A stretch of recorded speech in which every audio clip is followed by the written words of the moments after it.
Autolite and its 96,000 dealers bring you Mr. Joseph Cotton in tonight's presentation of Suspense.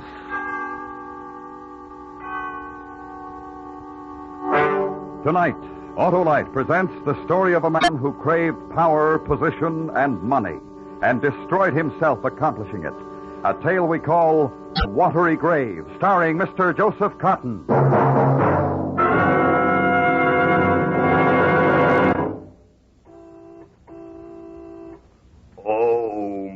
Mr. Wilcox. Why, it's Oscar Otto. You're looking way below par. I feel that way, too. Well, let Dr. Wilcox have a look. Well, Oscar, I'd say you're suffering from a case of worn-out spark plugs. Let's visit the nearest Autolite spark plug dealer. He and his exclusive Autolite plug check indicator will quickly show if I'm right. And suppose you are. Well, if that exclusive Autolite plug check indicator shows that your spark plugs are worn out or wrong for your style of driving, the Autolite spark plug dealer will install a bright, brisk set of ignition-engineered Autolite spark plugs to give you smoother performance, quick starts, and gas savings. Okay, let's go. But how do I find the location of the nearest Autolite spark plug dealer? Why, that's easy. We'll call Western Union by number and ask for operator 25.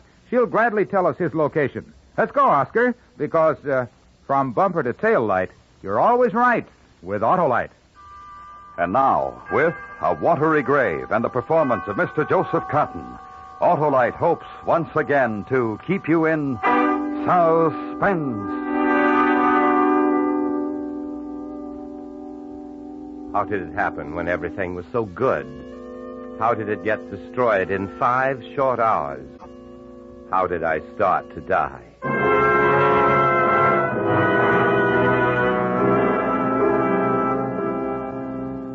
In our city, a district attorney is an important man. Our city is an important city in the nation. Therefore, I am important as its district attorney. The logic of law, the deductive reasoning that leads to everything. It was only reasonable that such powerful interest should come to me. I had a case against McNeely which could have destroyed him.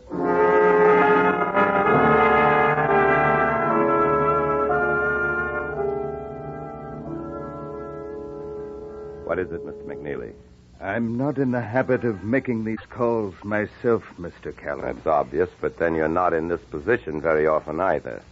It's a daring thing you've done. Only a question of getting a sufficiently strong case against you. I've broken other district attorneys for attempting it. Well, they never had the evidence I do. I don't think you'd want to try breaking me. I can send you to prison for life. You're right. And yet, where I can't destroy you, I can prevent you from advancing, getting to a greater position, a more prominent position in political life. What does that mean? It means that it's no longer a question of can you be bought, but how much you want. I've waited a long time for this moment to be able to bargain with you. I respect your strength and perception. It's worth a great deal to me, Mr. Callan. But there's the matter of my chief witness. If I don't prosecute you, he'll go to the state district attorney, perhaps to the federal government. And that is part of what you will give me in exchange for the wealth you're going to receive. Who is your chief witness? I can guarantee you he'll not testify. I would rather give myself my own guarantee on that matter. It would mean his death, wouldn't it? Mr. Callan, all of us, any of us, even the most noble of persons must look the other way sometimes. It's easy for you to say that. It's easy for you to do. To look the other way becomes the easiest thing in the world after a while. All you have to know is why you're doing it and what you have to gain. How does one look the other way? How does one achieve the facility for turning around at precisely the right moment? A trip to Europe.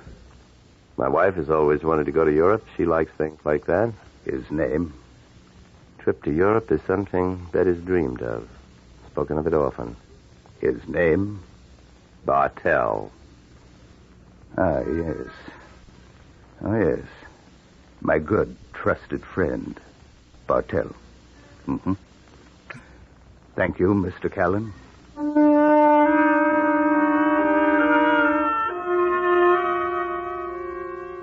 Who was Bartell? A man from the streets who had muscled his way into life. Who was Bartell? Circumstance had made him a witness to McNeely's worst plans. Destiny had placed him in a position of value to the district attorney's office.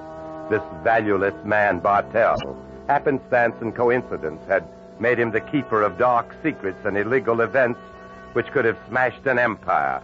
An empire I was now partner to merely because I told them a name and looked the other way.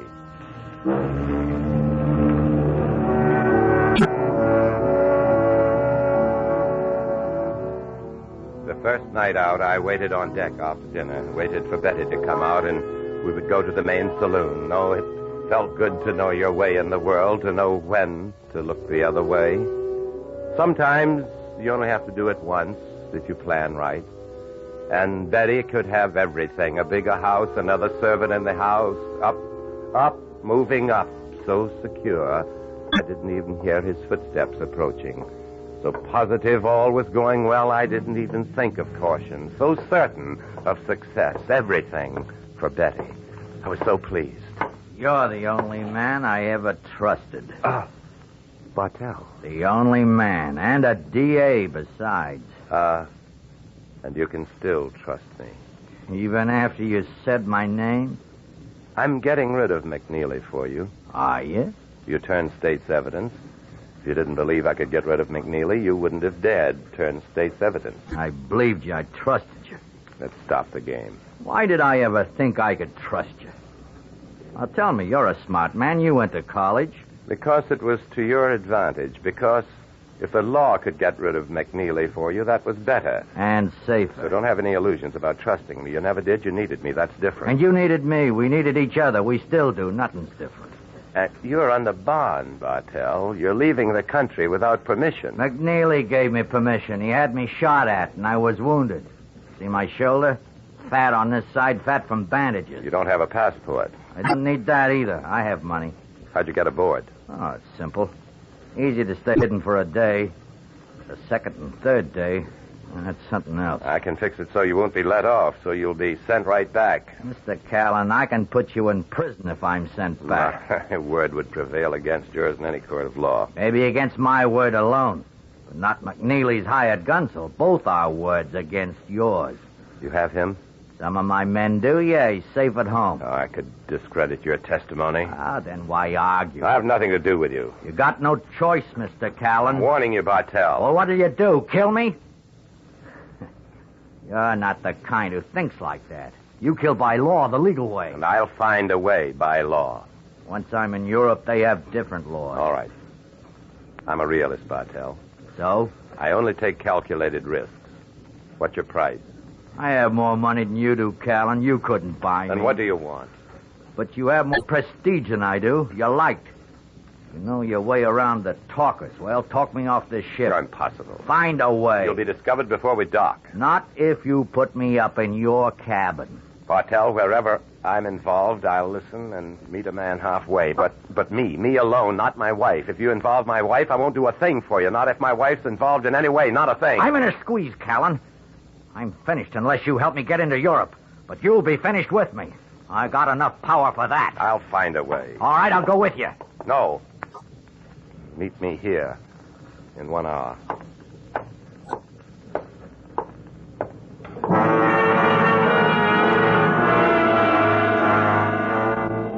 I walked away calm. I made a point of walking away confident, but my stomach felt sick. Maybe I'd thought of trying to kill him then and didn't know it. I'd been raised to respect human life. I've been educated to be decent, to forgive. But Bartell wasn't human. He was a beast. And is there anything in the ethic which says we cannot protect our lives when attacked? Bartell was destroying me, pulling me carefully built world down about me. A world Betty must know nothing about. A world I had built to protect Betty. From law school to ward politics to assistant district attorney. It's a long way up. The hardest minds to fight. The most realistic men to please. Only the toughest stay with it. Only the toughest and shrewdest get to my position because my position leads to the highest offices if you're smart, if you look the other way. Maybe I knew I wanted to kill him then. The sea was calm. The ship wasn't pitching. Yet my stomach was sick.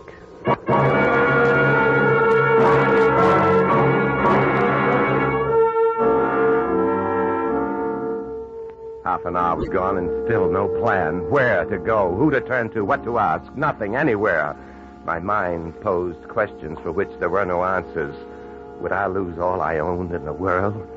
Problems for which there were no solutions. If I lost everything, would Betty go too? Were the two things inseparable? My success and Betty? I'll be ready in a minute. Robert, is that you? Who is it? Oh, Robert, you didn't answer. There. Drink helps.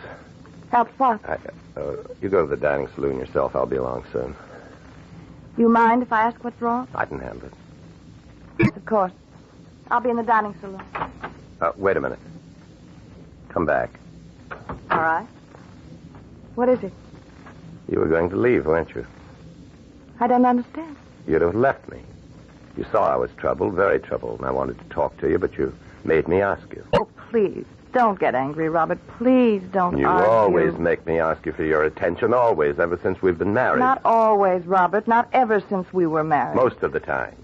You changed. You got quiet. You never wanted to talk about things I was doing. You never accepted my suggestions. You didn't understand the legal profession, the workings of law. That's why I stopped giving suggestions. It wasn't suggestions I wanted. It was encouragement to have you believe in me. But you never did. The more I gave you, the more I tried to give you, the less you seemed to care. Oh, please, You think stop. all these things come out of the sky? Do you think they were given to me? I had to fight for them. To fight to get things for you. I never asked for them. Oh, but you took them. You never refused them. You never said, no, I don't want a lot of clothes. No, I don't want a fur coat. You never said no. Stop shouting. Stop. Shout. Everything. For you. But you give nothing in return. No love or affection or like, not even liking. Oh, stop. Why didn't you ask for a divorce? I'll give you a divorce. Easy. Simple. Is that what you want? Oh, I can't stand any more. Here. Oh, You're not going to leave now. my arm. You know why you want to divorce me? You know why you won't? Because of these comforts. And that's all you want. You'd lose them. You'd lose them overnight. Why do you do this to me? I've paid for everything in my life, for everything. Everything you have. Only now it's time for you to pay, too.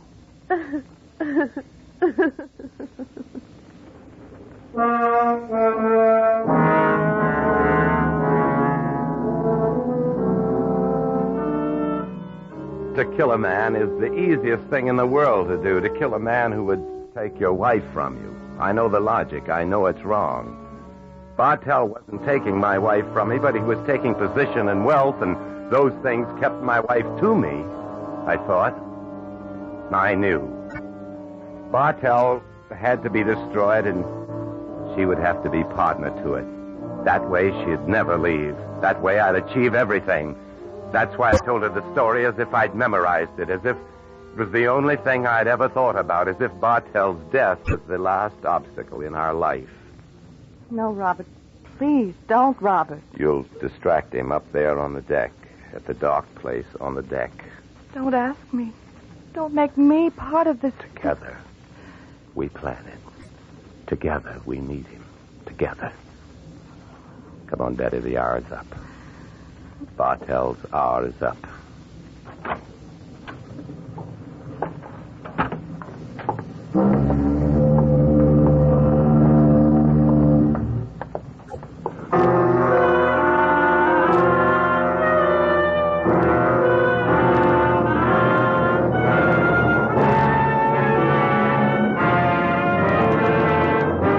Autolite, is bringing you Mr. Joseph Cotton in A Watery Grave, tonight's production in radio's outstanding theater of thrills, Suspense.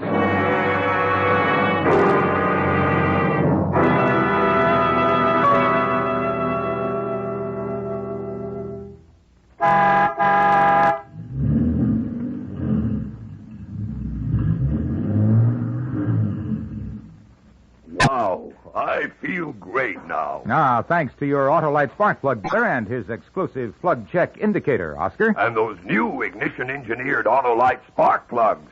They're right at home in my ignition system. That's because Autolite spark plugs are designed by the same Autolite engineers who design the coil, distributor, and all the other important parts of complete ignition systems used as original equipment on many leading makes of our finest cars, trucks, and tractors. What type Autolite spark plugs did I get, Mr. Wilcox? The new Autolite resistor type, Oscar. They give double life, greater gas savings, and quicker starts as compared to spark plugs without a built-in resistor. And the Autolite resistor spark plug is only one of a complete line of ignition-engineered Autolite spark plugs designed for every use. So, friends, take a tip from me and see your Autolite spark plug dealer. Have him check your spark plugs. And remember, from bumper to tail light, you're always right with Autolite. And now, Autolite brings back to our Hollywood soundstage Mr. Joseph Cotton in Elliot Lewis's production of A Watery Grave, a tale well calculated to keep you in suspense.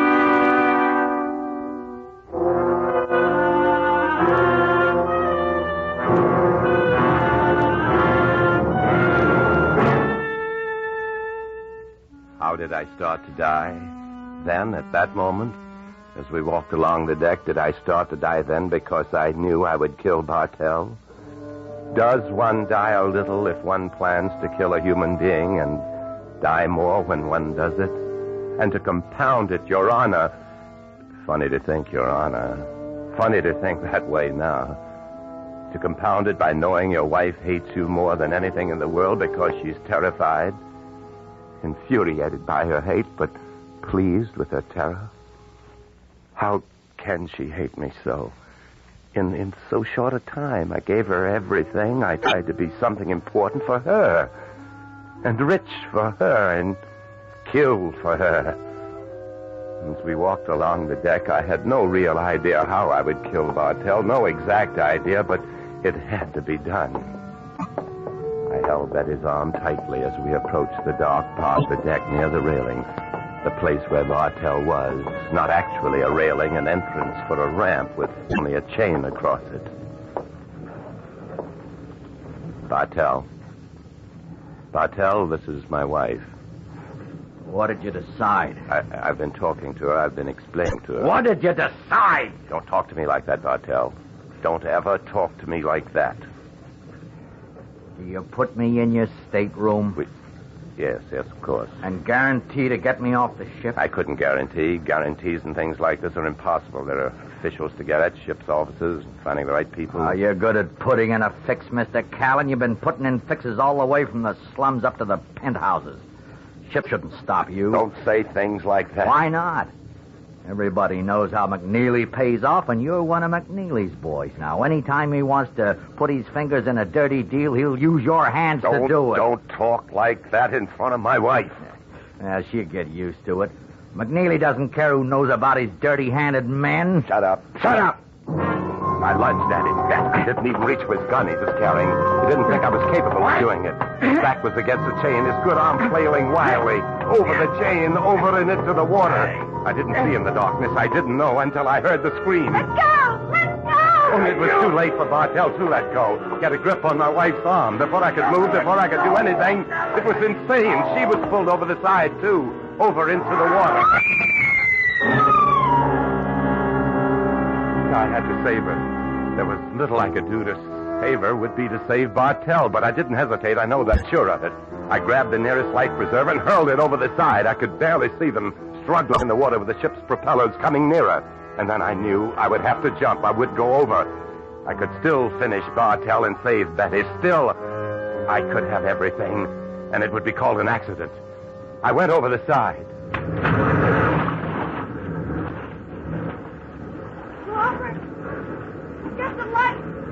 Lie flat. Don't try to swim.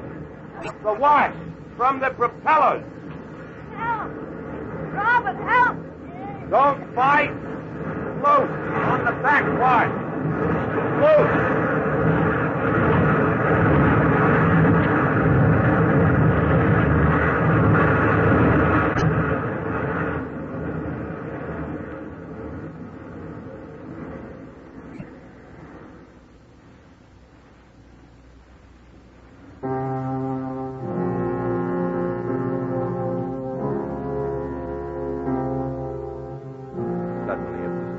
Suddenly the terror was gone, and I could see Betty staying afloat near the life preserver, and beyond that, Bartell struggling with one good arm, struggling to get to the life preserver first. I forgot about Betty. I forgot everything except that I had to get him before he took the life preserver. You'll never get it. Keep back! A gun! I have a gun! Nothing now. Robert! Robert, don't! Keep away from me! Now. Keep away! Now, Bartell.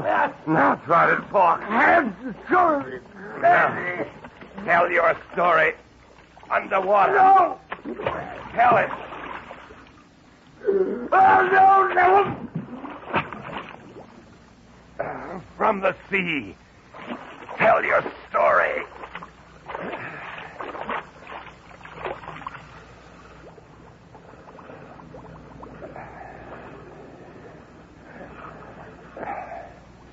Tell it from the sea.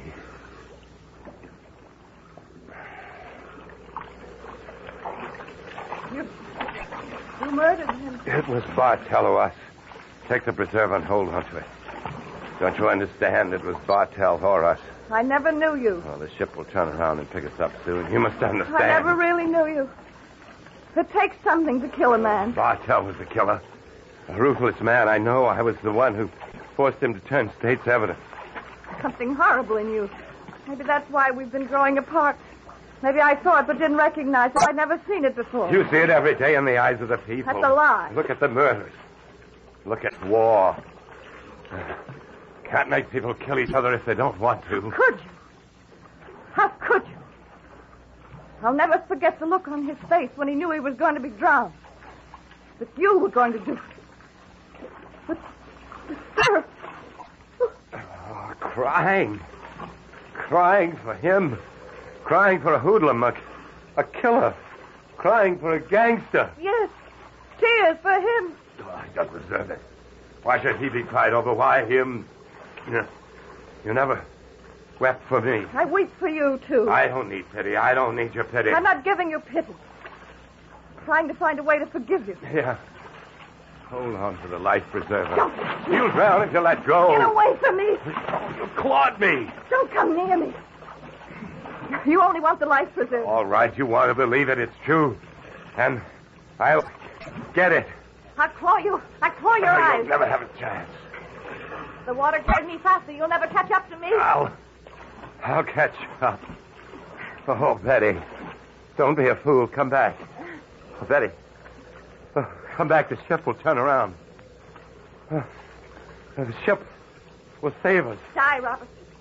Die like you'd let anyone die for you. Die for yourself. I don't need a life preserver. I can hold out until the ship turns around. They're still going for the horizon. Ship. They'll turn around. I'm the biggest suite on the ship. They'll miss us and turn around in a few minutes. What makes you think you're so important? What makes you think you'd be missed? I am important. What makes you want to be so big? So much? Oh. It was for you. What I've struggled so hard to get. Oh. For you. For yourself. Getting rich to please yourself, but you never enjoyed it either. You would have left me if I'd stopped. Stopped making so much. I only wanted love. Only wanted a family, your love, your children. Only yours. Oh, you mean that. Oh, you do mean that. Too late. Too late. Oh, we can't. Oh, in time, we can forget. How? How can I forget? How can you? Oh, you're right. It was for me, and it wasn't for the money, for the wealth. It was for power. Not even that. Oh, darling, my darling Betty. Oh, my wonderful Betty. Rob, the ship is turning. Hold on, Rob. I can't. And I'll come to you. The life preserver can support both of us. When did I start to die, Betty? I'm dying now. When did I start to die? Don't talk to me. Hold up, Robert.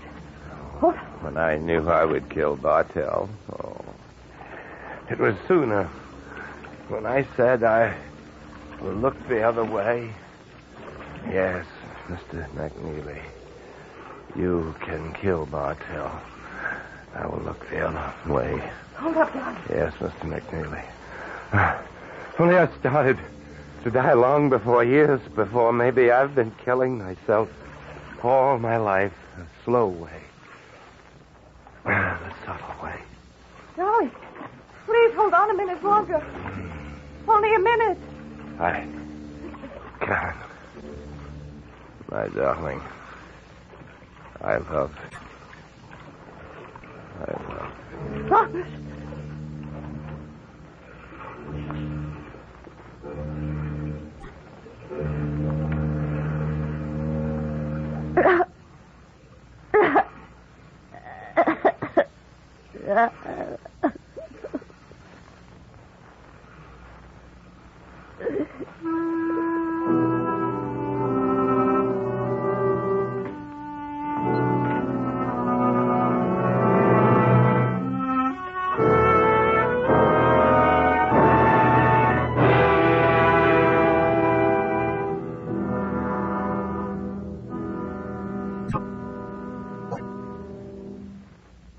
Suspense.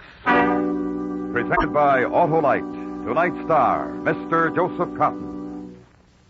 This is Harlow Wilcox speaking for Autolite, world's largest independent manufacturer of automotive electrical equipment.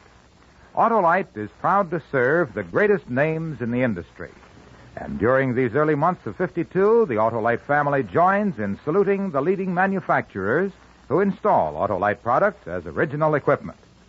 Our Autolite family is made up of the nearly 30,000 men and women in 28 great Autolite plants from coast to coast and in still other Autolite plants in many foreign countries.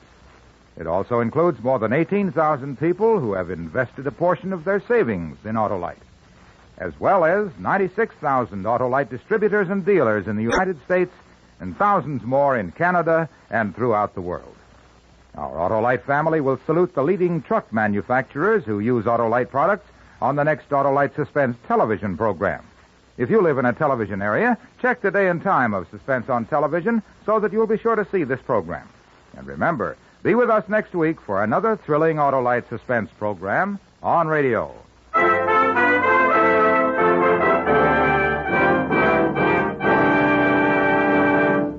Next week, our star will be Mr. Frank Lovejoy in the recreation of an historical puzzle, a radio dramatization of The Wreck of the Old 97, a story based on fact and presented on Suspense.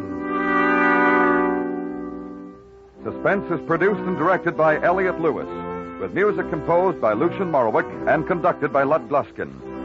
A Watery Grave was written for Suspense by Arthur Ross. In tonight's story, Mary Jane Croft was heard as Betty, Stan Waxman as McNeely, and Joseph Kearns as Bartell. Joseph Cotton may soon be seen in The Untamed, a Universal International picture co-starring Shelley Winters.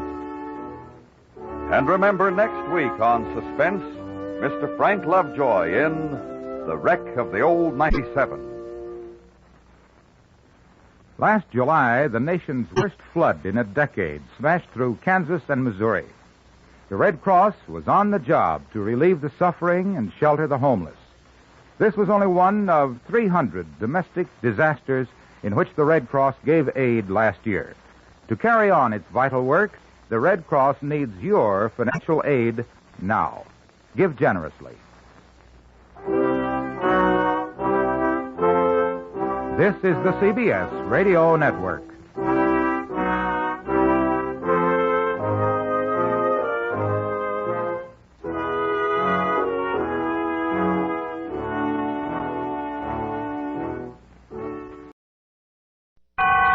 Autolite and its 96,000 dealers bring you Mr. Frank Lovejoy in tonight's presentation of Suspense.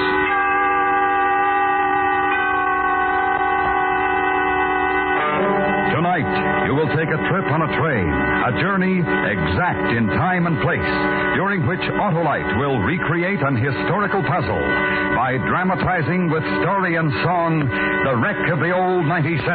Tonight's star, Mr. Frank Lovejoy.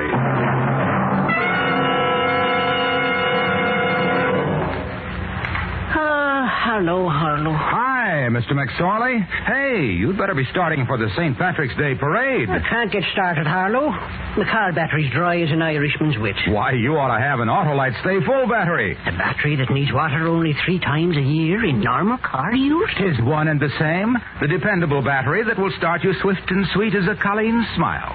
And the Autolite Stay Full gives longer life, as proved by tests conducted according to accepted life cycle standards. Well, where do we get an Autolite Stay Full? From your Autolite battery dealer. He services all makes of batteries, and if a replacement is needed, he has an Autolite Stay Full battery for your car.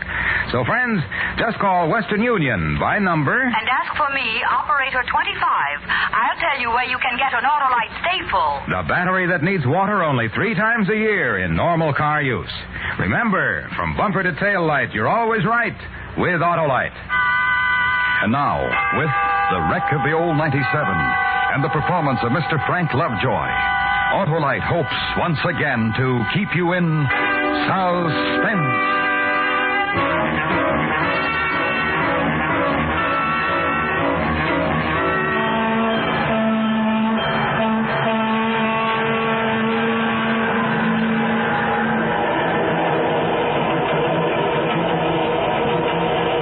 Looming up at him on the track ahead.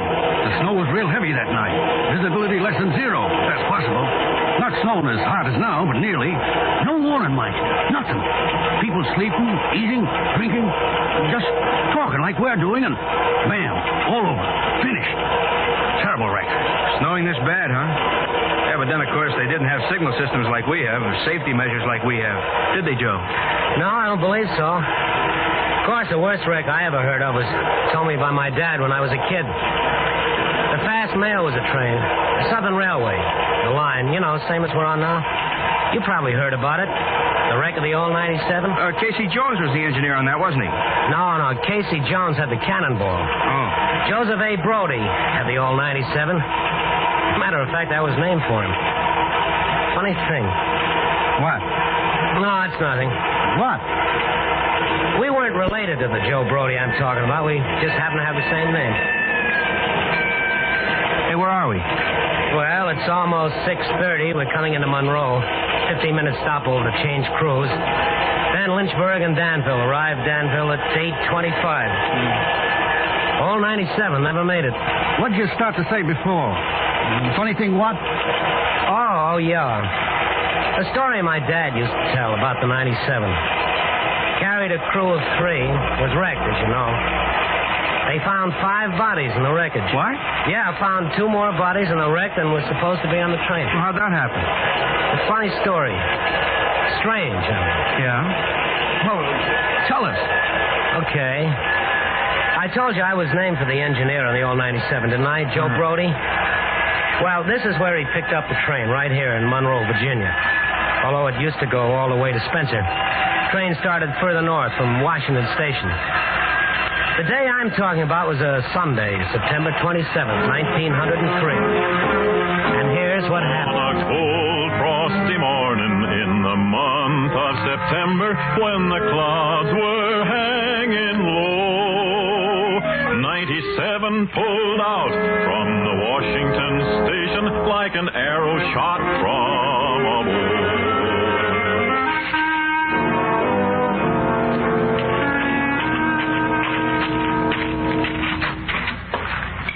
Morning, Joe. Morning, Mr. Elkins. Seems we got a little trouble up the line. What's the matter? She ain't running on time. How late is she? 40 minutes at Rapidan. Well, that's bad. Joe, it's terrible. Old 97's never run a minute late since she went into service. Don't you worry, Mr. Elkins. She won't be late on our division. I'll get into Danville on time.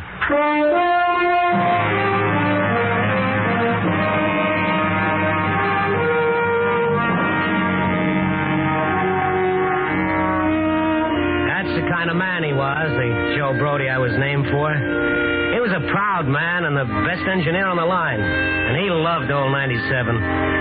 It was Joe who'd driven her down from the World's Fair at Chicago when she was on exhibit as the newest, most powerful engine in the world. And it was Joe who'd driven her over the Blue Ridge Mountains from Monroe to Danville ever since. The old 97 was Joe's baby. And in Danville that morning, his wife was expecting a real baby. A better than usual reason for getting to Danville that day.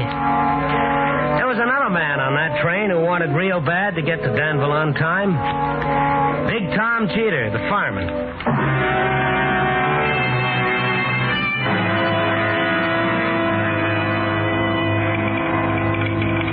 Morning, Mr. Brody. Morning, Mr. Elkins. Morning, Tom. Morning, Tom. I hear she's late. 40 minutes at Rapidan. Well, today, my mammy and papa's been married 50 years. Their golden anniversary. I figured to get in on time today. We will, Tom. Whole family's gonna meet me at the station. Big greeting for the youngest child. Fireman for Mr. Brody. We'll get there in time if you keep that fire going this morning. I will, Mr. Brody. Oh, here, Joe. I'll get your orders ready. They gave him his orders at Monroe, Virginia, saying, Joe, you're way behind time. This is not 38, but it's old 97. You must put her in Danville on time.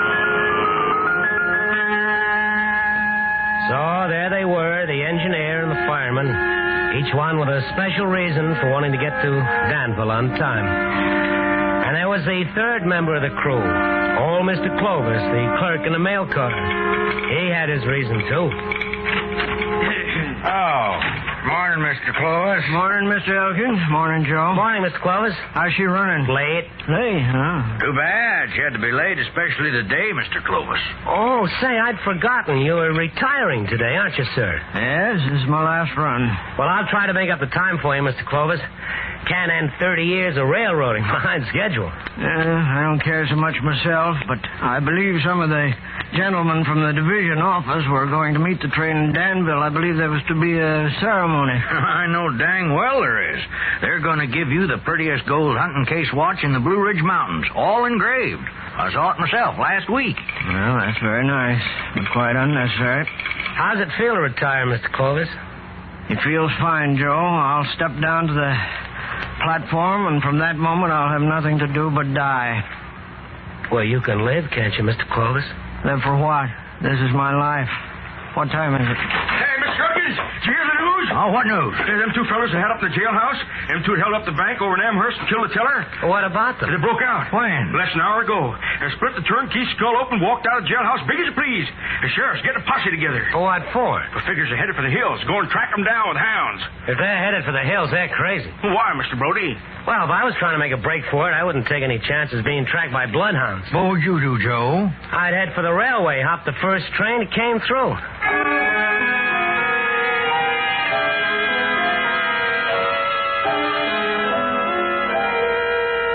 Now, across the tracks from the station agent's office and right near the water tower was a tool shack. And at that very moment we were talking about, these two killers were hiding there. Or at least that's the way I was told the story.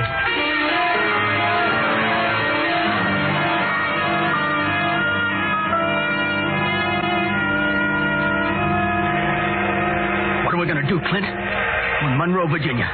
Town with 5 churches, 15 saloons, and a jailhouse. What are we going to do? You think a posse couldn't track us down if we took to the hills? We ain't going to take to the hills, honey boy. We're going to take the old 97 right straight to Danville. At Danville, we got a man waiting for us. To put guns in our hands and tell us where to use them.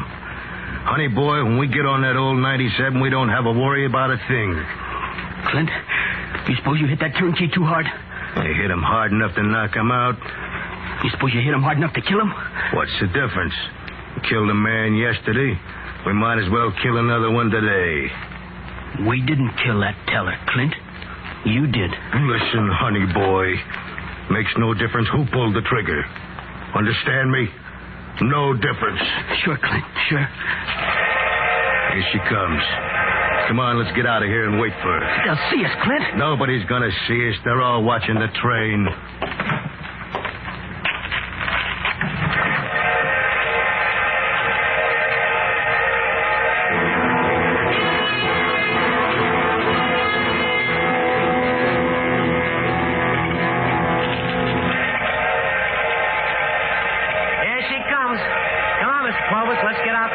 Why Pete's so late. All right, Joe. See you Tuesday, Mr. Elkins. All right, Joe. Have a good trip. Pretty, isn't she? Beautiful.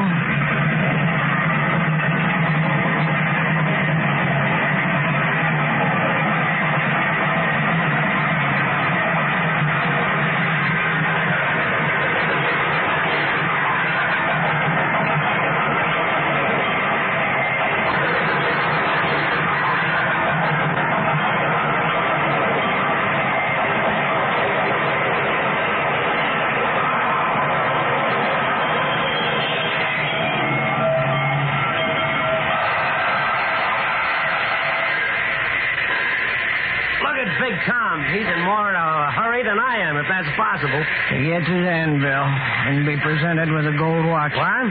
Here comes Pete. Oh, yeah. Hey, Pete. Hi, Joe. Mr. Clovis? Hello, Pete. What's the delay? Washout south of Rapidan. The section gang made up completely of numbskulls. Wouldn't let you through? No. Section boss was afraid the ballast wouldn't hold. Why, he'd had 6 hours to repair the track before we come along. Dang fool. They come that way sometimes. Sorry to hand her over to you like this, Joe. Don't see how you can make up the time. I'll do my best, Pete, and still keep her on the rails. Joe! Hey, Joe! Yeah, Mr. Elkins? Message for you from the station master at Danville. Yeah. Excuse me, Pete. What's it say, Mr. Elkins? It says, tell Joe Brody he'd better get 97 into Danville ahead of schedule if he wants to be here to meet the stork who is coming in on time. Dr. Glendenning is on his way out to Mrs. Brody now. Well, congratulations, Joe. See, it's happening and I'm not there. I promised Leland no matter what, I'd be there. Well, you can't help it, Joe. Well, anyway, sometimes these things take more time than you'd think. You'll probably get there on time. Not probably, Mr. Elkins. I will get there on time. Come on, Mr. Clovis, let's roll. All righty, Joe. You set, Big Tom? Set, Mr. Brody. Come on, then, let's go. All right, Joe. Got the time? 11:45. We're an hour late. Excuse me. Come on, let's go. Wait. Let her get started. No one's paying attention to us.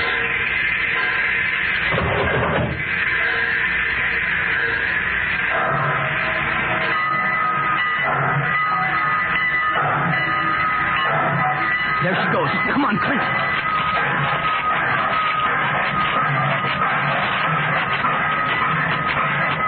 Come on. Give me a hand. There. Grab the rung. Got it.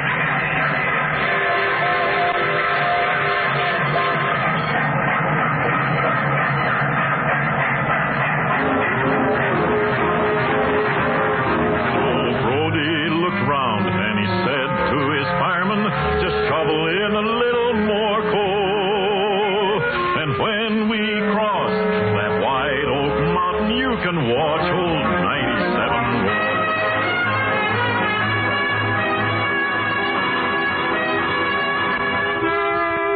Autolite is bringing you Mr. Frank Lovejoy in The Wreck of the Old 97.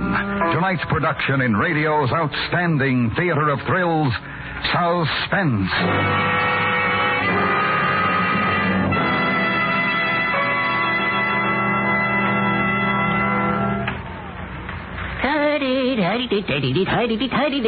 Ah, you've changed your tune, eh, Mr. McSorley? Ah, 'tis the Autolite Stay-Full battery that did it, Harlow. Now I just drop me foot lightly on the starter, and... Well, that's an Autolite Stay Full start, all right, Mr. McSorley. And you know, the Autolite Stay Full battery is protected by fiberglass retaining mats to reduce shedding and flaking and give longer life, as proved by tests conducted according to accepted life cycle standards. And the Autolite Stay-Full needs water only 3 times a year in normal car use. So, friends, visit your Autolite battery dealer, the man who services all makes of batteries. To quickly learn his location, just call Western Union by number... And ask for me, Operator 25. I'll gladly tell you where you can get an Autolite Stay Full, the battery that needs water only 3 times a year in normal car use. And remember, from bumper to tail light, you're always right with Autolite. And now, Autolite brings back to our Hollywood soundstage Mr. Frank Lovejoy in Elliot Lewis's production of The Wreck of the Old 97. A tale well calculated to keep you in suspense. They gave him his orders at Monroe, Virginia, saying, Joe, you're way behind time. This is not 38, but old 97. You must put her in Danville on time. Well, there they were. 5 men on old 97 when she pulled out of Monroe. The engineer and the fireman and the mail car clerk who were supposed to be there, and the 2 escaped killers who didn't appear on the manifest, and each and every one of them with an urgent need to make up that lost time. Pour on the coal, Big Tom. Pour her on. I'm shoveling as fast as I can, Mr. Brody. Give me all you got until we cross White Oak Mountain. And you can stand back and watch 97 roll. I'm giving it to you, Mr. Brody. Lynchburg down a 3% grade, ending with a curve and a sign, a big sign that said, slow speed trestle. Right ahead of that, the Stillhouse trestle over Cherry Stone Creek. The run from Monroe to Spencer normally took 4 hours and 15 minutes, or did. And that day, they had to pick up an hour. And that's a lot of time to catch up on.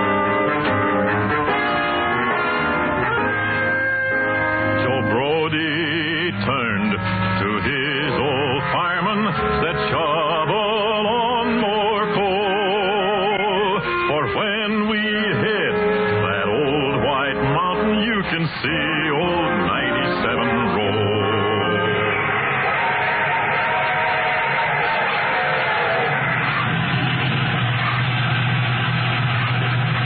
Shovel it in, boys. Shovel it in. We got time to make up on this one. Joe gobbled that coal, Mr. Brody. We picked up 10 minutes, Tom. We can't get there too soon to suit me.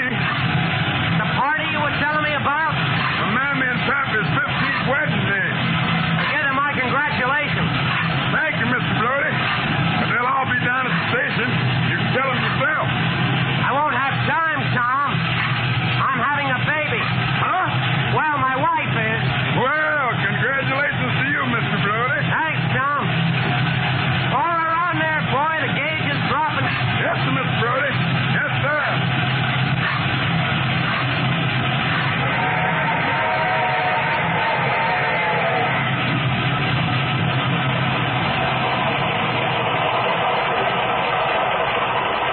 Clint! Yeah. This train ain't going very fast. She's climbing, honey boy. Wait till we get over the mountain, you'll see her go. I don't like it. I don't think we ought to hop this train. You don't like it? Just step off anytime you like to, honey boy. Clint? Shut up. Get off or shut up.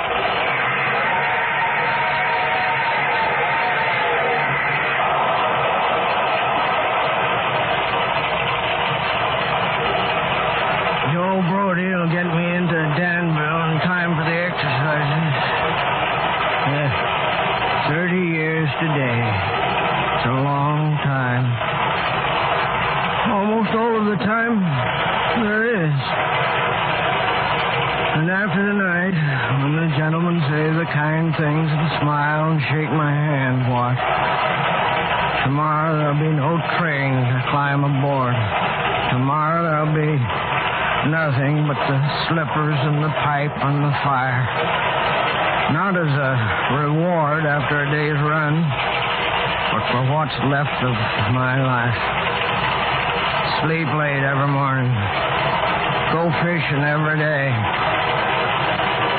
Who wants pleasure all the time? Never to ride old 97 again.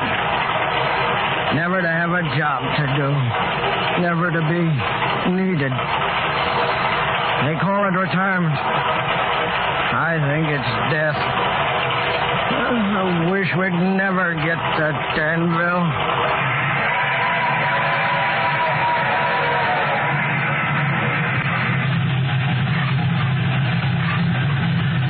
Made up 20 minutes so far, Tom. So, I knew you would. This is one great engine, Tom. Look at that. 85 miles an hour, and she isn't half out. You going through Lynchburg this fast? I'll slow her. I don't want to scare the folks. You'll spoil all the milk for 5 miles around town. You barrel through here at 85. We'll slow her to 70 then, huh, Tom? Yes, I guess that'd be real considered, Mr. Brody. A long, tough road from Lynchburg to Danville, and it's down a 3-mile grade. It was down that grade that he lost his air brakes. You can see what a jump he made. Now, I want to point out a few things to you. Joseph A. Brody was the best engineer on the line. He knew that road like his own hand. The fast mail, old 97, was a cracked train, not old at all. In perfect condition, carefully checked always, mechanically perfect in every way. Yet, it had a wreck. And here's why my dad's story makes some sense. Here's what must have happened. Now remember, the two killers were hanging on right behind the locomotive.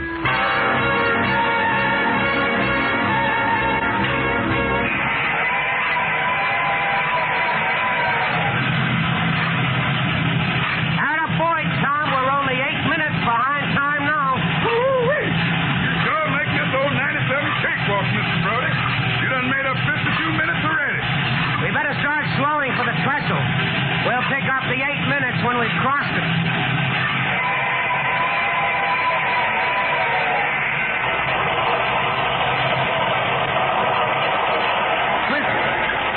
Clint, he's slowing down. Yeah, I feel it. I wonder why. 97 doesn't stop between Monroe and Danville except for emergency. Maybe there's an emergency. Yeah, us. We're the emergency. Sheriff at Monroe telephoned ahead. I guess we skipped town on this train. What are we going to do? We can't jump off. See that hose? Yeah? That's the airline for the brakes. Hold my arm so I don't slip. What are you going to do? Turn that valve, honey boy. Shut off the air brakes. This train ain't stopping this side of Danville. There. The valve's tight. Gotta get this thing. There it is. That does it, honey boy.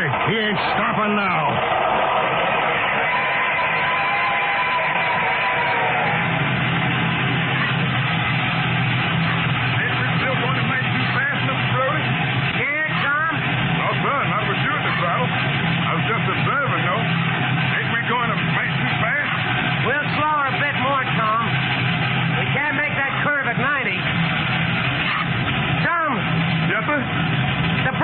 The brakes don't work. Lord almighty! Look, all the way back and nothing happens. There's a jump, Mr. Joe. Jump, Tom, jump! He was coming round a turn doing 90 miles an hour when his whistle began to scream.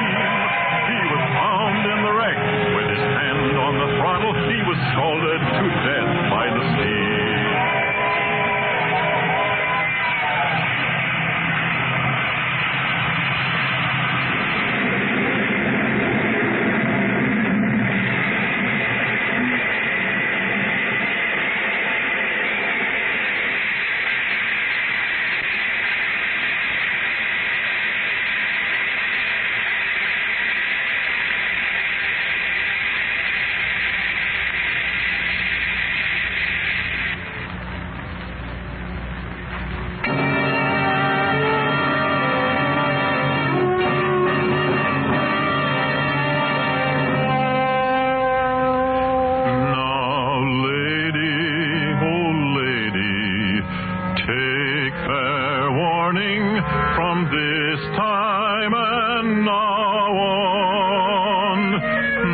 never speak harsh words to your true and loving husband. He may leave you and never return.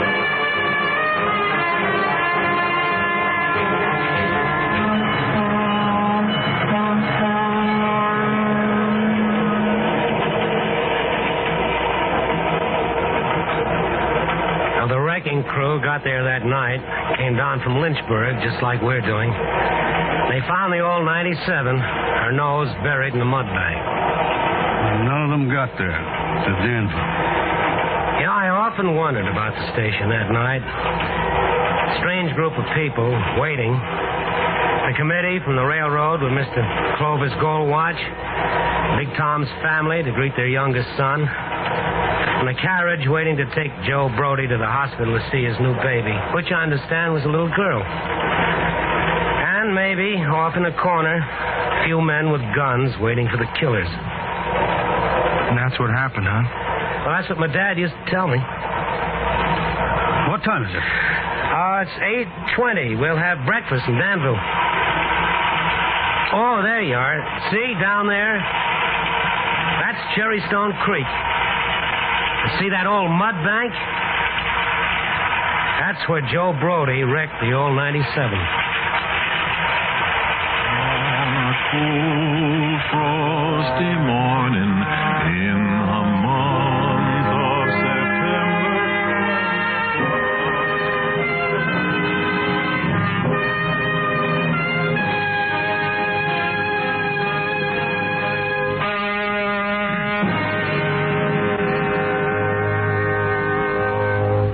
Suspense.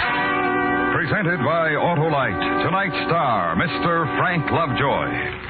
This is Harlow Wilcox speaking for Autolite, world's largest independent manufacturer of automotive electrical equipment. Autolite is proud to serve the greatest names in the industry. And during these early months of 52, the Autolite family joins in saluting the leading car manufacturers who install Autolite products as original equipment. Our Autolite family is made up of the nearly 30,000 men and women in 28 great Autolite plants from coast to coast and in still other Autolite plants in many foreign countries. It also includes more than 18,000 people who have invested a portion of their savings in Autolite, as well as 96,000 Autolite distributors and dealers in the United States and thousands more in Canada and throughout the world.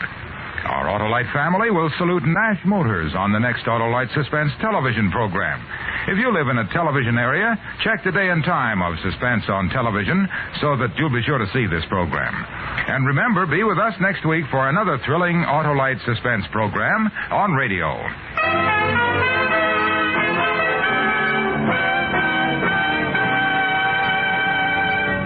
Next week, a murder is committed efficiently and safely. And then our star, Mr. Robert Young, finds there was a witness to the murder. The problem, who was the witness? The story is called Backfire, and it will be presented next week on Suspense.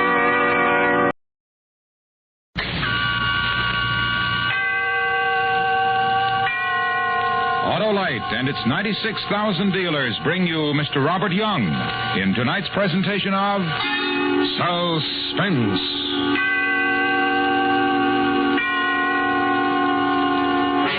Tonight, Autolite presents a story about a man who commits a murder efficiently and safely, only to find there was a witness.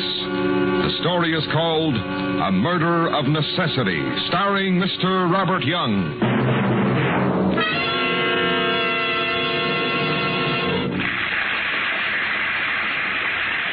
Great performance, eh, Harlow?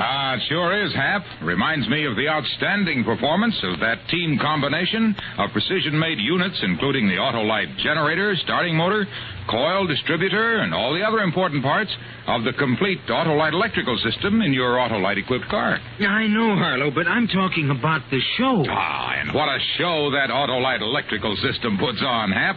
It works every time you start and run your car, blow your horn, light your lights, or use your electric windshield wiper, cigarette lighter, radio, or heater. And every unit is related by Autolite engineering design and manufacturing skill to give you the smoothest performance money can buy. Yes. Well, Here's the next act, Harlow. The next act, friends, is to specify Autolite original factory parts when replacements are needed for your Autolite-equipped car. Because from bumper to tail light, you're always right with Autolite. And now, with A Murder of Necessity and the performance of Mr. Robert Young, Autolite hopes once again to keep you in suspense.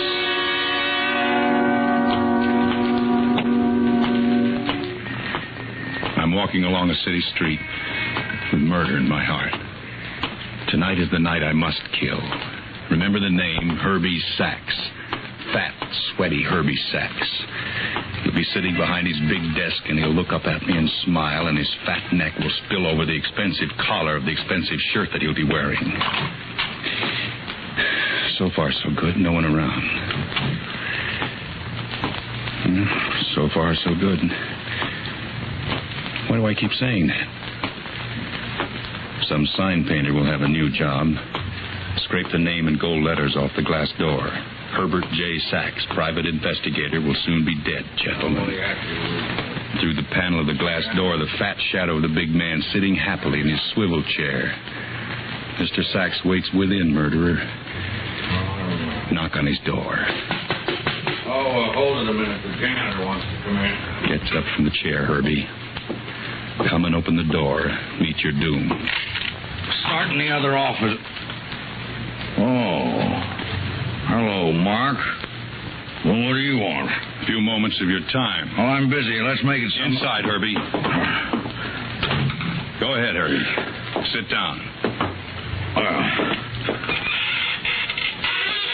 What do you want? Herbie, I'm through. You've bled me for the last nickel. What are you talking about? I made a mistake a long time ago. I went hunting and I killed a man. It was an accident.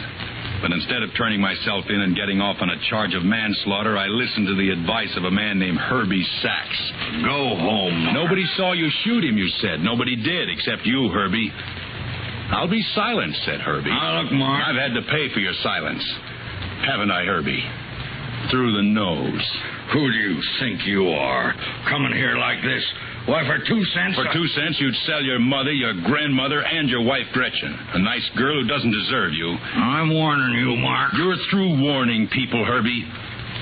I wonder how many others will breathe easier when once they learn you're no longer exercising the big stick. What are you going to do? This.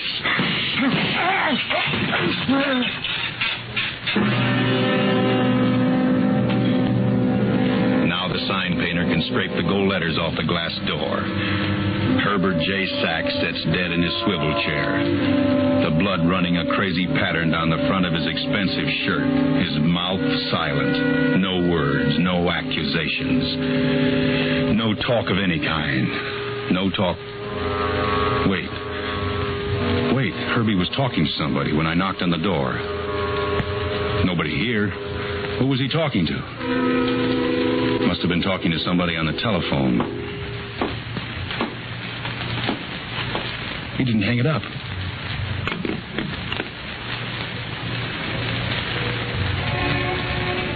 Hello? Hello? Who's there? Please don't.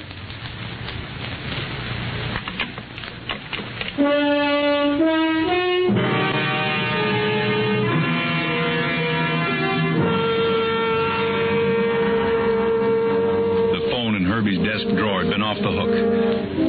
Herbie'd been talking to someone on the phone. Who had it been? Somebody I knew? Somebody I didn't know? Somebody like Herbie who'd make me suffer some more? I had to find out. But how? How? I got an idea. The phone pad. Today, March 24th, and under the date, 3 names. L. Collins, the name Janice, and a phone number, and an Art Laffoon. Could it have been one of them? On the phone, you heard... what? Was it a radio? Was it a record? That's all you have to go on, but it'll have to be enough. Even now, whoever it was may be calling the police.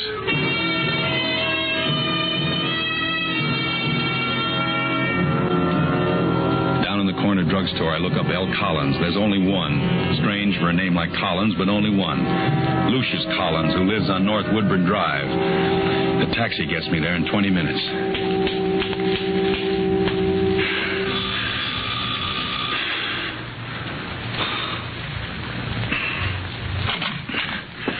Yes? Mrs. Lucius Collins? Yes. Is your husband at home? Yes. Do you want to see him? If it's possible. Come in. Just follow me. What did you say your name was? I didn't say, but it's Paul Drake. Oh. Lucius, there's a Mr. Drake who wants to see you. Drake? Yes, Mr. Collins. A mutual friend asked me to call. I'd like to speak to you alone, if I may. I'll close the door. Mr. Collins... sit down, Mr. Drake. Thank you. You said a mutual friend sent you? Who? Herbie Sachs sent me, Mr. Collins. What does he want? He's not satisfied with the present setup. Mr. Drake, I'm paying him all I can now. I can't pay anymore. If I did, my wife might find out. Then how would I explain it? Doesn't Mr. Sachs understand that? He's not satisfied, Mr. Collins. That's all I can tell you. But what am I going to do?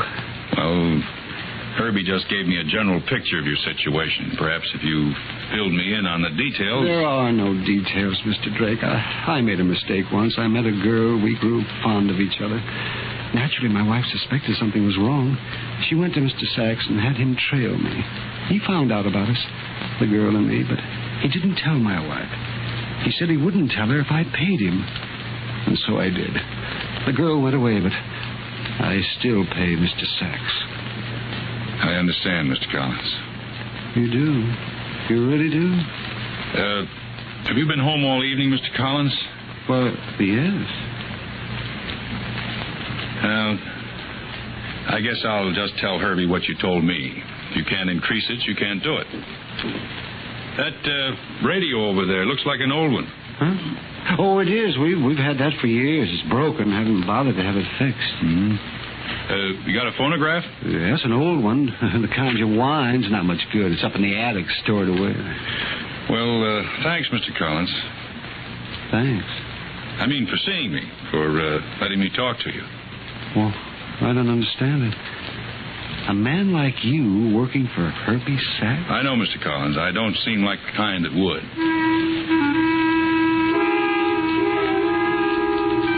That poor little man. If only I could have told him, whispered to him, yelled to him, Mr. Collins, your unhappiness is over. The man who held you in the arms of terror is no more. He's dead.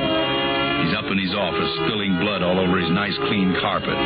You're a free man, free to pick up the pieces of your life and start again. But tomorrow you'll know. It'll be in all the papers. That'll be soon enough.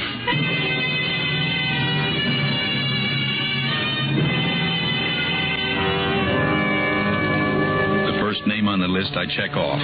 Lucius Collins is a man with problems of his own. He didn't play his broken radio or the old phonograph stored away up in his attic. So I call the phone number next to the name on the pad that reads Janice.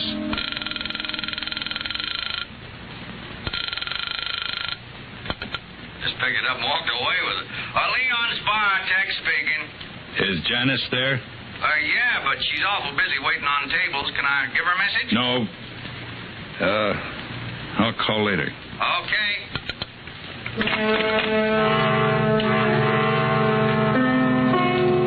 I found Leon's bar downtown on Main. It was a cheap place, but it was full of people. Then I saw the girl waiting on the tables. She was pretty, but a prettiness that was cheap like the bar. I walked over to an empty booth in the corner and sat down. I waited. Then she saw me and came over and stood beside me. What'll you have? Whiskey and water.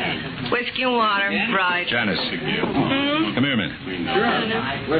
Yeah? What is it? I want to talk to you. Look, I'm awful busy right now. Herbie sent me. I didn't get your name. Drake. Paul Drake. Herbie sent you? Yes, Herbie sent me. For what? What does Herbie usually want? What kind of a holdup is this? Twice in 1 week. Herbie's an ugly man, isn't he, Janice? You're a funny guy. I'd almost get the impression you didn't like him. Well, it isn't necessary for an employee to like his employer, is it? No. What are you? His collection agency? In a sense. I'm also an advisor of his. What do you mean? Sometimes I advise him about his clients. Perhaps I could advise him about you. What would you advise him? I think you're a pretty girl, a very pretty girl, Janice. I'd advise him of that. You shouldn't say things like that. Why not? Because they're not true. Yes, they are. What do you want from me, mister? I'd like to take you home tonight to where you live. That's all I want. That's a lot. I think you're pretty, Janice. I told you. I get off in an hour. You can take me home. In an hour. She got up from the table and walked across the room. There was something strange about this girl, something I didn't understand, but something I had to find out. She stopped at the jukebox in the corner of the bar next to the phone booth and dropped a dime into the machine. That's when I heard the song again.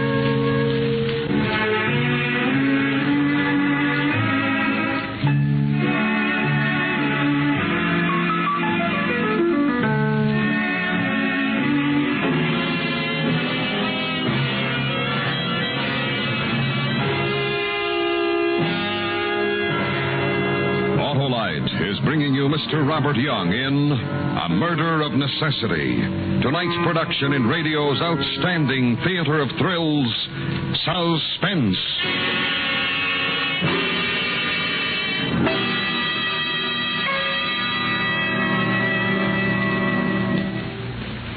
Well, Harlow, I'll admit it's the best system going. And it's always going when your car is, Hap. The Autolite electrical system that works every second your engine runs, as well as when you blow your horn, light your lights, or use your electric windshield wiper, cigarette lighter, radio, or heater. And the Autolite electrical system is used by the finest, Harlow. Yes, sir, Hap, as original equipment on many leading makes of our finest cars, trucks, and tractors.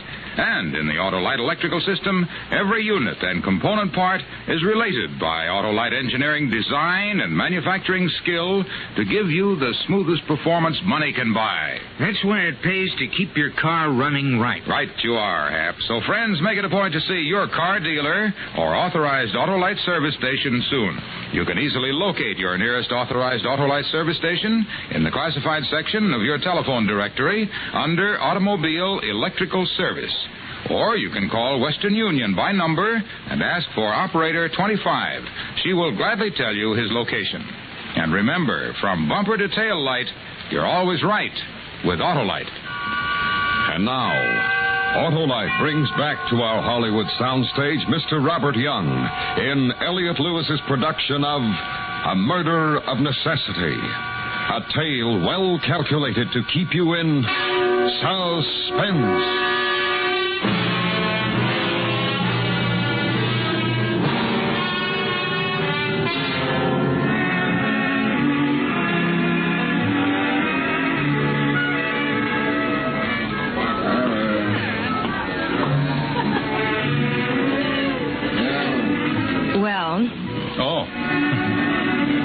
Music. You like it? My favorite record. I play it all the time. You do? Mm-hmm.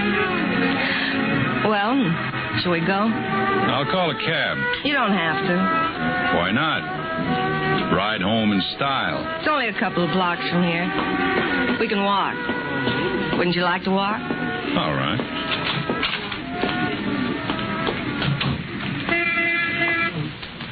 Beautiful night. Not a cloud in the sky. I love fresh air. What's your last name, Janice? I've got a lot of them. Call me Janice Gibson. All right, Janice Gibson. What kind of a girl are you, Janice? If you work for Herbie Sachs, you know all about me. Not the details, pretty girl. Why do you keep saying pretty girl? Because it's a statement of fact. You are pretty, Janice. I'm the kind of girl that you read about in the confession magazines. Only they make those stories up. They're fiction. My story's not fiction. It's a real one. I believe you. Long time ago, a girl with big ideas came out of the sticks, landed in a big city. And she met a man named Herbie Sachs. She met him after she'd gone off the deep end. She wanted thrills. Those thrills ended her up in a straitjacket in a sanitarium. They were the kind of thrills you don't write the family back home about. Mm-hmm. But how does Herbie figure? Herbie is a man with many ways and means. And when the girl ended up an addict, Herbie was the big brother. He had a soft shoulder and he stretched out a helping hand. Mm-hmm. After I was cured, he told me I had to pay him for his silence. The silence that would keep the family back home from finding out about the thrilling things that had happened to the girl from the sticks. Are you over those thrills, pretty girl? Yes. Well over them. That's good. Why do you work for a man like him? Check it off the living. Were you at the bar all night tonight? Ever since 8 o'clock. Why? Nothing. I guess I'm making conversation because I don't want to talk to you anymore. Look, mister, you can walk on the other side of the street. I didn't ask wait a minute. I didn't mean it that way, Janice. Honest. Believe me, what I meant was I didn't want to talk because I suddenly feel like kissing you. This is where I live. The bug house. Want to come up and meet the fleas? Courtesy of Herbie Sachs. Janice, don't be bitter. I got one room and a hot plate. What am I supposed to do? Dance a dance because I can't afford anything better? Look, I'll talk to Herbie. I'm his advisor, remember? Maybe I'll advise him to change his mind. If you thought you could... I'll try. That much I promise. I'll advise him that you ought to have a nice apartment to live in. And a stove. Pa? Yes. You want to come upstairs? I'll make you some coffee. Well, I have something to take care of, and it's late. Maybe after... You won't come back. Once you leave, I won't see you anymore. You're that kind of guy. I'll come back. I won't see you again. I know I won't. Kiss me, Paul. Hard. Like you were going away for a long time.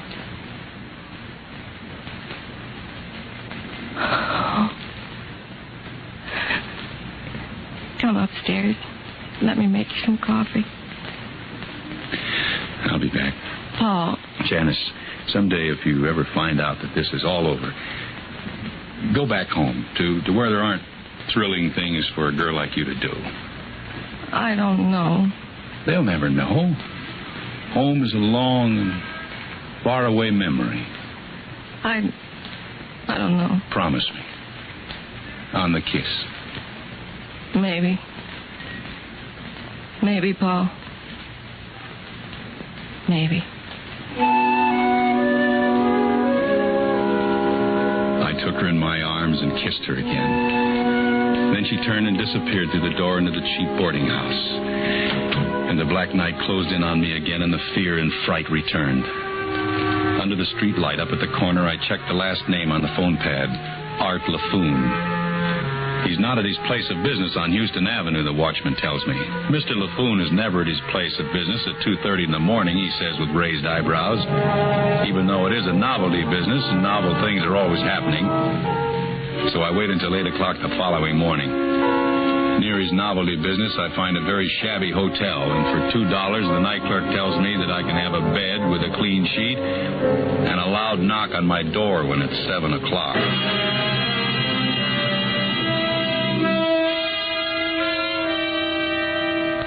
By 5 minutes after 8, I'm standing in front of Mr. LaFoon's novelty business on the 3rd floor. My hand closed tightly around a piece of blue steel that means death for Mr. LaFoon. Yeah, all right, Midge. The shipment will get out to you on Friday. Okay. I promise you, Midge. When LaFoon makes a promise, he keeps his word. Okay, kid, I'll see you. Hello, brother. Mr. LaFoon? That's it, brother, LaFoon. Anything that's novel or new, say LaFoon. Here, let me show you these small telescopes we just got in. I made some a couple of years ago, but those were tame. Here, take a look at this one. Look. Go ahead, just squint your eye. You got to focus. Herbie sent me. Yeah, I was... What was that, brother? Herbie Sachs. Yeah? You mentioned the name, Herbie Sachs. What am I supposed to do? You know Herbie. Who are you, anyway? I work for Herbie Sachs.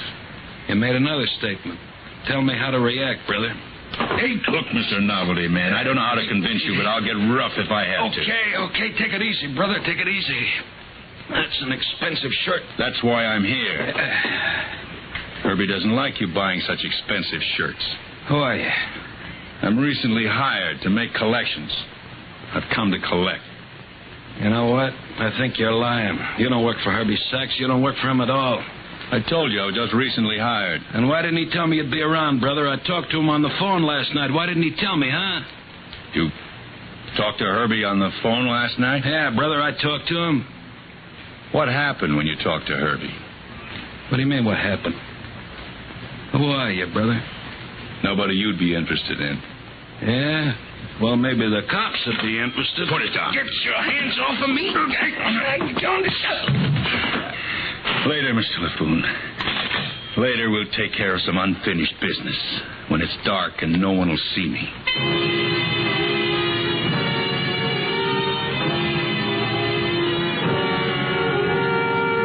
I got out of the building. I had to before someone saw me.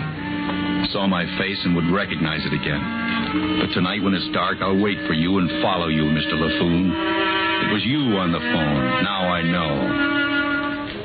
Buy a paper and go home. Lay low. When I get home, I open the paper, and there it is. On page 2. An account of the death of Herbert J. Sachs, the private investigator. Shot through the chest twice by an unknown assailant. How soon would it be before Mr. LaFoon would tell the police the name of the unknown assailant? Long enough. Because LaFoon was the kind of man who'd wait for the killer to get in touch with him. LaFoon was the kind of man who could be bribed. And then when I tried to sleep...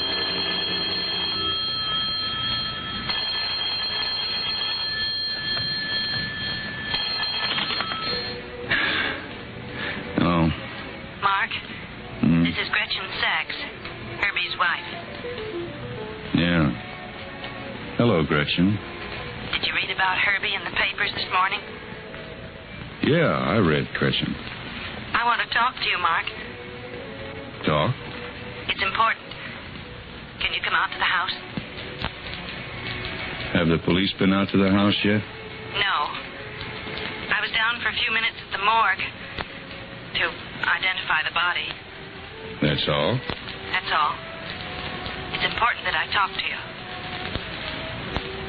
I was on the other end of the phone, Mark. Why didn't you answer me when I picked up the receiver? I had to take time to think things through. Have you thought them through? Yes. Will you come out to the house and talk to me? Yes. Gretchen, I'll be out. In a little while. I'll wait for you.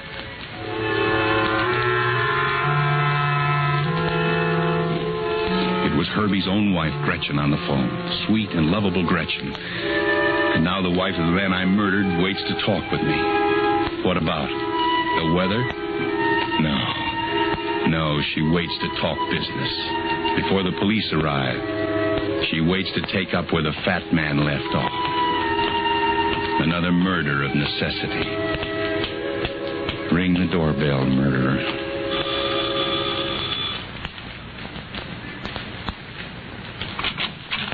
Hello, Mark. Come in. Mark!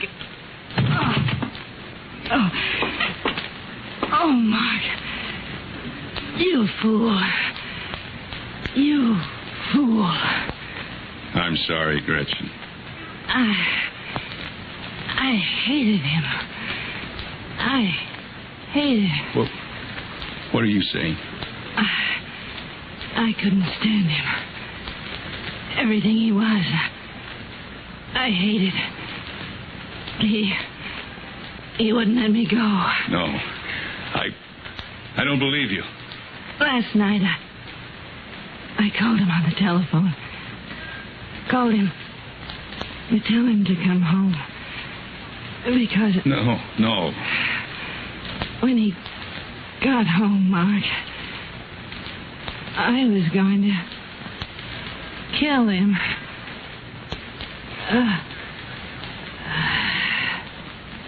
Gretchen.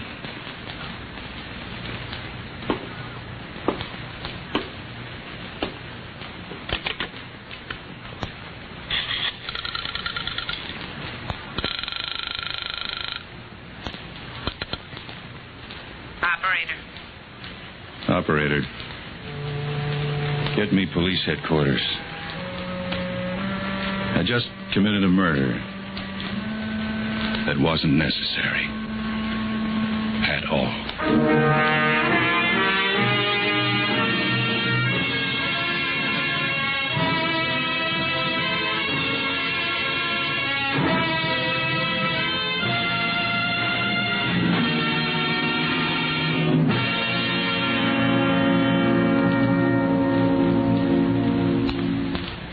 Suspense. Presented by Autolite. Tonight's star, Mr. Robert Young.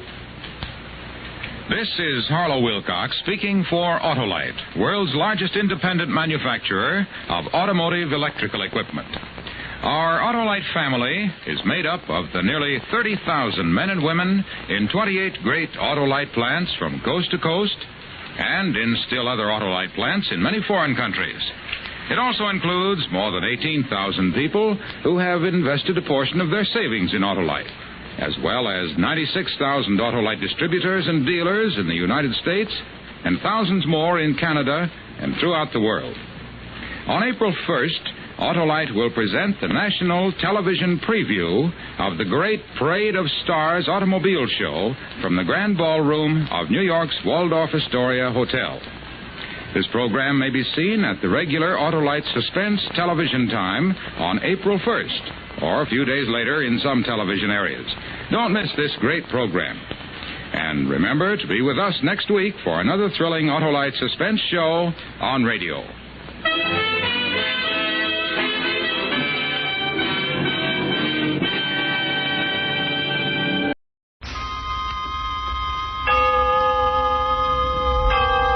Autolite and its 98,000 dealers bring you Mr. Richard Widmark in a true story of murder. Tonight's presentation of Suspense. Tonight, you're going to hear a true story, a classic of American crime, as documented by criminologist Edmund Pearson. The story is called Mate Bram. Tonight's star, Mr. Richard Widmark.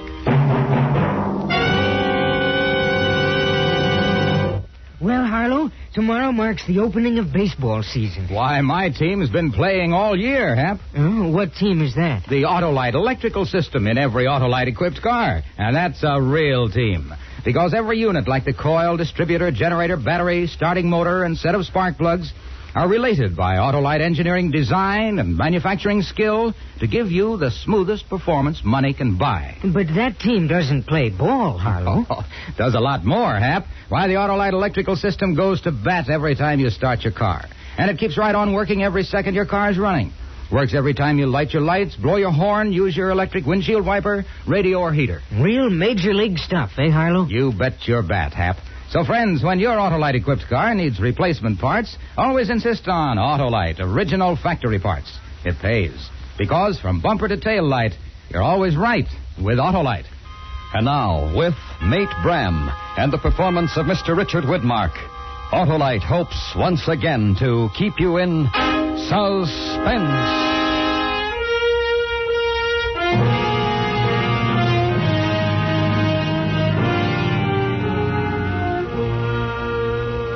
Dear Mr. Cooper, I write to you as my true friend who has given me wise counsel in the past, who knows of my faults and weaknesses, and who also knows my strength. Respecting the latter, I advise you that during the past year I have totally abstained from drink in any form. And because of that and hard study, I now have a first mate's ticket. It was in that berth that in Boston I signed on the barkentine Herbert Fuller, from where I now write you to give you a report of this fatal voyage. As a matter of truth, I myself might be dead when you read this, if it ever reaches you.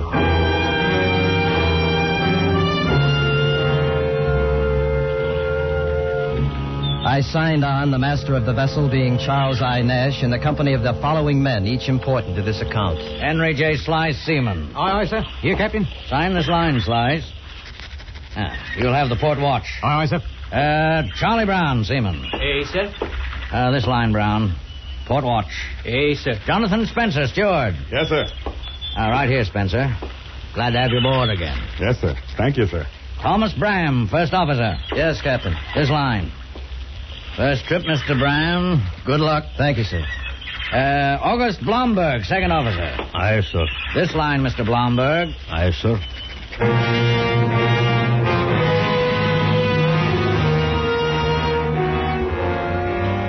There are two other names important to this account. Lester H. Monks, who came aboard as a passenger in the interest of his health, as the nature of our voyage was to be tropical.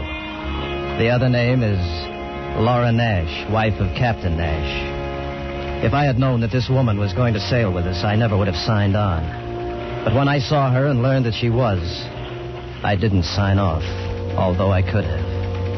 I stayed on because she was compelling, with a bold look, and because a man is always a hunter.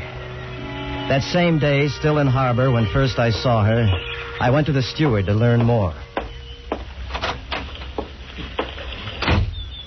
Yes, sir, Mr. Your name is Bram, isn't it? Yes, my name is Bram. Can I get a cup of tea? Yes, sir. It's hot. Are you a home man, Mr. Bram, or did you come from another ship? I came from another ship. What ship was it? The Antilles. She came in yesterday. We go out tomorrow. You don't like it shoreside, Mr. Bram? Nope, I find it too much trouble. You've sailed this ship before? 2 trips. What is this woman that goes with us? She's the captain's wife, sir. I know that. Is she a good wife, Spencer? I don't know what you mean, sir. Well, she's younger than he is. Why does a young woman marry with a man like that and go sailing off on a ship with him and 11 other men? I don't know, Mr. Bram. No lady would do that, would she? I don't know many ladies, Mr. Bram. You won't find out asking me. You'd better ask her. Maybe I will. Hello, Blomberg. More deck cargo ready to load for it. I'll see to it. You want tea, Mr. Blomberg? Tea time. Spencer, you sailed this ship before. What do you know about this woman that goes with us? Nothing. What kind of woman she is? The way she looks at a man. I don't know, sir. I don't know. When I left the steward, the second mate was asking the same questions I asked. I mentioned this to remind you that I was not alone with my thoughts. The same ones were in the minds of the others. Perhaps all of them. This, then, my good friend, was the state and nature of the ship when we made to open sea.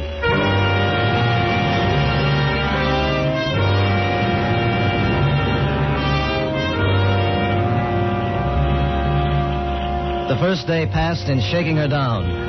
But then evening was upon us, and the woman ate supper in the cabin at the officers' table, which also included the passenger, Mr. Monks. These meals, there were only 6 of them, may be exaggerated in my memory, but I think not.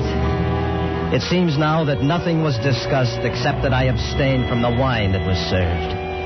It was difficult because I didn't want to give as my reason for refusal the fact that you know, sir, that I am a slave to drink unless I abstain entirely. Your glass, Laura? Yes, thank you. Mr. Monks? Yes, please. Thank you, Captain. Mm-hmm. Mr. Bram? No, sir, I don't want any. Mr. Blomberg? Yeah, I like good wine.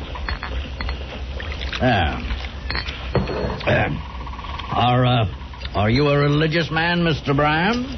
No, sir, not overly so. Wondered if that was why you wouldn't have a glass of wine with us. No, I don't care for wine. What you drink then? Rum like the pirates? I don't drink at all. I didn't think that a seafaring man lived that didn't drink, Mr. Bram. Seafaring men are much like any men, Mr. Monk. Some of them drink, some of them don't. Wine with a meal and a good whiskey or brandy at the end of a watch. Nothing can take their place. Is there a reason you don't drink, Mr. Bram? Yes. I don't like to. Have you ever drunk? No, I never have. I don't believe that. I've heard that some men don't drink because they expose their true selves when they do. Do you have a true self that you are hiding? I'm sorry to disappoint you, madam. You are seeing my true self, a man who doesn't drink. Oh, there must be a reason. And I'll find out what it is. That's enough, Laura. You're too forward. Eat your supper.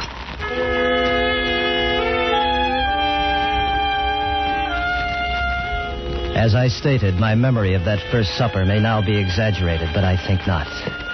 There was more drinking after the meal, but I left, as it was my watch. I know that the second mate stayed with the woman, though, even after Captain Nash had retired to his cot in the chart room. Now, this sleeping arrangement must be explained because it's important. The captain with a cot in the chart room forward in the main house, the woman in the first cabin starboard, the passenger in the second. Across the companionway, I in the first cabin port, Mr. Blomberg in the second. I heard the woman come to her quarters after I'd been relieved. And I think that night, I started dreaming about her and her taunting smile. And with her, I dreamed of being drunk.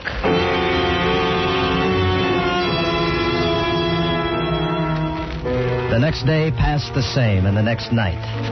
There's little enough of interest on a ship, and anything unusual is leapt upon. On this ship, it was my sobriety. The first sign of trouble came upon us during the third evening. And I swear upon our friendship, sir, that it was not of my doing. I was only walking aft past the main house. Mr. Bram? Yes? I'm in my quarters. I'm still on watch, Mr. Blomberg. What do you want? I think of you too much today. Now I don't like you. What you think is your business, not mine. And that I don't like you? It's a man's privilege to like or dislike. You don't care? Well, there'd be nothing for me to do about it if I did. There is something. Oh? Stop acting like you're better than us, all of us. I'm no better or worse than anyone. You think you are? You think so because we drink and you don't? You think you're saint or something? You're wrong, and I'll thank you to leave me alone. No. Let go of me. I give you a chance to make me wrong. I give you a chance to act like man. I ask you now, come in my quarters, drink with me like friends. I don't want to drink, Blomberg. Is insult not to drink when man asks you? Leave off me. Take it as an insult if you like. I say I have my reasons and my rights to do as I choose. Now, mind your own affairs. There'll be no trouble. Don't try to run me. You woman. Leave off me. Oh, you, I strike. Mr. Bram! Mr. Blomberg! Kill you next time. What is the meaning of this? There were some words, sir. What words? His woman. Words about Laura? No, sir. I've seen the way both of you are mooning about her. There's an end to that right now. You'll both eat in your own quarters from this day on. Stay away from her. Your officers on this ship. Now go to your quarters, Mr. Bram. Aye, sir. There'll be a report on this, Mr. Blomberg. You'll relieve the watch. Mr. Bram. What happened? There was some trouble. About what? Nothing, man trouble. I heard what my husband said. Were you fighting over me? No. Why should you fight over me? You've hardly looked at me. You're a married woman, Mrs. Nash. I think that makes more difference to you than it does to me. Why are you so good? You couldn't choose a word farther from the truth, and I think I'd better go inside. Wait, why did you fight? Because he was teasing you about not drinking, wasn't it? He told me he was going to. Yes, that was why. Are you playing the game with me, too? Oh, I'm intrigued. You're a man with a past, aren't you? And you won't drink because you're afraid someone will find out what it is. Think what you like. Don't you know that's a challenge to a woman like me? Wouldn't you even drink with me? Yes. Yes, perhaps with you. Is that a promise? No, Mrs. Nash, I promise nothing anymore. I've been ordered to my quarters. I'd better go.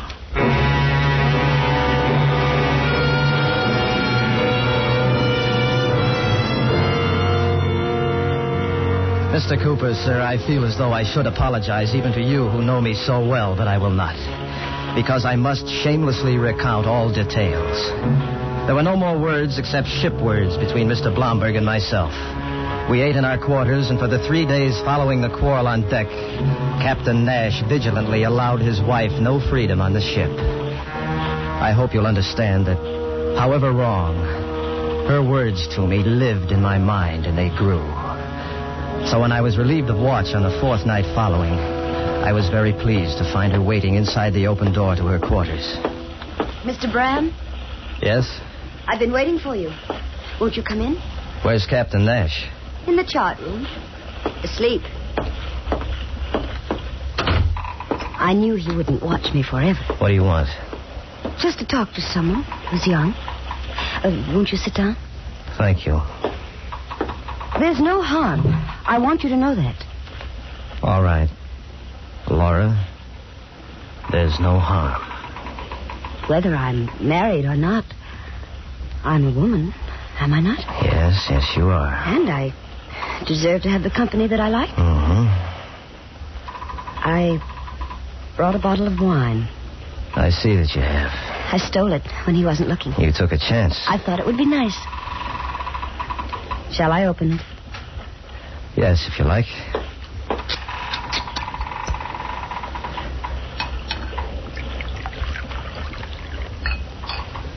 Here you are. Thank you. You haven't been very nice to me, have you? I've hardly been able to be anything to you. Then shall we drink to how nice you can be? All right.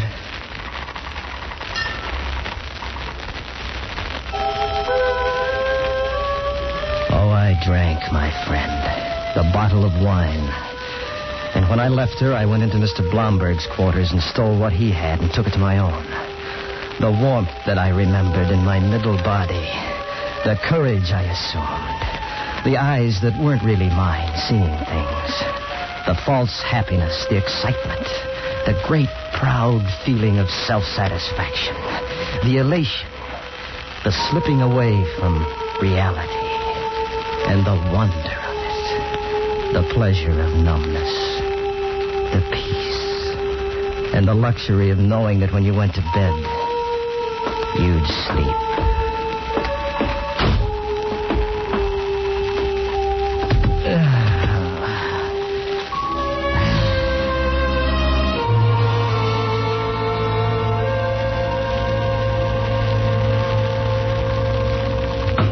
Mr. Brown! Mr. Brown! Mr. Brown! Huh? Mr. Brown! Yeah, just come here. What is it? What? What's the matter? What's the matter? There's murder. What? What's that you said? You've got to come up on the deck. The captain and his wife, Mr. Blomberg, they've all been murdered. They're dead.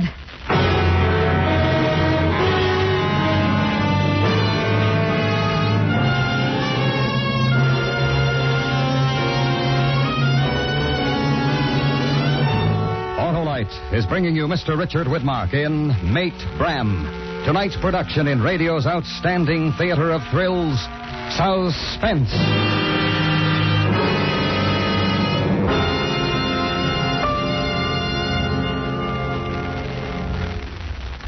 Say, Harlow, where do you expect the Autolite team to finish? Oh, I don't expect it to finish at all, Hap. That Autolite Electrical Systems job is never done. It works when you start your car and every second your engine runs, as well as when you blow the horn, turn on your lights, electric windshield wiper, radio, or heater. That Autolite Electrical team must have some real fans, Harlow. You bet it does, Hap. The many leading makes of our finest cars, trucks, and tractors that use Autolite Electrical Systems as original equipment. And in that great team, every unit and component part is related by Autolite engineering design and manufacturing skill to give the finest performance money can buy. Who manages this team, Harlow? Your car dealer or authorized Autolite service station. You can quickly learn the location of your nearest authorized Autolite service station in the classified section of your telephone directory under Automobile Electrical Service. Treat your car to a periodic checkup soon. It pays. And remember, from bumper to tail light, you're always right with Autolite. And now, Autolite brings back to our Hollywood soundstage Mr. Richard Widmark in Elliot Lewis's production of Mate Bram. A true story well calculated to keep you in suspense.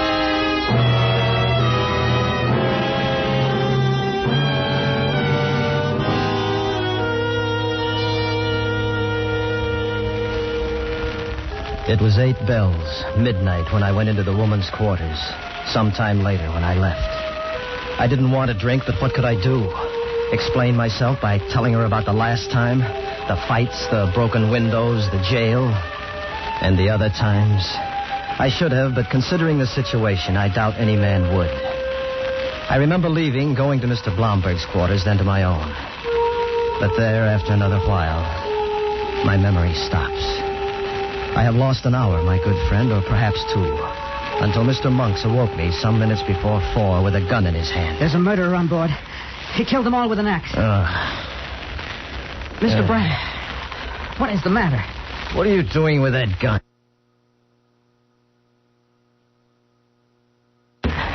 None of us is safe. There's a murderer on board. What are you doing? Water first.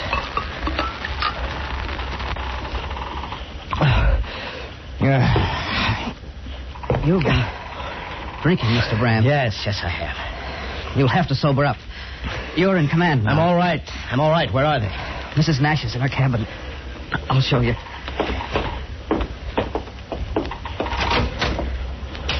There. Yeah. What do you know of this? Nothing. Nothing at all. How did you learn? Something woke me up. It was like a scream, but I didn't know. With all the sounds of the ship. When was that? I can't be sure. I went to sleep again. Then I woke up again. What woke you that time? I don't know, but I began to worry. About the sound I'd heard. The scream. I got up and went to tell the captain about it. He was dead. I was sure the sound meant something, and I came to Mrs. Nash's cabin. Then I saw Mr. Blomberg's door open and found him the same way. There's a maniac on board. Come with me. We'll look at the others. We looked in the quarters of the others and found no weapon. And I'll state now that when I looked in my locker for my gun, I also looked for bloodstains on the clothes in there and on the clothes I was wearing as I'd slept fully dressed. And I found none. Then, pursuing the actions of Mr. Monks and me, we awoke the steward and went on deck.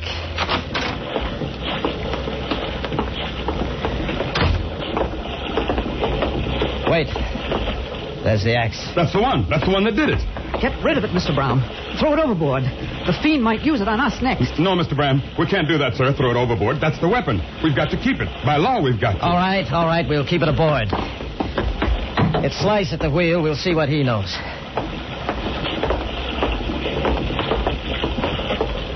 What is it? What's that axe? There's been murder aboard, Slice. How long have you been at the wheel? 2 hours, sir. Who is it? Brown and Cantwell share your watch, don't they? Yes, sir. Where are they? Forward, sir. Standing lookout. Who's dead? The captain and his wife and Mr. Blomberg. Have you seen anybody on deck, Slice, while you've been at the wheel? Only you, Mr. Brand. I didn't see nobody else. I didn't remember. It's a frightful thing to have a man say you were out on deck and not remember. I tried to carry on without arousing suspicion. And this is what I learned. That I had come out and asked for Mr. Blomberg. And upon being told that he was tending the foresail with 2 deckhands, I'd gone back inside. And that then Mr. Blomberg had come aft and gone inside, too. And that he'd never come out again.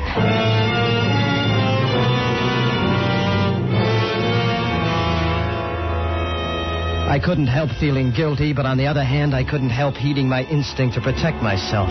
For example, at my earliest opportunity, when I was not seen, I took that axe and I threw it overboard. But that was wrong. I acted in excitement and fear, and I'm sorry now that I did. When dawn came, I ordered the ship to come about and set her back toward Boston. Soon after this was done, the steward came to me. The crew wants me to talk to you, sir. Yes, what about? They all say they'll be afraid to go to sleep tonight for fear of being murdered in their bunks. All right, I'll have them all sleep on deck where a watch can be kept over them. And if you will, Spencer, you can tell them all to come on deck in an hour for the funeral services. Funeral services, sir? Yes. We can't put those people over the side, sir. By law, we've got to take them back. Well, yes, of course, Spencer, but it's not good to have them on the ship. I mean to put them in the longboat and tow it astern. Now bring them out. And with Captain Nash, bring his Bible. It's open on the table next to his cot. It is, sir?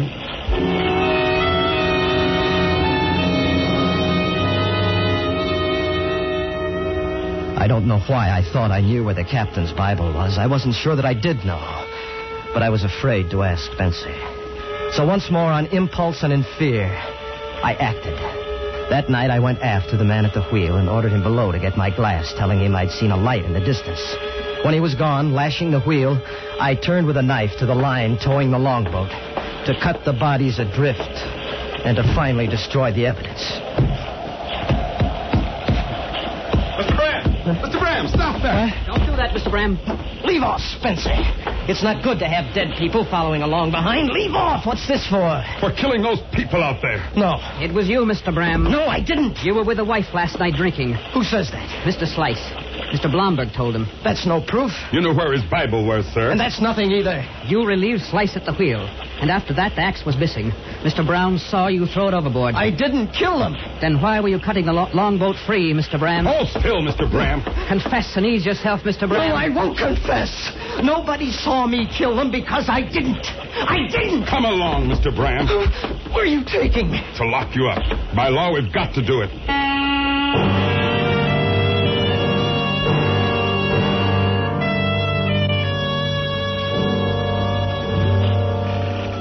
They put me in irons, locked in my own quarters. And here I have stayed. There have been no more murders in the 3 days past, which does not stand in favor of another killer being aboard and my being innocent. What I have written, my good friend, is the whole truth. And I beg of you to be my legal counsel when my case comes to trial, as I'm sure it will. In my own mind, I am not convinced that I'm guilty. For one reason, that however violent I've been, I have never killed before.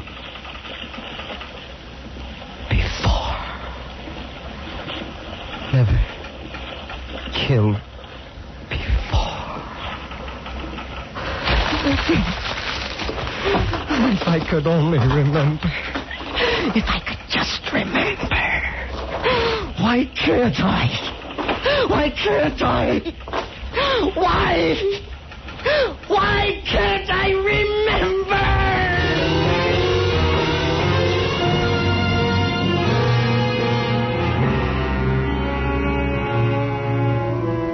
As the passenger aboard the Fuller, I was called along with the crew to testify in both of Mr. Bram's trials. And each time I stayed to hear him pronounced guilty by two separate courts of law of a crime he steadfastly swore that he did not remember committing.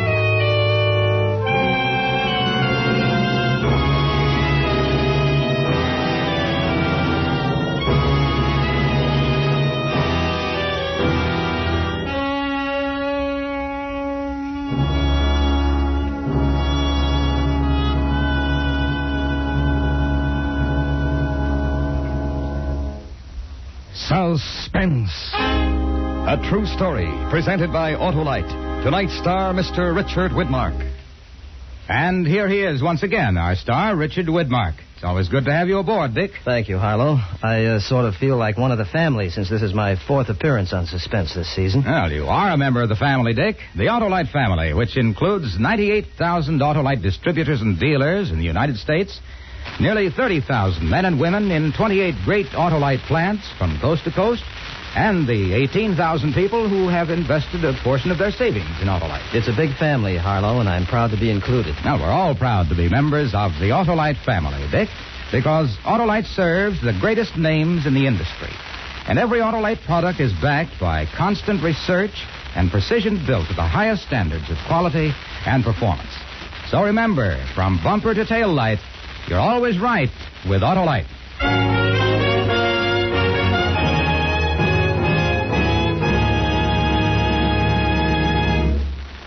Next week, the dramatic recreation of a race 5 brave men made with death. A true story based on the writings of one of those men. Our star will be Mr. Herbert Marshall. The story is called The Diary of Captain Scott. Presented next week on Suspense.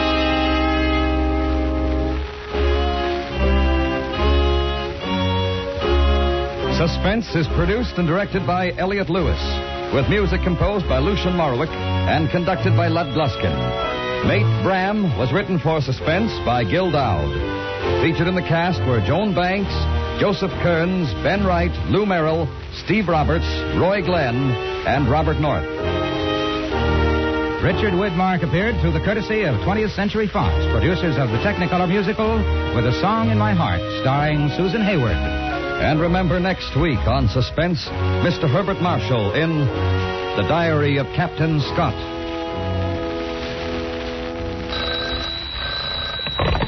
You can buy Autolite electrical parts, Autolite day-full batteries, Autolite standard or resistor-type spark plugs at your neighborhood Autolite dealers. Switch to Autolite. Good night. This is the CBS Radio Network.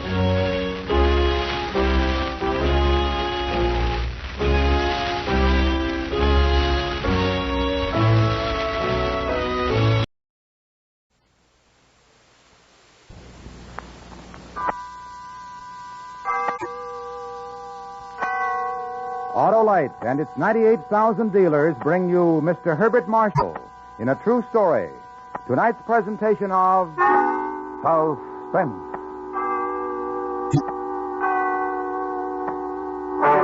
Tonight, Autolite presents the true story of 5 polar explorers and their race against death.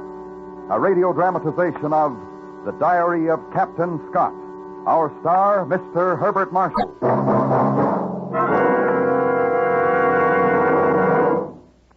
Hey, Wilcox, you're under arrest. What for, For Sheriff? helping make a fast getaway, that's what for. Oh, not I, Sheriff. It's those ignition-engineered Autolite spark plugs in my car.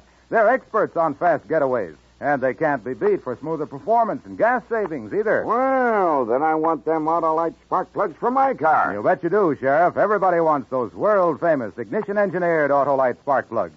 So why not have your neighborhood Autolite spark plug dealer check the exact condition of your spark plugs with his exclusive Autolite plug check indicator. And if they're worn out or wrong for your style of driving, he'll recommend those gas-saving, super-smooth, ignition-engineered Autolite spark plugs. How do I find my nearest Autolite spark plug dealer, Wilcox? Why, just phone Western Union by number and ask for Operator 25. She'll gladly tell you the location of your nearest Autolite spark plug dealer. And remember, from bumper to tail light, you're always right with Autolite. And now, with The Diary of Captain Scott and the performance of Mr. Herbert Marshall, Autolite hopes once again to keep you in suspense.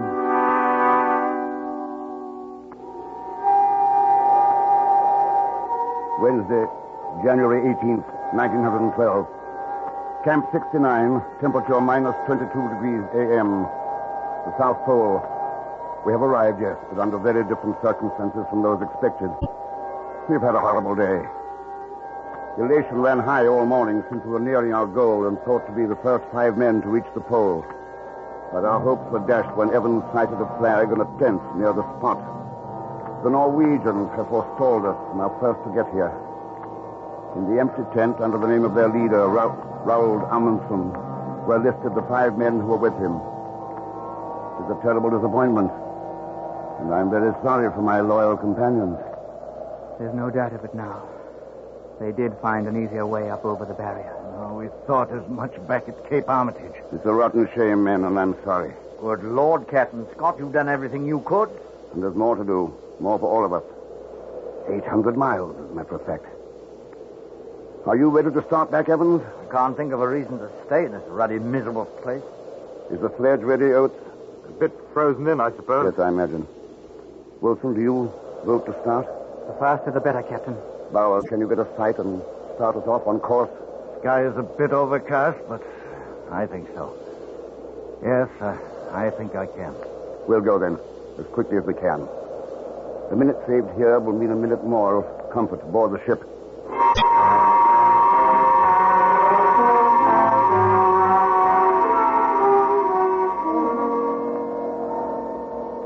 January 18th, temperature minus 26 p.m. The moment of departure is here. It is impossible to collect our thoughts since few of them are voiced. But I know that the same are with all of us. Can we pull the heavy sledge with great distance? 800 miles over trackless, windswept barrier and drift. Can we find the carefully arranged supply camps we left on our trail? Can we trust our navigation instruments? Can we survive?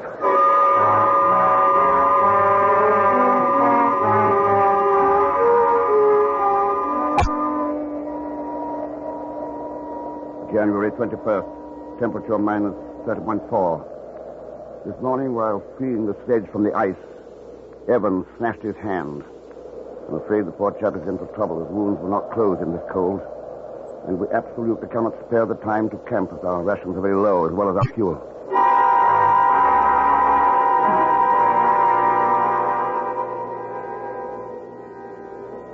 January 28th, night camp. Temperature minus 27. The clouds continue to fall behind us, but with painful slowness. Our diet, and with it our general condition, has improved since finding our half-degree supply camp. Only 42 miles to the next one, but we're not without ailments. Oates is suffering from a very cold foot. Evans' hands and face are in a horrible state. And tonight Wilson is suffering tortures from snow blindness. Bowers and I are the only ones without trouble at present.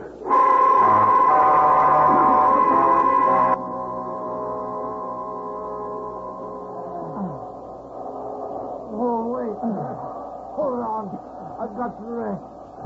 Don't try to help, Evans. Just hold to the sled. I wasn't helping, Captain. I've got to rest anyway. I get dizzy. Don't sit down, Evans. Stay up on your feet. Can't we put him in his sleeping bag and put him on the sledge? No, I won't do that. We can pull him. I won't do it. If it's for the good of the rest of us, Evans. No, I'll stay here first. Then, if it's an order. No, not that kind of an order. I won't be dragged on by the rest of you. Then you've got to come along. 7 or 8 more miles, Evans. Then we'll be stopping for some rest and a hot meal. I'm not thinking of those miles. How many more 7 miles are there? Let's cover these before. How many more? Evans. I'll do the best I can. I'm sure of it, Evans. And everything will be all right? Yes. All right. There'll be hot food in a few more hours. Let's move on.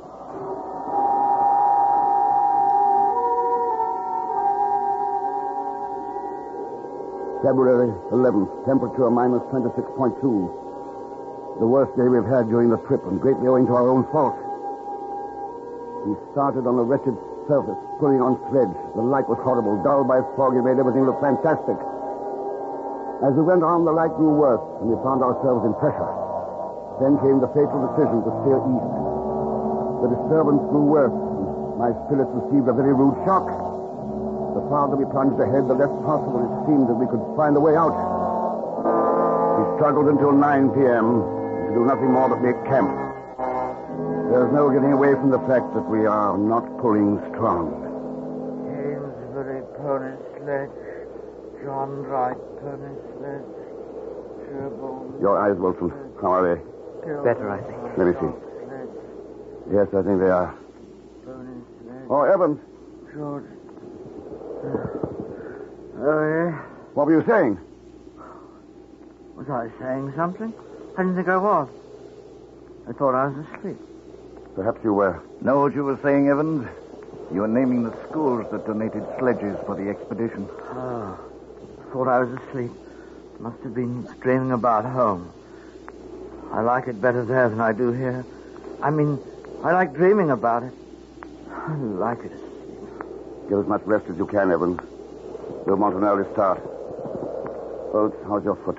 All right, it's better, Captain. It bothers a bit in the morning, but then it gets better. Good. How do you get along so well, Captain? Oh, because I know everything is going to be all right. Are you just cheering us up, or do you really think so? Of course I think so. You know as well as I what splendid planning we've had. Everything is going precisely as it should. There's a line of supply camps right back to the ship. All we've got to do is follow it.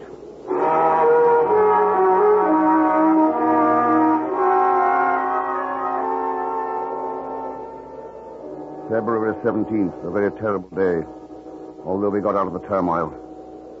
Evans looked a little better after a good sleep and declared he was all right. He started in his place on the traces, but half an hour later, he had to leave the sledge and follow behind. At the first rest stop, he came up very slowly. He stayed with us for a while, then dropped out again. We tried to pull him on the sledge, but had not the strength, and he fell behind. At lunch camp, we saw him coming far astern, and when we looked again, he had fallen.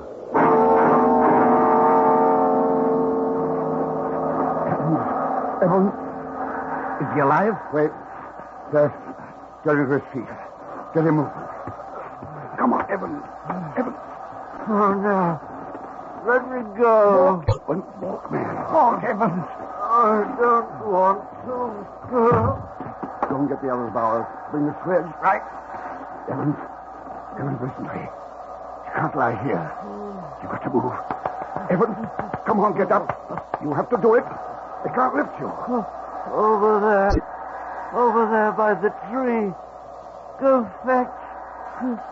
Over there.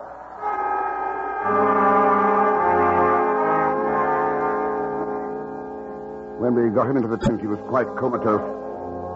And he died quietly at 12:30 p.m. It's a terrible thing to lose a companion that way.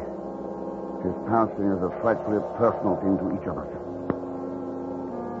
As is usual, our doubts and fears are not voiced.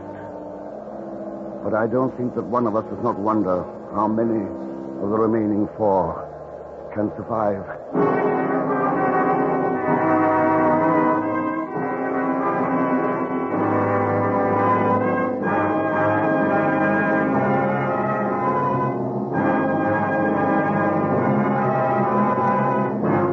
Autolite is bringing you Mr. Herbert Marshall in The Diary of Captain Scott.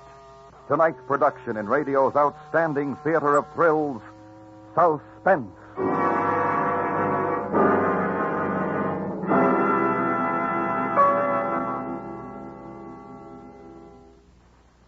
Hey, well, Torch, are them Autolite spark plugs really as slick as I hear tell? You bet they are, Sheriff.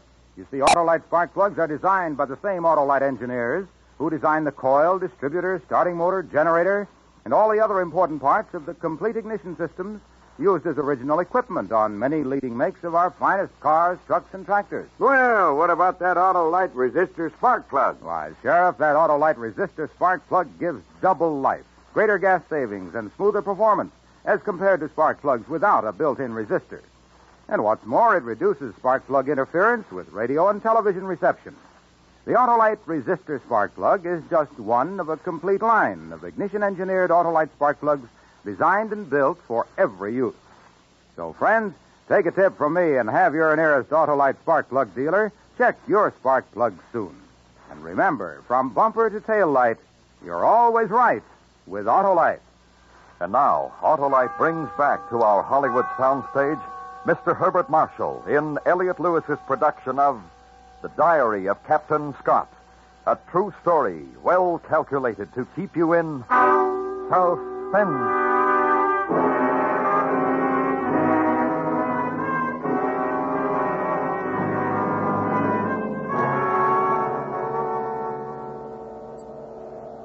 February 22nd, night camp. Temperature minus 22.9. There's little doubt we are in for a rotten, critical time going home, and the lateness of the seas may make it rather serious. We never won a march of 8.5 miles with greater difficulty than we did today. We've come now a bit more than half the distance, which leaves almost 400 distressing miles of dragging still before us. On the bright side, we found another supply camp and have 10 full days of provisions and have less than 70 miles to the next camp.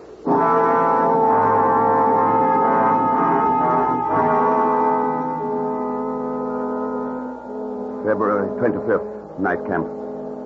Temperature minus 23.2. A little despondent again. The really terrible stuff. Oates' foot is almost completely gone. He is helpless. It leaves the pulling up to Wilson almost totally blind now. Bowers and me. And we do not do well at all. The truth is there is not enough energy in our rations. Without tremendous intakes of energy in this cold, we suffer physically, mentally too. There is little communication between us in the tent at night now.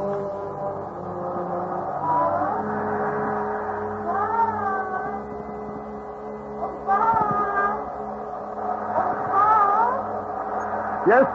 What is it, Scott? Well, I thought I heard something. I thought you said something, didn't you? No. Bowers. I've got to talk to you, Bowers. Oh, of course. Bowers, I'm terribly worried. I didn't think it was you who called. I heard my wife. Under these conditions, I Wait, hardly let me think... tell you. It started last night. I was with her, Bowers, and there wasn't a dream. I was lying awake, looking up at the peak of the tent.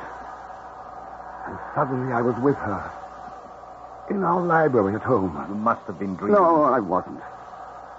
I could feel everything and smell everything. The perfume she was wearing, the warmth from the fire. I was warm, Bowers. I was warm even after I came back here. No dream can accomplish that. I went home. I held her in my arms. And we went up to see our son. It was night and he was asleep. And then we went back to the library and sat before the fire. And it was warm. I'm sorry that he's asleep, Bob, but it is late. I know. From every time. And oh, what tales I'll have to tell him. Of courageous men serving their country. I'll make him proud to be an Englishman. Oh, I'm sure he will be, darling. Above all, we must guard him against indolence. We must make him a strenuous man. Interest him in natural history. Better than games. He'll be a good man. And you, Kate, if I could tell you the millions of thoughts I've had of you. I was with you, I think. I worried so. I knew you must have been suffering. There was but some. There's bound to be when a feat is as great as ours. The years of planning. 800 miles we marched to the pole. 800 back. But what wealth we brought to the scientists. And what honor we brought to England. You're home, darling. And that's more important than science and honor. You're home and you won't ever go away again. No. I've served my duty, I think. I shall collect and arrange my notes. Perhaps I shall write a book and describe the bottom of the world and living there. But never go back. The drift snow, like finest flour, flipping up under one's clothing and stinging as a fan blast. But never go back. The great cloudy columns of snowdrift advancing from the south and heralding the storm. But never go back. No, I like it here. I'm warm. Warm. I'm warm. It was a dream, Scott. Good Lord, it's nothing to worry about. It was not a dream. All of your senses don't coordinate in a dream. You don't smell and touch and feel. Well, I've told you. If it's the first sign of a breakdown, I wanted you to know. Oh, of course it isn't. You're in splendid shape. Thanks, Bowers. I owe you a great deal. Nonsense. At least I owe you the privilege of getting some sleep. Good night, Bowers. Good night.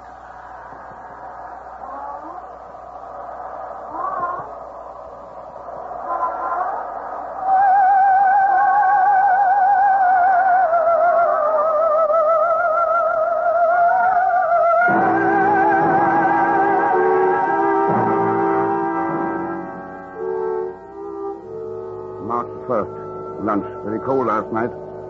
Minimum minus 41.5. But our fortunes have changed. At least the future looks brighter. Bauer's excellent navigating has kept us precisely on course, and on it we found an unexpected supply tent containing rations and a note addressed to me. The men back at the Cape had taken it upon themselves to change plans, for which we are happy. The next camp, we expected only supplies, has been enlarged and manned. We are to be met there with dog sledges. At that point, our dragging days are finished. And only 24.5 miles away.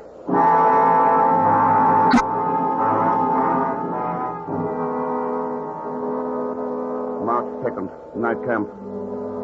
All the elation of yesterday has been crashed. Misfortune rarely comes singly.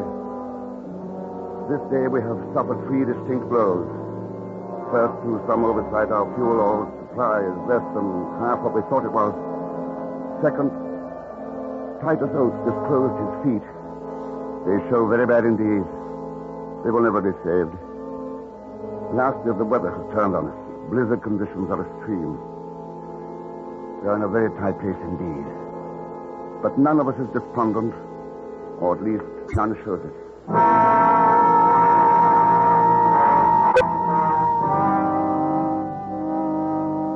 March 10th. Things steadily going downhill.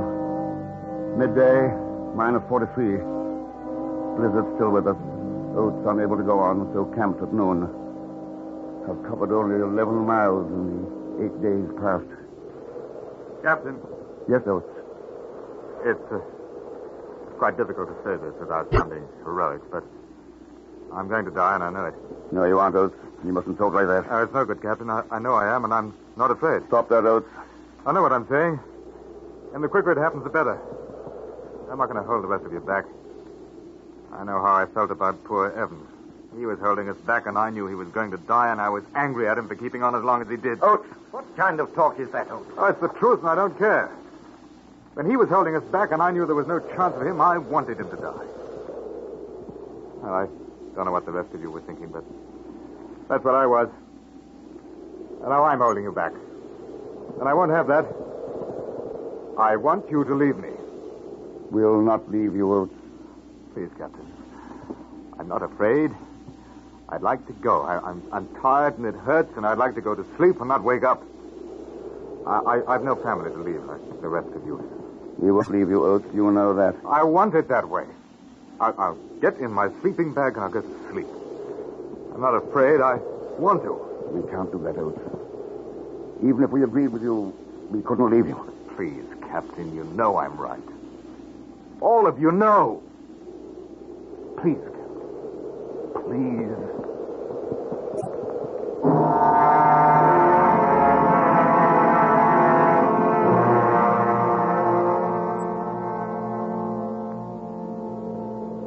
March 16th or 17th. Lost track of dates, but I think the last is correct. Poor Titus Oates is gone. Should this journal be found, I want these facts recorded. This was his end. He woke in the morning yesterday. It was blowing a blizzard. He said, "I'm just going outside. It shan't be long." He went out into the blizzard, and we have not seen him since.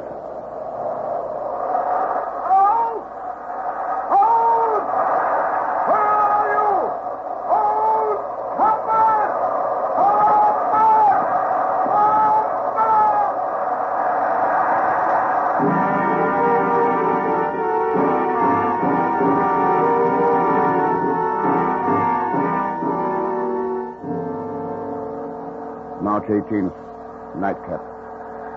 We are 14 miles away from the sledge camp. But ill fortune presses. My right foot is gone. 2 days ago, I was proud possessor of the best piece. Now one is gone. The others are still confident of getting through, but I don't know.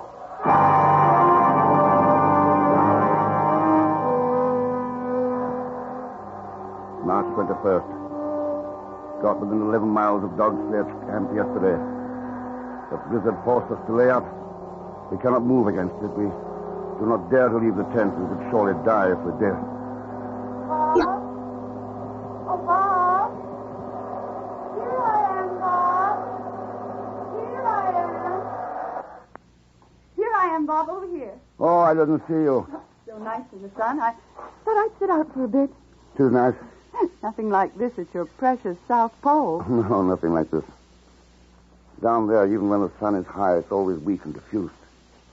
And because of the reflection from the ice from every side, there never is a definite shadow, always a number of shadows of any man or object. I think you love it. No, I hate it.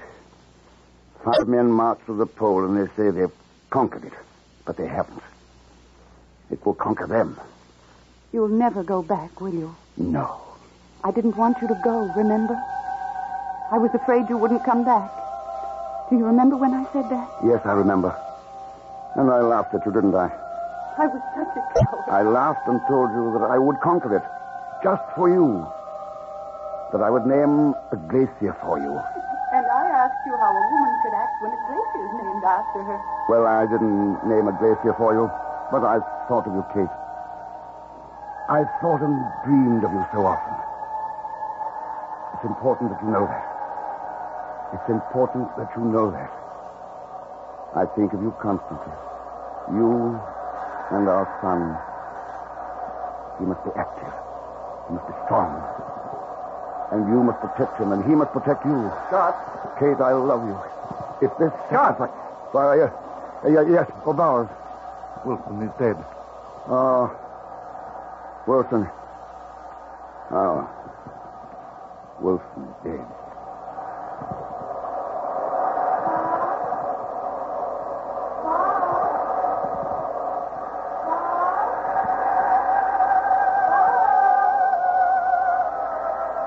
March 29th.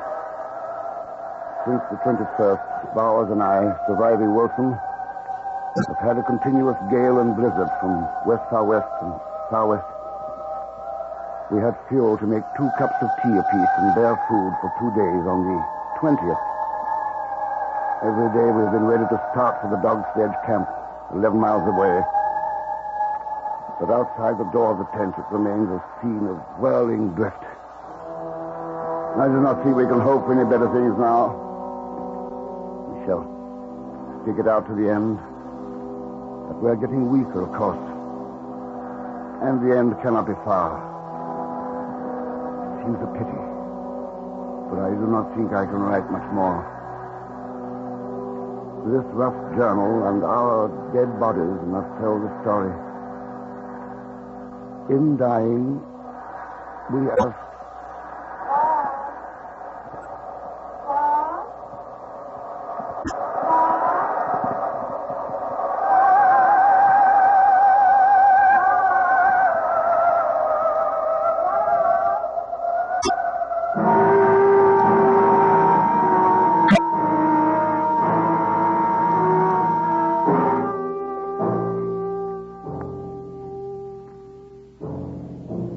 Following year, an expedition formed by Captain Scott's comrades at the main depot at Cape Armitage set out and found his body, along with that of Bowers and Wilson.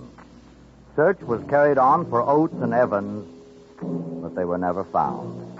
A great cairn was built at the site of Scott's final camp, a trivial monument to the courage of 5 men, and especially to the complete devotion to duty of Robert Falcon Scott, who until his dying breath continued to keep a record of the fatal journey.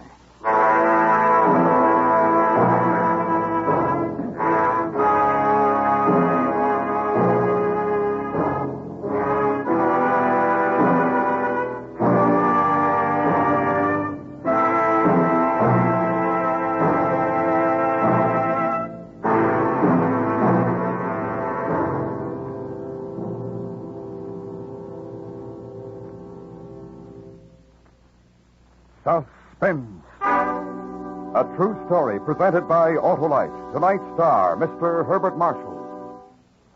And once again, here is Mr. Marshall. Bart, we enjoyed your performance as Captain Scott, and we hope you'll be back with us again soon. Thank you, Harlow. All you have to do is to ask me.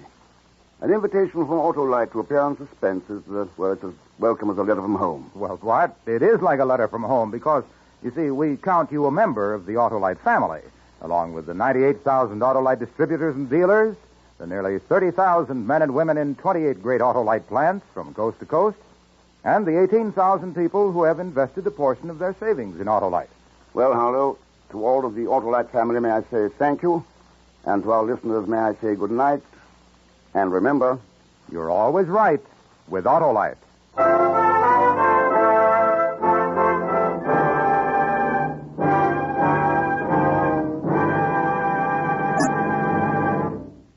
Next week, another true story about an almost legendary man. The dramatic recreation of The Shooting of Billy the Kid, starring Mr. Frank Lovejoy. The program will be heard on Suspense.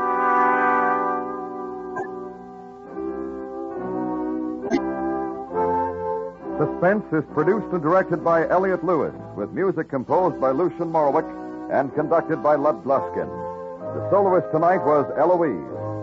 The Diary of Captain Scott was adapted for Suspense by Gil Dowd. In tonight's story, June Whitley was heard as Kate, Tudor Owen as Bowers, Ben Wright as Oates, Joseph Kearns as Evans, and Charles Davis as Wilson. Herbert Marshall may be heard each week on his own radio program, The Man Called X. And remember next week on Suspense, Mr. Frank Lovejoy in The Shooting of Billy the Kid.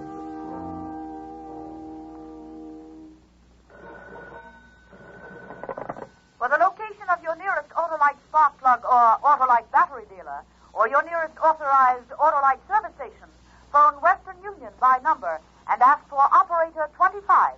Switch to Autolite. Good night. This is the CBS Radio Network.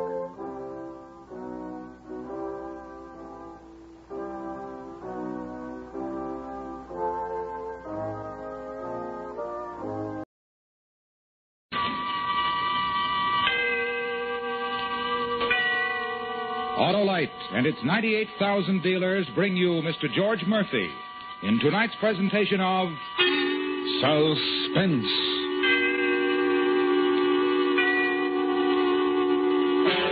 Tonight, Autolite presents a story about fear and a man's decision. Find yourself or die. The story is called The Death of Me. Our star, Mr. George Murphy.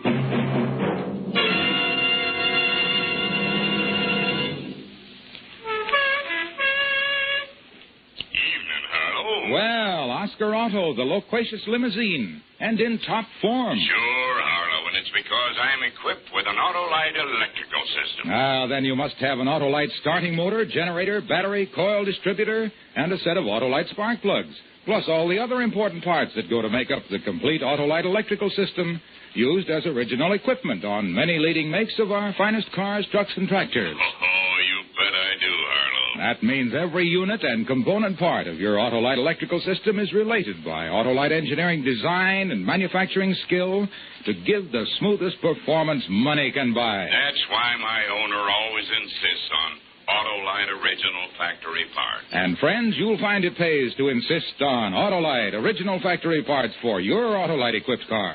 Because from bumper to tail light, you're always right with Autolite. George Murphy is appearing by arrangement with Metro-Goldwyn-Mayer, producers of the Technicolor picture Scaramouche, starring Stuart Granger, Eleanor Parker, Janet Leigh, and Mel Ferrer. And now, Autolite presents The Death of Me, starring Mr. George Murphy, hoping once again to keep you in suspense. I should have told Sal when it began.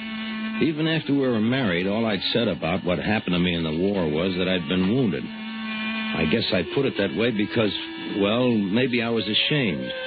Battle fatigue, the docs called it. Like a nervous breakdown. At the bottom of it was fear. I'd learned that, but not ordinary fear. It was like some powerful, misty thing. Well, they called it imaginary fear. That's why I wanted the job away from everything. Fresh air, exercise. I had to get a grip on it before it got worse. The place was upstate, way back upstate, and it took most of the day to drive there.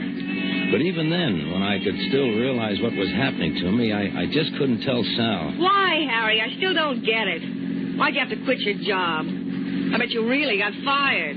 No, I'm not fired, Sal. Like I told you, it's a leave of absence. It's crazy.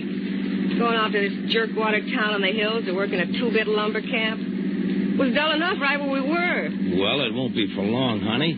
I know it. Just long enough for me to...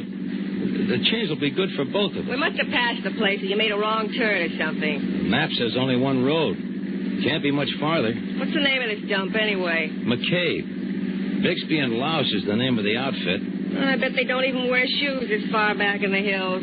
Hillbillies. There it is. Up ahead, see? Yeah.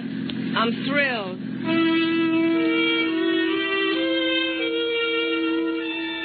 The town was old.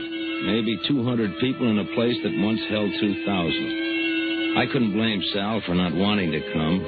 She was pretty, the kind of a woman that men looked at. She liked excitement.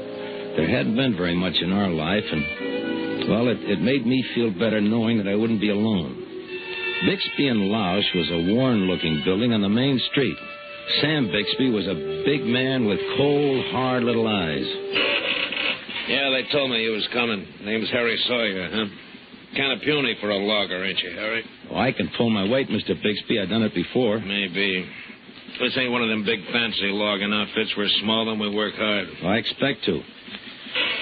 Got your wife out there in the car? Yeah. You can't take her out to the camp. She'll have to stay here in town. Except on Saturday nights. Yeah, I understand. Well, I guess you'll do. Job's only good for a month. Then I'm hired? Yeah, you're hired. Come on, I'll buy you and your wife a drink. Well, thanks, Mr. Bixby, but we're not settled. All right, another time. I'll see you in the morning, and the truck leaves at 6. I'll be ready. And thanks.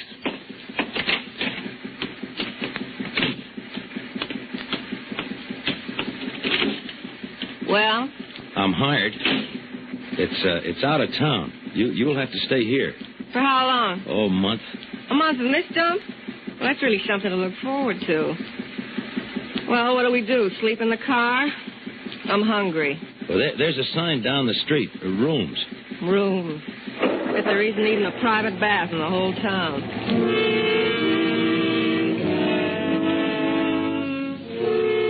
It wasn't too bad. At least the room was clean. Sal took a long time getting her hair just so and the lipstick just right like she always did before we went to eat. The guy downstairs said the best place was Myra's, a bar up the street. Everybody ate there.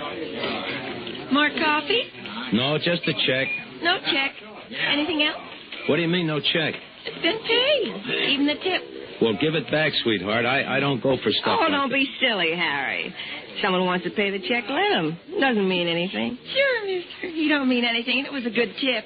Who is this he, miss? That's him coming this way. Big Sam Bixby. Oh, I hope you folks don't mind me butting in. This your wife? Well, it ain't often we have a looker like you in the cave, ma'am. Thanks for the dinner, Mr. Bixby. We appreciate it. Don't mention it. I'll see you in the morning, sir. Yeah. Thanks. Good night.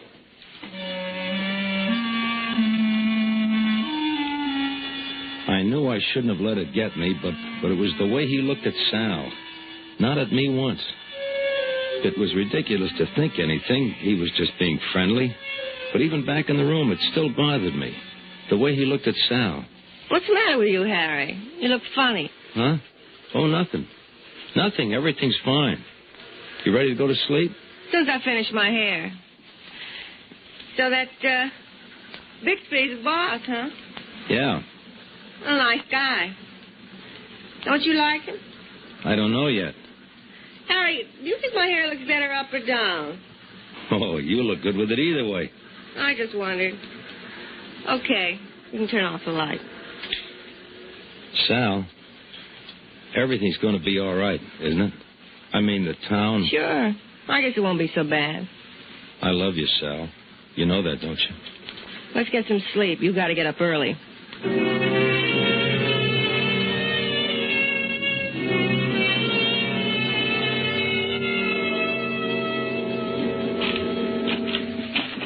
Morning. You Sawyer? Yes. McCaw's my name. Ludy McCaw. Hello. We riding out to the camp together? Don't rightly know. Myra wants to see you. Myra? Myra Louch. The other half of Bixby and Louch. Is there something wrong? Don't rightly know. In the office there. She'll tell you. Miss Louch? Shut the door. You wanted to see me? That's right. I wanted to see you. You're fired, Sawyer. Fired? Why? You're fired. That's all there is to it. Now get out. Get clear out of town. But I thought Mr. Bixby I don't said... care what Mr. Bixby said. You get out of my cave before you... What in the name's going on in here? Myra, honey, I swear I can hear you clear to Coldville. Well, I don't like it, that's all, Sam. You're hiring every Tom, Dick, and Harry that comes down the pike. I just don't like it. Honey, you may be a partner in this company, but I run it. I hired Sawyer. When the time comes, I'll say when he goes. Well, all right. But there's going to be trouble, Sam. You know it. I know it. There's going to be trouble. Get in the truck, Sawyer. We're wasting time.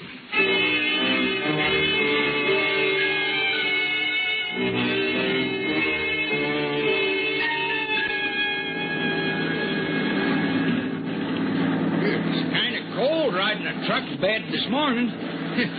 Think Sam would have let us ride in the cab with him. Huh? Oh, yeah. I see you still got your scalp. Myra can really boil over, can't she? Yeah. Here's the camp. If there's anything else you want to know, just ask me. They say I'm the biggest busybody in these parts. All right, boys. Find a bunk, Sawyer. Then you and Ludy meet me at the office. And snap it up. There's an empty bunk next to me, okay? Sure. Say, what's that smell in the air? Swamp? Huh? Oh, yeah. Down over yonder. Good timber growing there, too. Don't know what Sam's saving it for.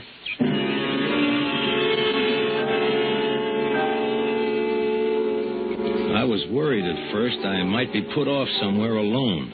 But Sam teamed me up with Ludi. After that, there wasn't time to think about anything but work. It was just what I needed, and Ludi made good company. That night, it was a dreamless sleep, the first I'd had.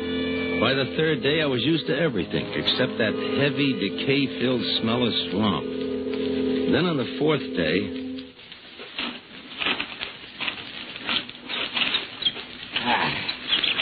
That's the only part I like, watching them fall.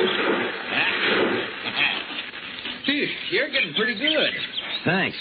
Yeah, he's doing all right. Huh? Oh, Sam. Didn't know you was back out in town. Looks like he got Sawyer broken right. Oh, it ain't me, Sam. He's a good worker. Looks like he'd be good on Cypress. Come on, Sawyer. I got a special job for you. Me too, Sam? Just Sawyer. He can do this alone. Special job, Mr. Bixby? Yeah. That act sharp? Sure. What is it? You'll see. You said cypress? Doesn't cypress grow in the swamp? Yeah. Wet cypress. Watch your footing now. Yeah. There's your job. Through the mist. 6 cypress. Well, that's a big job, Mr. Bixby. And footing like this, wouldn't it be better? Can't spare anybody. You'll do it alone. Yes, but... I told you we work hard around here. Just watch your footing. Don't slip at the wrong time.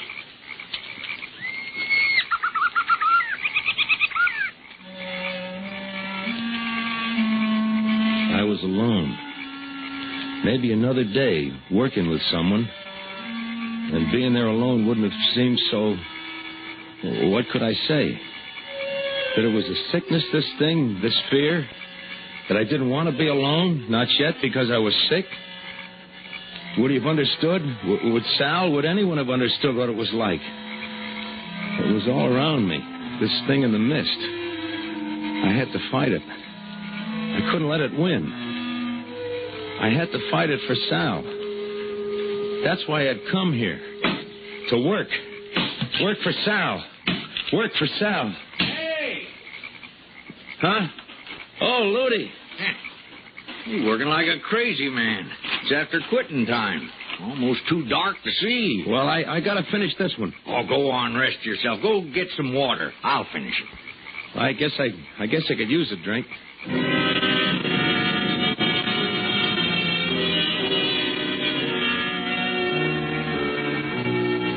I was tired, aching tired. But I had stayed there. That was all that mattered.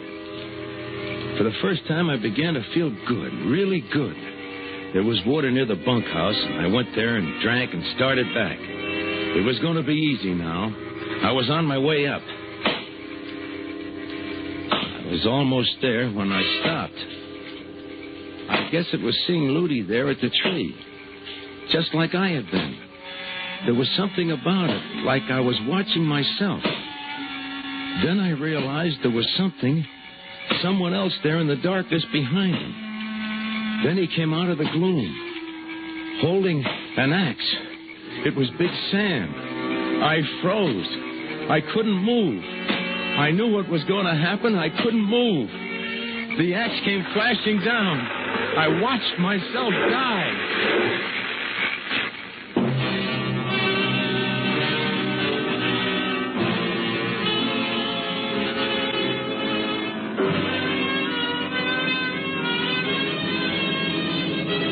Autolite is bringing you Mr. George Murphy in The Death of Me, tonight's production in radio's outstanding theater of thrills, Suspense.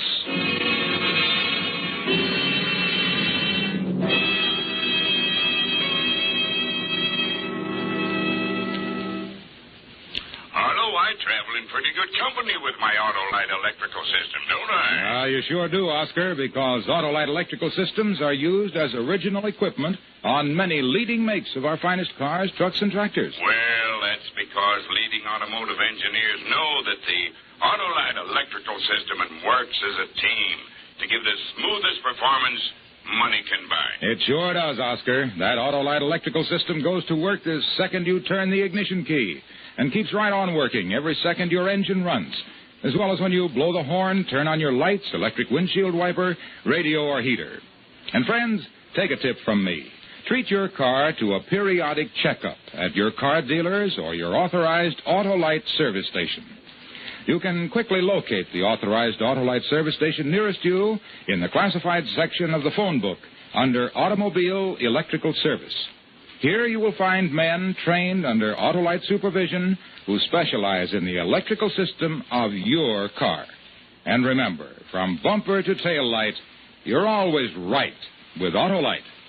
And now, Autolite brings back to our Hollywood soundstage Mr. George Murphy in Elliot Lewis's production of The Death of Me, a tale well calculated to keep you in suspense.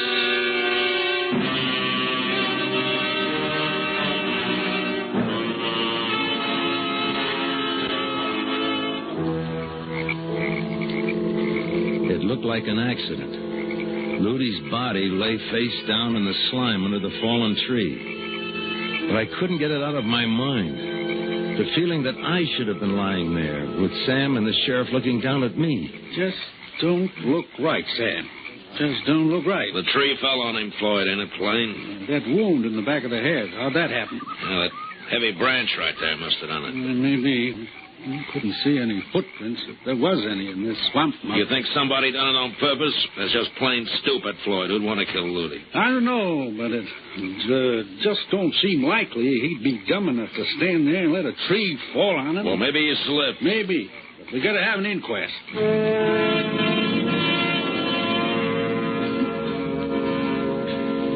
He had guts to stand there over Ludy's body. But why? Why kill Ludy? Then he looked at me. Just a glance, but I saw it. As if he knew I had seen him kill. Okay, fine. When I got to town, I'd go straight to the room. Then at the inquest, I'd hang him. Just a minute. These darn snaps on this dress. Wasn't expecting you so soon. Harry. What's the matter? Why, nothing. I sent out for coffee, and I thought... What? What did you think? I don't know. What are you doing in town? You didn't get fired. I'm here for the inquest. Inquest? Oh, so that's what all the buzzing's about. I thought it was some kind of accident. It wasn't an accident. It was murder. I saw it, Sal. I saw Sam Bixby kill a man. You saw Sam Bixby killed... Oh, it looks like an accident. It looks real good like an accident. But it isn't. Why, that's awful. Is it, Sal? Of course it is. What's got into you anyway? Well, for a minute I thought that... It's just that I saw it happen and I don't know. You're just upset, that's all. Now, what about that inquest? They said at the bar as soon as the coroner gets here. Are you going to go? Yeah, I guess we'd better.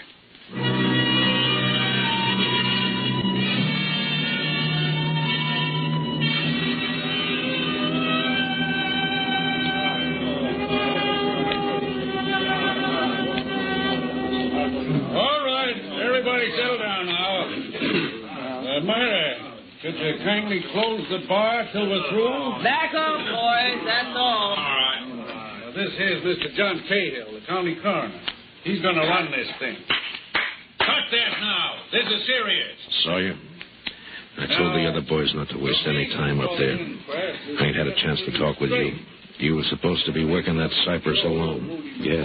Just tell them where you was at the time. We'll talk about that later. All right.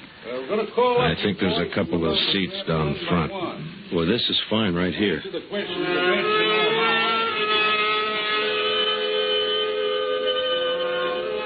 I watched him slip back into the crowd. It was like some bad dream.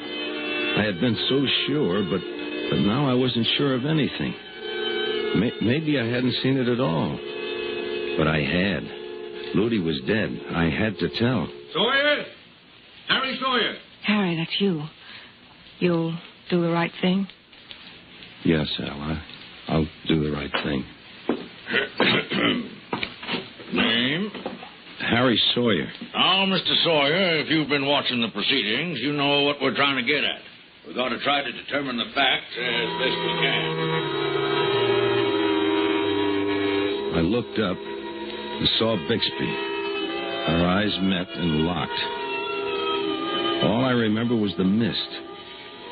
It was everywhere. I was back in the mist, and I couldn't tell. I was making a terrible, terrible mistake, but I couldn't say anything but yes and no, and it was over. The verdict is that the deceased, one Ludi McCaw, met his death through accidental causes. You were right, honey. You did right. Sal, we've got to leave. We've got to get out of here. Oh, yeah? How about you and your wife having a drink with me? I owe you one, remember? Why, yeah, Mr. Bixby. Of course. That'd be nice. Yeah, this booth here? Sal, listen. We've got to, Harry. Yeah, this is fine. Ah, good. And after we have our drinks, let's say we ride out to the camp. This is Saturday, you know. We have a big time at the camp on Saturday. Well, I don't think Sal would... Why, sure she would. You want your wife to see where you work, don't you? Sure, honey. Ought to be fun. Yeah, there's whiskey and gambling. Myra runs the table, but you can never tell. You might win something. We'll have a fine time.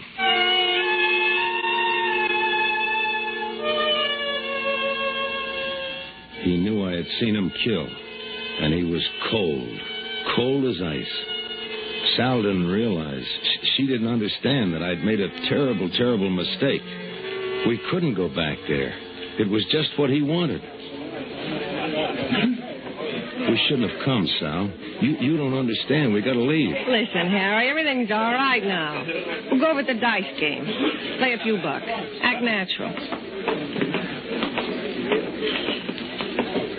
4's the point, little Joe. All right, bet $1. The pass line? Doesn't matter. Anything.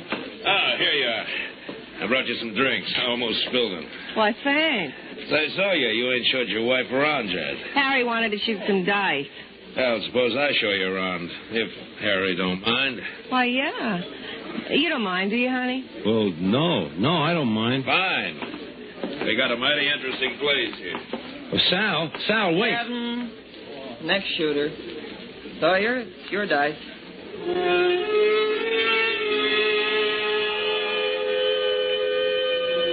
I wanted to run after Sal, run away from everything, but I had to act natural. Natural.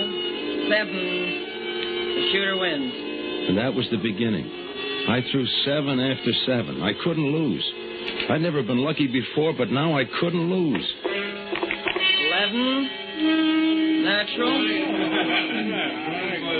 Don't you think you just about run the luck out of those dice, Sawyer? Your luck's bound to change.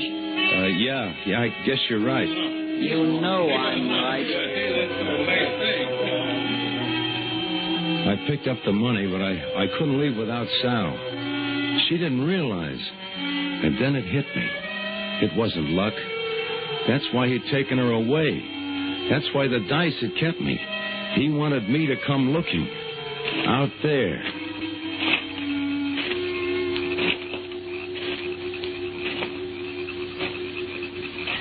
Why we come here, Sam? Filthy. I want to talk. There's nothing more to talk about. How did you get so mixed up? It was dark. I thought it was... But I didn't tell you to kill anybody. It was your idea. You're in this, too. Don't be crazy. All I said was if something just happened to Harry, naturally I'd have to stay longer. You can't leave. It's all over, Sam. You're not saying anything, and we're leaving. Get it through your head. Wait. There's someone. It's me, Sal. It's only me. I'm here. Isn't that what you wanted? What? What are you going to do? No. He ain't going to do nothing. I'm going to kill him. Tell him to. Run, Sam. You don't know what you're doing. Sam! Stop it, Sam.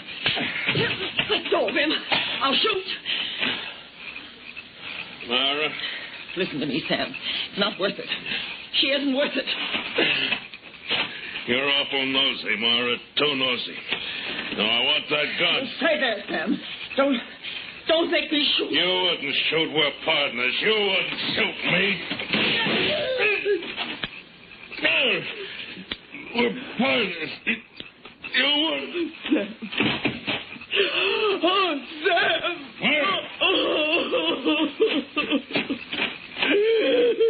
He's dead, Myra. I'll take the gun. Oh, no. Dad, no. I'll have to hold you. I'm sorry. Me. I loved him. It was her. How about getting your wife out of here, Sawyer? Leave McKay. Don't come back.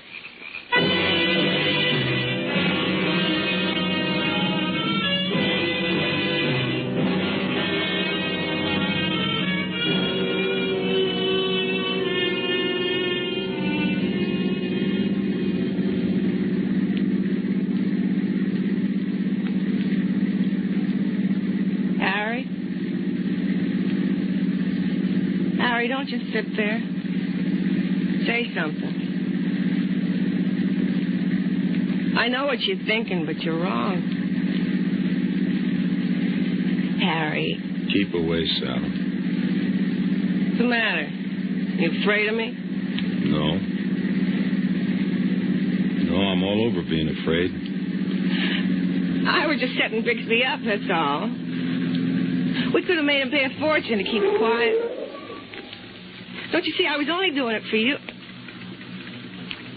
What are we stopping for? This is where you get out. Get out? You're going to leave me here? What'll I do? There's nothing. Where'll I go? The roads are many, the world is wide. Get out. Harry, you can't leave me here. I'm your wife. Take me with you. You've got to. It's a matter of self-preservation, honey. Sooner or later, you'd be the death of me. Harry, don't leave me. Harry, wait.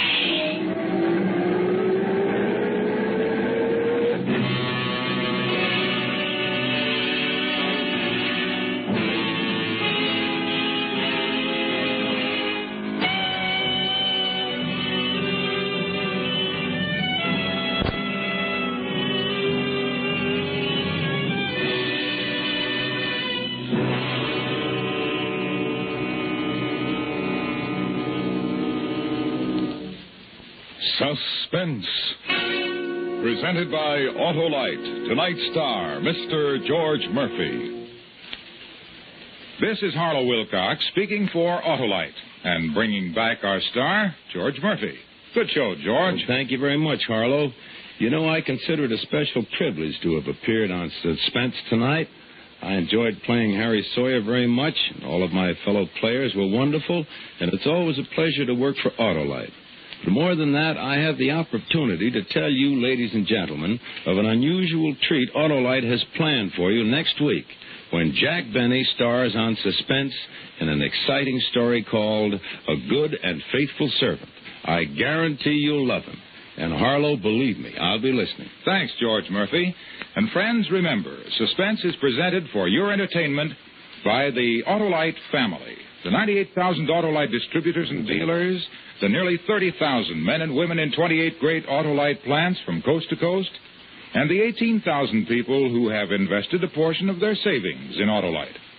Every Autolite product is backed by constant research and precision built to the highest standards of quality and performance. So remember, from bumper to tail light, you're always right with Autolite.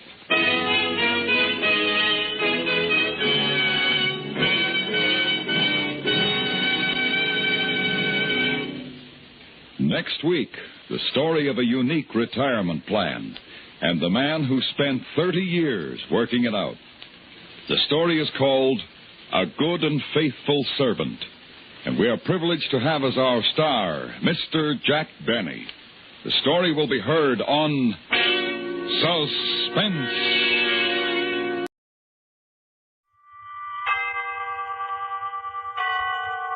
Autolite and its 98,000 dealers bring you Mr. Jack Benny in tonight's presentation of Suspense.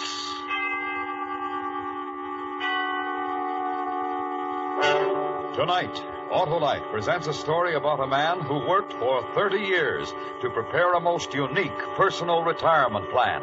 The story is called A Good and Faithful Servant. Our star, Mr. Jack Benny.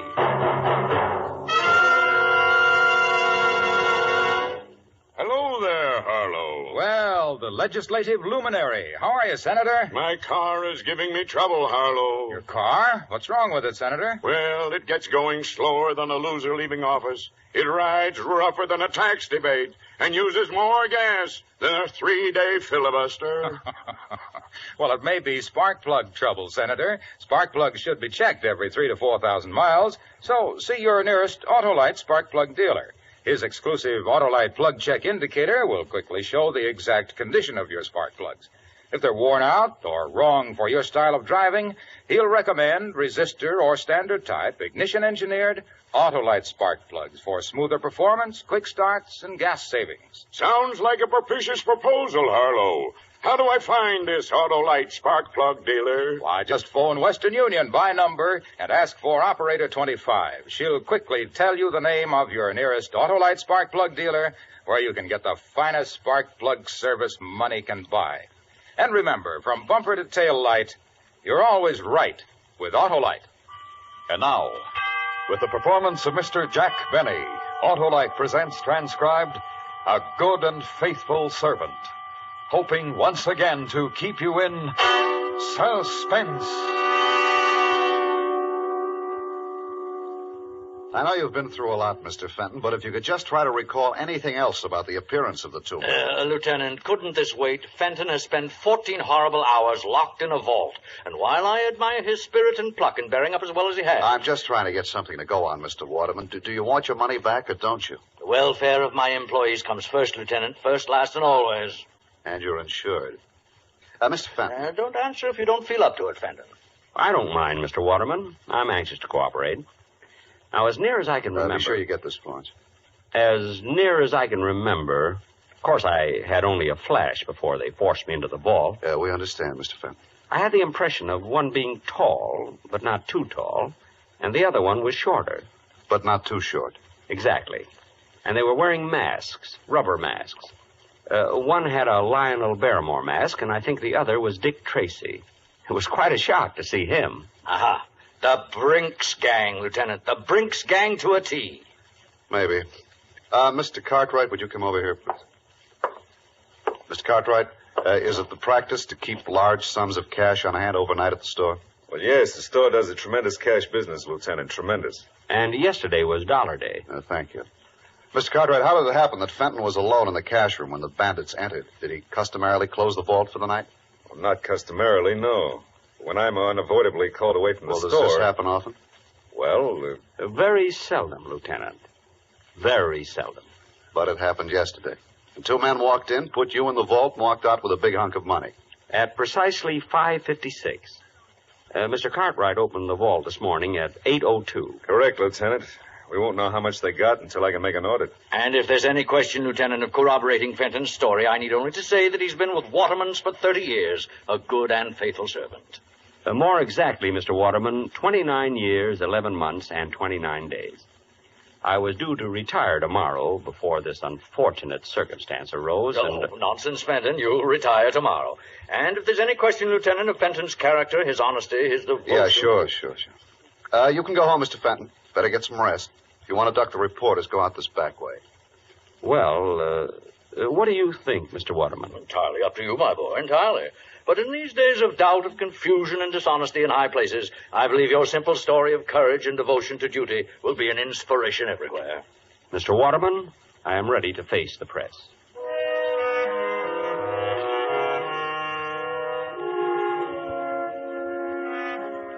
They were all very nice to me. The reporters, the police, Mr. Cartwright, and especially Mr. Waterman. All that money missing. $50,000. Yet his only concern was for me. I thought that if I could afford it, I'd like to buy him some little token of gratitude. Then I thought again. In my desk at the office, there was a secret compartment, and in that compartment was $50,000.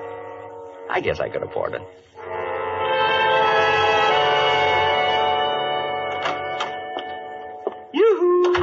Mother, I'm home. Good morning, Harold.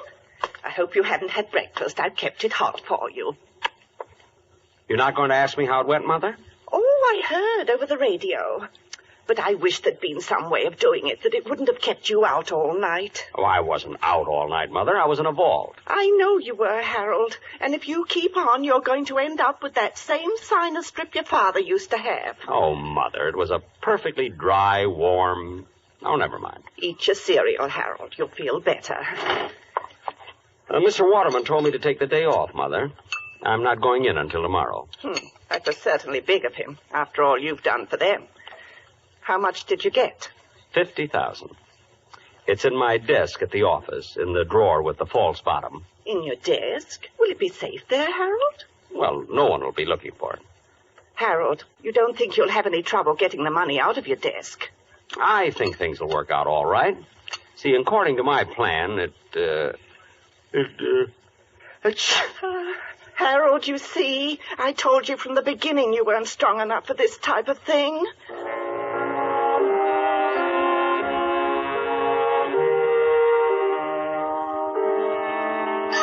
The next morning at 8:43, I punched in at the store. Figuring 308 working days a year, that made 9,240 punches. It was a little strange to think of this being my last.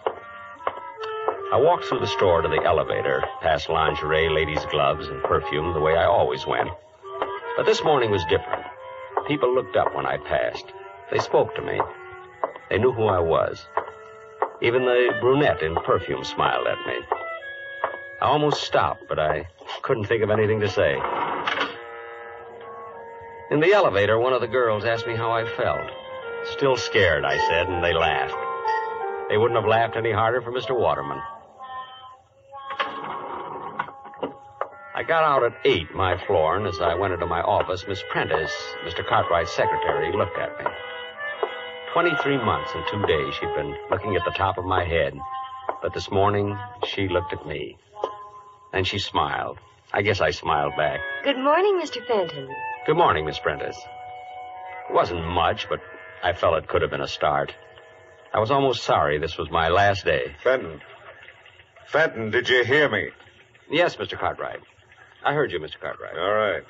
A big workload piled up yesterday when you took off, and we haven't anyone new coming in till tomorrow.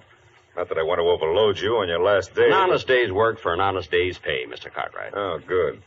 I'm still trying to find out how much was taken in the holdup, so you're on your own. I think I can tell you almost to the penny, Mr. Cartwright. I'll make my own check. And how about the work Oh, good morning, Mr. Waterman. I was just, Well, Fenton, back at the old desk, eh? Well, I just didn't feel right away from it, Mr. Waterman. Hey, I got a surprise for you this afternoon, Fenton. Going to make a little ceremony out of your retirement.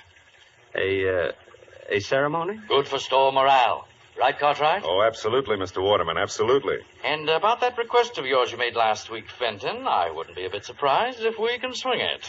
Oh, you're too kind, Mr. Waterman. Oh, my boy, when you work for Waterman's 30 years, you've got something coming to you. No. Really?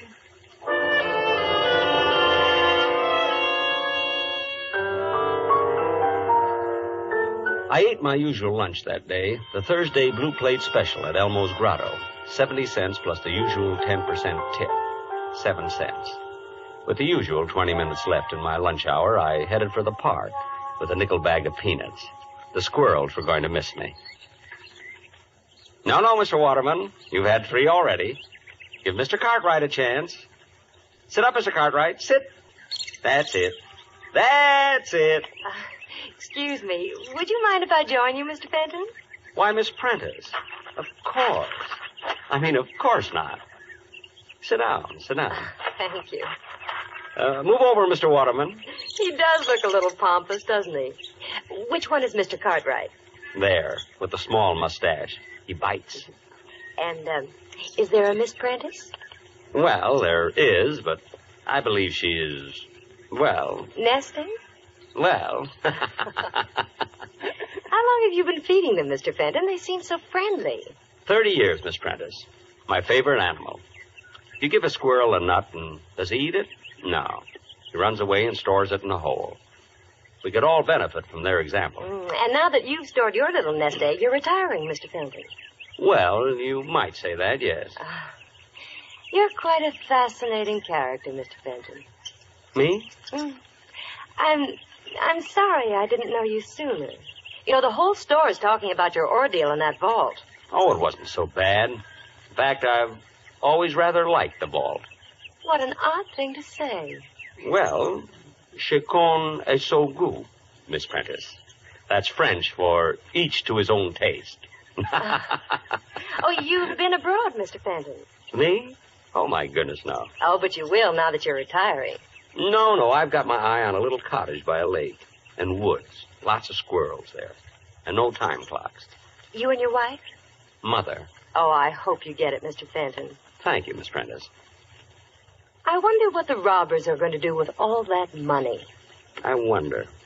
5-1. Shall we go back and punch in, Miss Prentice?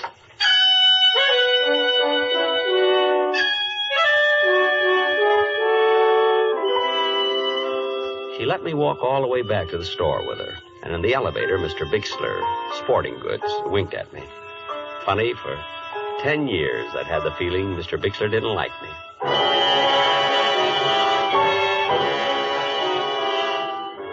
There was quite a gathering in the cashier's office when we arrived. All the executives from Mr. Waterman's down, and the editor of the store paper wandering through Waterman's. I'd sent an item to him last summer.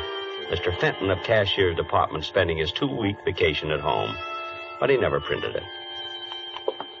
Well, come in, Fenton. We've been waiting for our, shall we say, guest of honor. Me, Mr. Waterman? You, Fenton. We have a little ceremony which I'd hope to conclude before the lunch hour was over. Oh, I'm sorry, Mr. Waterman. Think nothing of it. This is your day, Fenton, your day. Oh, going to get a shot of the two of us, Wolf? Yes, sir, Mr. Waterman. Over by the door? Oh, if you don't mind, I'd like it sitting at my desk. I feel more, secure there. By your desk. How's this? Got it? Good. And now, Fenton, we all say farewell to a good and faithful servant, one who has given 30 years of his life as a contribution, however small, to making Waterman's the great institution it is today. Well done, Harold Fenton.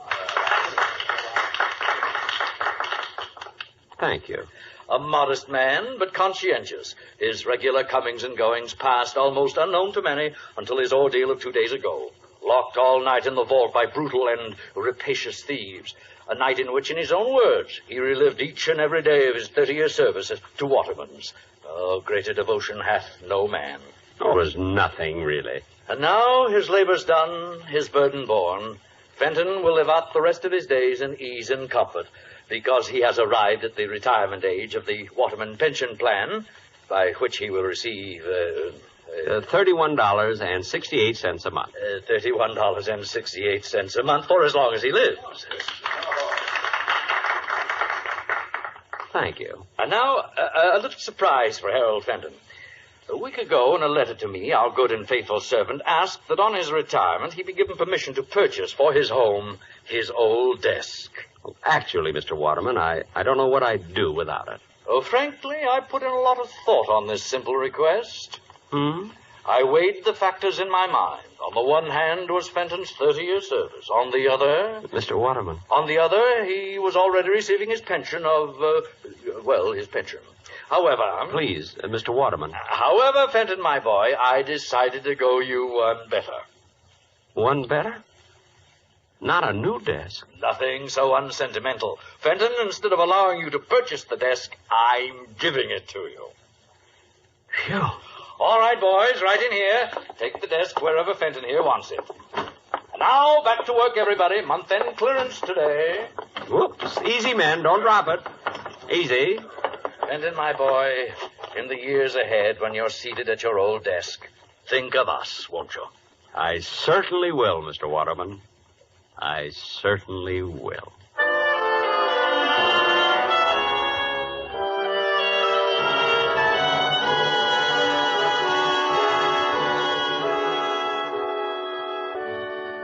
Autolite is bringing you Mr. Jack Benny in A Good and Faithful Servant, Tonight's presentation in radio's outstanding theater of thrills, Suspense.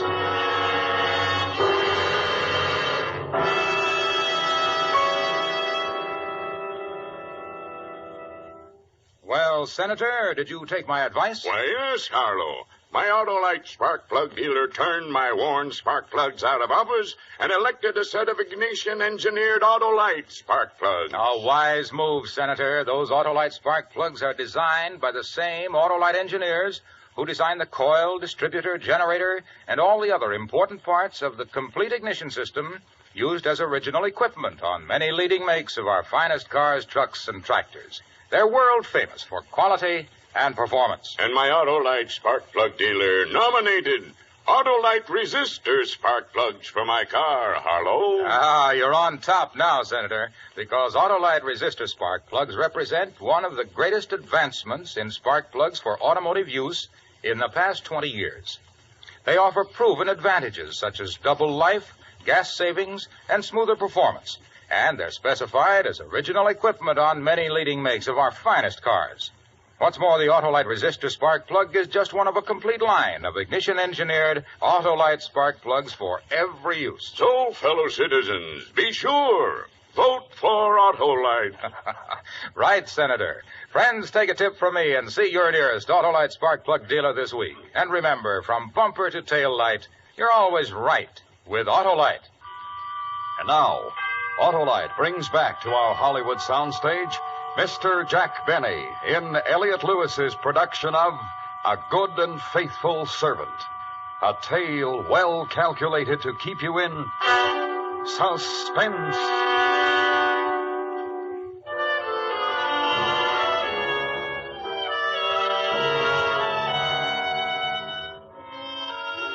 Retirement agreed with me. A walk to the park to see my friends when I felt like it. A leisurely lunch at Elmo's Grotto when I felt like it. And when the need arose, a little gardening. Mother and I were very happy. You've done enough for one morning, Harold. Your back will go out again. All through, Mother. Just cleaning off the spade. What were you planting this morning, Harold? Mother, if anything should happen to me, knock wood. Knock wood. Right in between the beets and the radishes, there's a very rich patch of dirt. Son, aren't we going to get our little cottage by the lake? I have to go in town today, Mother. I might just inquire around. Oh, good. You know, Mr. Waterman is really a very sweet man. The Waterman pension plan. I just wish I could tell him how happy it's made me.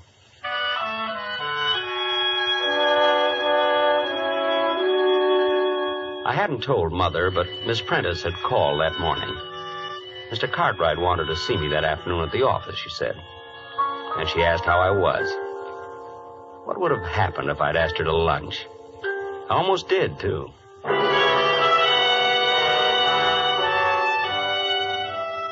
In the cashier's office at the store, Miss Prentice smiled when she saw me, and I smiled back.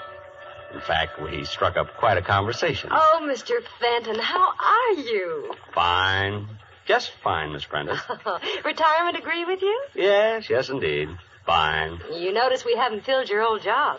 No? Oh, yes, indeed. Haven't been able to find another man of your type.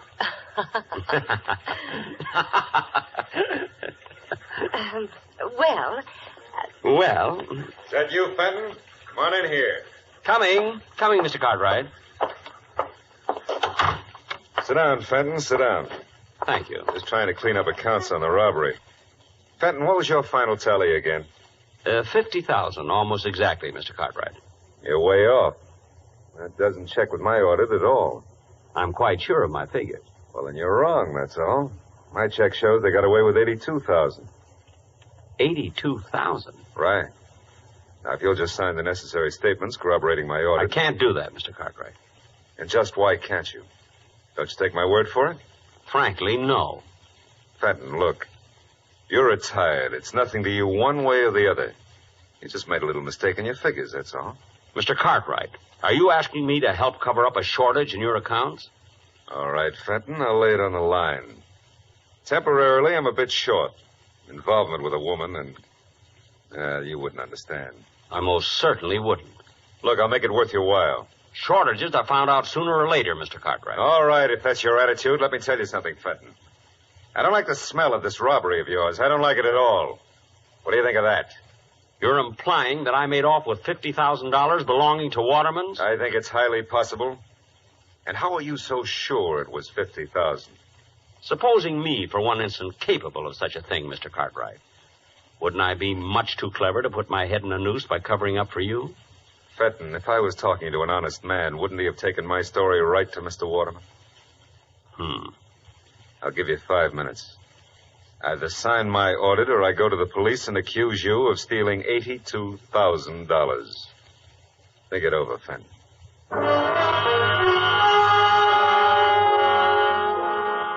No question about it, Mr. Cartwright's dishonesty might be a bit awkward for me. My instinct about the man had been thoroughly sound. I had disliked him for 16 years. Well, there was only one safe way out of it. Well? Mr. Cartwright, if you need money... Yes? Why don't you rob the vault? Actually, it isn't hard at all. Well, how do I get away with the money? I'm sorry, I never reveal professional secrets. Well, then you'll have to help me, Fenton. Lock me in the vault and you get away with the money. Me? Sure. Then we're both in the clear for good. Help me out, Fenton. You mean I'm going to clear out the vault a second time? You'll never regret it. Regret it? The fact is, I'd rather enjoy it.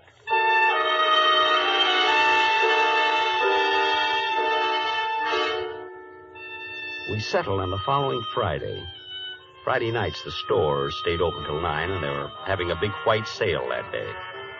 The money was already stacked on Mr. Cartwright's desk when I got there. It was a juicy haul. I didn't see Mr. Cartwright around, but... Hello, Mr. Fenton. Miss Prentice. But the money. I was listening when you and Mr. Cartwright made your plans, Mr. Fenton, and he caught me and forced me to help him. You understand, Harold. I mean, Mr. Fenton. Harold. Times like these draw people together quickly, don't you think? Oh, I do. I really do. Miss Prentice. Helen. Thank you. Helen. Miss Prentice. Mr. Cartwright mentioned a woman in his life. You're not the one? Harold, of course not. Excuse me. I just thought... You remember the office party last Christmas? Oh, that? Well, that was just because he was under the mistletoe. And if you'd been under it instead of Mr. Cartwright... Really? Well... Oh, Fenton, you're here. Good. Anybody see you come up? It doesn't matter, really, Mr. Cartwright. Might even be better that way. Then you and Miss Prentice can say that I left minutes before the bandits arrived. You're right, of course, Harold. Thank you. Are you ready, Mr. Cartwright? I brought some wrapping paper for the money. Even brought along a handle with care sticker. That's the Fenton touch, you know. Get on with it, will you? No need to be nervous. There. Neat? I spent 8 years in wrapping and mailing. All right. You know what to do with it, Helen. I know. Just a minute, Mr. Cartwright. I'm to take the money, remember? There's been a change, Fenton. We rewrote the script. You think that's wise? To fly in the face of my experience? Now, look, Fenton, we're not children. You lock us in the vault and take off with the money. You think we'd ever see you again? Well, you're questioning my honesty? I'm sure Miss Prentice will vouch for me. We're rather good friends. Miss Prentice, Helen. Unfortunately for you, Fenton, Helen's on my side. Now, if you wouldn't mind getting into the vault, huh? Me? In the vault? But... This is a loaded gun, Fenton. Get in the vault. But... You came back for a second helping, that's all. The Confederate got away with the money, but I courageously slammed the vault door on you and went for help. But... Will they believe me? I imagine they'll find $50,000 somewhere around your house. They'll believe me. Helen. I see. I'm sorry, Harold. It's a nasty trick, but we're nasty people. You should have stuck to squirrels. Just one thing, Fenton. How did you ever get that $50,000 out of here the first time? How? Well, I didn't, Mr. Cartwright. You didn't? Then where is it? It's still in the vault. I don't believe it. Oh, it's quite cleverly hidden. It took me most of that night. I was locked in. Get in there and show me. I'm sorry, Mr. Cartwright. Get in there. No. I went through a lot for that money, Mr. Cartwright. 30 years. I'd just as soon you shot me. Helen, hold the gun on him. I'm going in and look. Well, don't be long. What if somebody should walk in? I'll be able to see if he's lying. Just watch him. You see anything? Not yet. I don't think it's possible that... Open the door so I can get some more light. Must be true. Crime changes people. I had never lied, yet I lied to Cartwright. I had never used violence, yet I got behind Helen and... Hey! I guess I'll go home. Mother will be wondering what's happened to me.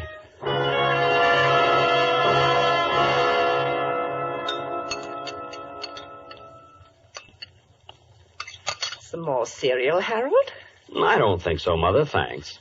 What time is it? 8:10, son. Well, they would have opened the vault at 8 this morning. The police should be here any minute. Are you sure those two will implicate you, Harold? It seems likely, Mother. The gun would be hard to explain. And I think Miss Prentice will turn on Mr. Cartwright after a night in the vault. Yes, she's just the type. I'm sorry, Mother. I guess I just don't know much about women. It's all right, son. You think they'll be hard on you? Not very. I haven't spent any of the money. The insurance companies always look kindly on such cases. There they are. Harold, how long? 2 years, Mother. Maybe less. Maybe even 1. It's still a long time. A long time? After 30 years in Waterman's? Hardly. I'll get the door.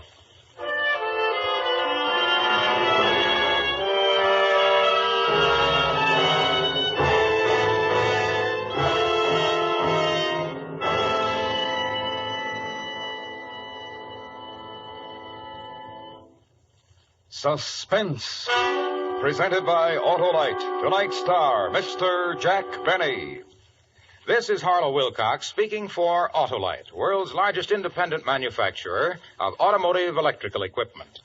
Autolite is proud to serve the greatest names in the industry. They are members of the Autolite family, as are the 98,000 Autolite distributors and dealers in the United States and thousands more in Canada and throughout the world. Our family also includes the nearly 30,000 men and women in 28 great Autolite plants from coast to coast and in still other Autolite plants in many foreign countries, as well as the 18,000 people who have invested a portion of their savings in Autolite. Every Autolite product is backed by constant research and precision built to the highest standards of quality and performance. So remember, from bumper to tail light, you're always right with Autolite.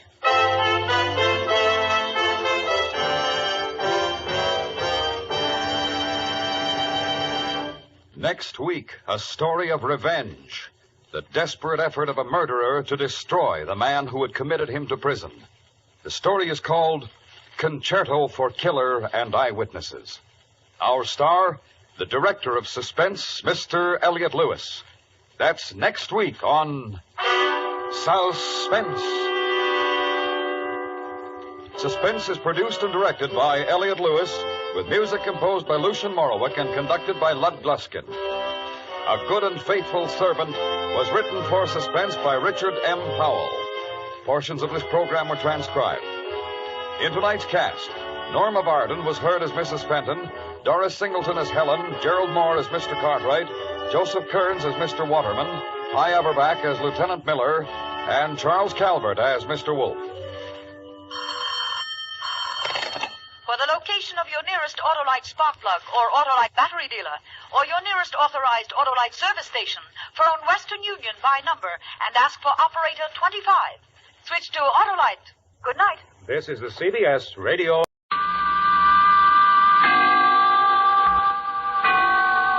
Autolite and its 98,000 dealers bring you Mr. Elliot Lewis in tonight's presentation of Suspense.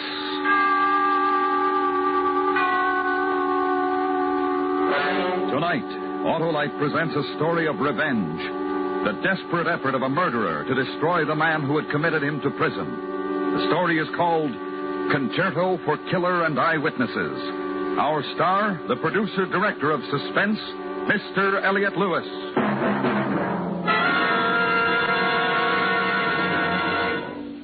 Hello, Harlow. Goodbye, Hap. Goodbye. Why, sure, Hap. This is our last show till fall. The last chance to talk about that great Autolite Stay Full, the battery that needs water only 3 times a year in normal car use. Oh, it's a great battery, Harlow, and just the battery to make every summer trip happier than ever. Why, Hap, the Autolite Stay Full is a natural for every season of the year. It has fiberglass retaining mats protecting every positive plate to reduce shedding and flaking. And it gives longer life, as proved by tests conducted according to accepted life cycle standards. The Autolite Stay Full is the battery for me, Harlow. So, friends, see your neighborhood Autolite battery dealer soon. He services all makes of batteries, and when replacements are needed, he has an Autolite Stay Full for your car. To quickly find his location, just call Western Union by number and ask for operator 25. That's me, and I'll gladly tell you the location of your nearest Autolite battery dealer. where you can get an Autolite Stay Full, the battery that needs water only 3 times a year in normal car use. And remember, from bumper to tail light, you're always right with Autolite. And now, with the performance of Mr. Elliot Lewis, Autolite presents transcribed Concerto for Killer and Eyewitnesses, hoping once again to keep you in suspense.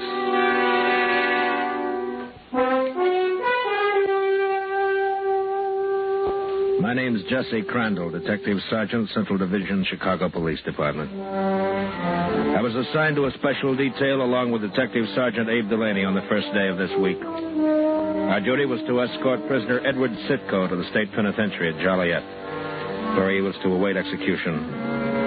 Our train left the main terminal at 5 in the afternoon. We all took prescribed precautions. The prisoner was securely handcuffed to both of us. He was wearing county jail-issue clothing, no hat.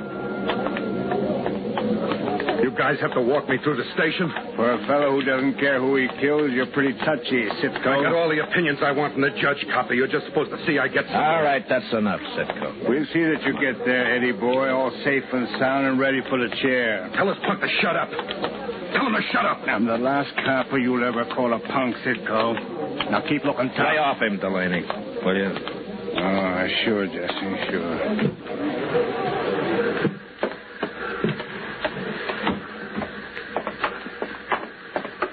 Sitko.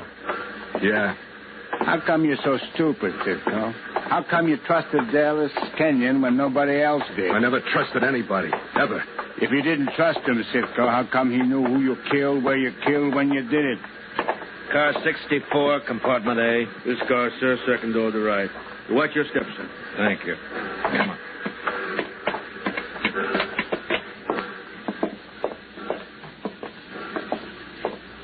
Hey, here it is.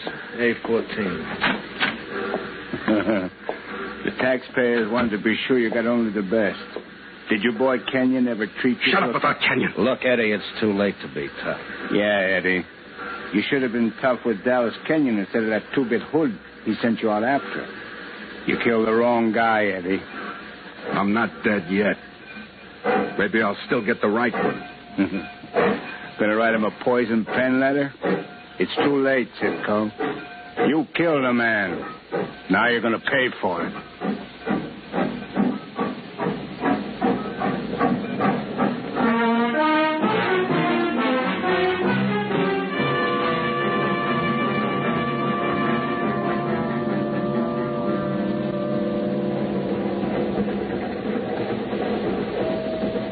Dinner now being served in a dining car. Dinner now being served in a dining car. Place call for dinner. Place call for dinner. Place call for dinner. I'll get a bite now. Jesse, key. No. Here you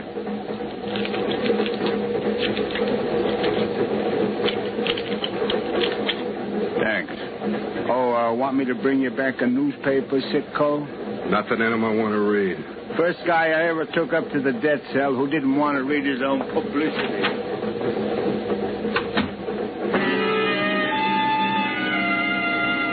Sergeant Delaney was in the dining car as we pulled out into the outer yards. That's when the train lurched forward. I went off balance for a moment. Sitko threw his weight on me, and we crashed to the floor. This is where I get off, copper. He brought his knee up into my face. One for you. I was momentarily stunned. He went through my pockets, found the keys, and unlocked the handcuffs. Sergeant Delaney returned at that moment. Sitko slammed against the door, locking it. And then he struck me across the temple with the handcuffs. One for your friend. Open up. Open up, or I'll shoot. Before I lost consciousness, I saw Eddie Sitko open the train window and jump.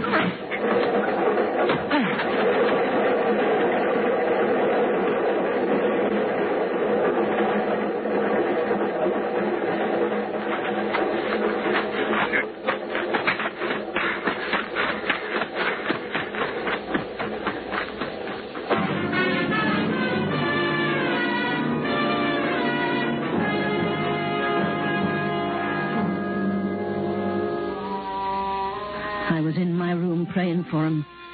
I hoped a little prayer would do for him what he'd never been able to do for himself. It was Angela's time, 6 o'clock, when I heard him on the stairway outside my door.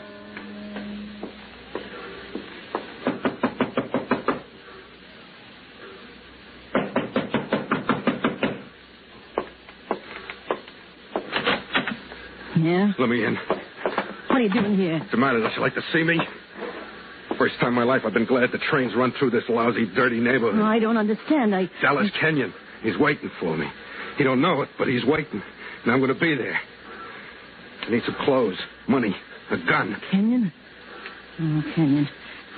You're going to kill again. Where are my clothes? Get out of here, Eddie. What? Get out. I got nothing of yours. I gave all your things to the neighbors, to the boys in the block. I thought they'd need some warm clothes to wear. They fought over them, and they tore them to shreds. They wanted souvenirs. They're growing up like you because they think you're a man.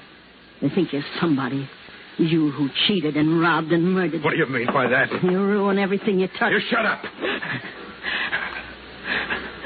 Come on, give me some money. Give me some money. I got nothing. Nothing. Go away. Leave me alone.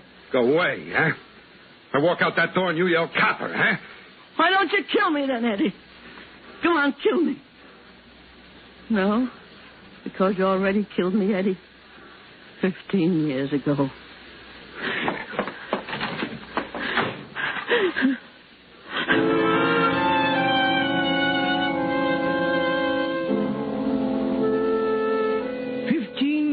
I've operated a legitimate business. 15 years, and nothing like this has ever happened to me. It's very frightening that such a thing should occur in a large city like Chicago. Very frightening. I read the newspapers, and I know all about Eddie Sitko. I read about his threats against this man, Dallas Kenyon, and all that, but I never thought that I, George Bartlett, would ever meet the man. What? Back inside. Well, it's 6:30. Time to close. I said back inside. I'm warning you, don't yell. Don't do anything. Yeah, I don't want to yell. What do I want to yell and get killed for? Where are your guns? Where are your guns? The gun? Every hot shop has guns. Where are they? A gun? Oh, what's a fellow sticking up a store? Where are your guns? Sitko. Eddie Sitko. I saw your pictures in the paper. You shut up. Over there in the case.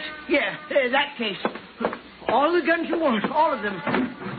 Anything here, it's yours. Take all of it, but please leave me alone. Please, let me alone. Cartridges? On your right. Second drawer.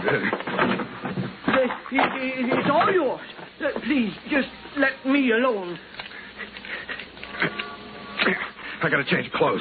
On the rack. On the rack, there. You can see I'm trying to help you. Can't you see that? Yeah, this'll do. Yes, it'll fit nice. It's nice in the shoulders. I know it'll fit. Pull those shades. Yes, sir. You expecting anybody? A friend of mine, Albert Hennessy. He runs the barber shop 2 doors down. We have beer sometimes after work. But if he comes, I'll send him away. I want to help you. Honest, I hate to see anybody get a raw deal. And that man you talked about during your trial, that Dallas Kenyon, he gave you a bad deal. I'm sure he gave you a bad deal. Did you hear me? I said I hate to see anybody get a raw deal, and that Dallas Kenyon... Yeah, this suit'll do. It fits perfectly, like it was made just for you. I helped you, didn't I? I believe in giving a man a chance. I'm a little man. I can't hurt you. Kenyon, he's the one you want. That's right, yes. You need money. Here, take it. Take it, all of it. Anything. Please, just take it. You might need it if you have far to go, and I... Oh, my God. You can trust me. Please, Mr. Sitko. I don't trust. No. I'm a grown man. Please don't beat me up. It's humiliating for a grown man to cry. Don't beat me up. Please don't. Everybody ought to give a little man a break. I'll give you a break, little man. No, please. No.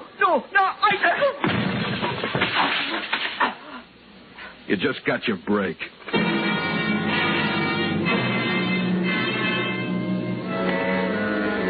Kenny Tate, licensed operator, City of Chicago. You'll see a front and side of me right by the meter. I never go under and I never go over. And I never make wrong change. I never roll drunks. It's a job. It helps you to learn people. That's what I said, learn people. You can tell a lot by the way a woman lights a cigarette or a man reaches to pay his fare. I was just cruising when I saw Eddie Sitko. I didn't know it was him at first. Cam! Hey, Cam!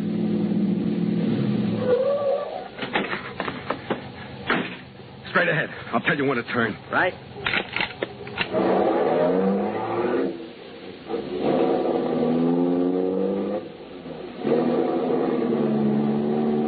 Swell night, isn't it? Want the radio on? No. Turn right, next corner. Yeah, sure. Come on, get this going faster. Not tonight. I've never seen so many cops floating around. Never mind the tickets. Never mind who'll pay for I'll them? pay. Let's get moving. That's what they all say. Like just last week. I said I'd pay for them. Move.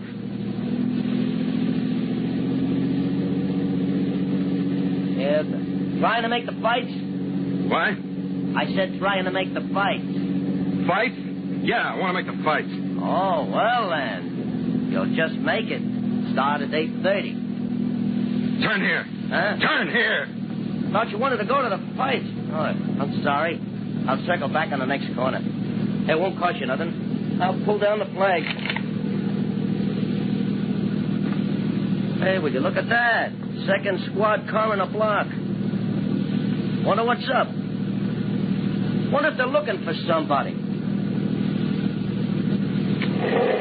What are you stopping for? The signal, mister, it's red. Can't make a right turn in a downtown district against the stop signal.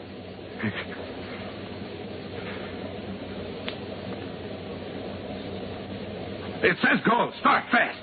What are you doing? Don't turn left. Please, Eddie Sitko's in my car. Are you lousy? Hey, you! Come back here! Come back here! Stop or I'll shoot! Stop!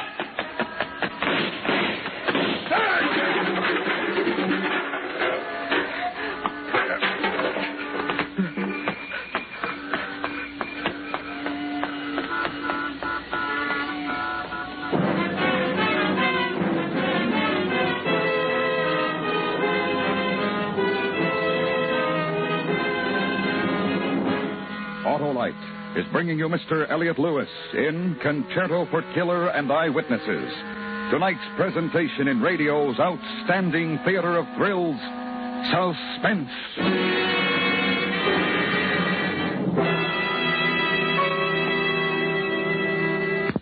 Say, Harlow, before we go on vacation, I've got a question. All right, shoot, Hap. Does the Autolite Stay Full battery really have everything? You bet it does, Hap, including fiberglass retaining mats to reduce shedding and flaking, and give the Autolite Stay Full longer life, as proved by tests conducted according to accepted life cycle standards. But doesn't the Autolite Stay Full need something, Harlow? Well, yes, it does, Hap. It needs water only 3 times a year in normal car use. Only 3 times a year in normal car use, Harlow? Yes, Hap, only 3 times a year in normal car use. So, friends, visit your nearest Autolite battery dealer. He services all makes of batteries and has an Autolite Stay Full for your car. To quickly learn his location, call Western Union by number. And ask for me, Operator 25. I'll quickly tell you the location of your nearest Autolite battery dealer. Where you can get an Autolite Stay Full, the battery that needs water only 3 times a year in normal car use. And remember, from bumper to tail light, you're always right with Autolite. And now, Autolite brings back to our Hollywood soundstage Mr. Elliot Lewis in his production of Concerto for Killer and Eyewitnesses, a tale well calculated to keep you in suspense.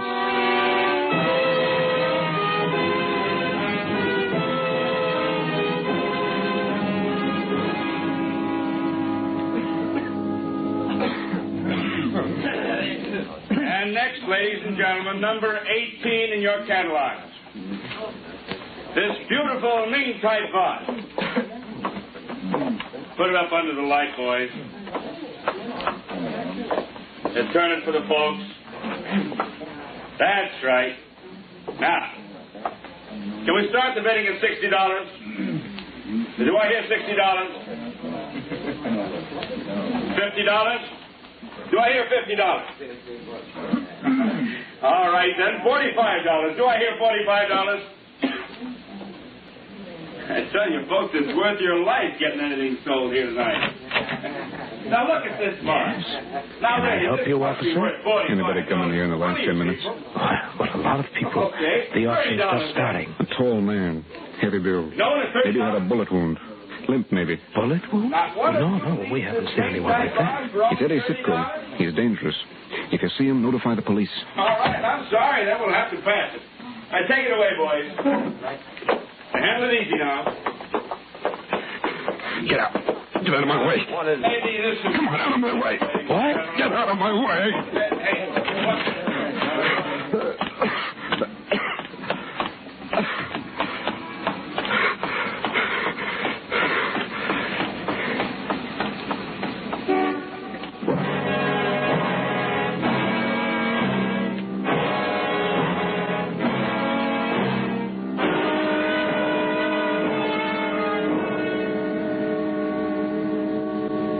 Cougat's great. Great! I seen him once when he was at the Roxy, and Oh, yeah. Well, it was just a night like any other night. I'm the elevator boy. The regular clerk's across the street dipping his bill. So I'm having myself a ball. I got a little routine that somebody's going to pay money for someday, and that's what I was doing when he walks in. Ba-da-da-da-da-da. Hey, the window sheet is broken, and the rain is coming in. Hiya. Kitty Bennell still lives here? Yeah, 108. But she's not in. She's always out. I wish I could go out. These night jobs are lousy. You friend of hers? Yeah. Boy, I wish I was a friend of hers. Some dish. She a dancer? Singer. Nightclubs. And look, nightclubs? I like nightclubs. Not big spreads, jive joints. Most people don't like them anymore. Me, I like them. Look, I want to wait in her apartment. Wait in her apartment? Oh, gee, I don't know. No, she knows me. I'm her agent. Well, not supposed to, buddy, and I haven't seen you around. Right, I've been out of town.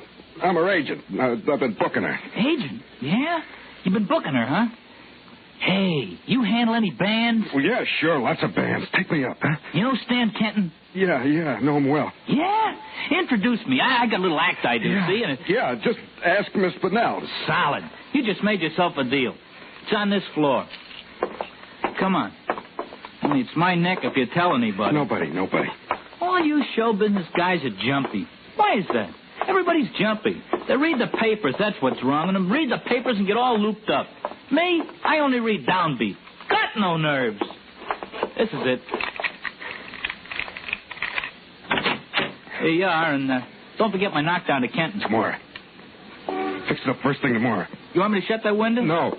Well, okay. She said she'd be back in a few minutes. She said, Mañana, mañana, mañana is good enough for me.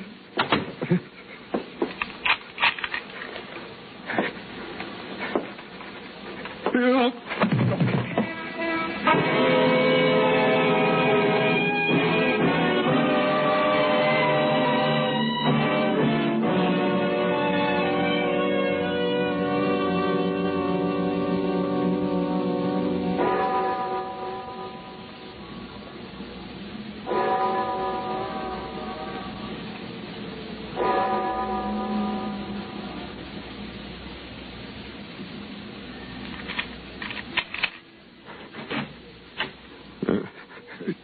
Who's that?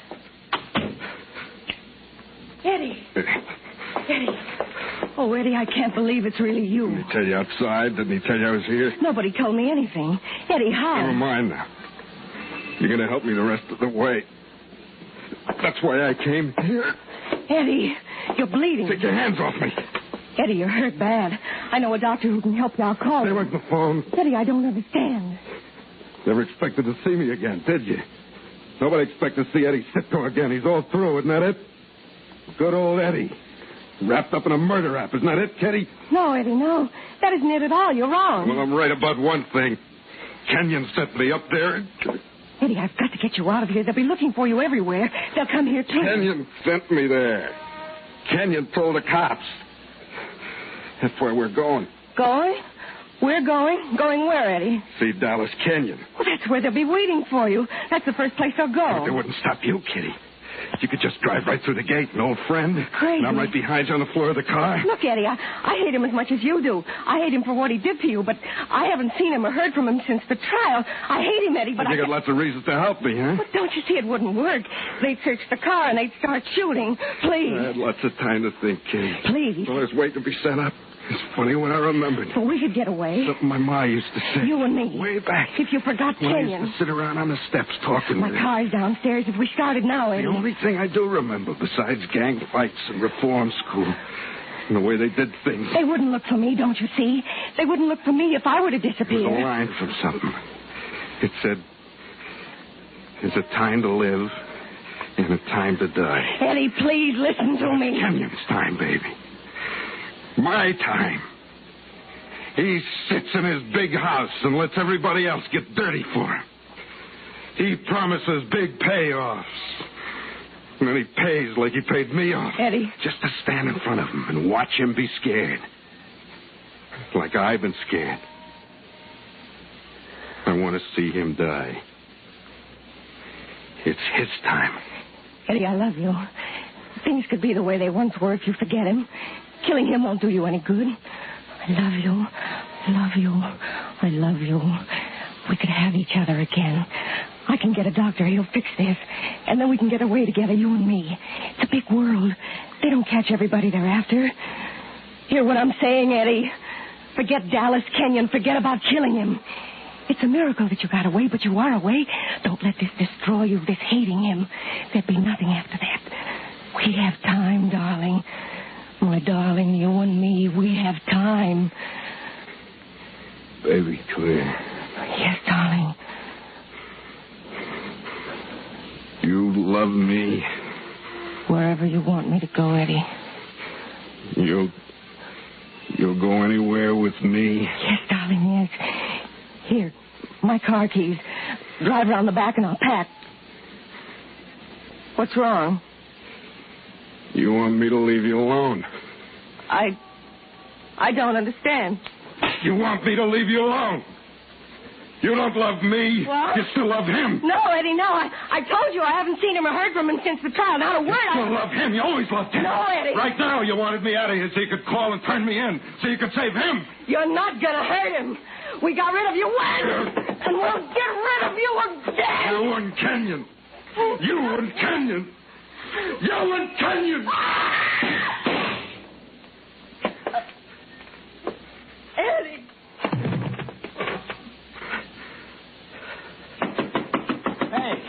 Hey in there. Hey. Hey, Oh.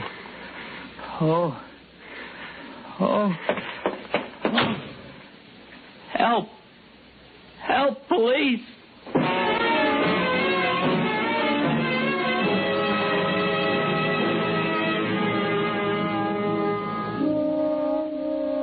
I was in the Kenyon home that evening and replied to an urgent call. I became alarmed when a police cordon was established, but I never dreamed that it would come to what it did.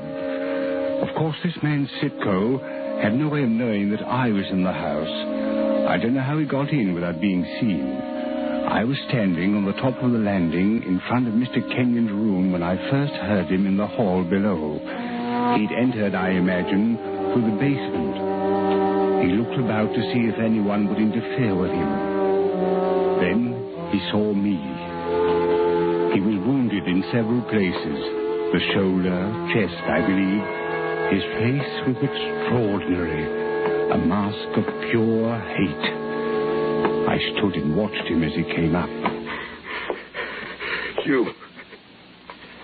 Where is he? Do you mean Mr. Kenyon? Which room is it? Come on, move. This is Mr. Kenyon's room.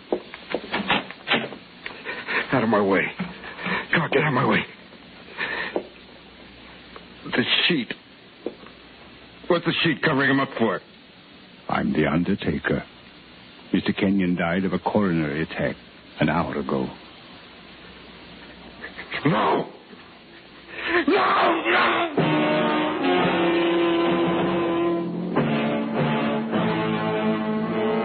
He lurched across the room and ripped back the sheet covering the face. Then he turned and walked out of the room, the gun still in his hand. The police, meanwhile, had entered the home, and seeing them, he again became enraged and began firing.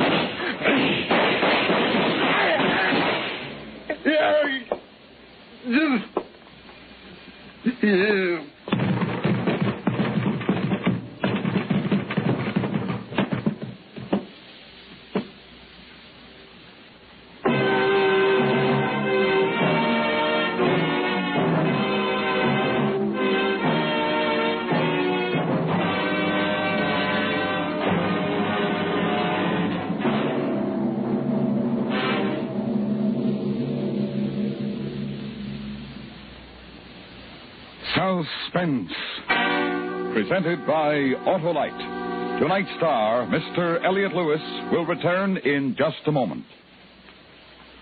Music for Suspense is composed by Lucian Morowick and conducted by Lud Gluskin.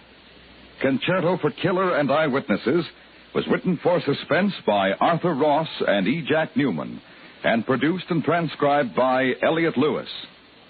In tonight's story, William Conrad was Jesse Crandall. Martha Wentworth was the old woman. Junius Matthews was the pawnbroker. Sidney Miller was the cab driver. Gil Stratton Jr. was the bellhop. Charlotte Lawrence played Kitty Bonnell, and Jay Novello played the undertaker. Others in the cast were Byron Kane and Jack Crucian.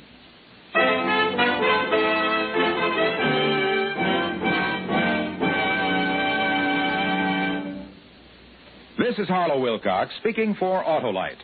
And here again is the star of tonight's play, Concerto for Killer and Eyewitnesses, the producer-director of Suspense, Elliot Lewis. Thank you very much, Harlow. Ladies and gentlemen, we of the Autolite family hope you enjoyed our show this evening. This is our last program of the season, but we'll be back on CBS Radio in September. We hope you'll join us. And in the meantime, we hope you'll give the Autolite family an opportunity to be of service to you. Indeed we do, Elliot. And friends, you'll find members of the Autolite family from coast to coast and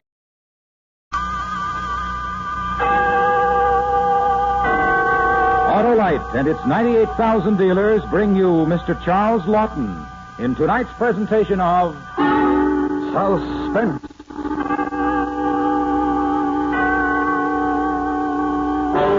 Tonight, Autolite presents a story about a man whose name was synonymous with death. A true story which we call Jack Ketch. Our star, Mr. Charles Lawton.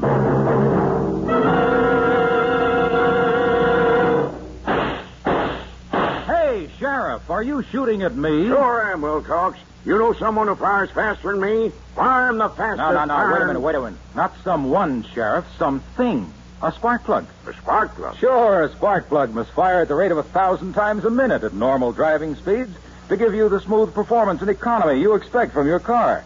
And that's why you should have your spark plugs in your car checked regularly by your Autolite spark plug dealer. Well, suppose he finds they aren't in perfect shape, Wilcox. Well, if they're worn out or wrong for your style of driving, he will replace them with ignition-engineered Autolite spark plugs. The spark plugs that are world famous for quality and performance. How do I locate my nearest Autolite spark plug dealer? Just look for the dealer displaying the Autolite spark plug sign. Right, with Autolite. And now, Autolite, transcribed Jack Ketch, starring Mr. Charles Lawton, and hoping once again to keep you in suspense.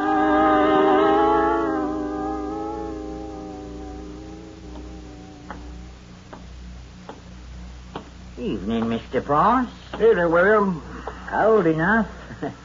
Hard day for you, Mr. Price? I must say I'm fair wore out. What you need is a bit of the old warming for the cockles. How true. It's cruel work for a man in this weather. Well, you walk down to the Blue Ball, Mr. Price. Have yourself a dollop. I thought of it, but I'd to be a little sort of fun tonight, William. I wonder if you... Oh. Here. Have one for me, Mr. Price. Oh, it's very nice of you, I must say, William. Very nice. Good night.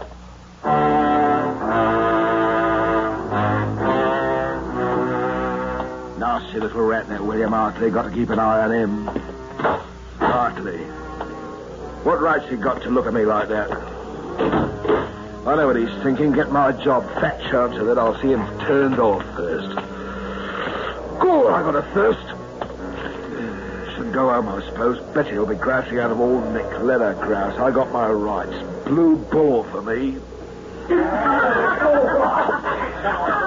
Evening, one and all. Evening.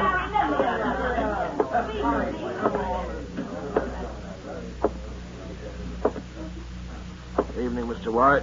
Mrs. White. Mr. Loam. Oi, Granny, spry as ever. Here.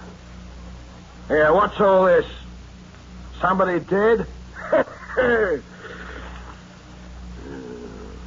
that's the way it is it?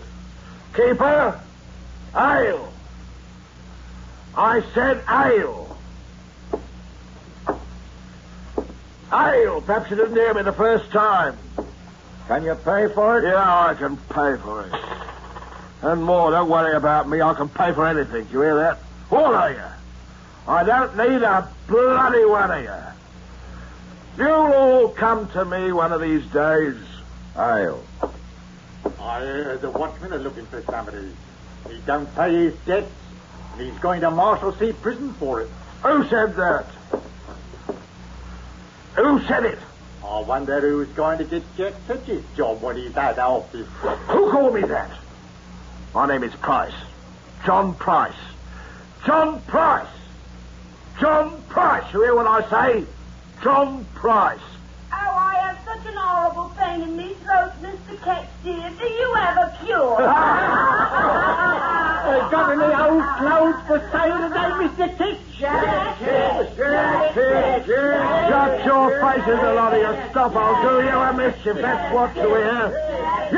You, stop it. Here, that's enough. I mean, none of that in here. If you want your ale, come over to the table and drink it. Otherwise, out. Sorry I lost my temper. I'm sorry. I'm just very tired tonight. Accept my apologies, Keeper. I don't accept nothing from you except your money. I have to do that because I have to serve you. My charter says so. If any trouble from you, and out. That's a fact, and don't forget it.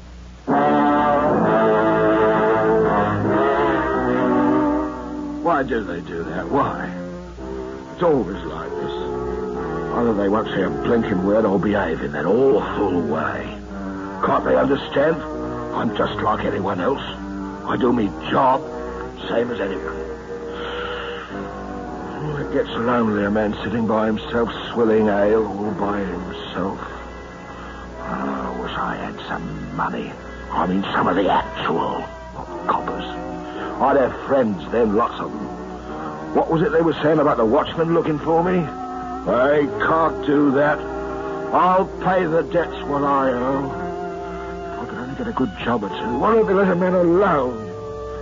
It's not fair.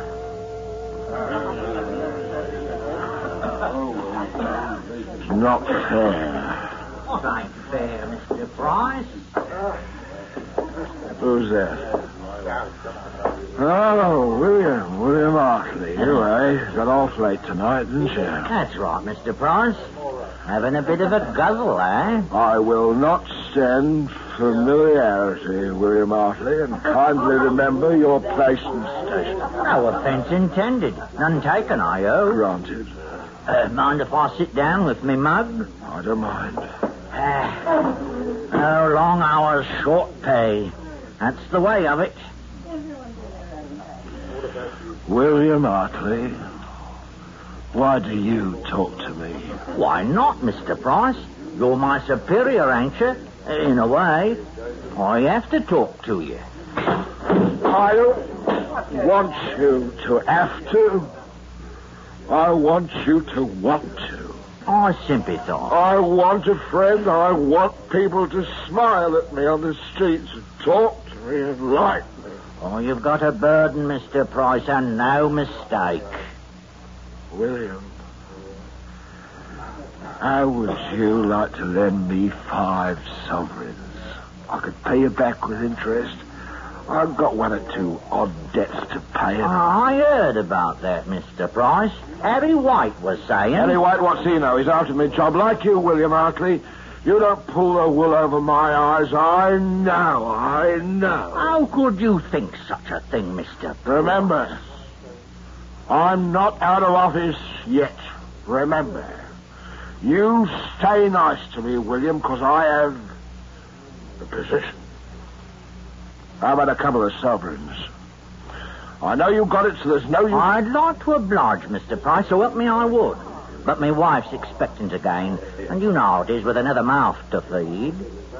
How about a copper's worth of ale, then? You know, I was going to buy one for you, Mr. Price, but when I reached into my pocket, I found I'd just enough for me own mug. William Hartley, you're a dirty, sneaking little liar. Oh, Mr. Price. Don't you never find yourself in trouble? Because if you do, it's John Price is going to be there, taking loving care of you. Oh, Harry, you are a one. Now you stop it. Anyone would think that we... Mr. White, Mrs. White.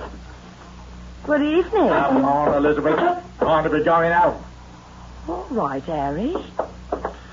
I said hello, that's all. I didn't do no harm, just hello.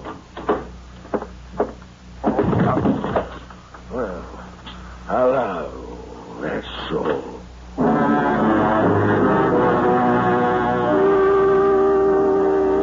William Hartley, he comes to the Blue Boar to laugh at me. That's how he gets his pleasure. They all do. When I go down, it's going to be the same. Wish I was dead.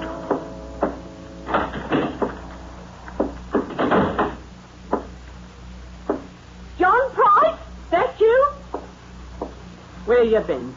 I had a piece of mutton on the table at 6 o'clock. Hello, Pet. How's the kid? Where you been? Why? I should have knowed. You been boozing at the Blue Boar. Spent every blessed penny. I was tired, Pet. I thought a sup would help. Sup?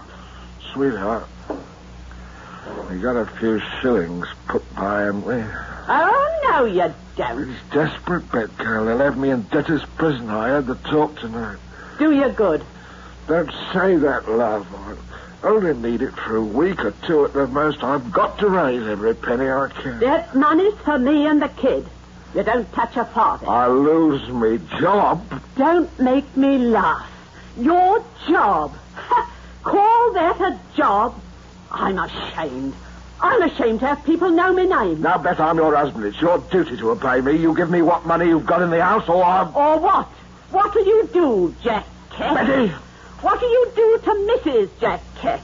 You murderer. Murderer! My husband? What's he do for an honest living? Why, he's a murderer. Mother, what does Daddy do? He's got a lovely job, Sonny. Didn't you know? Yes, dear old Dad turns people off for our bread. Here's Jack Ketch, the groom of the ladder, the public hangman. Hangman! Hangman!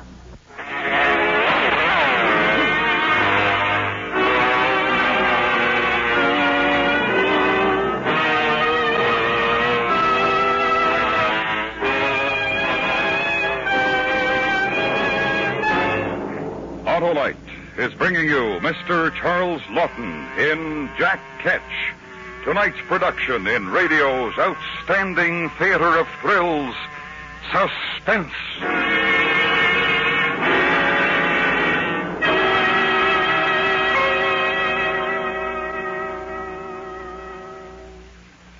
J. Wilcox What's this I hear about the Autolite resistor spark plug? Why, Sheriff, it's acclaimed as the most able, amazing, and ambitious advance in spark plugs for automotive use in the past 20 years. Yes? Well, inform me why, Wilcox. Well, you see, Sheriff, the Autolite resistor spark plug has something extra.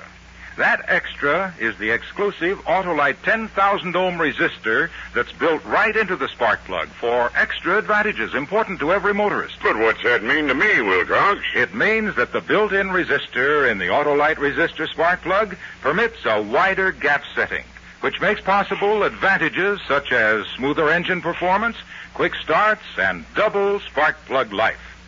That's why Autolite resistor spark plugs are used as original equipment on many leading makes of our finest cars. So, friends, visit your nearest Autolite spark plug dealer soon. He carries a complete line of Autolite spark plugs for every use. And remember, from bumper to tail light, you're always right with Autolite. And now, Autolite brings back to our Hollywood soundstage Mr. Charles Lawton in Elliot Lewis's production of Jack Ketch, a tale well calculated to keep you in suspense.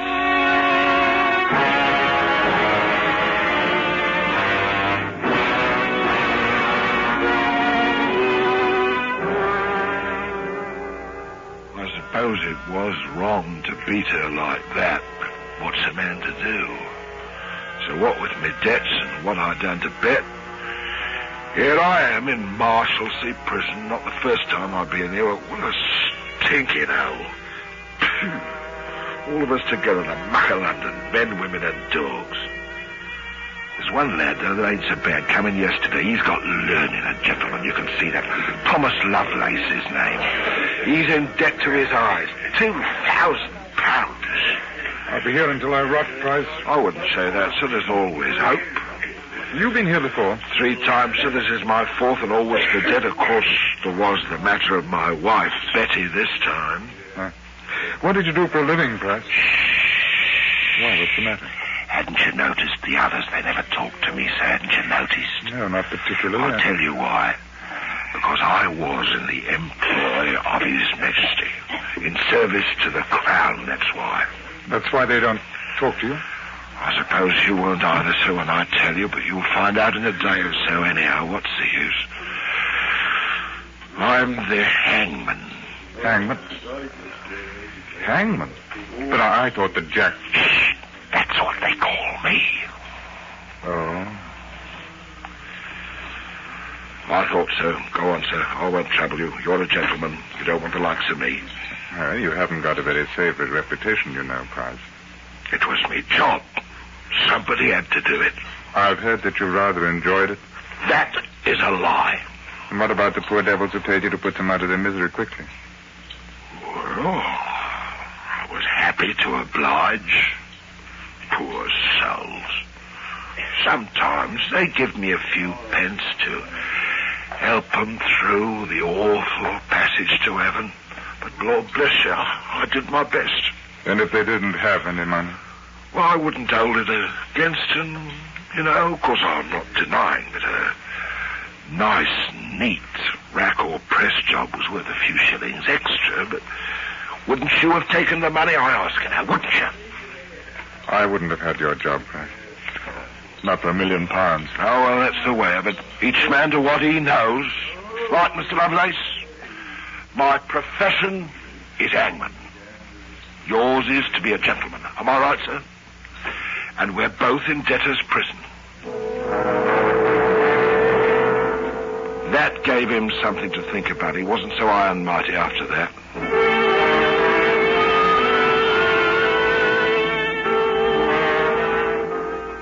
He never had visitors, and I didn't neither. That is, not till one day, 3 months after I first come here. And it was William Hartley.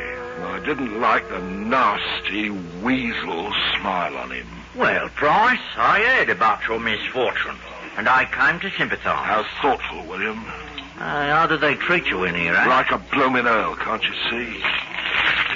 Ooh, nasty smell down here. Well, they haven't brought in the fresh roses yet. Yes. What about your debts, Price? Any luck? Well, it's only a matter of £5. William Hartley, you didn't. You came here to help me? You're going to lend me the money if I misjudged you, William, my good friend. You haven't misjudged me, Price.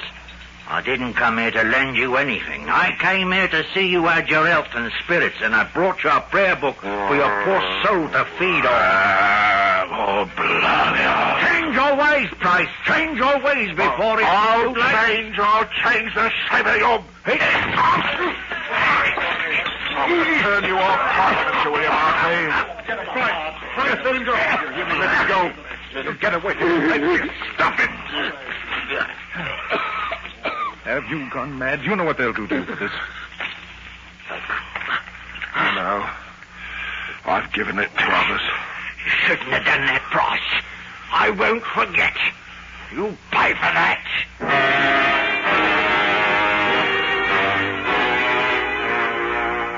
I paid 30 lashes and slumgullion for a month. I wasn't going to forget William Hartley, never in my life. It was Mr. Lovelace who served me a crust or two of bread when I was brought up from the black hole. It was the best meal I ever had. Then things was the same again. The weeks went by. I wrote a song ballad. Mr. Lovelace did the words in writing for me.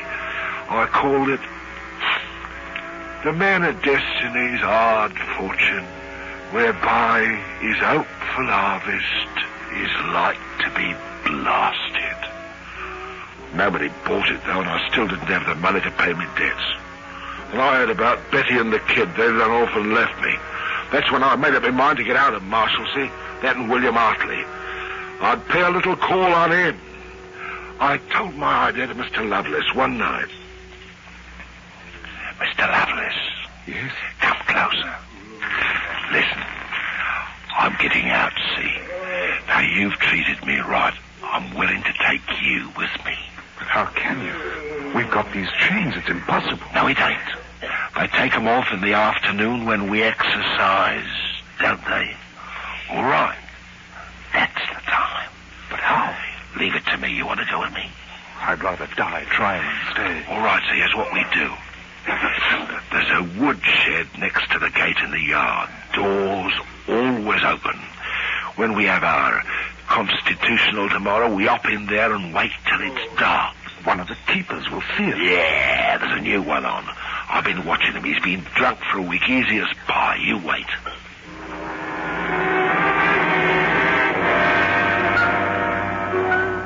The next day we did it.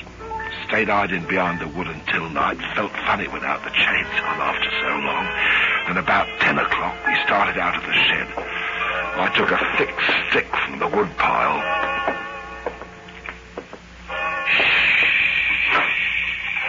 Come on. The gate will be locked. Have to do a bit of climbing then, eh? All clear.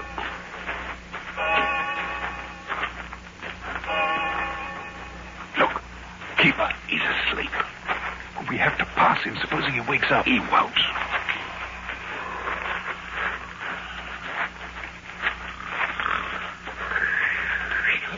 Look, you give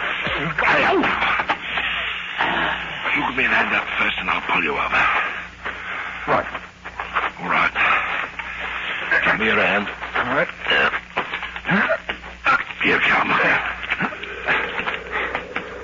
There's London. Ain't that the loveliest sight? William Hartley's out there in it. Come on.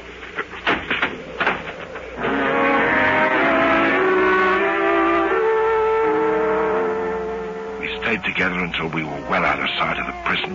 Then Mr. Lovelace said goodbye. I'll leave you here, Price. I can't thank you enough for helping me. We shan't meet again, I suppose, but I'll always remember you. Goodbye. And he went his way. A couple of minutes later, I found a broom maker going home from selling his wares, and after a short argument, I had 2 silver shillings in my pocket. I tossed for it. William Hartley now or later. My first one. And that took me to the nearest alehouse in Bunhill Fields. Hartley would have to wait, but not for long. I was going to do him a mischief, pay the little scut back before the night was out.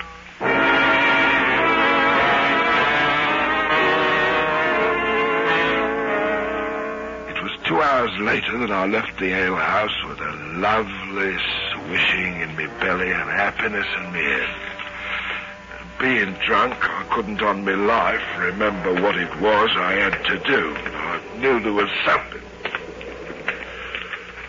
How his groans was dreadful for to hear, as the stones they pressed upon him, and Jack stood solemn, not shedding a tear, when the author... Hello, who's that? It's me, Elizabeth White. Is that you, John Price? I thought you were in Marshalsea. Elizabeth White? Well, I never have. What you doing in Bunhill Fields this time of night? I had an order of gingerbread to deliver. You frightened me. Oh, me? Well, I'm all right, you know. I've had one or two, but nobody can say John Price can't behave like a gentleman. Oh, you are wicked. I wish I was married to a sweet woman like you. Ooh, how I envy your husband. Now, Mr. Price. I apologize humbly. Do you hate me? Of course not. I never hated you. It was Harry didn't want me to talk to you. I mean, you know, because I'm hangman. Well, you're not anymore anyway. I'm really very gentle at heart, you know. Just misunderstood by one and all. I suppose. Elizabeth, I've always had a liking for you. Mr. Price. Have you got a little money put away? We could make it a business arrangement, just you and me. I'd pay you next month. How's that? I haven't got anything, Mr. Price. Hold on, maybe a shilling or two tucked. Well, you must have copped something for the gingerbread. Please, Mr. Price, my Harry will be awful. It ain't honourable for a man in my position to be in debt. There's no one to turn to. Come on. I'll pay you back. I swear it's desperate. No, Mr. Price. Where do you keep it, eh? Stop it. You'll have the watchman down there. Stop it. Let me go. Where is it? Give it over, you hear me? You don't. I need this thing. I need it. I told you I'd pay it. Shut it off!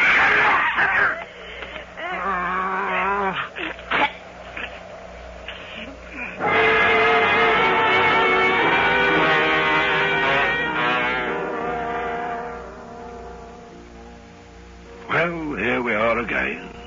Newgate this time. The watchman got me, but it was too late for Elizabeth White. Afraid I done her in. Poor soul. I'm to hang for it, see? Well, I can hear them coming for me now. Oh, I'd like a nice swig or something to see me on my way.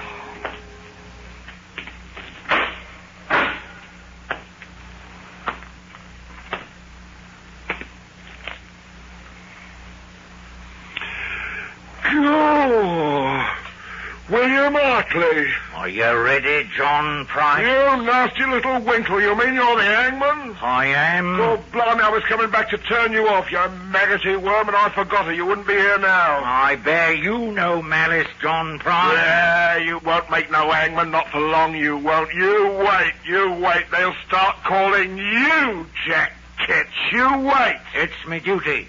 I always knew that someday I'd find me calling to protect the people from such poor wretches as you. I have found it. Oh, blimey, I might have known it. Balmy, too.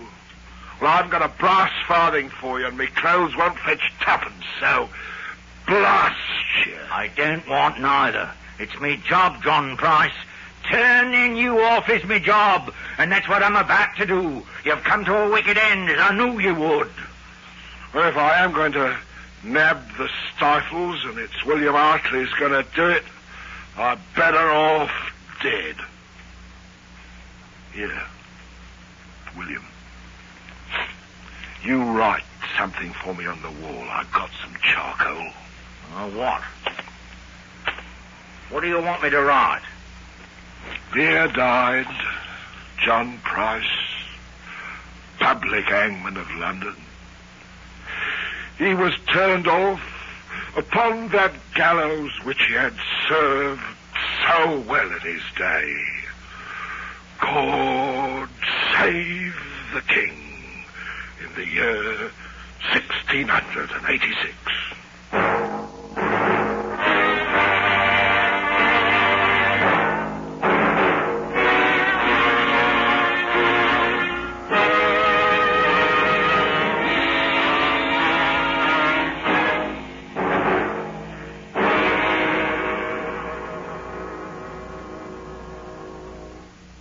Suspense.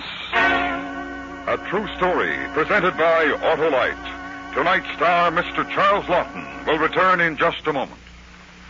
This is Harlow Wilcox speaking for Autolite, world's largest independent manufacturer of automotive electrical equipment. Autolite is proud to serve the greatest names in the industry. They are members of the Autolite family, as are the 98,000 Autolite distributors and dealers in the United States and thousands more in Canada and throughout the world. Our family also includes the nearly 30,000 men and women in 28 great Autolite plants from coast to coast, and in Autolite plants in many foreign countries, as well as the 18,000 people who have invested a portion of their savings in Autolite. Every Autolite product is backed by constant research and precision built to the highest standards of quality and performance. So remember, from bumper to tail light, you're always right with Autolite.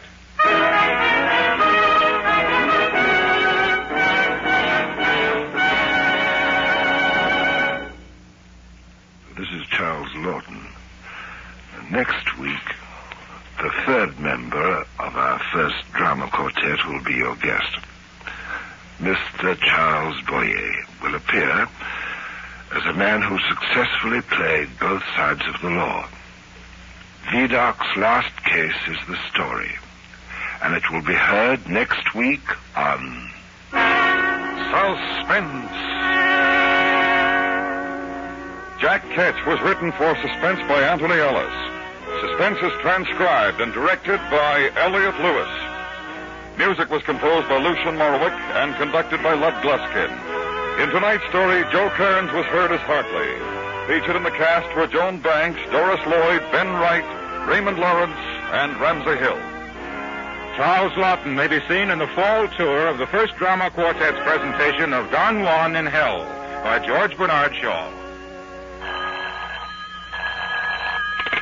For the location of your nearest Autolite spark plug or Autolite battery dealer, or your nearest authorized Autolite service station, phone Western Union by number and ask for operator 25.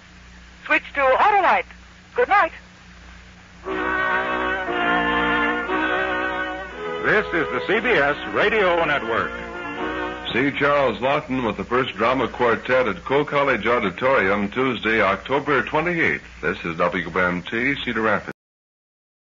And now, Autolite presents transcribed Vidocq's Final Case, starring Mr. Charles Boyer, and hoping once again to keep you in suspense. To Emile Dubigny, Commissioner of Police. Monsieur, I, Vidocq, in writing this report, beg your indulgence. This case, monsieur, is my last. When this series of robberies began, I was, as you know, no longer with the Sûreté. 10 years ago, I had retired, and in the last unhappy months, had been touring the provinces with a variety show.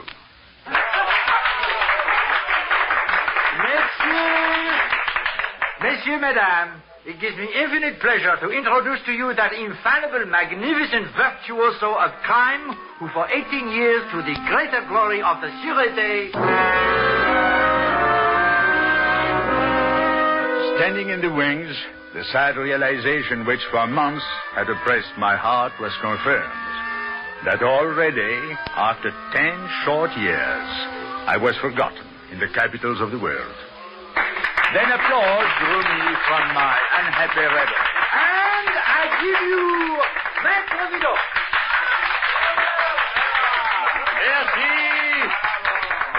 Merci, mes amis. I shall describe to you some of the highlights of my career, show you some small aspects of my technique, and answer questions on the art of detection.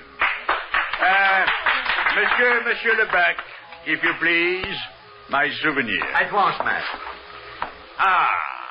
The shoes of Voyant. These shoes were worn by Voyant, the brigand of Rouen, who frequented county fairs. There he spied out rich men, wailing them and murdering them for their money. It was this pair of shoes which furnished the essential clue.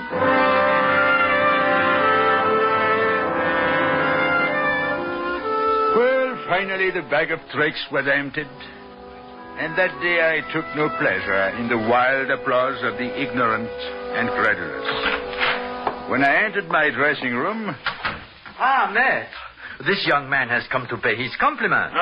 And Lebec was telling me your motto. Justitia virtutum regina. Justice is the queen of virtue. My motto? No, it's Lebec who fancies himself a classical scholar. Oh, I misunderstood. My name is Williams. I came back to tell you that you are a very great artist. Indeed? How would you know? Well, in a small way, I'm in the same kind of work. A musical comedian, perhaps? Oh, no. He is from Scotland Yard, Vidocq. In a small way, it's correct. Yes, I'm over here on a case. You say that you were formerly with the Sûreté? I was formerly commissioner. For 18 years, commissioner. Oh. Well, I'm on my way to see your present commissioner. I believe his name is Dubigny.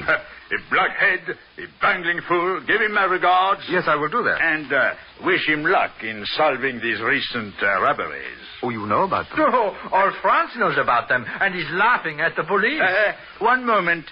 You are here because of the robberies, monsieur? Well, yes. Yes, the Sûreté seems to think an Englishman is involved. Why? Why do you ask?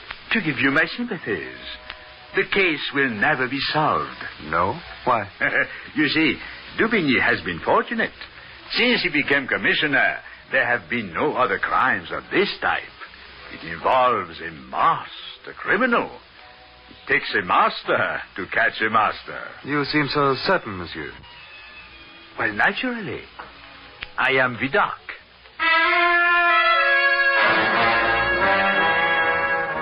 Later, Commissioner, Williams described to me how he arrived at your office to be greeted by a scene of noise, confusion, and desperation. Detectives carried back and forth with urgent messages, while you, Commissioner, vented your bad temper on an unfortunate gendarme. Fool! But their uniforms were authentic, Commissioner, and they said they needed the cabinets for evidence. So you helped carry the cabinets out of the truck? But it was an official truck. They had an order signed by you. Signed by me? Here. You may leave. Get back to the prefecture. Yes, Commissioner. Well, what do you want? I'm Williams from Scotland Yard. Oh, yes. Forgive me. This is a most trying day. Yes. Commissioner! Yes, Colonel Bourdonnais. What progress have you made in finding the criminal who stole my medal? We must be patient. And all my uniform. General, I beg you. Unless you find a way of curbing these crimes, we'll find a new commissioner. I fail to see the humor. He said it involved a master criminal. Who said this? Vidocq. Vidocq? Yes, I met him by chance. He's a fascinating man. He's a real artist. Greatly overrated, monsieur, I can assure you. He once held this office. His methods were most irregular. Still, in the case of these robberies, he might be able to find... Never. For years, monsieur, His reputation overshadowed every man who held this office. Even I had to suffer these humiliating comparisons. Oh, how is that? Vidocq would have done it so. Vidocq would have caught them sooner. Vidocq would have known immediately. Yes, that must have been very irritating. I forbade his name to be mentioned. I took certain steps which made it impossible for him to remain in Paris. I managed judicially to keep his name out of the papers. Now, finally, he is forgotten. Still, in the case of these robberies, he might be able to find them. Never.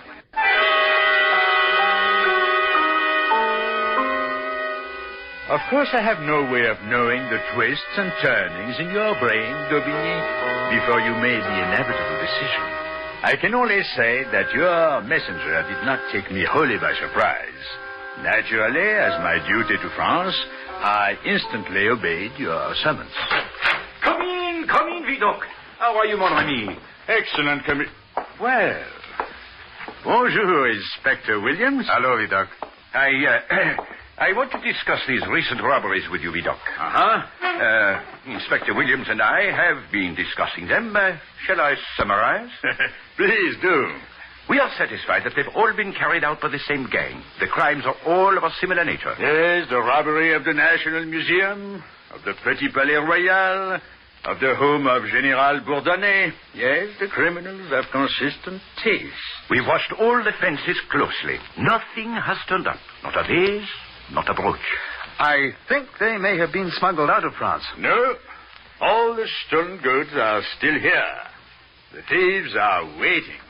They have time. Then all we can do is wait. You asked the help of Vidocq. I never wait. Well, what will you do? Gentlemen thieves. Well, they are a very special lot. A tightly knit, highly professional group where each man knows everything about the others. Yet, sometimes one may be found who is jealous of another. And can be induced to talk? But the commissioner's had every known jewel thief in Paris picked up and questioned. No thief will talk to a gendarme. It's a simple fact Daubigny never comprehended. Well, then to whom? To another thief.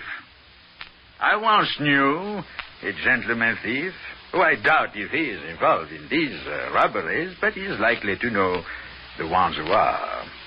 The Marquis de Villiers. A marquis? No. He assumed the name for professional reasons. He gained entree into the greatest houses with such ease that he was also called Monsieur Latchkey. Oh, it sounds charming. And you believe this Marquis would know? If I can find him.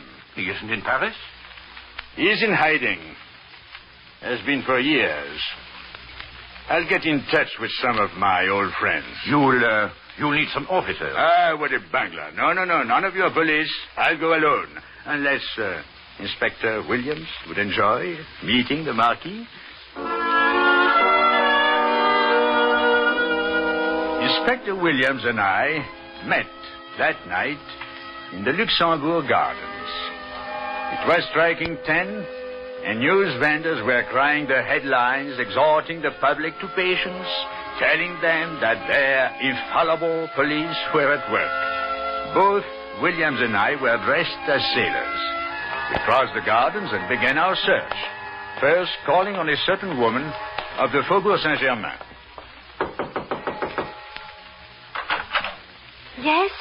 What do you want? Adele? You? Yes. I am looking for the Marquis. The Marquis? Oh, Chérie, I am sorry.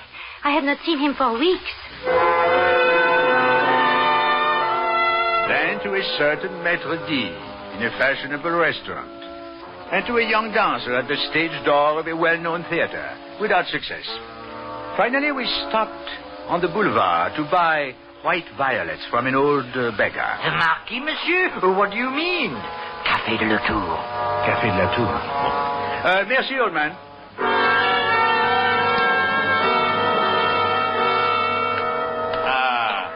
Café de la Tour. Here we are. Down these steps.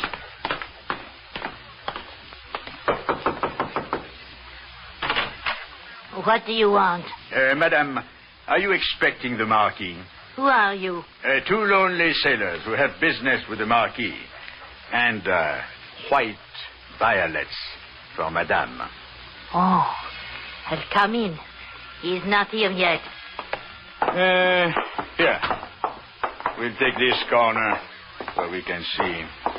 What a place. Something to drink, monsieur? 2 Calvados, Madame. Oui, monsieur. Yes, cafes like this are the unwashed linen Paris hides from her guests. But I feel most at home with the criminals who frequent these places. Because you worked among them, huh? No, because I was one of them. Look, here, on my chest. G-A-L. G-A-L? Burn into my flesh. The mark of the chain gang. You? I spent 8 years on the chain gang. But how then? It was supposed to be 15, but I escaped. In the habit of a nun. But did they know when you worked in the Sûreté? Well, of course. That's why I worked there. You know what it is to be a fugitive? To live expecting a return to that hell? Well, I couldn't stand it. So I made a supreme gamble. You went to the Sûreté? No, mon ami. What was more logical? I knew everything about crime, every trick of the trade. And then? well, then, monsieur, inevitably, I became commissioner. Here he is. The Marquis. Madame, have you a corner table? Oh, certainly. And I have cooled some of your wine. I will bring it immediately. Are you going to speak to him now? No. Well, we'll wait. Be ready to leave. Leave? Just when he's arrived? No. Do as I say. Huh? When you see the old woman coming back. Now. Pardon, monsieur. May I pass? Oh, just a moment. What is this wine you have? Oh, please. It has been ordered specially. I'd like to sample it. Oh, please. No. It is for the Marquis. Monsieur le Marquis, your bottle. What pig? You take my wine? I think not. He's got a knife. Beat up. I handle 10 fellows with knives. When you steal wine, monsieur, memento mori. Remember, you must die. We all must die. Stand back against the wall. Attention, be quick. Now, who is responsible for this fight? It was the sailor. He took the wine. No. Why blame me? I was insulted by the Marquis. I insulted you? Liar. Enough. You're both under arrest. Here, put out your hands. There. Locked together. A cozy, loving pair.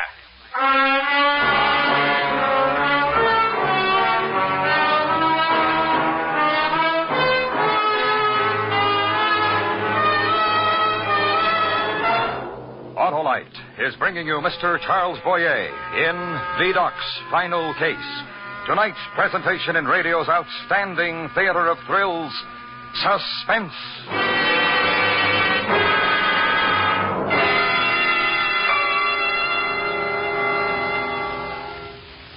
Hey, Harlow, how would you describe an Autolite Stay Full battery? Why, that's easy, Hap. It's the world-famous battery that needs water only 3 times a year in normal car use and gives longer life, as proved by tests conducted according to accepted life cycle standards. Why, you just can't buy a better battery than an Autolite Stay Full. Tops in quality and performance, eh, Harlow? You bet, Hap, and it's because of advanced engineering design and the fiberglass retaining mats around every positive plate that reduce shedding and flaking. It's the battery of a lifetime. You bet it is, Hap. So, friends, visit your nearest Autolite battery dealer. He'll gladly check your battery. To quickly find his location, look for the Autolite battery sign or phone Western Union by number. And ask for me. I'm Operator 25. I'll tell you the name of your nearest Autolite battery dealer where you can get an Autolite Stay Full. The battery that needs water only 3 times a year in normal car use. And remember, from bumper to tail light, you're always right with Autolite. And now, Autolite brings back to our Hollywood soundstage Mr. Charles Boyer in Elliot Lewis's production of Vidocq's Final Case. A tale well calculated to keep you in suspense.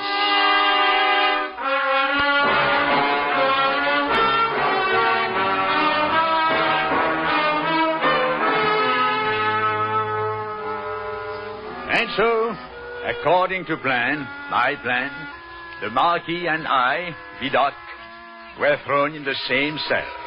For it has been my experience, Commissioner Dubigny, that to gain a man's confidence, one must share the hardest blows of his personal fate. When you learn that, you will have taken the first small step toward mastering the art of detection. But enough. I had boasted to Inspector Williams, and I believed to you, that the Marquis would talk within 24 hours. But the hours dragged on, and he sulked in his corner, and I in mine. Finally, I gave a prearranged signal to a passing guard.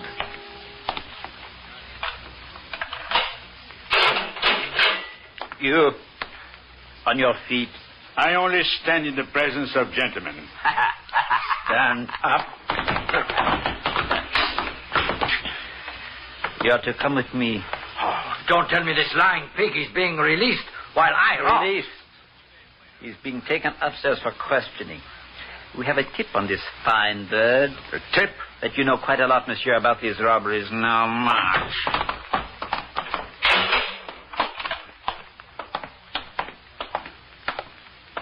Say, how did he look when you said you had a tip about me? Interested, Monsieur Vidocq. And I think there was sympathy.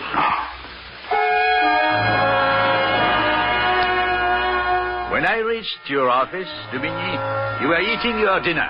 Yes, Chateaubriand with sauce Henri IV. And I thought, Commissioner, how you had never lived as I had so often, on nothing but bread and water. But I was in your office because of duty, so I wasted no time. Well, the Marquis will not talk. Ah, well, I am afraid this case is too much for you, Vidocq. Your trap is sprung, the bird is caught, but he will not sing. Because you have a stool pigeon in the next cell. Huh? How did you know? What do you take me for? His ears wave through the bars. Remove him. Any more advice? Yes. Have your gendarmes give me a sound beating before they throw me back into the cell. My pleasure. After I have eaten. Oh. A Chateaubriand also, and pomme soufflé, and then a sweet.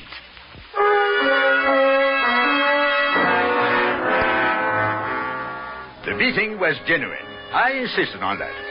An artist must make sacrifices. Dubigny must be willing to risk his flesh, his very life, on every turn of the wheel. Which is why you will never be a Vidocq. It was 2 hours later when they threw me back into the cell. You will talk. You will talk yet.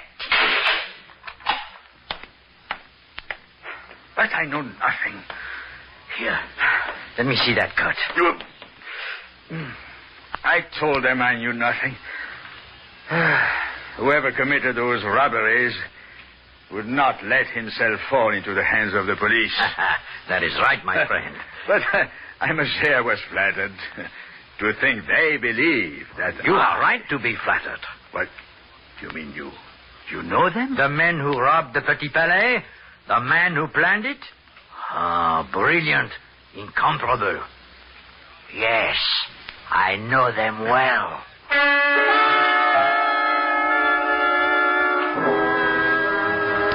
And so the bird sang, and I was ushered back to your office just before midnight. But it was fortunate you were alone, Dubigny, for much of what I had to say was only for your ears. Well, Vidocq? Well, the case is solved. Let me sit down, please. Well, did the Marquis confess? No, not so fast, mon ami. I know the names of everyone involved. I know where the stolen goods are stored. Excellent. Well? And I know I'm very weary of crime, Commissioner. Of greed, and envy, and fear. Of men who seek success through fraud because they have no talent. Well, all of us abhor crime. And I am weary of you, Dubigny, who stole to achieve your success. I stole? My name, the only thing of value I owned. When I left the Sûreté, I left a monument that towered in the minds of my countrymen. You stole it. You tore it down, stone by stone. Why, how could I? You have delusions. You whispered in one ear and then another. You drove me out of Paris, hoping that I would be utterly forgotten. Am I right? Vidocq, I beg you. You know the name. Yes. But there is a price. How much? I have composed a statement for you to sign. I, Emile Dubigny, declare that whatever poor talents I possess, I owe entirely to the master of all detectives, Vidocq. But what will you do with it? I will use it as I see fit. When I see fit. Very well. There. Now, the name. Here is the address where the stolen goods are stored. But who? Now, if you make a raid, I said immediately, you may find the whole gang there. But their now, names... hurry, Commissioner. Do you need the names if you can catch them with the goods?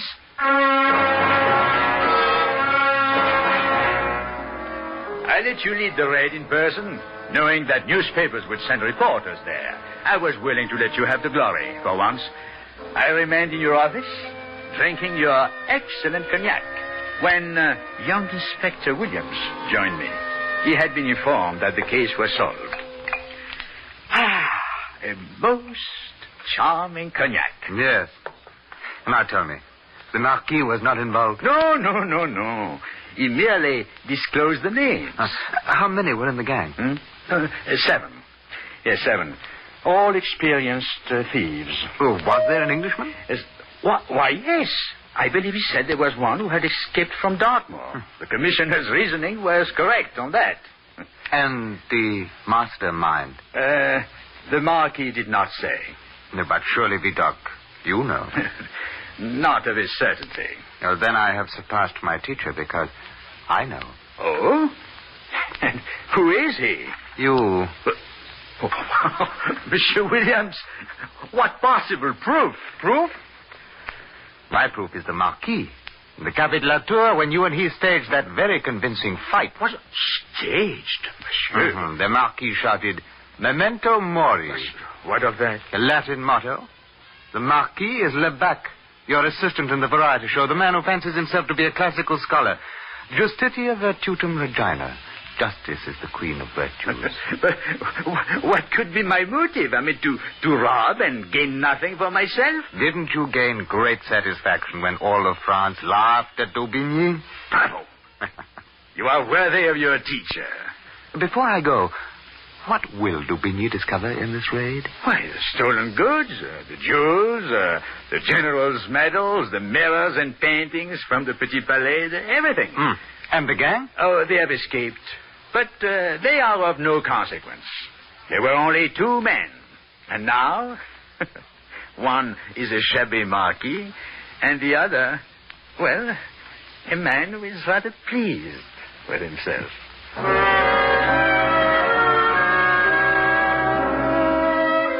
And so, I, Vidocq, beg your indulgence, Commissioner Daubigny, for the nature of this report.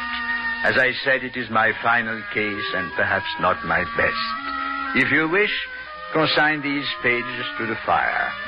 There are witnesses revealed here, both yours and mine, which I fancy both of us are willing to forget. This is Network Replay on CKNW 98.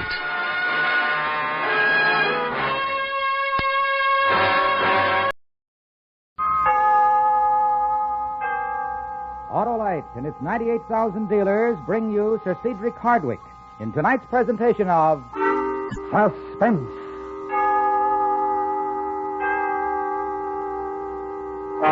Tonight, Autolite presents a story about the most infamous poisoner who ever lived. The Diary of Dr. Pritchard. Our star, Sir Cedric Hardwicke. Land ho, Harlow. Huh? Oh, hi, Mr. McSorley. Why the sailor's salute? Why, in commemoration of that intrepid explorer, Christopher Columbus, whose day is coming. But Autolite Day is here. Is it no? Sure, today and every day, complete Autolite electrical systems, including the starting motor, distributor, generator, battery, coil, wire, and spark plugs, are being installed as original equipment on many leading makes of our finest cars, trucks, and tractors. And every unit and component part is related by Autolite engineering design and manufacturing skill to give the smoothest performance money can buy. Oh, Christopher Columbus had plenty of trouble because he insisted the world was round. But you'll never have trouble if you insist on Autolite original factory parts for your Autolite-equipped car. It pays because from bumper to tail light, you're always right with Autolite. And now, Autolite presents transcribed The Diary of Dr. Pritchard, a true story starring Sir Cedric Hardwicke, and hoping once again to keep you in suspense.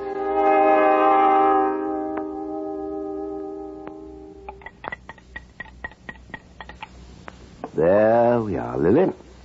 Now I want you to drink every drop. Will it taste nasty, Doctor? No, not at all. A little sour, perhaps, that's all. To make you feel ever so much better. Hold your nose if you like, and mind you, every drop. Come along. It wasn't so bad.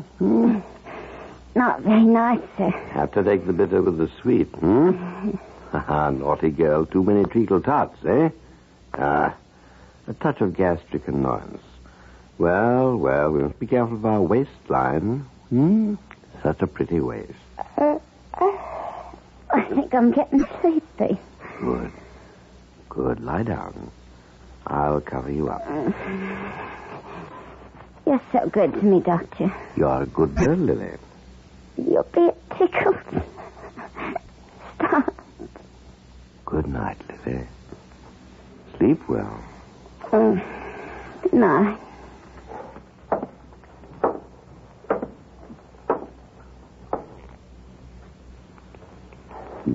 Lily? Lily? Lily? That's better.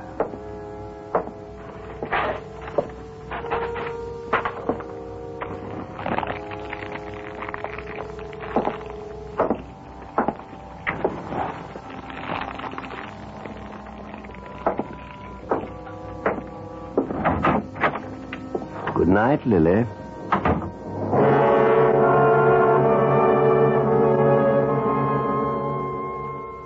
5th of May. What a frightful thing. The upstairs maid passed away in her bed. She must have fallen asleep whilst reading, and I suppose the gaslight ignited the curtains. She burnt to death. Poor little Lily. It will be a great loss to Mrs. Pritchard. I shall have to wire her the first thing in the morning. Then it will be as well to engage a maid to replace Lily as soon as possible. After that, we had better move to a more suitable residence. But why, dear? Why must we move? Well, I've been thinking about it for quite a long time, Mary. Whilst you were away, I made up my mind to suggest it, and now, after what happened to poor Lily... But it's been so lovely here, especially for children. I know, but there is my position, too. We owe it to ourselves to keep up appearances. Now, there's a delightful spot in Clarence Place. I'm sure you'll be very happy with it. All right, dear. If you think it for the best. Indeed, I do. The best for us all. Oh, are you going out, dear? Yes, I have one or two patients to see. Well, before you go, I did want to talk to you about the new maid, Ellen. Oh? It was terribly sweet of you to engage her while I was with Mother, but... Well, I rather wonder whether she's exactly suitable. I mean, she does seem a little forward. Well, I hadn't noticed that. I find her character excellent and her appearance very pleasing. Well, yes, but... Mary, I think you better begin the arrangements for the moving. I shall be home in time for dinner. Goodbye, my dear.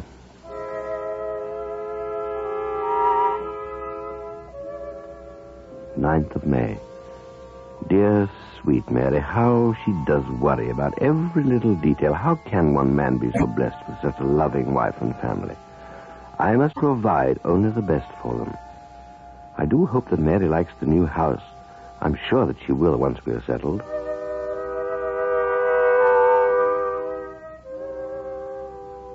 Third of June. We are going to be very happy down here in Clarence Place. The children are adjusting themselves marvelously to their new surroundings.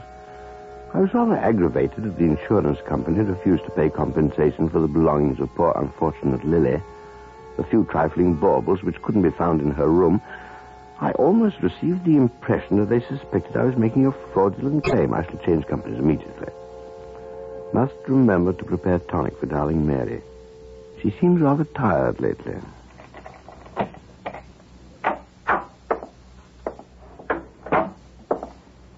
Good evening, Doctor. Good evening, Ellen. Everything all right today? Hmm?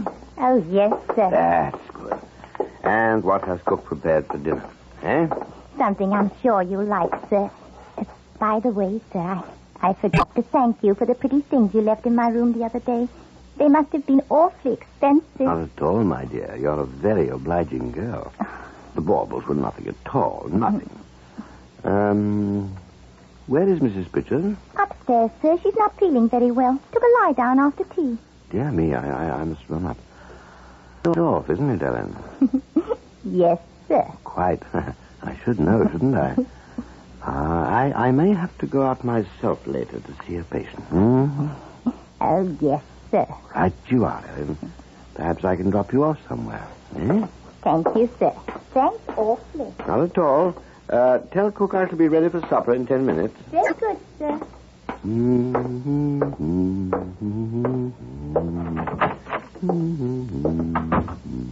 Well, what have we here? Oh, hello, Edward. Oh, now, this will never do. What seems to be the trouble, Mary?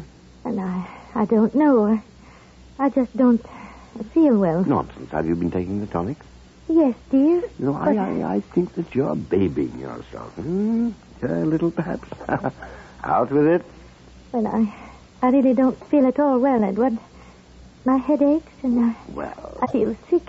Let's try a spoonful of tonic, hmm? Oh, must I, dear? It doesn't seem to really do any good. No. Doctor knows best, hmm? There's a sedative in here. Help you to relax. The moving must have been too much for you. Well, I suppose so. Sit up, dear. There. Must take care of my sweetheart, mustn't I? I shall have to go out later. I'll leave instructions with nurse to put the children to bed. I want you to rest. Yes, Edward. Oh. What, dear? Oh. It's my stomach, I think. Now try to rest. Cook will send you up some hot broth later. I shan't be late.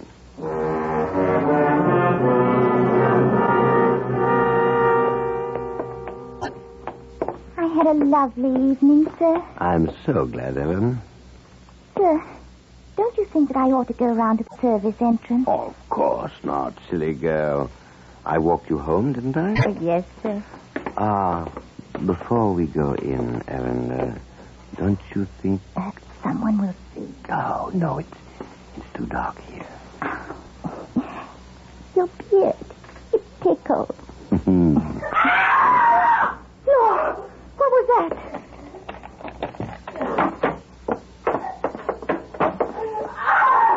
Mrs. Pritchard, sir. Oh, Lord, she's been murdered. Go to your room, Ellen. Immediately.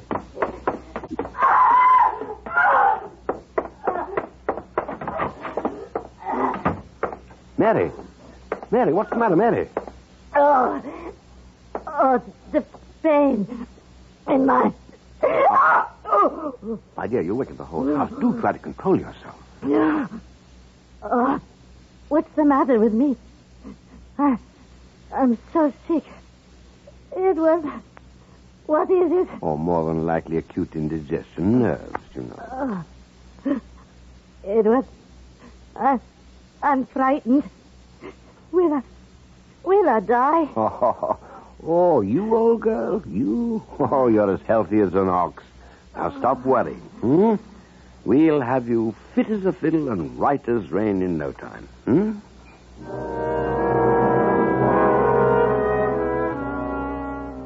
10th of June. I am at my wit's end. Following her seizure a week ago, Mary seemed to improve. Then she came down again with terrible pain. My poor dear girl. She has sent for her mother, who's coming over from Edinburgh. I could not deny her wish, and I shall be overjoyed having Mrs. Taylor here. Some of our friends are talking about a consultation, in particular Dr. Gardner. I've given him my diagnosis. He seems to agree, but there's some doubt. Our house is a mournful place these days. I shall be so happy to see Mother.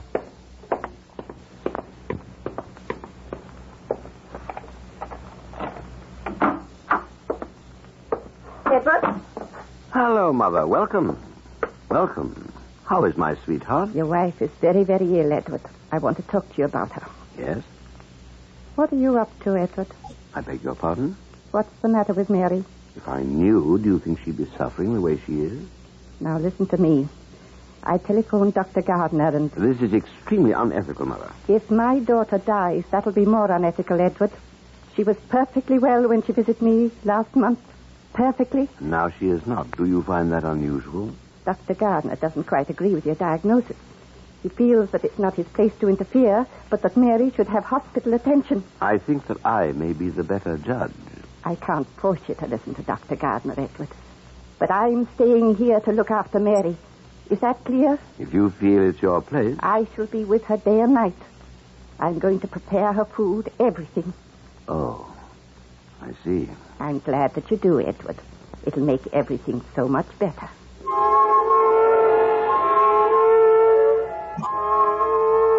10th of June, 5 p.m.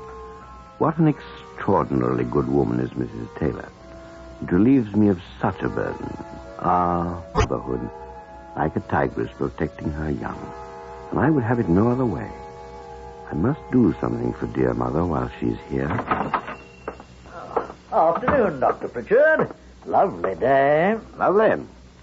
I say, I need an ounce of Henley's tincture of aconite. An ounce? Oh, of course, Doctor. You must use quite a lot of that, Doctor. Didn't you buy an ounce last month? Oh, yes. I find it an excellent preparation for intestinal ailments. Oh, glad to know about that. My wife... I really shouldn't administer it if I were you without medical supervision. It could be dangerous. Quite dangerous.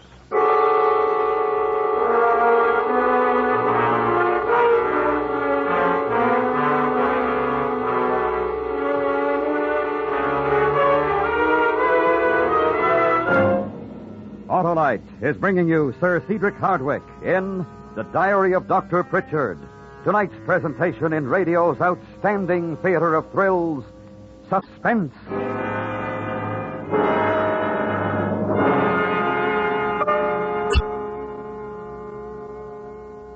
Hey, Harlow, that Christopher Columbus is sure a famous name. Sure it is, Mr. McSorley. Just like Autolite, the world's largest independent manufacturer of automotive electrical equipment.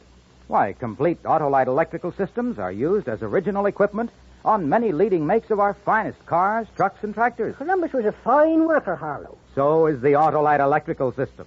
It goes to work the instant you turn on the ignition, and it keeps working every second your car is in operation.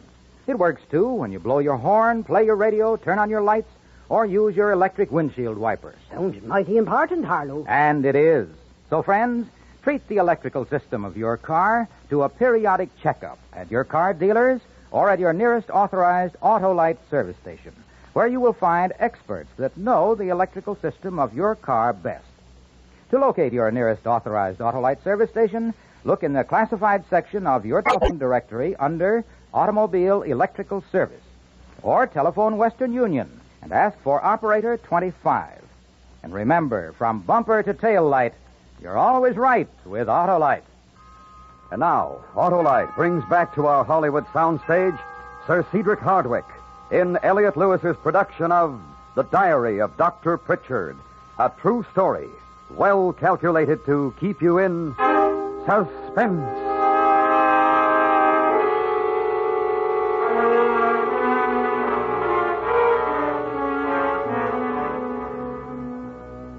Two days since Mother Taylor arrived, how splendid she has been. She idolizes Mary and doesn't move from her side night or day. I know that she couldn't be in better hands. For a little while, I wondered whether it might not be better to send Mary to hospital, but now I think not. She's already showing signs of improvement. How delighted I am to see the color returning to her cheeks. And how is the patient today? Oh, I feel ever so much better. Thank you, Edward. I'm so glad. Edward. Yes, my dear? Give me your hand. Mother has been talking to me about going to Edinburgh with her. Taking the children as well. Has she? Has she? Now I wonder why. Do you think she feels you need a change? I'm not going. My place is with you. We've never spoken much of these things, have we, dear? I don't quite... Well, I mean, here we are 20 years married. One forgets that, doesn't one? Have you been happy? Have I made you happy? What an odd question. Oh, no, it isn't. I've tried to make Mother see that. She thinks that I'm not happy with you, but she's wrong. She's always been wrong. I love you, Edward. I brought you supper, Mary. Oh. Well, now doesn't that smell nice? Your appetite is improving, my dear. You'll be out of bed in no time. Yes, she will. Thanks to you. Eh, Mother? Are we dining together? I'll be down presently. Good. Don't be long, will you? I'm famished.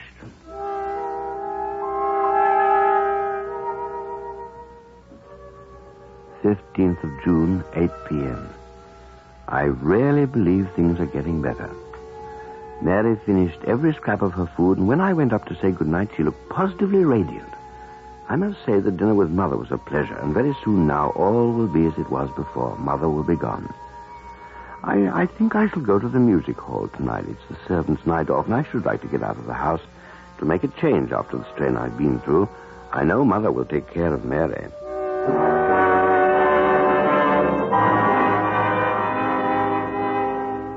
I did what I could, Pritchard. I tried to reach you, but couldn't find you. I'm afraid it was too late anyway. How horrible. What could have happened? I don't know. Catalepsy, do you think, Gardner? The old lady has a history, you know. Yes, possible. Was she all right when you left her this evening? Quite. Does Mary know? No. She was asleep. Poor girl. Poor girl. It'll be such a shock. I was on my way over to see how Mary was getting on. Friendly visit. I was alarmed when nobody answered the door, and then Mrs. Taylor somehow manages to come downstairs. Brave soul. I do hope she didn't suffer. Well, she died a few minutes later. She was in great pain, Pritchard. Frightful. I don't know what this will do to Mary. Break it as gently as you can, won't you? Of course. Can I make you a whiskey? No, thank you. No, I'd better be off. Yes. I say, about the death certificate, catalepsy, you think? I'm not sure. It was rather odd, almost as though she had been drugged. Drugged? Oh, yes. Well, that's possible, you know. She had been in the habit of taking pills at night, insomnia, she calls it. Not a very good habit, I'm afraid. That might account for it, don't you think? It might. Well, please offer my condolences to Mrs. Pritchard. I'll drop by in a day or two. Awfully kind of you, Gardner. I'll see you to the door.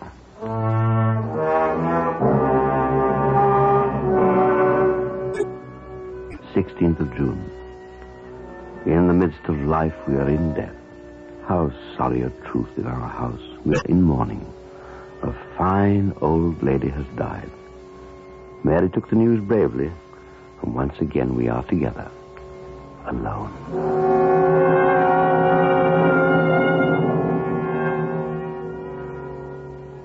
25th of June. Dr. Gardner made the death certificate, and Mother was buried a week ago. I have been so occupied with my practice that I have had no chance of making entries until now. Dr. Gardner has been calling quite often to inquire about Mary. What a thoughtful man. We are fortunate indeed to have such a friend. After the tragic news, Mary has suffered a slight relapse, but it was to be expected.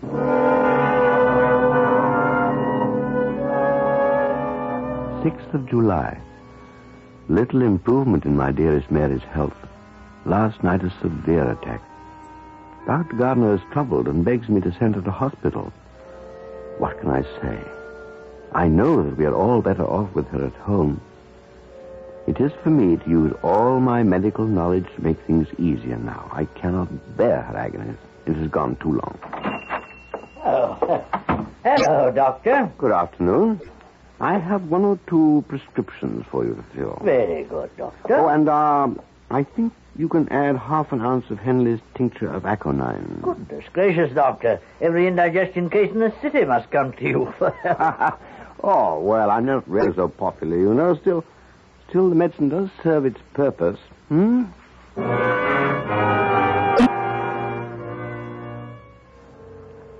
6th of July, 7 p.m. I know my diagnosis is sound. I explained it to Dr. Gardner, and he must have been convinced. The children have gone to their aunts for the holidays. It is much better that way. Ellen has taken an egg flip to Mary. She eats so little nowadays. Dr. Pritchard. Doctor. Oh, dear. Ellen, I have asked you to not... I'm sorry, sir, but what I gave the madam, I tasted it. Why? Why did you taste it? I'm sorry, sir. She asked me to. It's awful. Burning like I don't think she should have it. It must have been bad or something. I feel awful sick. Go downstairs, Ellen. She oughtn't to drink. It's so rude. Now, I'll take care of it, Ellen. Go downstairs now. Yes, sir. All right. You only took a sip, didn't you? Yes, sir, but it was... Well, ask cook to give you a glass of milk. You'll be all right. I will. How annoying.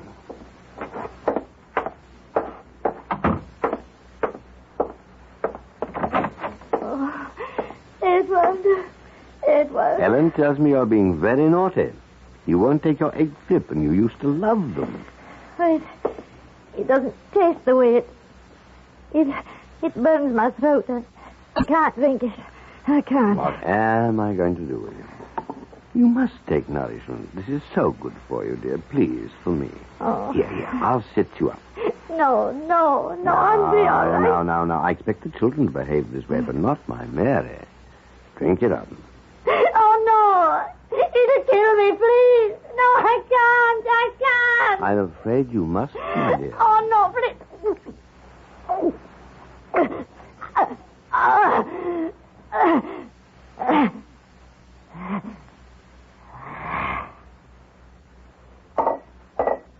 That's a good girl.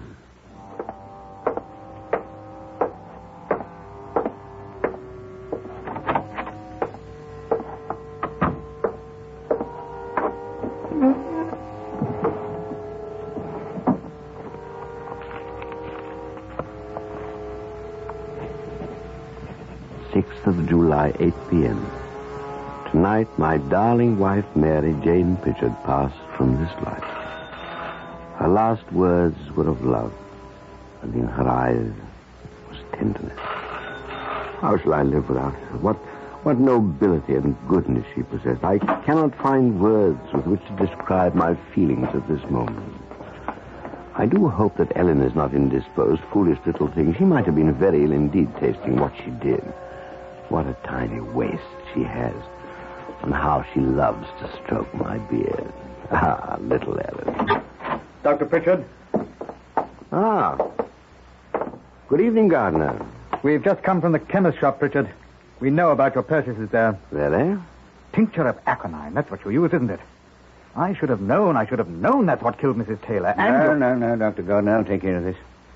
Your wife is dead, Dr. Pritchard. I warn you that anything you say may be taken down and given in evidence against you. I imagine it will be. Why? Why did you kill them? So many reasons. All things considered, I thought it for the best. You probably wouldn't understand. I shall have to ask you to come along to the station with me, sir. Oh. Yes. Yes, of course. I wonder, though, if you'd mind waiting for just one moment. I have one last entry to make in my diary. Mary, my darling, and you, Mother Taylor, soon, quite soon, we shall meet in happier circumstances in a far happier place. How could it be otherwise? I have no fear, only regret that no one will know my last thoughts. I close this entry with these words to whom it may concern. For he who lives more lives than one, more deaths than one, must die.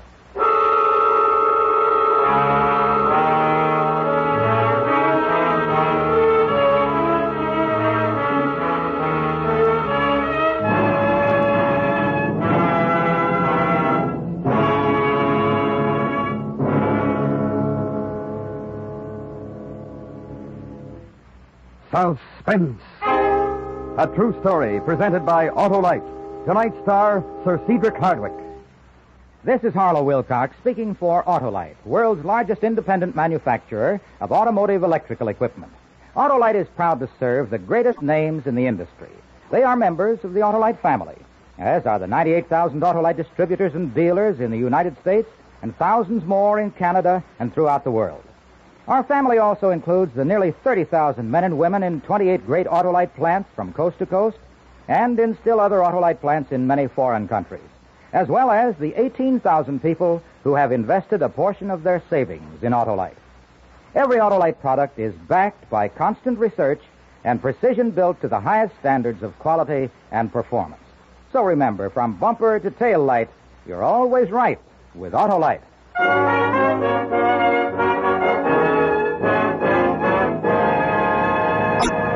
Next week, an award-winning actor with another award-winning performance.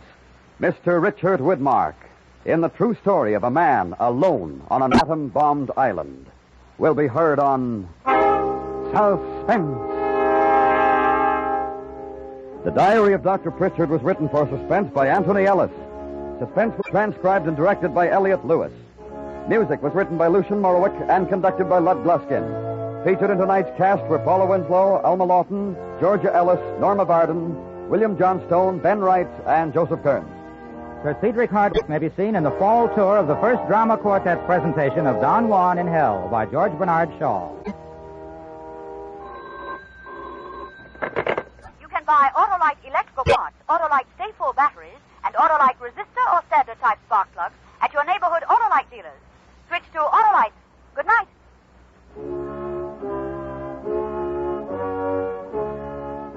This is the CBS Radio Network.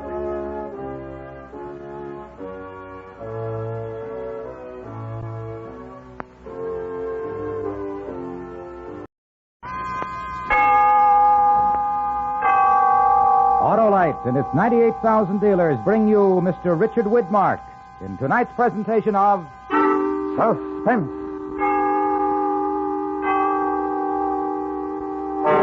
Tonight, Autolite presents the true story of a world of the dead. It's the documented account of one man left alone on a tiny Pacific island, a wasteland of no living thing, an island made up of 3 square miles of fear. The story is called How Long is the Night? Our star, Richard Widmark.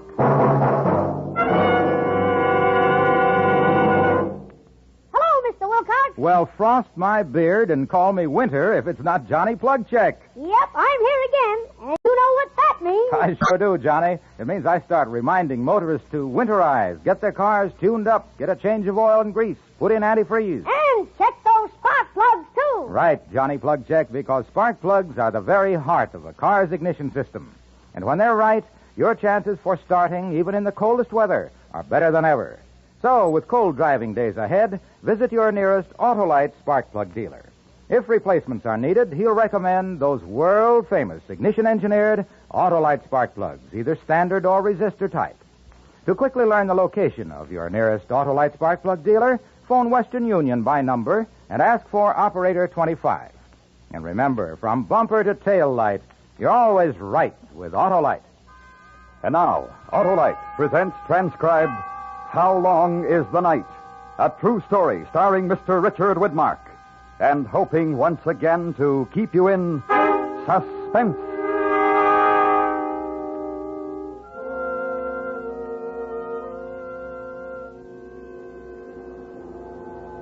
It was no different than any other night. It was hot. The same warm wind blew up from the south end of the island. Along the west beach, a line of dirty white foam spread out where the breakers came up on the sand. The moon had already gone down. Across the lagoon, there was nothing. No lights, no sounds. It was the same as the day before. The same smell hanging over the water and the land. The smell of a world gone dead. They came and woke us up a few minutes before 3 a.m. The 3 of us got dressed and they gave us breakfast. We checked our equipment, then we took our positions with the other men. We wore protective helmets with specially treated linings. Over the eyes, a pair of heavy-duty goggles. Jackets, trousers, gloves, all specially treated for protection. Our boots were spread with linings of lead. We waited. The dawn came up fast. I think it was about 5:30. We kept watching the horizon over to the east, a faint outline of an island. The warnings began to come in over the earphones. Bomber Boy 1. Bomber Boy 1. 2 minutes before actual time. Mark. 2 minutes before actual time. Adjust all goggles. Adjust all goggles. Stand by. The month was May. It was beautiful. I took one more look before I strapped on the goggles. The blue water of the Pacific. The green islands near and in the distance. The islands of Eniwetok. The month was May. A piece of the earth was getting ready to die. Farmer Boy 1, Farmer Boy 1, 1 minute before actual time. Mark, 1 minute before actual time. Stand by. A single bird passed overhead, pointing for the horizon. There was the faint barking of a dog. Then it was quiet. Farmer Boy 1, 30 seconds before actual time. Mark, 30 seconds before actual time. We waited for the split second. We waited for the sound of it. Farmer Boy 1, 15 seconds before actual time. Stand by. 10 seconds.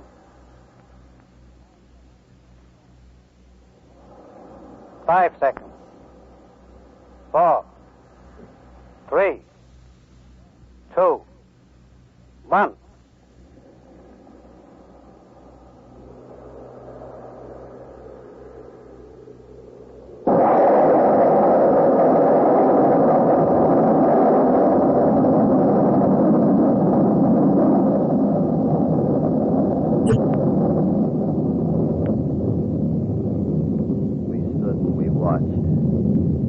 Body of the ocean heaved and shuddered.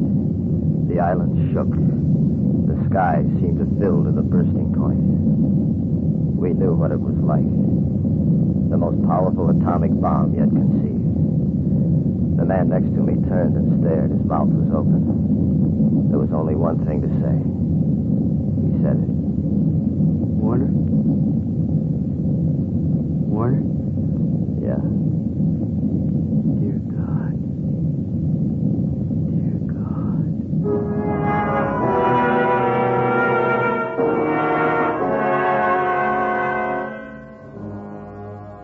That was the first one, but there were others. Our job was to photograph the results, everything. The tests ran into weeks, months. The islands of Eniwetok became a chain of black ruins, each of them festering with deadly radiation. After each explosion, we landed on the islands in the target area to photograph the remains. We got a first-hand look. It stayed with us. On the last day, I had 2 men working the cameras with me, Joe Harrison, Bert Pacelli, both good men. I couldn't blame either one of them. It just happened. Don't take any chances, Warner. Be careful. Yes, sir. Goodbye, sir. See you at Pearl. Joe, Bert, all right? Yeah, okay. All right, let her go. What's with the old man? Nothing, Joe. Told me to remind you to be careful. Don't take any chances. Not as long as I'm in this neighborhood. Atom bombs. Who needs them? Quit moaning. You got them. You check our Geiger counters this morning, Bert? Yeah, good shape. Brought the extra camera, too, just in case. Hey, have a look. What? Ship pulling out over there. Kind of lonesome, huh? We'll be gone in the morning. Hey, Warner? Yeah? What are they going to do? They going to leave anybody around at all after we take off? Yeah, I suppose so, the Marine Guard. Why? Oh, nothing. Just wondering. Even the water looks bad. Enough hot stuff in it to bring it to a boil. Well, what do you think, Warner? You figure the natives will ever be able to come back? I suppose so. 10, 20 years, maybe. What would they live on? I mean, the islands we covered already. Couldn't even find one green plant left. Everything burned to the roots. How would they live? Take it to the chaplain, Bert. I only work here. Dead land, dead water, nothing. Give it time. Probably wear off. That's the point. What? What happens if it doesn't?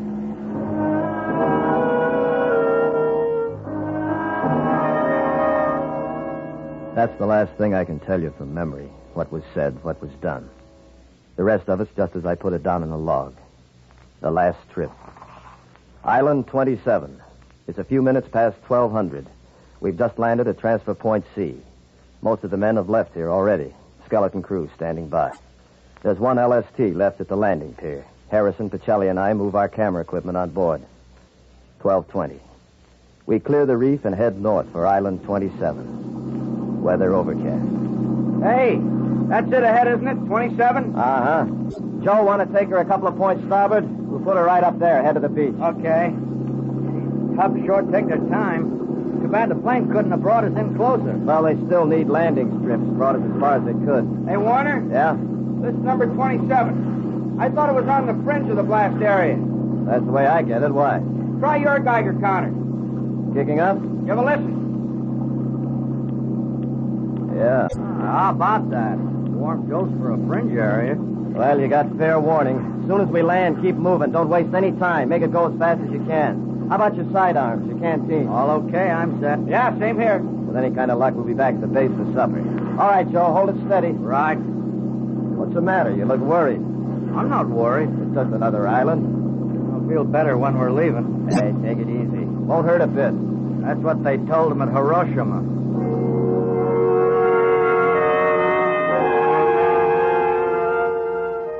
$13.35.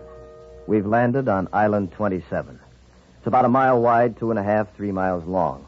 It's like a dozen other islands we've covered in the test area. The same smell of death and dying. As usual, our lives depend on our Geiger counters. They measure the radioactivity bombarding us as we move through the contaminated area. When the clicking sound is slow, the location's fairly safe. When it speeds up, it means the radiation is getting intense. As soon as we landed on the beach, my counters started turning over. We keep moving. The beach is littered with the remains of birds and fish, the light scorched out of them. The sand is burned jet black. There's no breeze. The sky is still overcast. We stop moving only once to lay out a plan of operation. What do you think? How do you want to cover it? Well, Joe, you take the upper end of the island, huh? Cover everything down to that first inlet there. See what I mean? Yeah, okay. And Bert, you cover from the inlet down to here, okay? Right. I'll work everything from here down to the lower end. Now keep moving, but don't rush it. And try and keep in sight as much as possible. If anything happens, if you need help, fire your sidearms. 2 shots, got it? Sure, got it? right. Okay, let's move.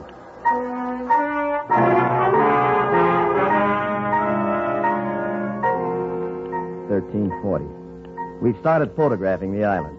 Each of us carry 3 cameras, 35 millimeter black and white, 16 millimeter for color, a 4x5 Graflex for the still shots.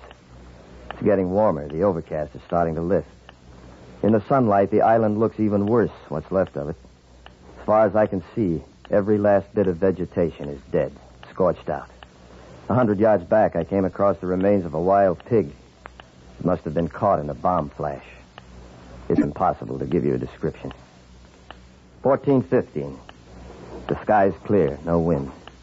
It's quiet except for the ticking of my Geiger counter. I keep moving.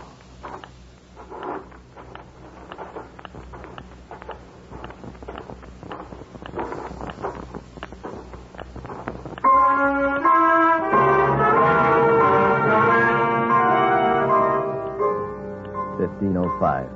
There's not a breath of wind. It's hot. I have to keep moving. There's plenty to photograph, good specimens. I've just taken some color film of a piece of coral. Looked like portions of it were melted by the heat of the blast. 15:20. I heard the prearranged signal, and I hustled down to the beach. Harrison and Pacelli were coming toward me, waving their arms. Yeah? What's the matter? Gotta talk to you. Nothing serious, Warner. Just gonna hold us up, though. What's the matter? Oh, we're short on film. You got any to spare? No, I'm in the same spot. More stuff to shoot than we figured, I guess.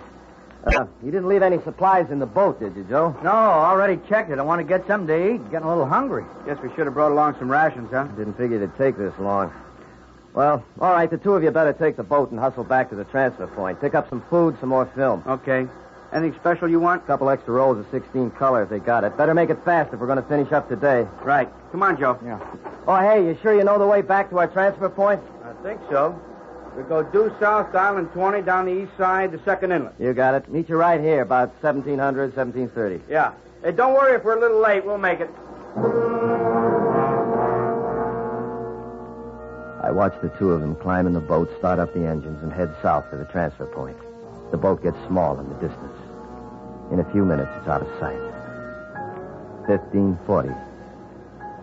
I'm alone on the island. I'm alone.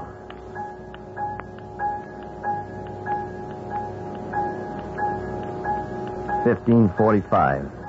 I found out a couple of minutes ago that there's something else alive on this island besides me. I spotted it moving in a charred tangle of brush about 50 yards inland from the beach. I took a look. It was a small bird, dark colored. Apparently, he'd been exposed in one of the test blasts. One whole side of him was a bright red burn. He had 1 leg and 1 wing. He floundered helpless on the ground. The 1 wing kept flapping. The first impulse was to pick him up. I reached over and held my Geiger counter directly above him.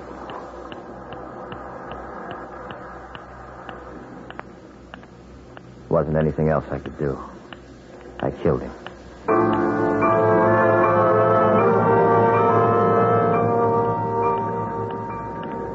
16:30. I've just shot the last of the film, and I'm back at our rendezvous point on the beach. Harrison and Pacelli haven't shown yet. I keep watching the horizon to the south. No sign of them yet. 1700.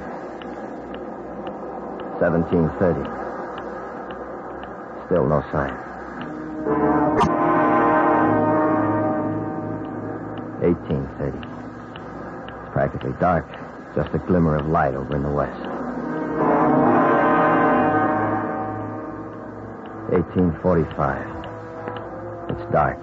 Pissing. No light. No sound. Only the Geiger counter. I keep looking out in the darkness across the water. No sign of the boat. I can feel the panic starting in. Where are they? When are they coming back for me? Are they coming back at all?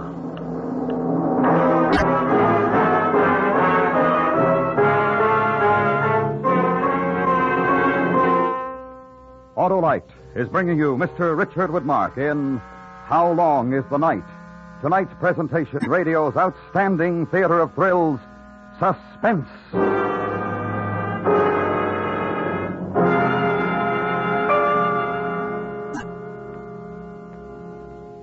Friends, winter weather's coming fast, and if you want your car to last, you'd better hurry and be wise, for now's the time to winterize. Right, Johnny Plugcheck. It's time for a change of oil and grease, antifreeze.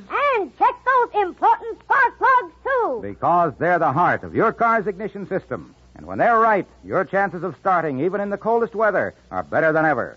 If replacements are needed, your Autolite spark plug dealer will recommend Autolite resistor or standard type spark plugs. Both are ignition engineered, and both are original equipment on many makes of our finest cars. By the way, the Autolite resistor spark plug, with its exclusive built-in resistor, permits a wider gap setting, which makes possible advantages such as smoother engine performance, quick starts, and double spark plug life. So winterize right now. Please do. And check those important spark plugs, too. At your nearest Autolite spark plug dealers. And remember, from bumper to tail light, you're always right with Autolite. And now, Autolite brings back to our Hollywood soundstage Mr. Richard Widmark in Elliot Lewis's production of How Long is the Night? A true story, well calculated to keep you in suspense.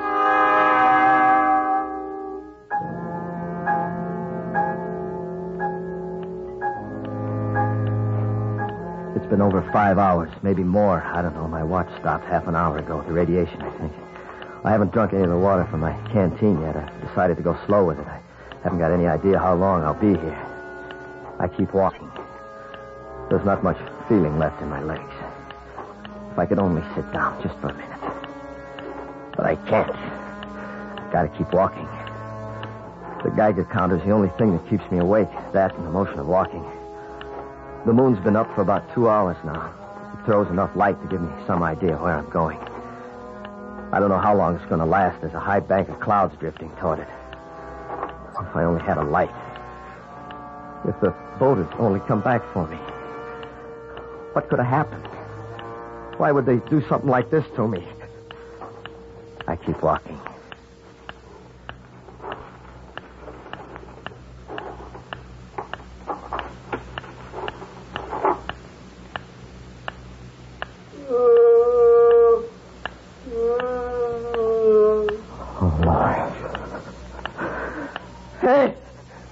Get out of here! Hey! Well, it can't be that panicky. It's impossible. There's nothing alive. We've been over the whole island. It's burned out. It's dead. But I heard it. I know I did. It couldn't have been the wind. There isn't even a breeze. It's still there. It's hiding in the brush. Something alive. An animal? A man? Hey, what is it? What is that?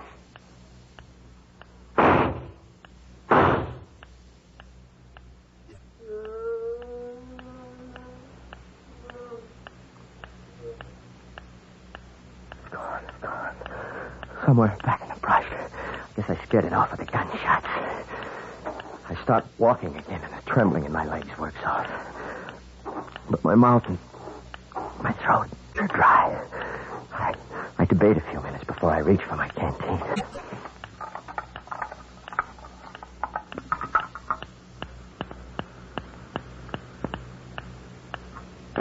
Oh, it couldn't be.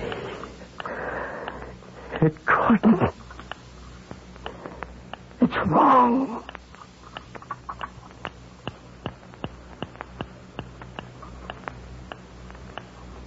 There's no mistake. Reaction is same. It's no use. My drinking water. Radioactive.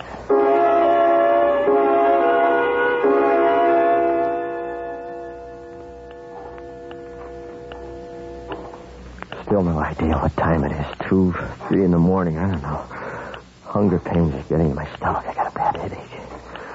Worst thing is my mouth and my throat. I'm so thirsty. The muscles in my legs are getting numb. I can only sit down just for a minute. No, I can keep walking. Gotta stay awake. Keep walking.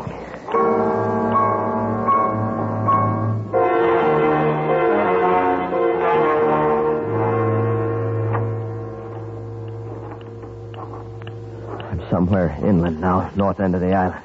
A while back there, I thought if starvation sets in, I could always find something to eat along the beach, a dead bird or dead fish. That illusion didn't last very long. They'd all be the same. Radioactive. What? Get out of here! Get out when you get away!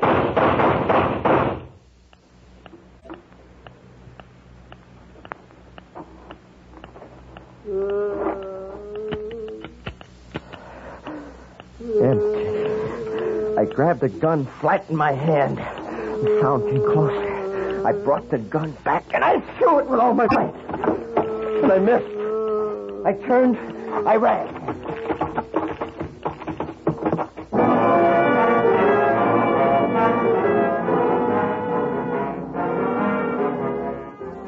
Seems like hours running. I stopped only once, about 20 minutes ago. My throat was so dry I couldn't get my breath. I reached for my Geiger counter a minute ago. Maybe it happened when I was trying to get away. It doesn't make much difference. Anyway, it's done. The counter's smashed.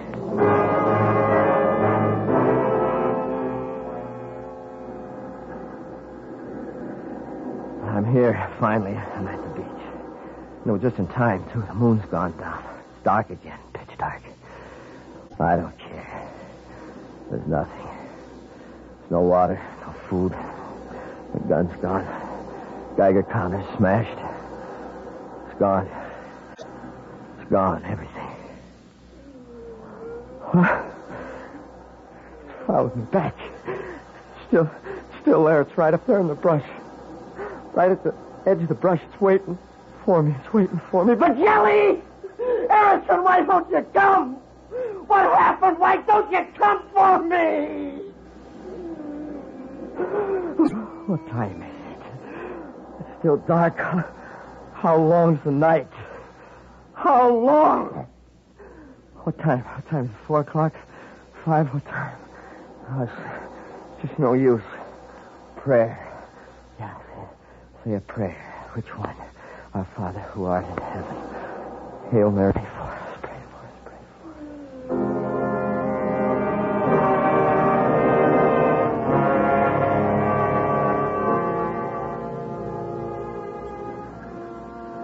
I don't know how long it's been. I'm not sure. Edge of the sky looks gray, maybe getting light. I've gone down to the very rim of the beach. I'm facing inland, my back to the water.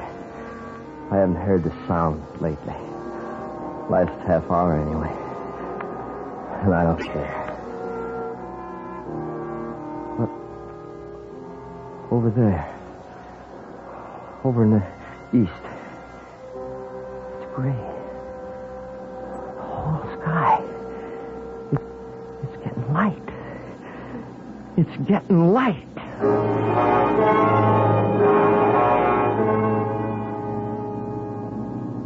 Warning! Shelley and Harrison had come for me. I wasn't thirsty anymore. I wasn't hungry. I was alive. It was more than enough. Hey, you all right? Yeah. Yeah, I'm all right. A lousy boat conked out on us, Warner. Half a mile from transfer point. And had it fixed, it was dark. Wouldn't stand a chance of finding the island at night. Hey, what's the matter? You sure you're all right? You got your sidearms with you? Yeah, why? Up there. Straight ahead of you. Patch of brush. Want to take a look? Why, what's the matter? I don't know. I'll give it a look. Hey, what's it all about? I wish I could tell you. What do you mean? Hey, Warner, come here. Give it a look. Come on. Yeah, what'd you find? Nothing. Just this wild pig here. Wild pig? Yeah, the islands are full of them. I think he's still alive, see? Barely alive.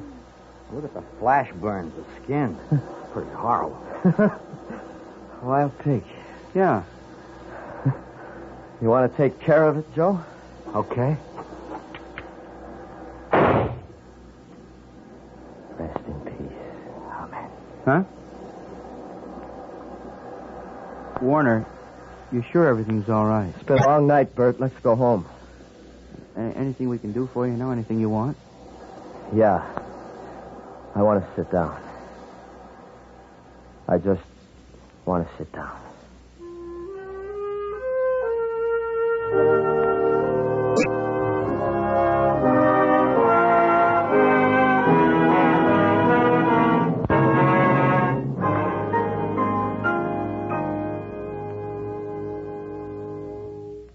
Suspense.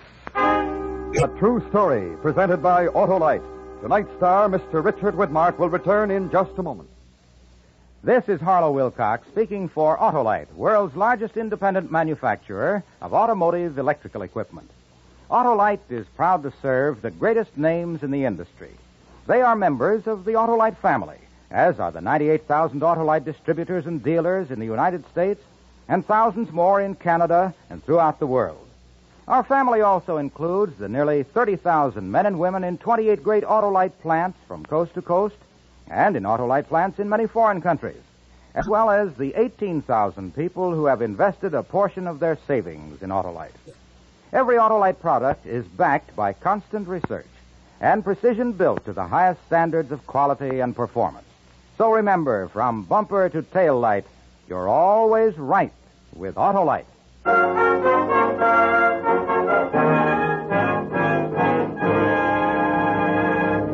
And now I'd like to present our producer-director, Elliot Lewis. Thank you, Harlow. Dick, I'm very happy to announce that a poll of the regular radio performers who support our guest stars each week on Suspense has named you as the winner of the first annual Golden Mike Award as Best Actor of the year 1951 on our Theater of Thrills series. And here's something for the mantel over the Widmark fireplace, our Golden Mike trophy.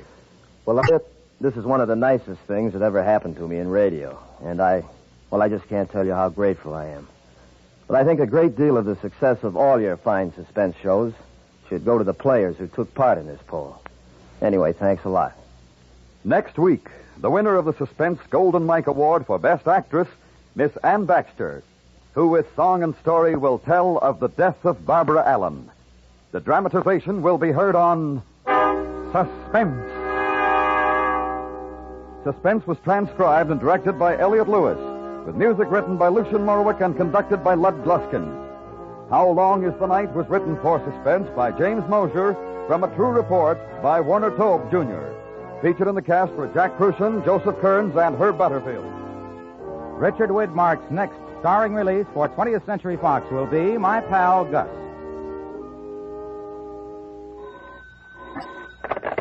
You can buy Autolite resistor or standard type spark plugs, Autolite Stay-Full batteries, and Autolite electrical parts at your neighborhood Autolite dealers. Switch to Autolite. Good night.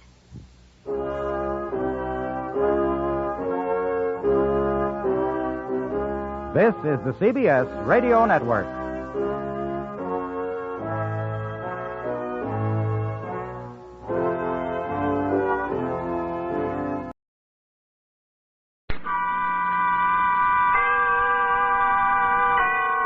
Autolite, in 98,000 dealers bring you Mr. Cornell Wilde in tonight's presentation of Suspense.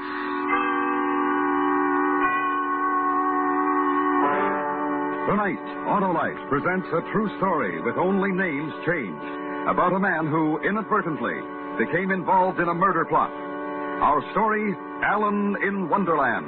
Our star, Mr. Cornell Wilde.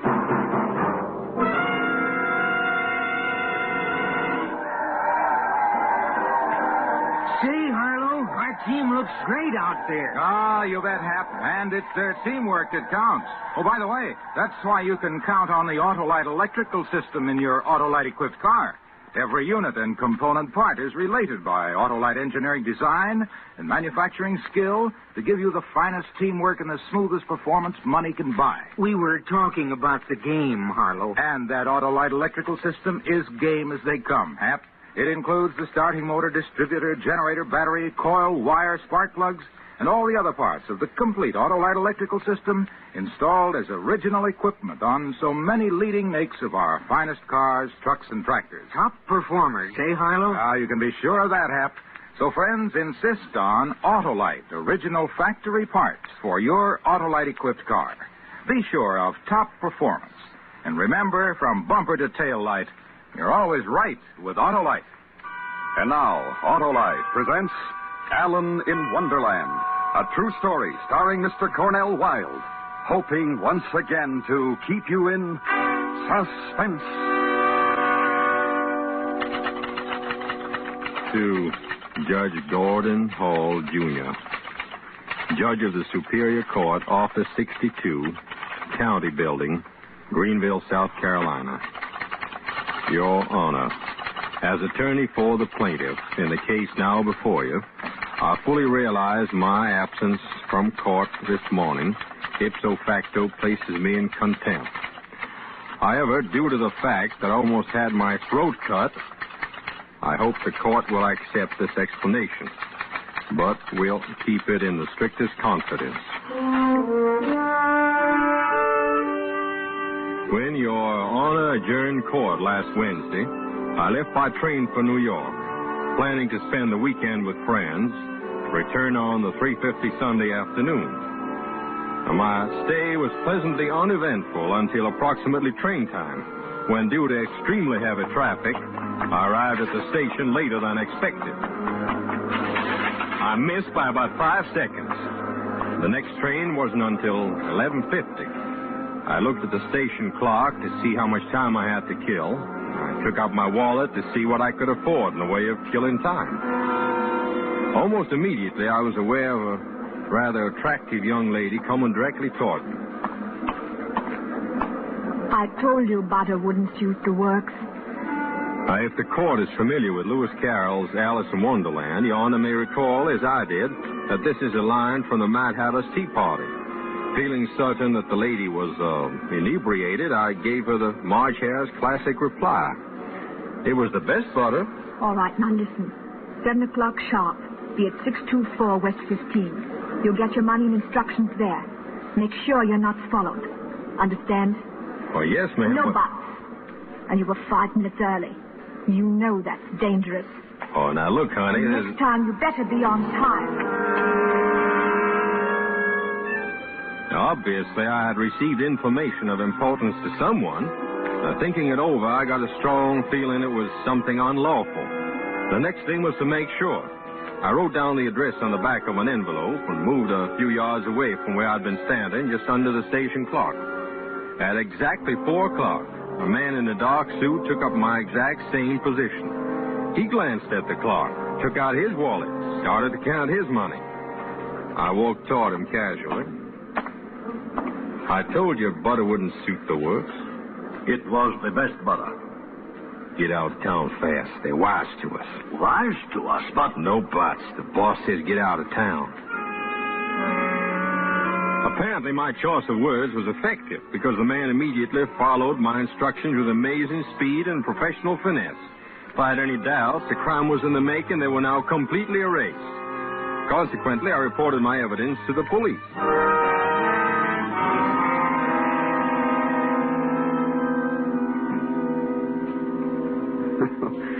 certainly an interesting story, Mr. Stone, but, You don't believe me, Lieutenant? I didn't say that. But that's what you mean, isn't it? What I mean is there's no law against quoting Alice in Wonderland in Pennsylvania Station or anywhere else for that matter. You're a lawyer. You ought to know that. Well, all right, sure, but they were using it as a code. Isn't that plain? And you'd like to know why. Well, it's not just a question of curiosity, Lieutenant. Look, Mr. Stone, New York is a city of over 8.5 million. A certain percentage are screwballs. No, this wasn't a screwball. These people were deadly serious. They're up to something, Lieutenant, I assure you. I've got to have something to go on, Mr. Stone. Even if we could find these people, what do I charge them with? I've got to have something concrete. Well, now, the address on 15th Street. Can't you investigate it? Okay. All right, wait a minute. Healy? Yeah, Lieutenant. You want me? Yeah, Healy. This is Mr. Stone. I want you to drive him to an address on 15th Street. He'll explain all about it on the way.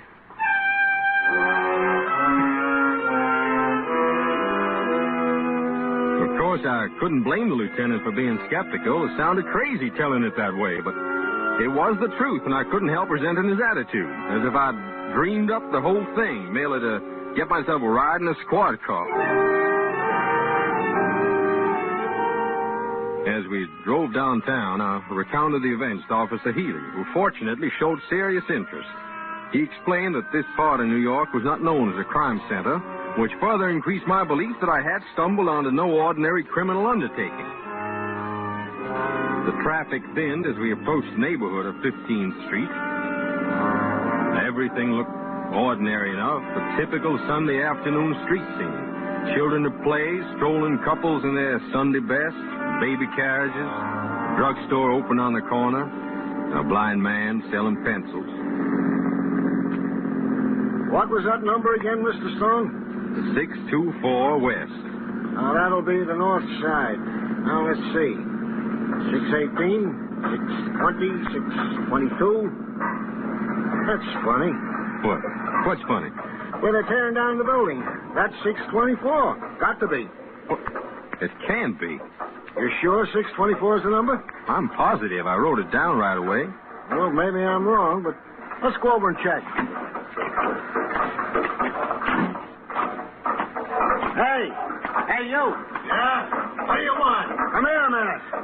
Keep your eyes open, Mr. Stone. Let me know if you see anybody you recognize. All right. What's the matter, officer? Something wrong? Want some information?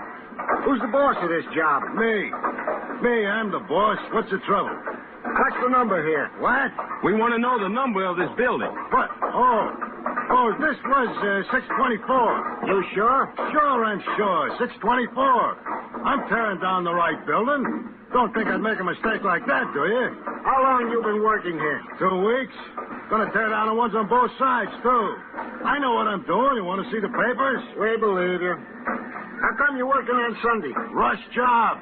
Anything wrong with that? I guess not. Why are you tearing the buildings down? To clear the lot. You kidding? What are you guys looking for? It's all right. Forget it. You're welcome to watch, but I gotta get back to work. Okay, that's all. Thanks. See anything, Mr. Stone? No, nothing at all. That all looked legit to me, too. I guess the lieutenant was right. I got all hopped up over nothing. Well, that's the way it goes sometimes. Can't get over it. I was so sure from... Oh, you did right anyway. Take it from me. I feel kind of foolish now, but... Don't feel that way.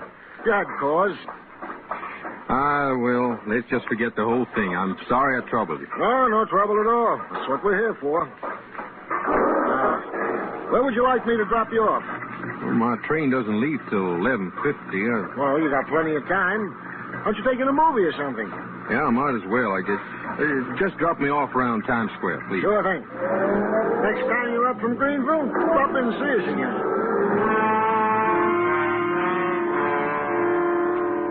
Officer Healy dropped me at one of the Broadway theaters. I bought a ticket and went in. There had to be something to it. Somewhere along the line, I'd made a mistake. I took out the envelope on which I had written the address. By the light of the screen, I reread it again. No, the mistake wasn't there. Then my mind went back over the Mad Hatter's Tea Party. No, there was nothing there either. Then it suddenly hit me. The girl had said to be at 624 West 15th Street at 7 o'clock. Nothing about being inside. That was it. It had to be. I glanced at my watch. It was just 6:41 when I left the theater. Taxi! Hey, taxi!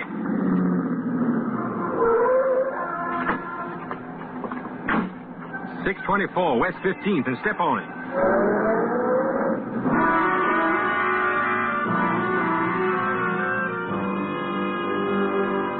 It was exactly 3 minutes to 7 when I reached the corner of West 15th. The street was deserted now. I walked slowly toward all that was left of 624. I could see no one, but I was certain I was being watched. I reached the front of the building and stopped. It was exactly 7 o'clock. The sound came from the opposite end of the street. Fortunately, whoever it was would have to pass under the only street light. When he reached the cone of light, I saw a man, well-dressed, wearing dark glasses, feeling his way toward me with a cane.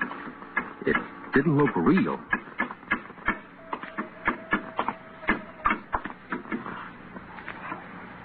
Seven maids? 7 mops? Good. Follow me. And I remembered the rest of it from Alice in Wonderland. If 7 maids with 7 mops swept for half a year, do you suppose the walrus said that they could get it clear? I doubt it, said the carpenter, and shed a bitter tear.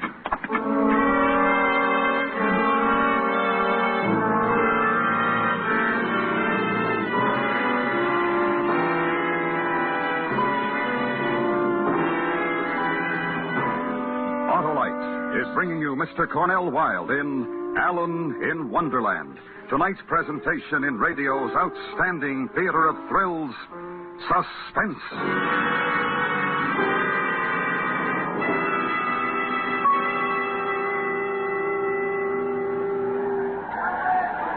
Well, Harlow, we won. And Hap, you always win with an Autolite electrical system. That's why it's used as original equipment on so many leading makes of our finest cars, trucks, and tractors. Yes, sir. The boys really went all out today. And so does your Autolite electrical system, Hap. It goes to work the instant you start the ignition and keeps on working every second your engine runs. As well as when you sound your horn, play your radio, turn on your lights, use your electric windshield wiper, or lighter. That electrical system is mighty important to every car owner, eh, Harlow? Right you are, Hap. So, friends, treat your car's electrical system to a periodic checkup at your car dealers or at your nearest authorized Autolite service station. You can easily locate your nearest authorized Autolite service station in the classified section of your phone book under Automobile Electrical Service. Or call Western Union by number and ask for Operator 25. You'll find it pays. And remember, from bumper to tail light, you're always right with Autolite. And now, Autolite brings back to our Hollywood soundstage Mr. Cornell Wilde in Elliot Lewis's production of Alan in Wonderland. A true story, well calculated to keep you in suspense.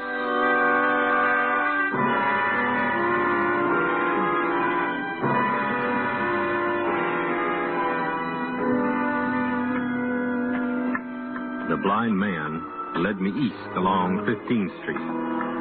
To assure myself, I passed my hand in front of his face. He was blind, all right, if that was any comfort. I had no choice except to follow him, but I still couldn't help wishing there'd been time to phone the police. You were right on time. That's what we like. Yeah, sure. Business is business, ain't it? Exactly, young man, exactly. The dame told me I'd get my money here, that right? As agreed. 1,000 before, 2,000 after. If all goes well. We were informed you're the best. The best? Why, sure. What else? You pay for something. You should get the best. Wait a minute. Is there anyone watching? I don't see anybody. It's too dark. Oh, good. Then we go in here, the cellar. Now, my key. Follow me. I can't see anything. Don't worry. I'll be your eyes.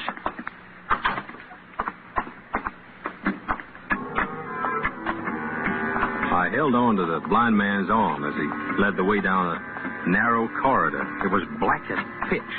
As he walked, my nostrils filled with countless smells, all musty and old.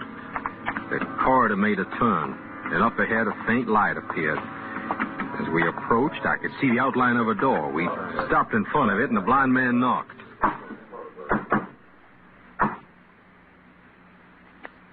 Who is it?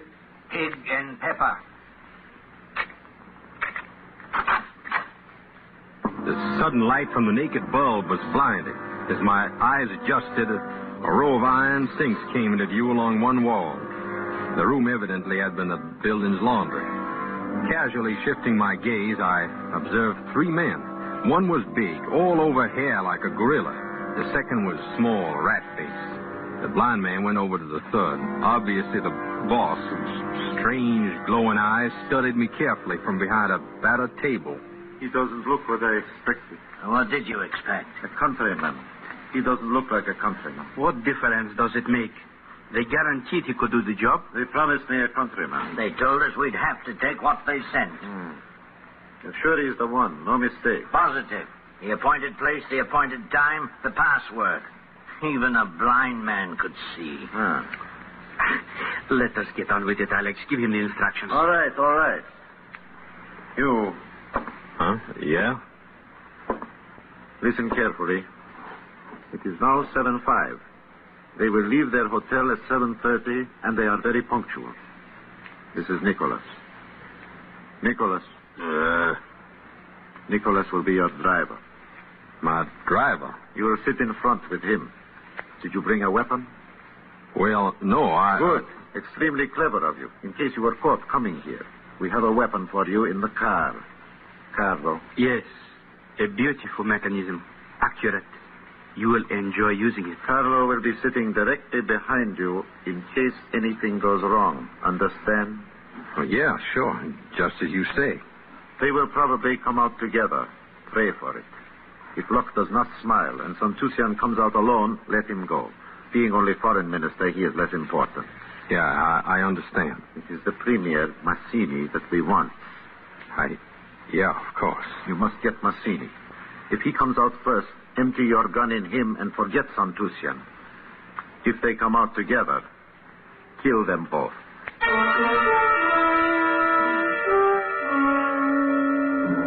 Kill. I was being hired to kill. Mazzini, premier of one of the Balkan republics, and Santusian, the foreign minister. Their pictures have been in the papers constantly since they'd arrived for an important UN meeting. Their deaths in the United States were to throw the Balkans into an uproar, and I was to be the assassin. It seemed like part of some terrible nightmare. No one knew where I was. If I gave myself away, they'd kill me on the spot. I was in it alone, up to my neck. I needed help. I had to think of something. Stall, anything. You listening? Yeah, sure I'm listening. Your car will develop engine trouble directly in front of the Park Avenue entrance. This will give you a clear line of fire. We were given to understand you never miss. No, that's right. I never miss. Nicholas will be outside the car pretending to examine the engine. You will be alone in the front seat. The moment will be yours. Then there's nothing to worry about, is there? Just one thing more. If you fail us, lose your nerve, or decide to change your mind once the plan is in motion, Carlo has orders to kill you instantly. I will be right behind you. Well, okay, sure. You guys got a right to protect your investment. All right. It is now 7:10. You will leave in 5 minutes. Nicholas, we finish card game, huh? Yeah.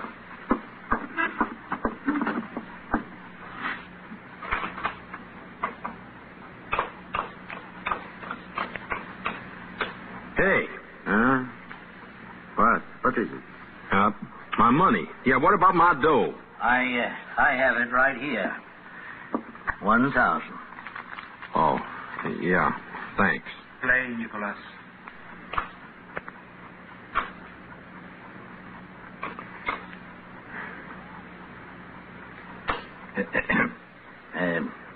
Cigarette, young man? Huh? No, thanks. I seem to sense a nervousness about you. A nervous one? No, I just want to get my hands on that rod. Of course you do. That's the spirit. All right. It's 7:15.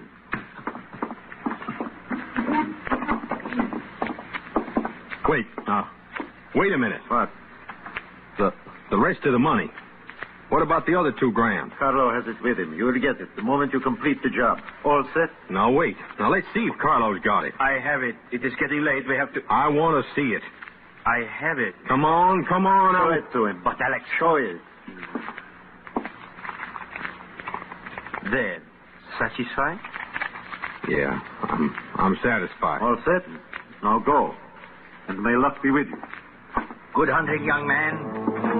Good hunting. We left.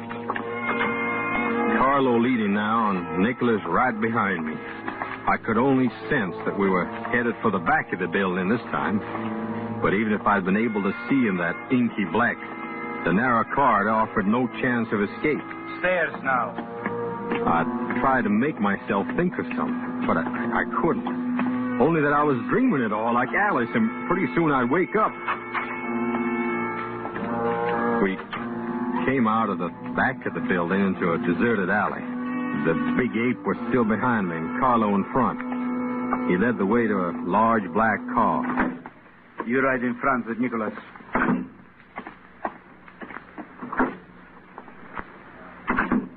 It is now 7:19. All right, Nicholas. Hey, Carlo. Huh? The gun. Let's have it. You will have it in plenty of time. I feel funny without one. If anything goes wrong before... Nothing will go wrong. Nicholas is an excellent driver, and the plan is perfect. Perfect. A gun.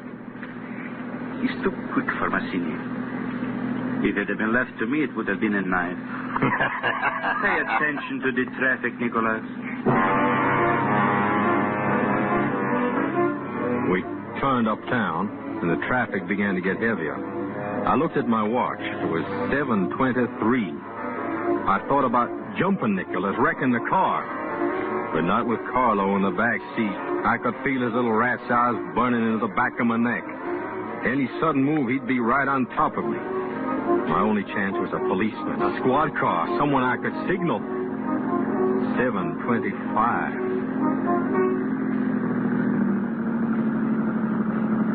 One more block.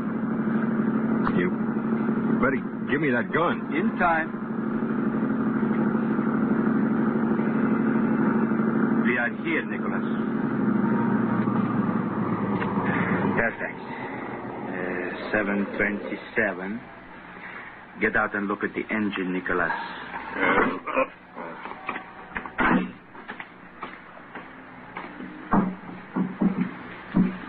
Hey, Carlo. Pay attention to me. Look across at the entrance to the hotel. They will come out the left-hand door. The doorman will signal for their official car. It is right back there, you see? They will step to the curb before the car arrives. That is when you fire. Okay, now give me the gun. First, the knife. Knife? At the side of your neck. Feel it? Hey. Insurance for a good job. Sharp as a razor, my friend. Here is the gun. Hair trigger. Careful, you know. Hey, that knife, you don't want me to miss, do you? You will not miss. It is your business not to miss. Now keep your eye on the door. I could feel the point of that knife just barely scratched the back of my neck. I looked across at the hotel. It was 7:29. Everything was normal. People passed. The doorman nodded and smiled. But no one looked our way. I felt the gun go slippery as my hand began to sweat. They wouldn't come out. They just couldn't. They'd go out another door. The meeting was canceled. They'd see us. Knew I had a gun. Nothing to worry about. They weren't coming out. 7:30. There they come. Both of them. Move the knife, will you? They're walking to the curb. Take aim. Move the knife. Take aim. I am. Now. Shoot. Shoot straight. Shoot. Pull the trigger. Shoot.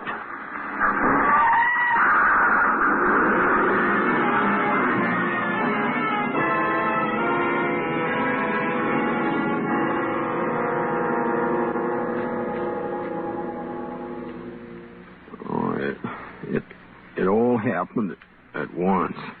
It all happened at once. Just relax. You're all right. What? You've been under a sedative. Nurse. Hospital. My throat. Oh, you're going to be all right. The doctor even said you could have visitors. You can come in now. No, you mustn't let them in. Well, Mr. Stone, how are you feeling? Why, I feel fine, Lieutenant. My head's buzzing a little. It should. You got a pretty nasty bump. Doctor says you get over it. You're a lucky guy.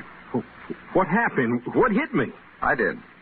When I saw you aim the gun, I didn't know what you'd do. There wasn't time, so I just ran the squad car into the one you were in, trying to spoil your aim. You were around all the time? Mm-hmm. The big one's dead. They don't hold out much chance for the other one either. What did I did kill them. Oh, no. No, I mean the guys you were with. Oh. We had a tail on you every minute after you left the precinct. Even went to the movies, 6 of us. And the blind man, Lieutenant, what about him? I picked him and that other character up right after you walked out. Got the girl, too. Yeah, well, that's fine. Just one more thing. None of this is going to be made public. It might create some sort of incident. I'm sorry, but that goes for you, too. Oh, of course, I understand. Sorry. Time's up. Oh, so long, Mr. Stone. Long. If I need a good lawyer, I'll look you up.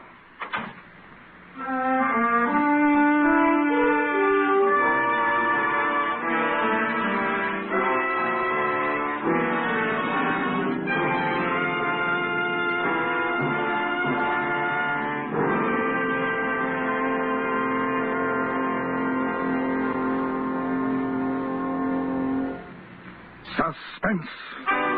Presented by Autolite. Tonight's star, Mr. Cornell Wilde. This is Harlow Wilcox speaking for Autolite, world's largest independent manufacturer of automotive electrical equipment. Autolite is proud to serve the greatest names in the industry. They are members of the Autolite family, as well as are the 98,000 Autolite distributors and dealers in the United States and thousands more in Canada and throughout the world. Our family also includes the nearly 30,000 men and women in 28 great Autolite plants from coast to coast and Autolite plants in many foreign countries, as well as the 18,000 people who have invested a portion of their savings in Autolite. Every Autolite product is backed by constant research and precision built to the highest standards of quality and performance. So remember, from bumper to tail light, you're always right with Autolite.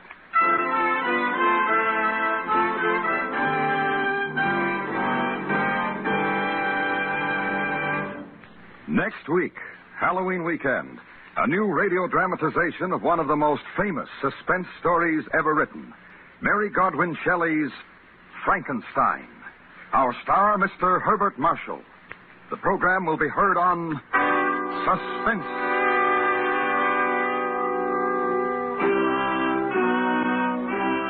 Suspense is produced and directed by Elliot Lewis, with music written by Lucian Morowick and conducted by Lud Gluskin.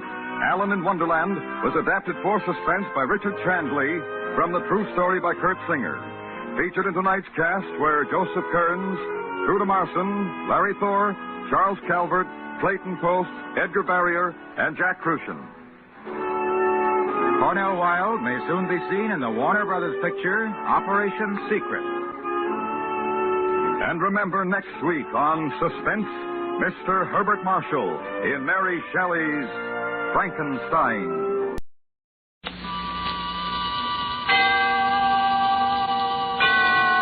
Autolite and its 98,000 dealers bring you Mr. Herbert Marshall in tonight's presentation of Suspense.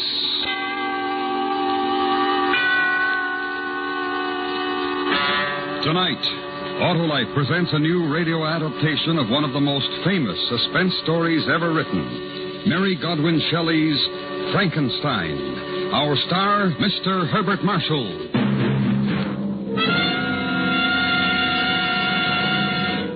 Hello there, Harlow. Well, mend my fences if it's not the Senator. How's it look for you, Senator? Going to cast your ballot tomorrow, Harlow? Why, Senator, I'd no more forget to vote than forget to winterize my car. And now's the time to do it. Get the oil and grease changed, put in antifreeze, inspect the battery cable. And check the spark plugs, too. Right, Johnny Plug Check. The spark plugs are the very heart of your car's ignition system. And when they're right, your chances of starting, even in coldest weather, are better than ever. Well, I'll visit my Autolite spark plug dealer, Harlow. Do that, Senator, because he's the expert on cleaning and adjustment. And if replacements are needed, he'll recommend those world-famous ignition-engineered Autolite spark plugs, either standard or resistor type. To quickly learn the location of your nearest Autolite spark plug dealer, phone Western Union by number and ask for Operator 25. And remember, from bumper to tail light, you're always right with Autolite. And now, Autolite presents transcribed Frankenstein, starring Mr. Herbert Marshall, and hoping once again to keep you in suspense.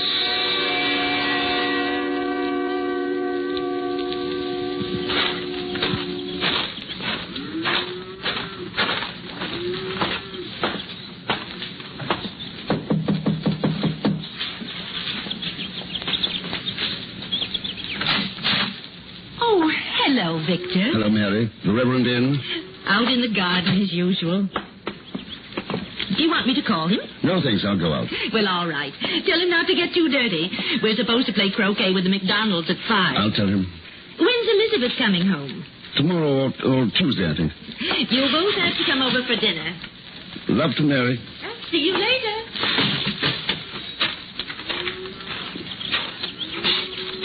Hi. Oh, you're just in time to give me a hand.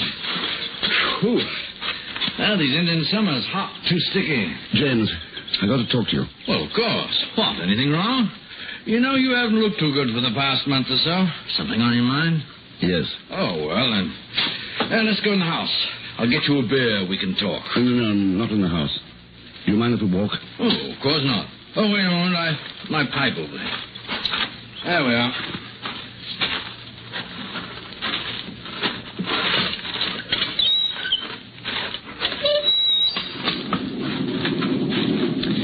Might get some rain. Hope so. I won't have to play croquet.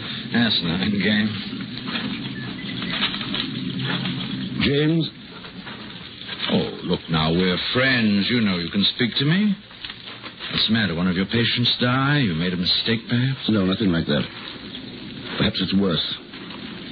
I'm not sure. Has it anything to do with Elizabeth going away? In a way, yes. Oh. My favorite place. You know, Victor, I think of most of my sermons standing here looking across the valley. Lovely, isn't it? Got a match? Oh, thanks. Listen, I've been doing an experiment. It's very complicated. And I've almost finished. Well, that's wonderful. I think I'm a little afraid of it. I don't know. I've tried to think it out myself. I can't find the answer. Go on. You believe in God, don't you? Oh. I mean, because I don't go to church, you don't think that I don't believe, do you? I don't think that at all. You're a good man. I want you to promise me something. You've got to promise that you'll never breathe a word of what I'm about to tell you. You have my word. You swear? I don't usually break my word. Oh, I'm sorry. Look, I've made something. It's tremendous. It's impossible. But I think I've done it. And it goes against everything you believe, James. Oh, what have you done? I've made a thing. Oh, I don't understand. I put it together. Heart, brain, nerves, muscle, everything. I've done it. Now do you understand? A complete body. And you're upset because of that? You think that you've done something wrong? But you're a surgeon. What you've done will help to save a life. If you've learned more about the human body, this experiment can't be wrong. It can only do good. Oh, I shouldn't worry. Last night, I made it move. I'm not certain, but I think I can give it life. Absolute life. Now do you see why I'm afraid? I've created a man.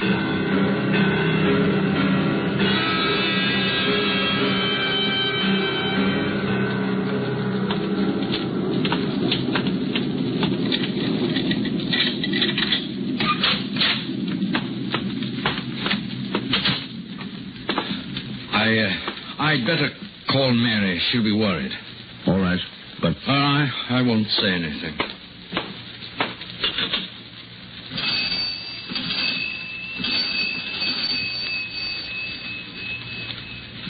Hello.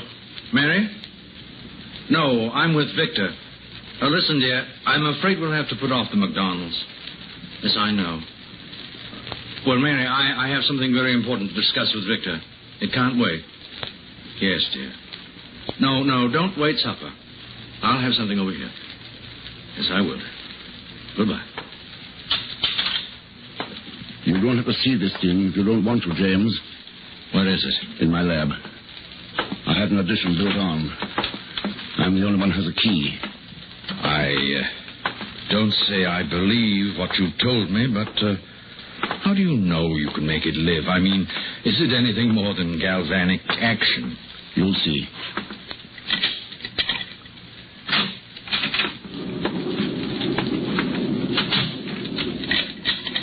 Why lock it? I always do. Oh. Is that the addition over there? Yes.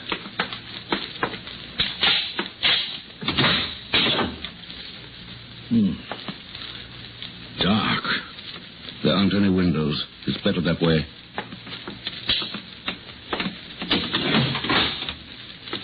Before I show you, I want to explain.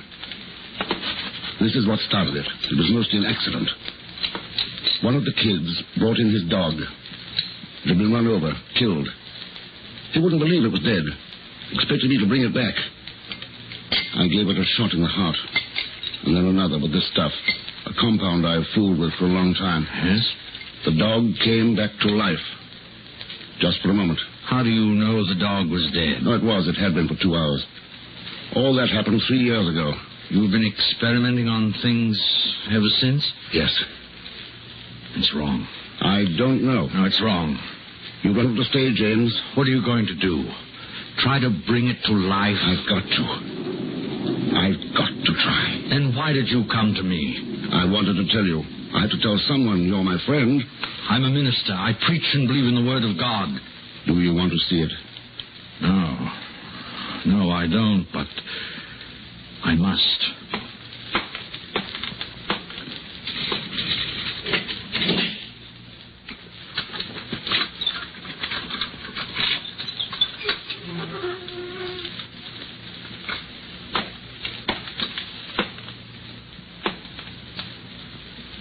It's not terrible to look at. I've done a pretty good job on it. But it isn't quite finished. I'm not quite done with the face. Oh, my. Well?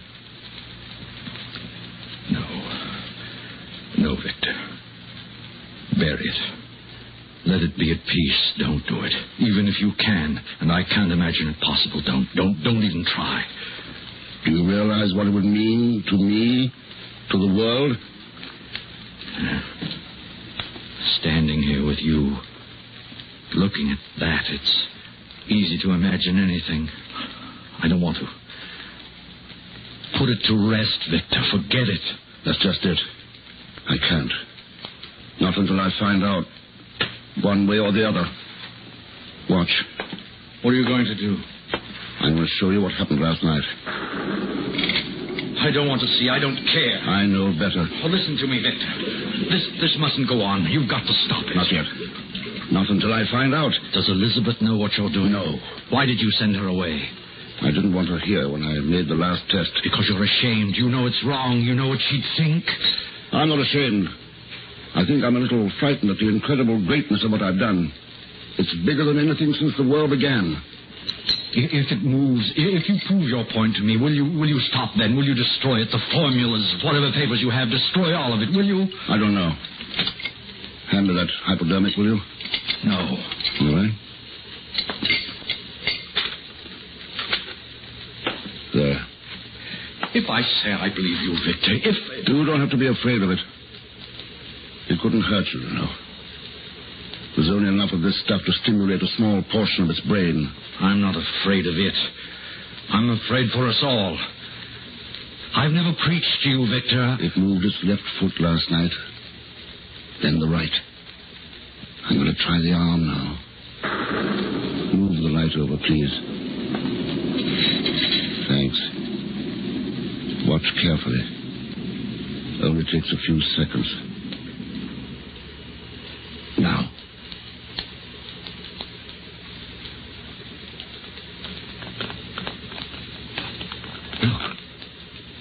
Look. It's hand. I know.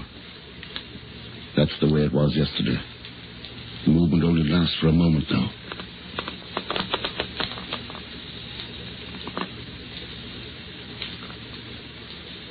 That's all. I don't know what to say. I don't even think I understand what I've seen, except that it's terrible. Because you don't understand, or because of what it means? I'm afraid, if you like. I'm afraid for you, for what you've done. That thing lying there, you've got no right. I won't allow... What's that? What? Listen.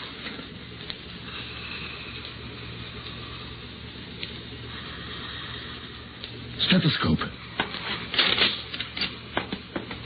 It's impossible. There wasn't enough.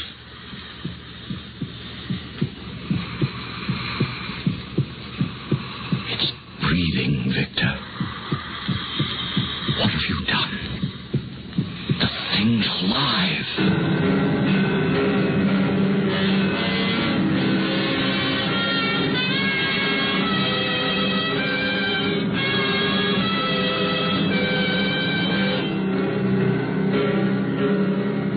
Autolite is bringing you Mr. Herbert Marshall in Frankenstein. Tonight's presentation in radio's outstanding theater of thrills, Suspense.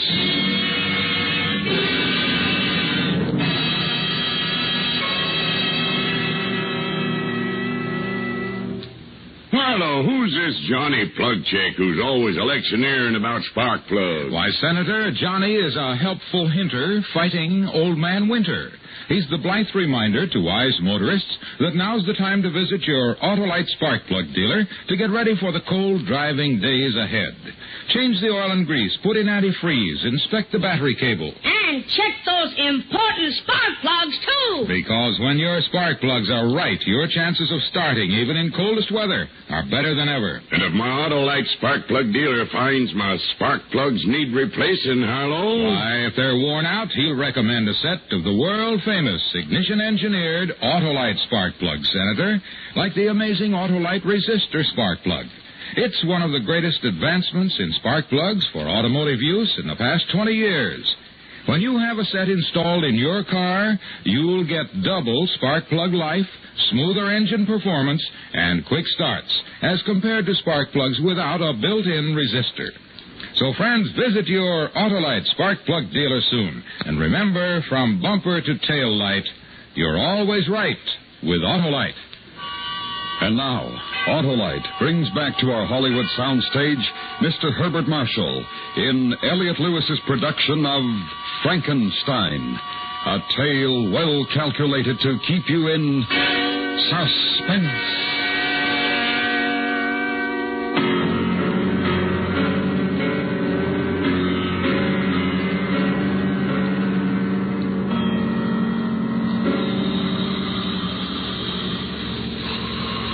Didn't have enough.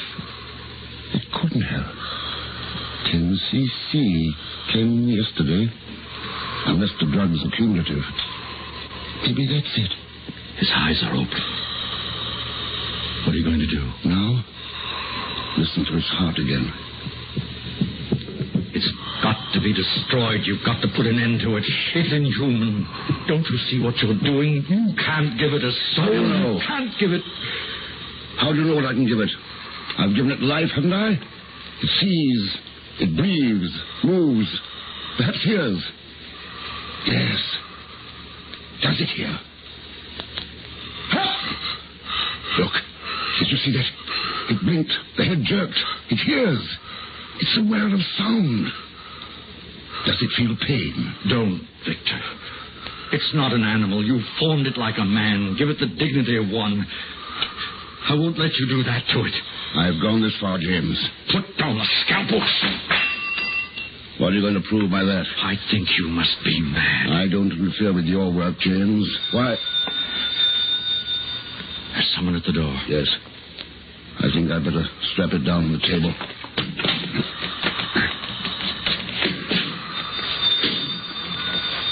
You won't forget your promise, will you? I'm sorry I gave my word. I'm sorry you ever told me about this. I feel I'm as guilty as you are now.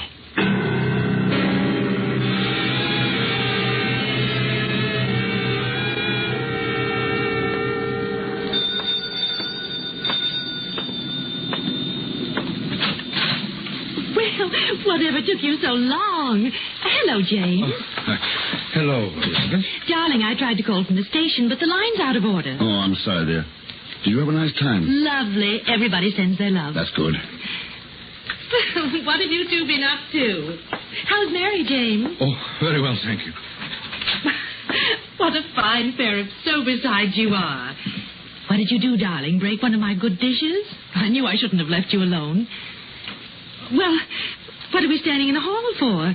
Let's go into the Elizabeth, I must be going. Mary will be wondering, particularly if the phone's out of order. It's raining very hard. Oh, no, I'll be all right. You take an umbrella. There's one in the kitchen. Are you going to tell her? No. You won't unstrap it from the table, will you? Not yet. All right, I'll try to come back later. I want to think. About what? You've changed since you came to see me this afternoon. You really don't care what I think now, do you? I suppose not. Thanks anyway, James. Are you going to let it live? That's funny from you. Have I the right to kill it? You've already done something you had no right to do. Something that you don't even understand. The creation of man isn't your job, it isn't mine. Oh, I know your bright scientific mind's laughing at me. Here's the umbrella, James.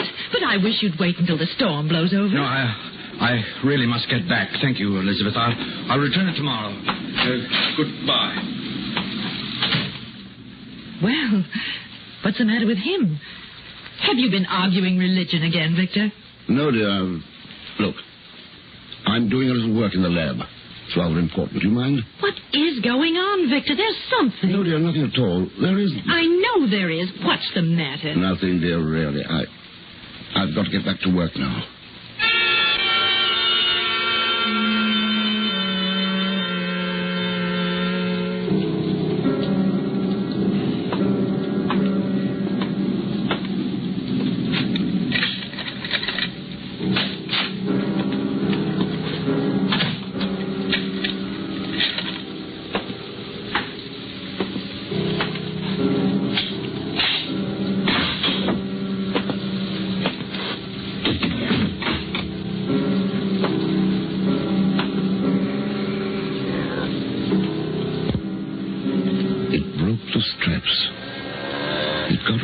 It broke the straps.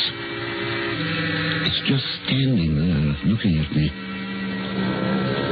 What do I do? Talk to it? What do I say? Can it understand I've done it? I've done it? It's almost perfect. Muscular control. Coordination. I wish I'd finished the face, though. It must be terribly strong. That's odd.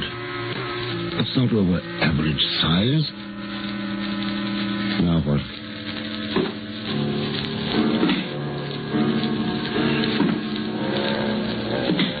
Can you understand what I say? Do you feel any pain? Are you hungry? I'm a man like you. You are a man. Do you understand?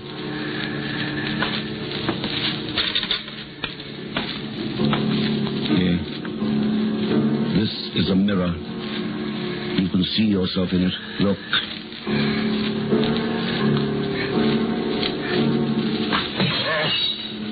It's all right. It's all right. It's angry. But it doesn't show anger in its face. There's emotion, though. It sees ugliness and is afraid. I'll have to get it back on the table, put it to sleep. That's the best way. Then use a stronger strap. Or chain. The eyes just staring. They seem watery. What a marvel it is, though. want you to come over here and sit down. Do you hear me? Come here and sit down. Come here. No, don't touch that. No, stop it. Stop it. Put it down.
Upstairs.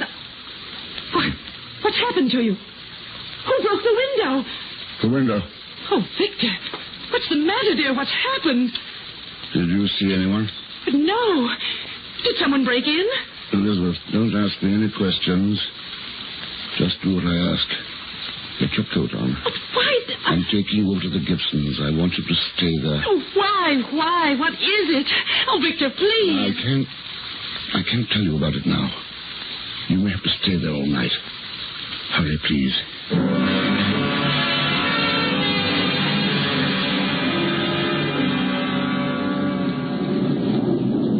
We've got to call the police. No, they'll shoot it. I don't want that. It's just frightened, that's all. Oh, being a fool, Victor. Do you realize what it means? That thing roaming about the country? What about the children, everybody in the village? I'm going to get the police. No, please, James. Give me a chance to find it first. Then what? You do a few more experiments, give it speech, perhaps, and it happens again? It's mine. I made it. I'm not thinking of that now. It's Mary and your wife. We don't even know where it is. If it wants to kill, how do you know where it will start? All right. Just give me an hour. Let me try to find it before we call the police. If I do, I'll take it back and destroy it myself. Do you give me your word? Yes. All right. I'll go with you. Thanks, James. I'll get my rifle. Do you have a gun? Yes. But I'm not going to use it unless it... Yes, unless. That's why I'll take mine. Shan't be Mont.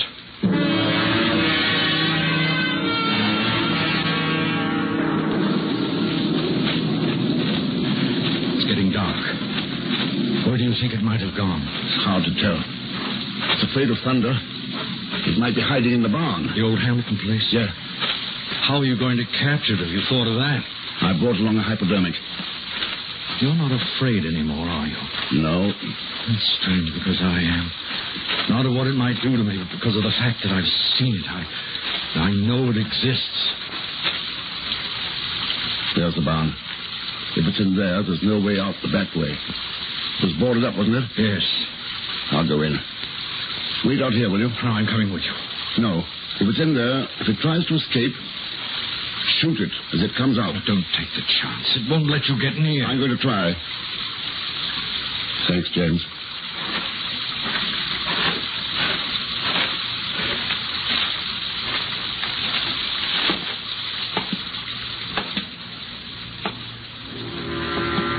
I lied. I'm afraid.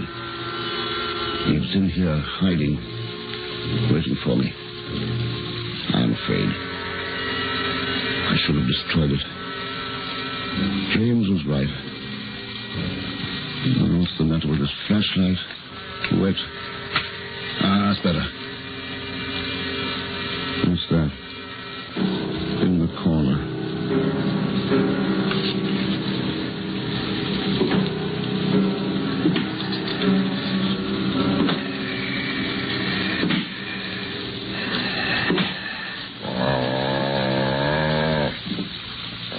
Hurt you. It's all right. I understand. I won't hurt you. Don't be frightened. It's going to be all right. You'll hardly feel this. It won't hurt.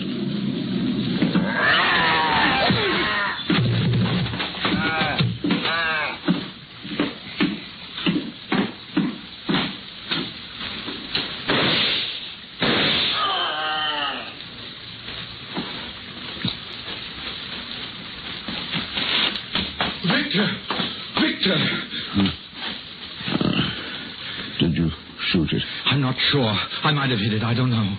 It's gone. Yes, are you? Victor.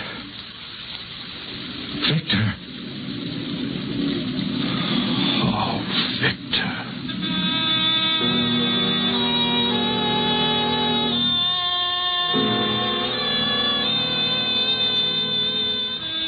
He never recovered consciousness again. Outside, I looked for the thing I'd shot at, but there was no sign of it. I returned to the lab and burnt every paper, destroyed every single evidence of Victor Frankenstein's terrible experiment. But the result of that experiment has never been found, nor have I been able yet to convince the authorities that such a thing ever existed.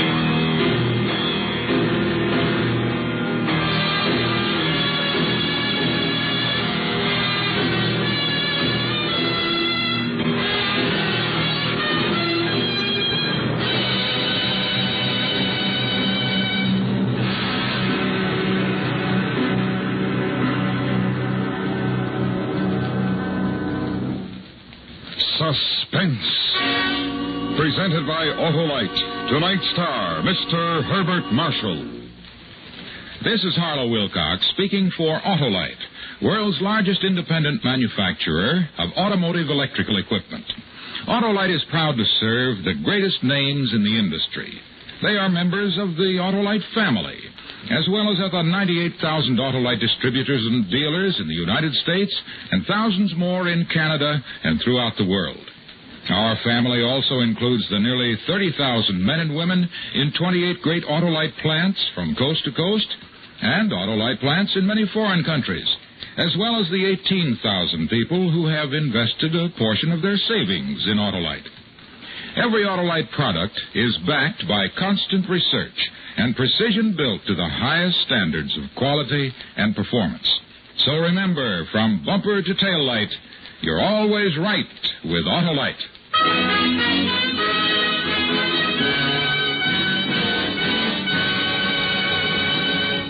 Next week, a story based on fact, terrifying in its truth. The dramatic report of a man returning home to find he now lives in a frightened city. Our star, Mr. Frank Lovejoy. The program will be heard on Suspense. Tonight's story was adapted for Suspense by Anthony Ellis. Suspense is transcribed and directed by Elliot Lewis. Music was written by Lucian Morwick and conducted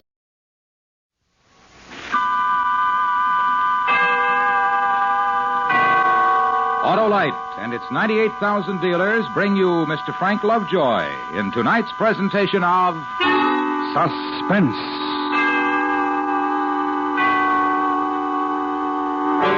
Tonight, Autolite presents a story based on fact, terrifying in its truth. The dramatic report of a man returned home to find he now lives in a frightened city. Our star, Mr. Frank Lovejoy.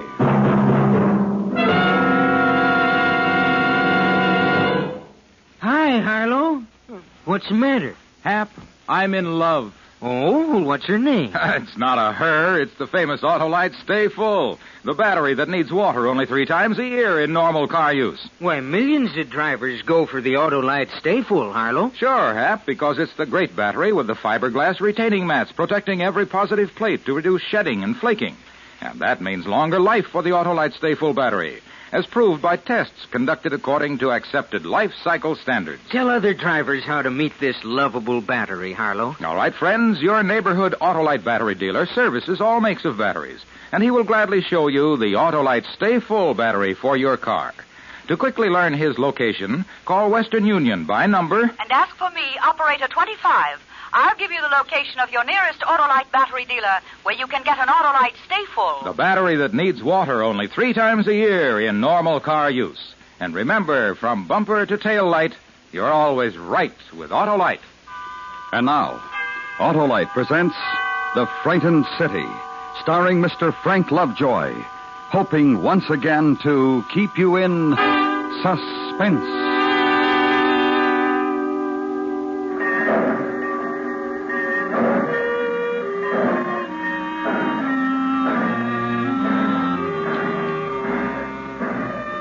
train pulled out of Easton at 1:20 in the afternoon. It had pulled in 3 minutes earlier.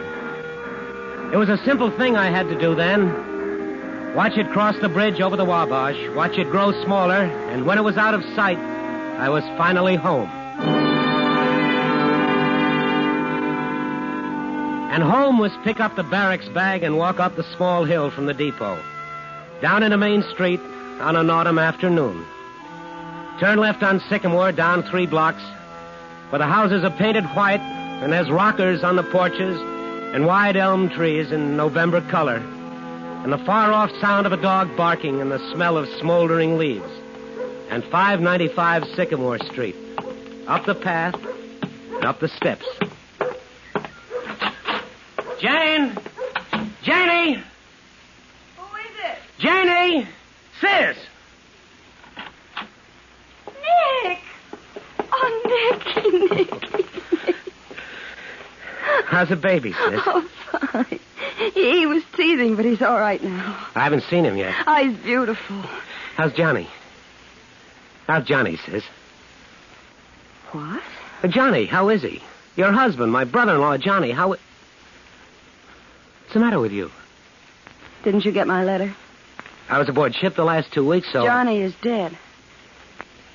Johnny went walking one night, and he's dead. One night, Johnny said he was going to walk Janie. down to Main Street. He told me he wanted to stop in the police station. He had something to tell the Janie, chief of Janie. police. He went out, and he was walking along. Walking along.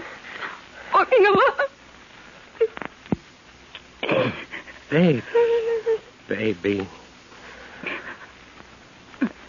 The car drove by, and someone shot a gun at Johnny. And Johnny's dead. Who? Who shot Johnny, sis? Janie, I'm talking to you. Who shot Johnny? Janie. Come with me, Nick.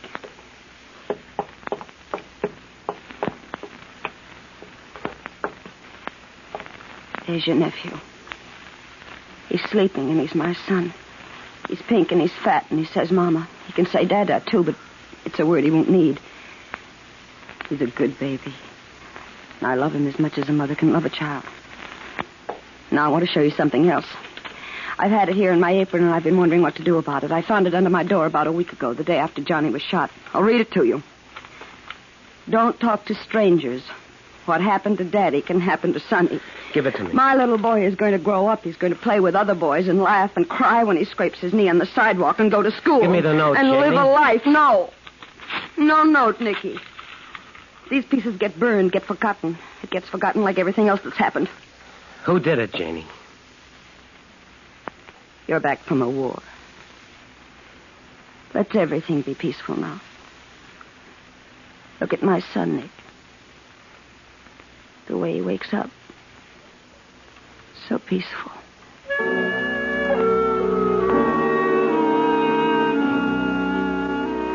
Then the infinite gentleness as she lifted the child, held him close and kissed him. And the room was stillness and anguish and the bitter fear and the emptiness. And this was homecoming.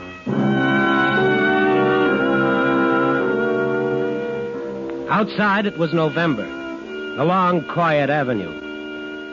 And the glimpse of the coat-sweated woman in her backyard, gathering in her wash, feeling in it the starch of cold autumn wind. Walk to a cross street, then 3 blocks east. Police headquarters. Give a murdered man's name and yours, ask for the chief of police, and in less than an hour be shown into him. Hello, Mr. Crawford. Have a seat. You know why I'm here? Yeah, I do. I just came from my sister. She's scared. She gets threatening notes and burns them up. Why? I don't know. Who killed her husband? I don't know. Now, look, you, this happened to my sister, and now it's happening to me. A week ago, a man walked down the street. He was on his way to see you, and he got murdered. Easy, kid, easy. I've got some things to tell you. Tell me. 4 people saw it happen to your brother-in-law. That night, one of them, a woman, was brutally beaten, tossed into a vacant lot. A kid playing in the trash found her there. 2 days later, another witness got a bomb thrown through his nice new house and almost killed his wife. That's 2. The other two won't talk either. Like your own sister won't talk. I'm tired, Mr. Crawford. I got a lot of things to clear away. I want their names and addresses. They'll talk to you, huh? They'll talk to me. I want those names. All right. Tell the sergeant in the next office I said you can have them.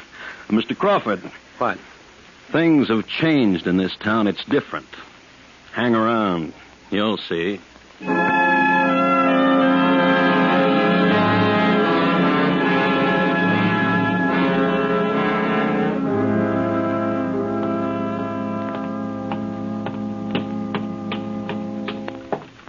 Hello. Evening. Mr. Osborne? Mr. Osborne, something I can do for you? They told me down at your place of business you'd be home. It's about Jimmy Stewart.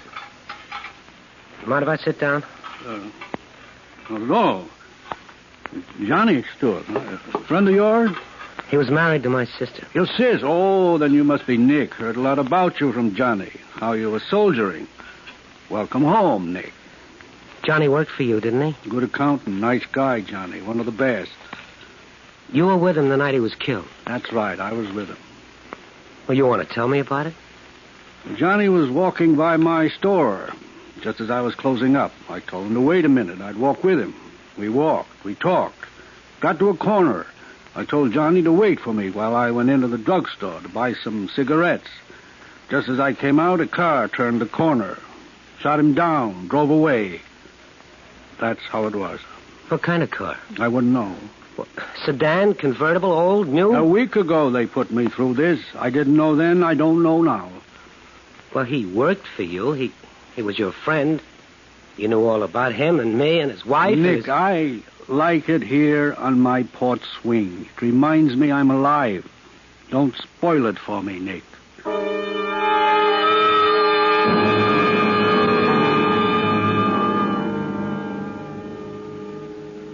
Mrs. Mason, you were sitting right here at your window and you saw it happen. You saw Johnny killed. I didn't see it. Well, what kind of a car? Just tell me that. Nothing. Well, the men who beat you up, did you identify them? There were weeds, dirty old tin cans. Please. And they threw me down and kicked me in my throat. Go away. What are you doing in my house?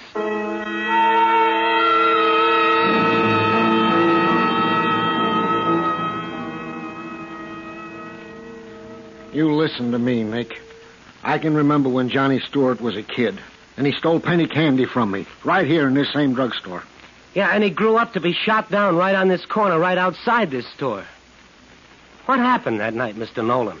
Nick, I built up a nice business here. 20 years. What did you see? Nicky, it was me had to scrub his blood off the sidewalk. What did you see? Nothing. Nothing, that's what I saw, Nick. Nothing.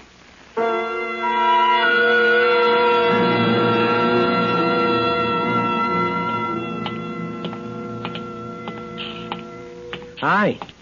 Hello there. Breaking leaves, you can work up a sweat, even in November.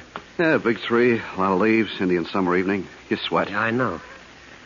You're Tom Ruxton, aren't you? That's right. I'm Nick Crawford. Glad to know you. Johnny Stewart was my brother-in-law. Oh. Really? You got a nice house, Tom. Thanks. I understand your wife was almost killed when they tossed a bomb into it. That's right. Hazel was out back. Lucky. That bomb was tossed into your house because you were a witness to a murder, wasn't it? House looks okay now. Got nice neighbors. Helped me. We fixed it up ourselves. Who killed Johnny? You're scared to death, aren't you? I've got a pretty good house here, mister. A tract house, GI loan. Once I had a nice uniform, just like you. Now what I've got's a wonderful wife, and anybody asks me, I'll say Hazel's a wonderful wife, and I love her. Like I said, scared. Right now, mostly of you, and whatever you're carrying around with you, I don't want to rub off on me or Hazel. So I'll tell you something. Leave me alone.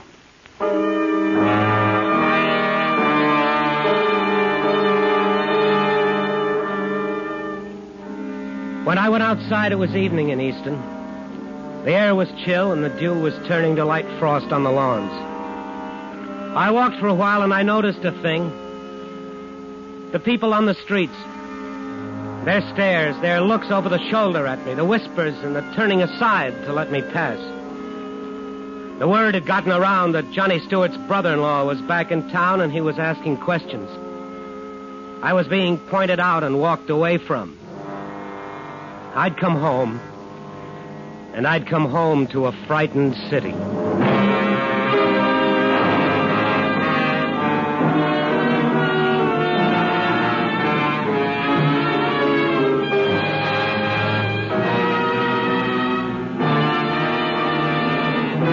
Autolite is bringing you Mr. Frank Lovejoy in The Frightened City.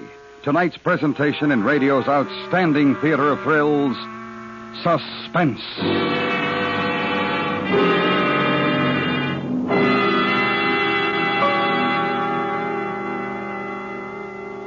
Hey, Hap, isn't that wonderful? Well, Harlow, it looks just like an Autolite Stay Full battery to me. Hap, I'm surprised at you.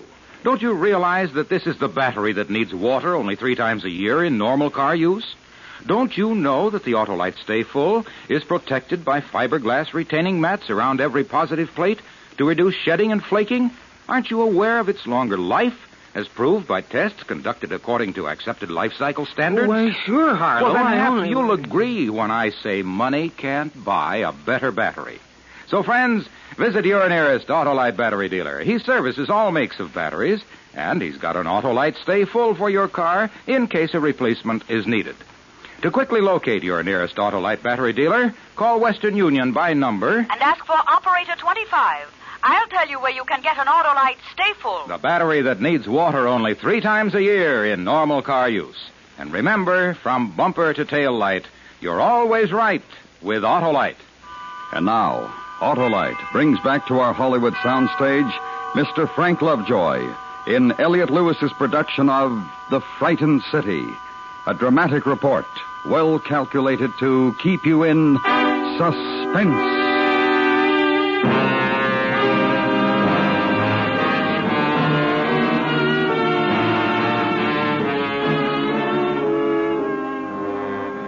The next morning in Easton, clear, bright. Look out the window of an upstairs room where you've slept in an almost forgotten bed. And the glint of sunlight is autumn leaves wet with melting frost. And 3 houses down, the man in the bathrobe darting out of his front door to where the morning paper had been tossed into an evergreen bush. Watch him stalk it, retrieve it, scurry back. Trace a design on a pane of steamed window. And it's almost the way you remembered it. Almost. Nicky, you up? Yeah, come on in. Hi. Hi. You sleep good? Yeah.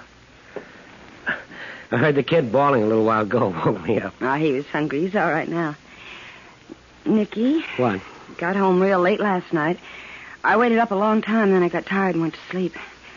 My brother's first night home in 3 years. You'd think you could have managed to get home early enough for us to talk. Well, what do we talk about, Jane? You. What's happened to you in 3 years? But Johnny. Dead Johnny. Murdered Johnny. Your husband, the man you had the kid with. We don't talk about that, huh, sister? Shut up. Janie. I told you, shut up! You're going to yell me into keeping quiet, Janie. I told you. I don't want my baby killed. Johnny was enough. You hate me for wanting to know why Johnny's dead? You hate me for that, Janie? My baby gets hurt. I'll hate you to your grave. You've got lots of new things in the house, Jane. You know, new furniture, new carpets. Looks nice. Looks expensive. Are you coming down for breakfast? How much did Johnny make working as an accountant for Osborne? 50? 60 a week? How much? Nick, leave me alone. New sofa, big green leather chair, new carpet. That costs a lot of money. How did you get them, Jane? Installment plan? Somebody give you a birthday present? How'd you do it, Jane? You got a home hobby? You take telephone subscriptions for Ladies Magazine? How did Johnny do it? Is that it? How? He steal, he rob, he kill? Nicky. Tell me. Ask Osborne. Osborne? Ask him what? How we suddenly became rich, how Johnny left a bank account with $30,000 in it. What are you talking about? You said you walked the town last night. Didn't you see what's happened to it? See what? People walking into back rooms, shops with no customers open late, men paying newsboys with bills and not taking change, or newspapers. People walking into back rooms, card rooms, dice tables, numbers. And Johnny was part of it? Johnny worked for Osborne. And Johnny got sick of it and was on his way to tell the cop? Oh, Nicky. Oh, Janie, what's the matter? If you tell anybody what I said, I'll swear you're lying. My baby, Nick, my son. I just died. That's what you did to me. I just died.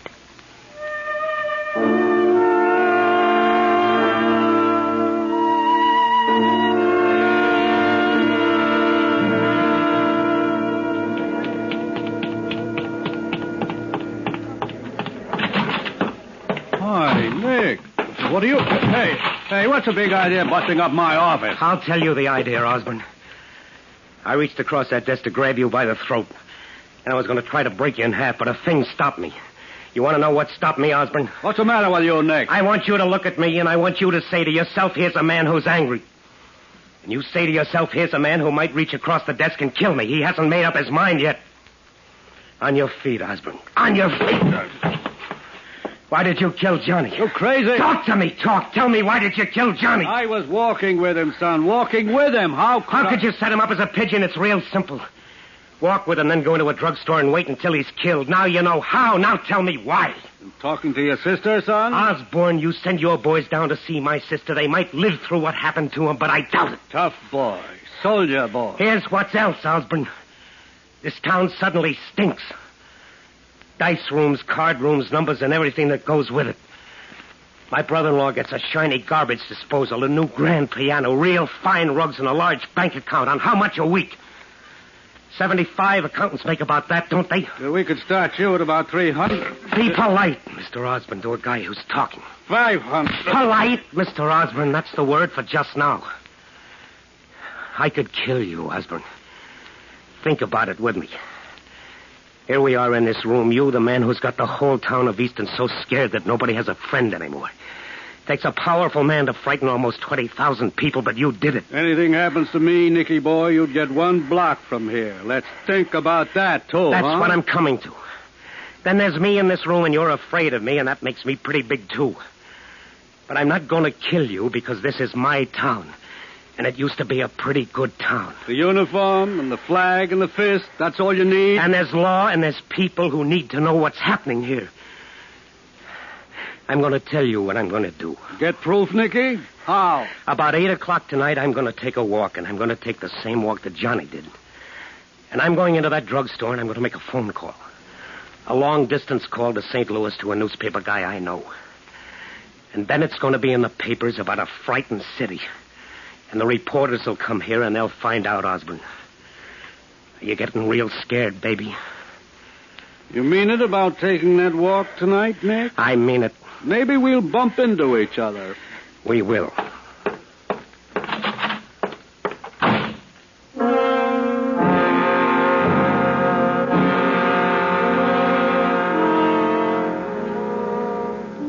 And on the way home, stop at Lane's sporting goods store. Buy a gun, buy cartridges. And Mr. Lane is all business. No good evenings. No, how have you been, Nicky?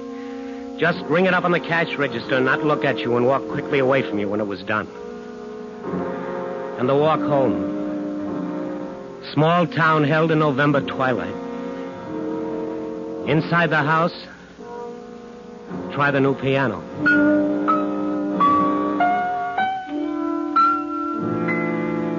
The room where the baby is. Play with him. And Jane comes in and takes him away from you and tells you there's supper in the kitchen if you want it. And eat alone, paper propped against water pitcher. Alone. From now on, everything alone. Because the police wouldn't let you be a pigeon. Glance at the kitchen clock. And it's time. You going out, Nick? Yeah, Where? just for a walk. Will you be late? Maybe. Don't wait up for me.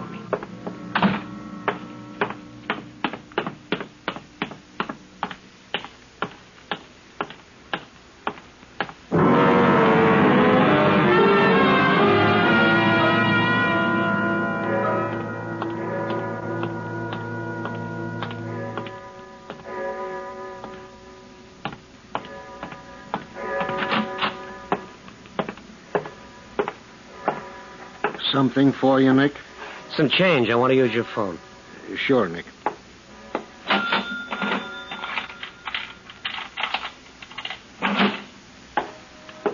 Here, Nick. Thanks.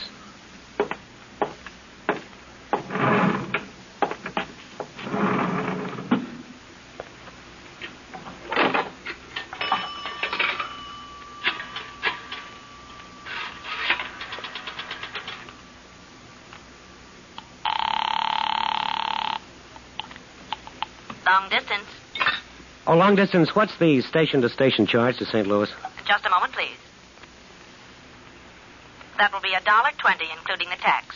What number do you wish, please?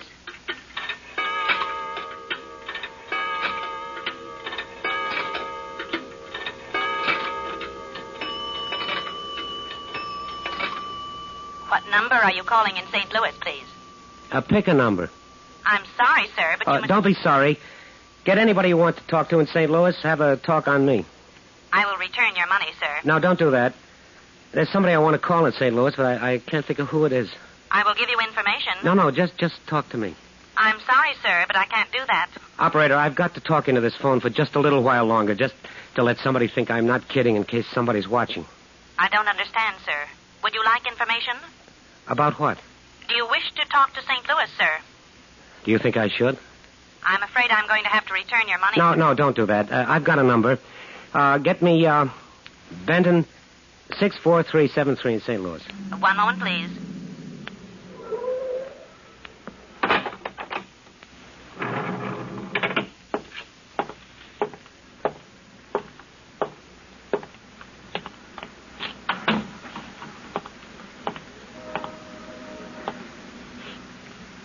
Nick! Osborne.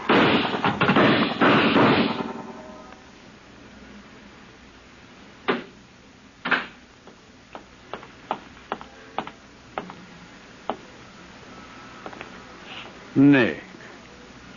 Oh, Nick. Sorry, soldier. And just think, you could have died on a battlefield, not in your hometown.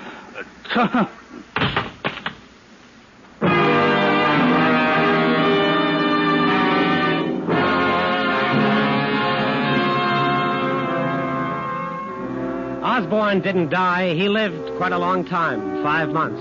Hospital, trial, confession, sentence. And in 5 months it was spring in Easton. It was a good spring. And you know how people are. They react to the weather. Hi, Nick. Tree's starting to bud already. You notice? They get friendly and they smile a lot, like winter was a long time, a dark time, and it was over. Come on over to the house when you have a chance, Nick. You do that, you hear? Grass grows in the springtime, but babies grow all the time. Did you see him? Did you see him, Nick? He walked. My son walked. Sure I saw him, sis. He's growing up. That happens, sis. And you know what? He's lucky. He's got a good town to grow up in.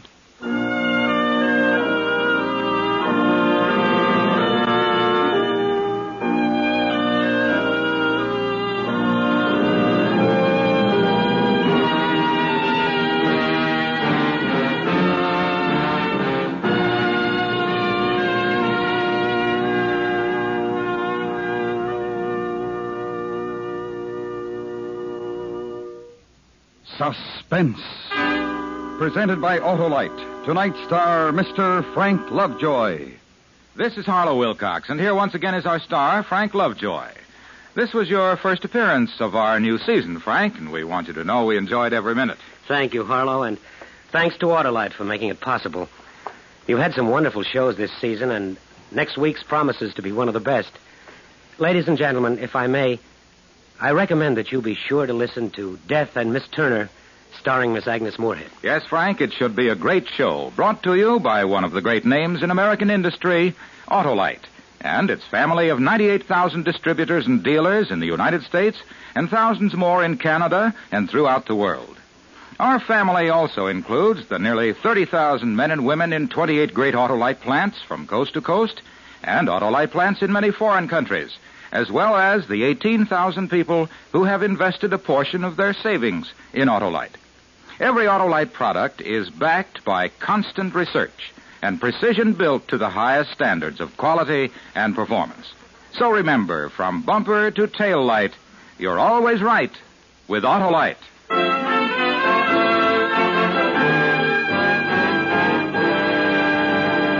Next week, a new radio play by the originator of Suspense, Mr. William Spear. The story is called Death and Miss Turner, and it will star the First Lady of Suspense, Miss Agnes Moorehead. That's next week on Suspense. Suspense is produced and directed by Elliott Lewis, with music composed by Lucian Morowick and conducted by Lud Gluskin. The Frightened City was written for Suspense by Morton Fine and David Friedkin. Featured in tonight's cast were Joan Banks, Lou Merrill, Herb Butterfield, Paula Winslow, Hy Averback, and Charles Calvert.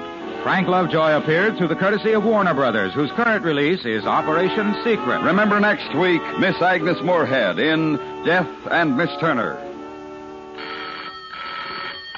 You can buy Autolite Stay-Full batteries, Autolite electrical parts, and Autolite resistor or standard-type spark plugs at your neighborhood Autolite dealers.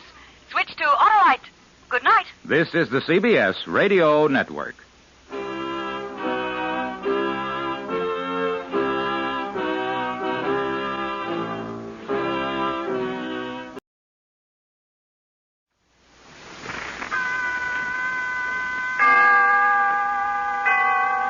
Autolite and its 98,000 dealers bring you Miss Agnes Moorehead in tonight's presentation of Suspense.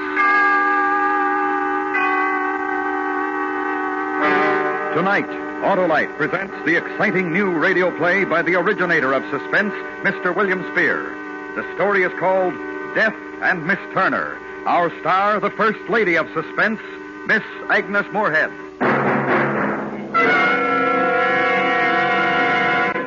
Hey, Harlow. Howdy, Sheriff. Arrest anyone lately? No, but I want to check up on you, because I heard you've been boasting you got a system that can't lose. Why, Sheriff, of course my system can't lose. It's the best there is, the Autolite electrical system on my Autolite-equipped car.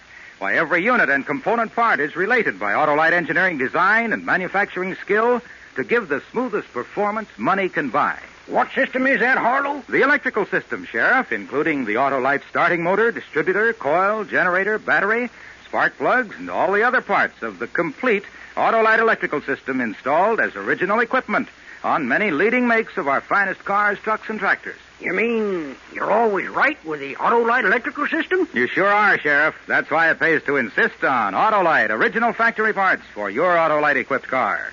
And remember, from bumper to tail light, you're always right with Autolite.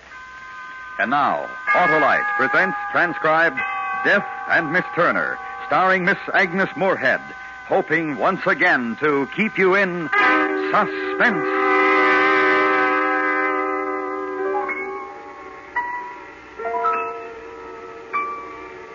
We went out for a walk this morning. I was dead, and I went out for a walk.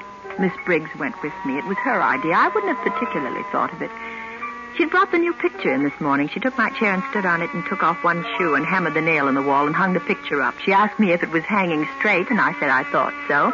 And she said, well, and she took off her glasses and gave me a little inquiring expression. She always does that after she's done something for me. She wants my approval. So I looked at the picture hanging there, and I smiled, and I said, it's lovely. Plain black frame. Yes, you're right. That's just the right frame for it. I beg your pardon? The frame. I said it's good. The frame? Yes. Yes. There are some other pictures downstairs we could have framed, if you like. That would be a lot of trouble, wouldn't it? Not a bit. I think I could sleep some more. There's a headache just hovering over me. I don't want to wait until it gets me. Of course. You finish your nap. You know what might be nice, though, later on?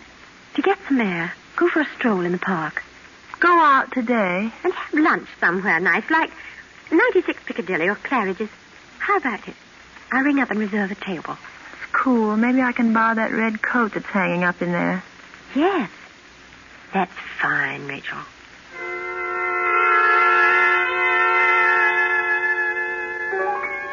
I was dead. Long, long dead. And I went out for a walk. My name is Rachel.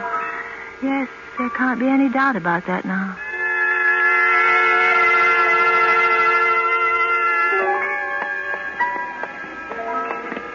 And then the American meets the Englishman and says, well, how are things here, old boy? And the Englishman says, better than next year. Well, no sense pulling a long face. Like my dad always says, if I could get a steak, I couldn't afford it anyway, so... Are you getting tired, dear? Huh? You've seen enough of London for today? Oh, no. I'm enjoying this so very much, as long as we don't walk too fast. We're not, are we? Oh, no, it's lovely. How long have you been in London, Rachel? You know I can't tell you that, Miss Briggs. Yes, of course. You're just hoping that I just might let something sort of slip accidentally, aren't you, Miss Briggs? Yes, I guess so. It'd be nice, wouldn't it? No, it wouldn't. Don't count on it, Miss Briggs. It's not going to happen. I can't risk it. Look, there's the frame shop where I got our new picture done this morning. The black frame you like so much.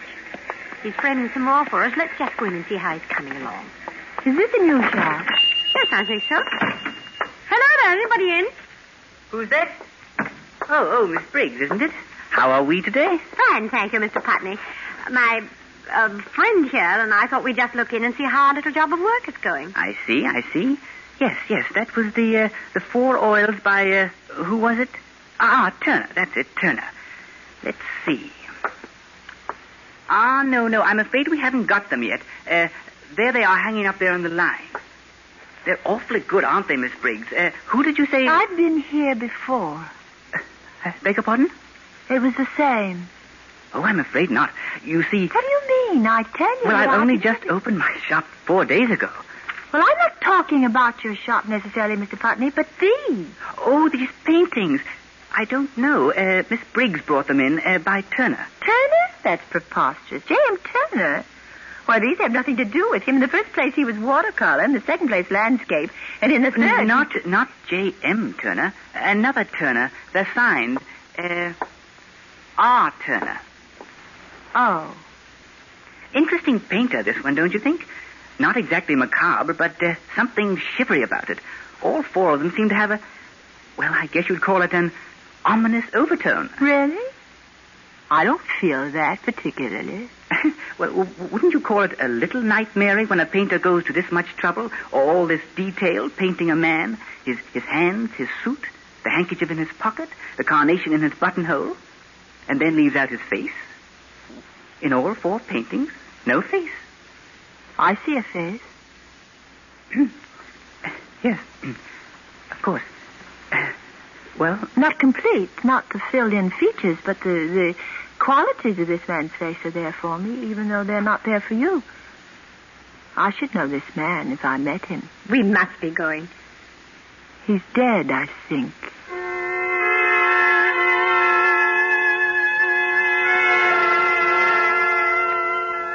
We rode back in a taxi, Miss Briggs and I.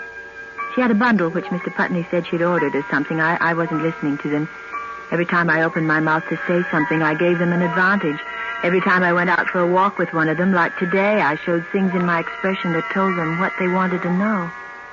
I'd fallen into the trap when Miss Briggs had suggested that walk this morning. I'd been weak. I should never have gone.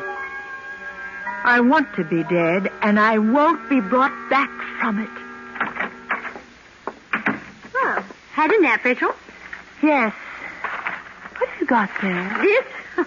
Some stuff I ordered the other day from Mr. Putney. Oh? What is it? You laugh. No. Well, I know it's foolish, but as my dad says, faint heart never drew a royal flush. I must say I don't know what that means quite. I'm not a card player. Anyway, it's something I've always wanted to have a private dabble at. They say it relaxes the nerves. And who knows? I'm younger than Grandma Moses. Paints. You bought a box of paints. And brushes. This one, if you please, costs 2 guineas. It's for the fine detail work, he says. Sable. Huh? It's a sable brush. And these things, you mix your colors on them. Palettes. And then there's whatever this is, fixative.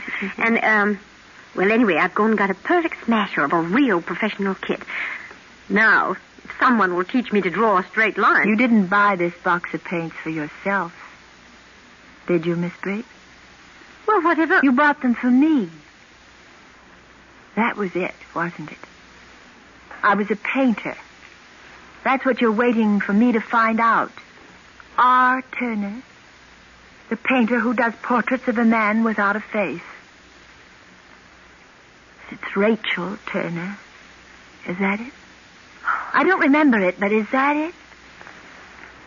Am I Rachel Turner? Wait here. I'm going to get Dr. Grice.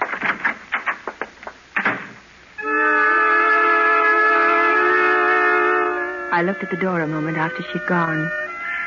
Then a square of white became the only thing in the room. I'd picked up a canvas board. I drew a chair forward and propped the canvas against it. I was doing my best not to think, not to govern my actions, simply to allow whatever might happen. My hand was tearing away the cellophane wrapper from the charcoal. I leaned over the square of white prop there on the chair, and like plunging a dagger into a white body, I invaded the whiteness of the canvas with a bold and perfectly symmetrical oval in black, done with one stroke. Charcoal fell from my hand. Now the oils were spreading onto the palette. Sable brush stabbing into the colors, blending them, testing the mixture of perfect flesh tone. Why? For what sake? There was a roaring in my ears like the sound of a train rushing through the night.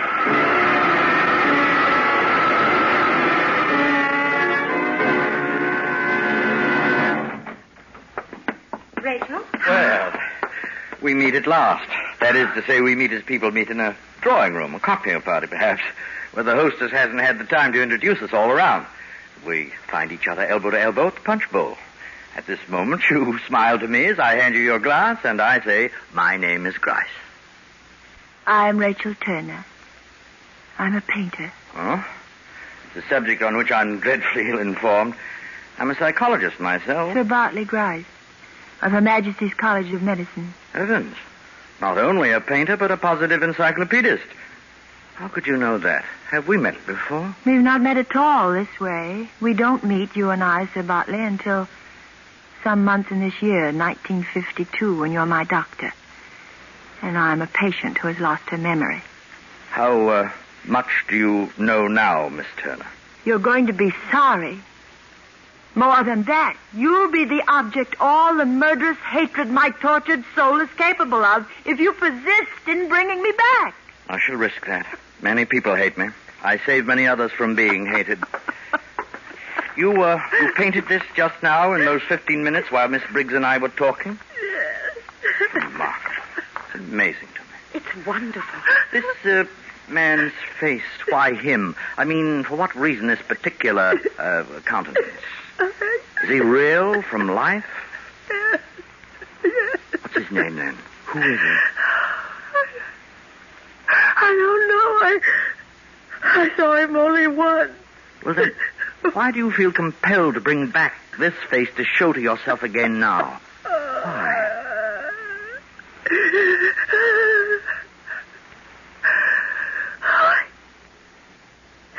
It's the face of the man I murdered.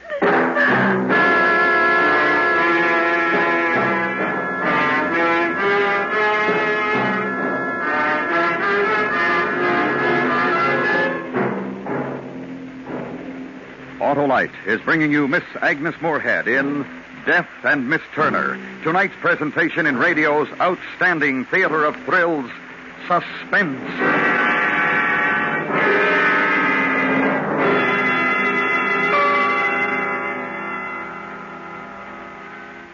Say, Harlow, does my car have an Autolite electrical system? It sure does, Sheriff, for yours is one of the many leading makes of our finest cars, trucks, and tractors. equipped with an Autolite electrical system.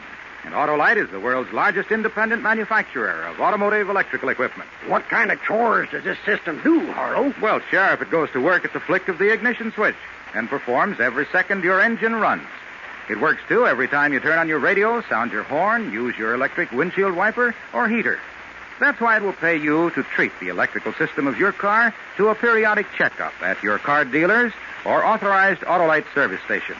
You can find the location of your nearest authorized Autolite service station in the classified section of the telephone directory under Automobile Electrical Service.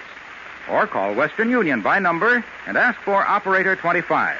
And remember, from bumper to tail light, you're always right with Autolite. And now, Autolite brings back to our Hollywood soundstage Miss Agnes Moorehead in Elliot Lewis's production of Death and Miss Turner. A tale well calculated to keep you in suspense.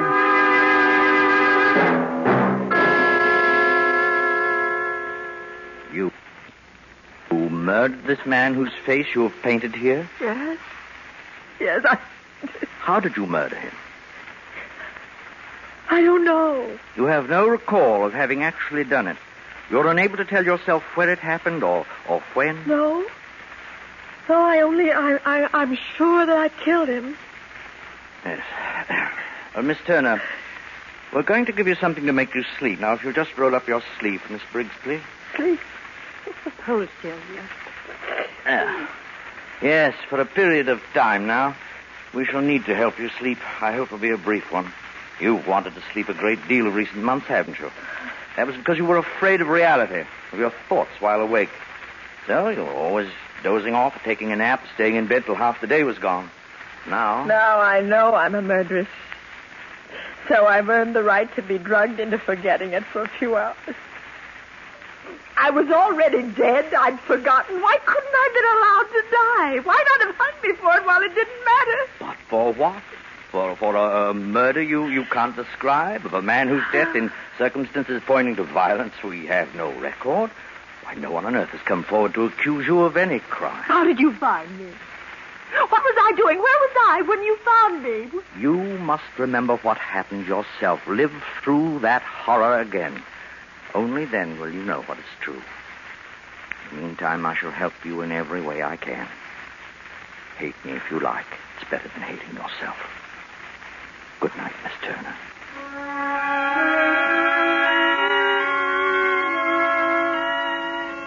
So many years to remember. A life brought back to be my own. The figures and landscapes and people which belonged to me when nothing had been mine the day before.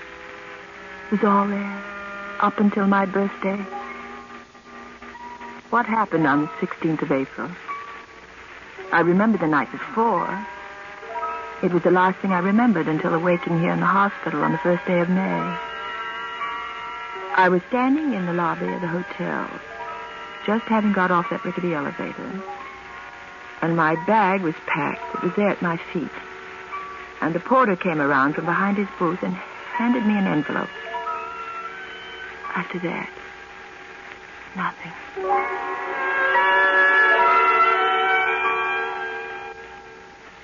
Black. White.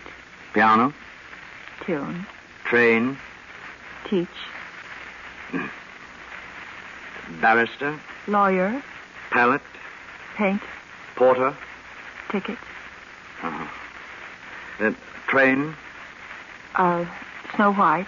I beg your pardon? Snow White. She has that long train that the dwarfs carry. Oh, yes, quite right. Blood. Bread. Train. Of thought. Miss Turner, have you noticed anything about your response to this word? Which word? The word train. Oh. I've put it to you 3 times, and each time you, for some reason, avoided connoting what one should expect to be the most commonplace definition. You haven't answered with smoke or wheels or Waterloo Station or underground. Have you any idea why you should be unwilling to recognize the word train as a high-speed conveyance traveling on wheels on rails? I don't have any idea. Book. Dealer. Yorkshire. Terrier. Train. Wreck. Thank you, Miss Turner. I think that will do us for the day.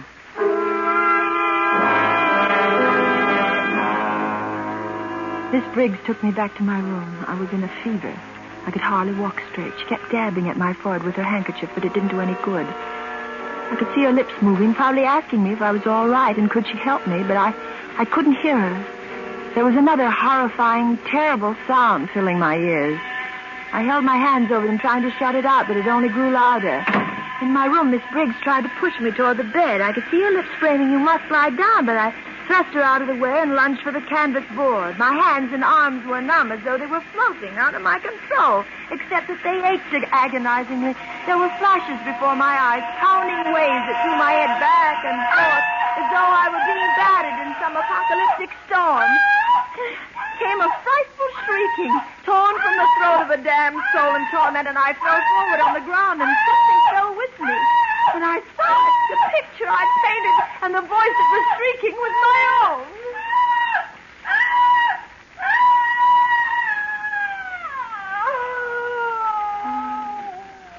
Oh, I can't go. I can't. Rachel. Lie down. Yes, Rachel. Lie down.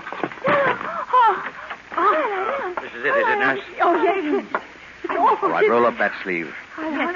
Now, Rachel. When did that picture there? Delirious like a mad woman. Yes, quiet. Now, Miss Turner. You hurt me. You hurt me this time.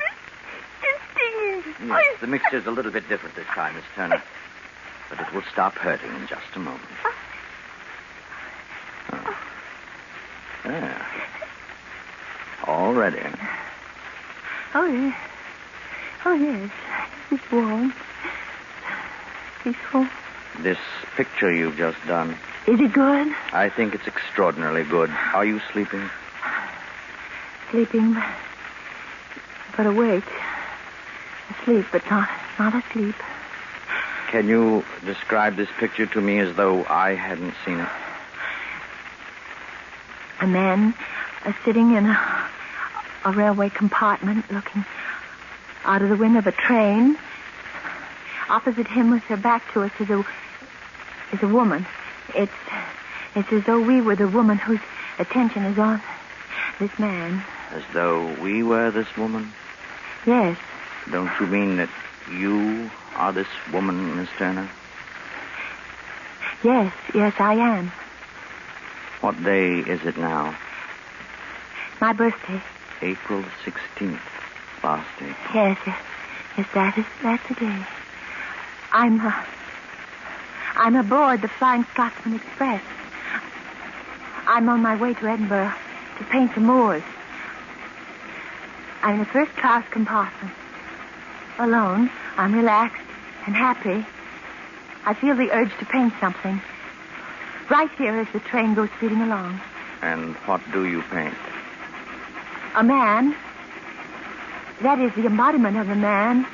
His posture, his clothes. But for some reason, I can't paint his face. I know his face, but I find it impossible to transfer it to the canvas. I make 4 separate versions of him, but each time my brush remains poised in midair, refusing to invade the oval of white where the face should be.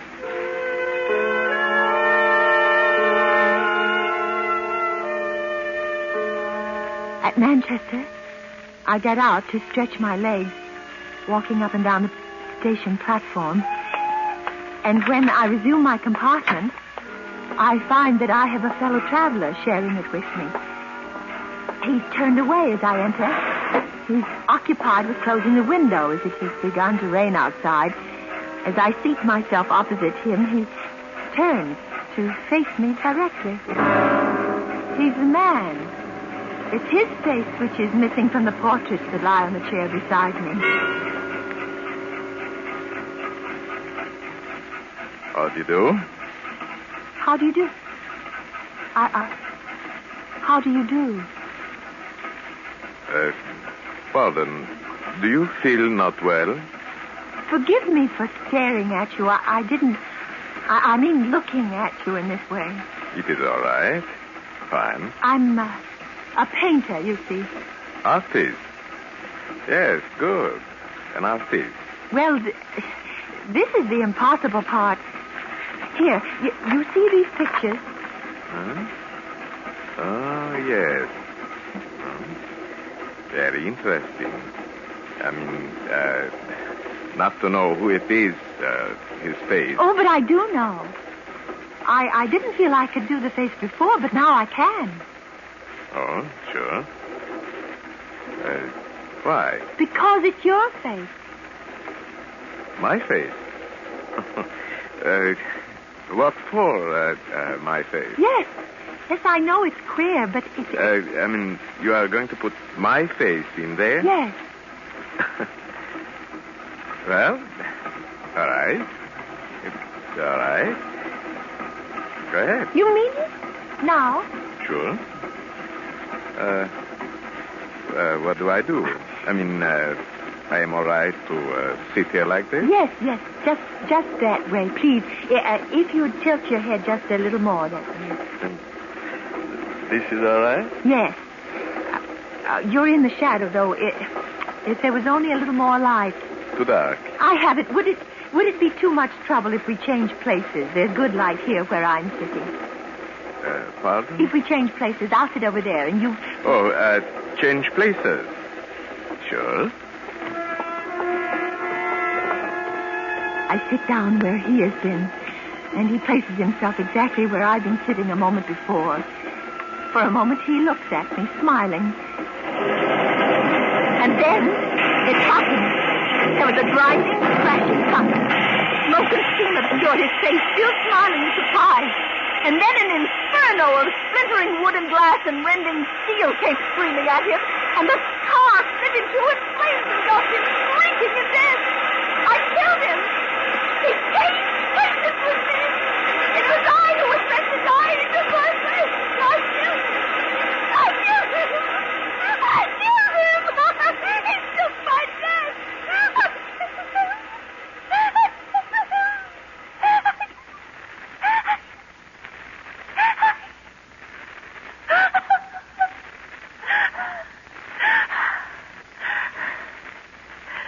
No, you didn't kill him. You know that now. You remember. You've come back from the edge of reason.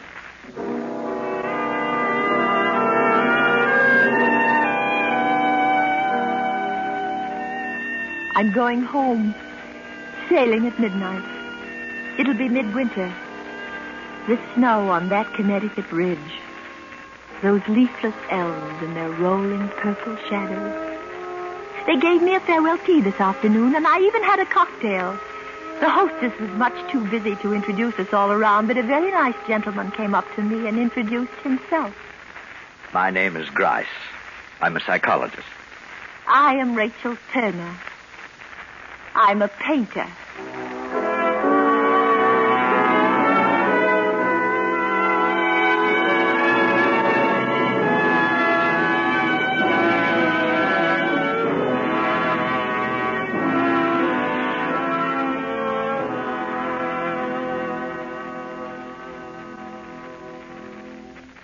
Suspense, presented by Autolite. Tonight's star, Miss Agnes Moorehead.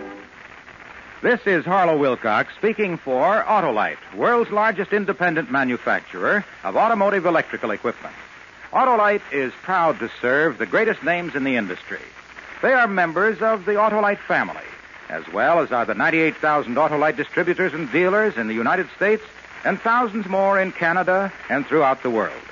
Our family also includes the nearly 30,000 men and women in 28 great Autolite plants from coast to coast, and Autolite plants in many foreign countries, as well as the 18,000 people who have invested a portion of their savings in Autolite. Every Autolite product is backed by constant research and precision built to the highest standards of quality and performance. So remember, from bumper to tail light, you're always right with Autolite.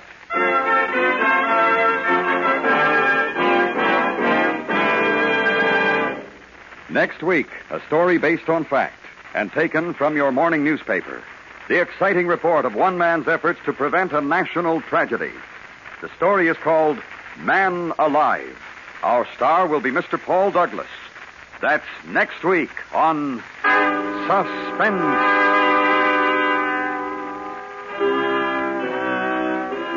Suspense is transcribed and directed by Elliot Lewis, with music composed by Lucian Morowick and conducted by Lud Gluskin. Death and Miss Turner was written for Suspense by William Spear. In tonight's story, Jeanette Nolan was heard as Miss Briggs, Joseph Kearns as Dr. Grice, Paul Freese as the man on the train, and Charles Davis as the shopkeeper.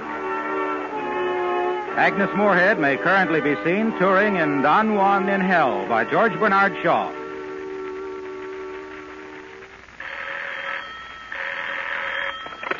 You can buy Autolite electrical parts, Autolite stay-full batteries, and Autolite resistor or standard type spark plugs at your neighborhood Autolite dealers. Switch to Autolite. Good night.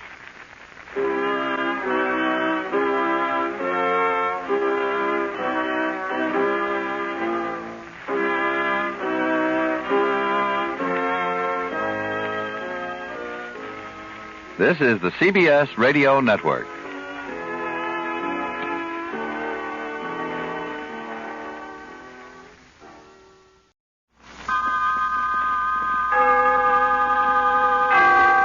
Autolite and its 98,000 dealers bring you Mr. Paul Douglas in tonight's presentation of Suspense.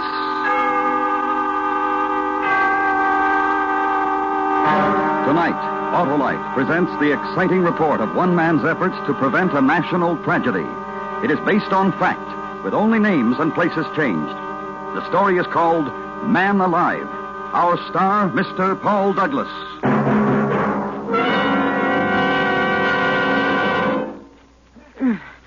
Hello, Harlow. Hi, Hap. Boy, you're sure loaded down. Thanksgiving shopping, Harlow. Ah, turkey? Check. Cranberries? Check. Spark plugs? Check. What? Check the spark plugs, Hap. They always have to be in top shape so that your engine will give you smooth and economical performance.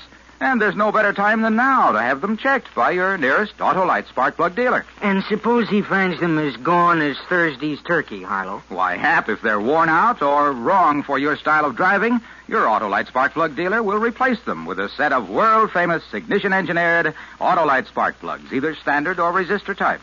Sounds like a great idea, Harlow.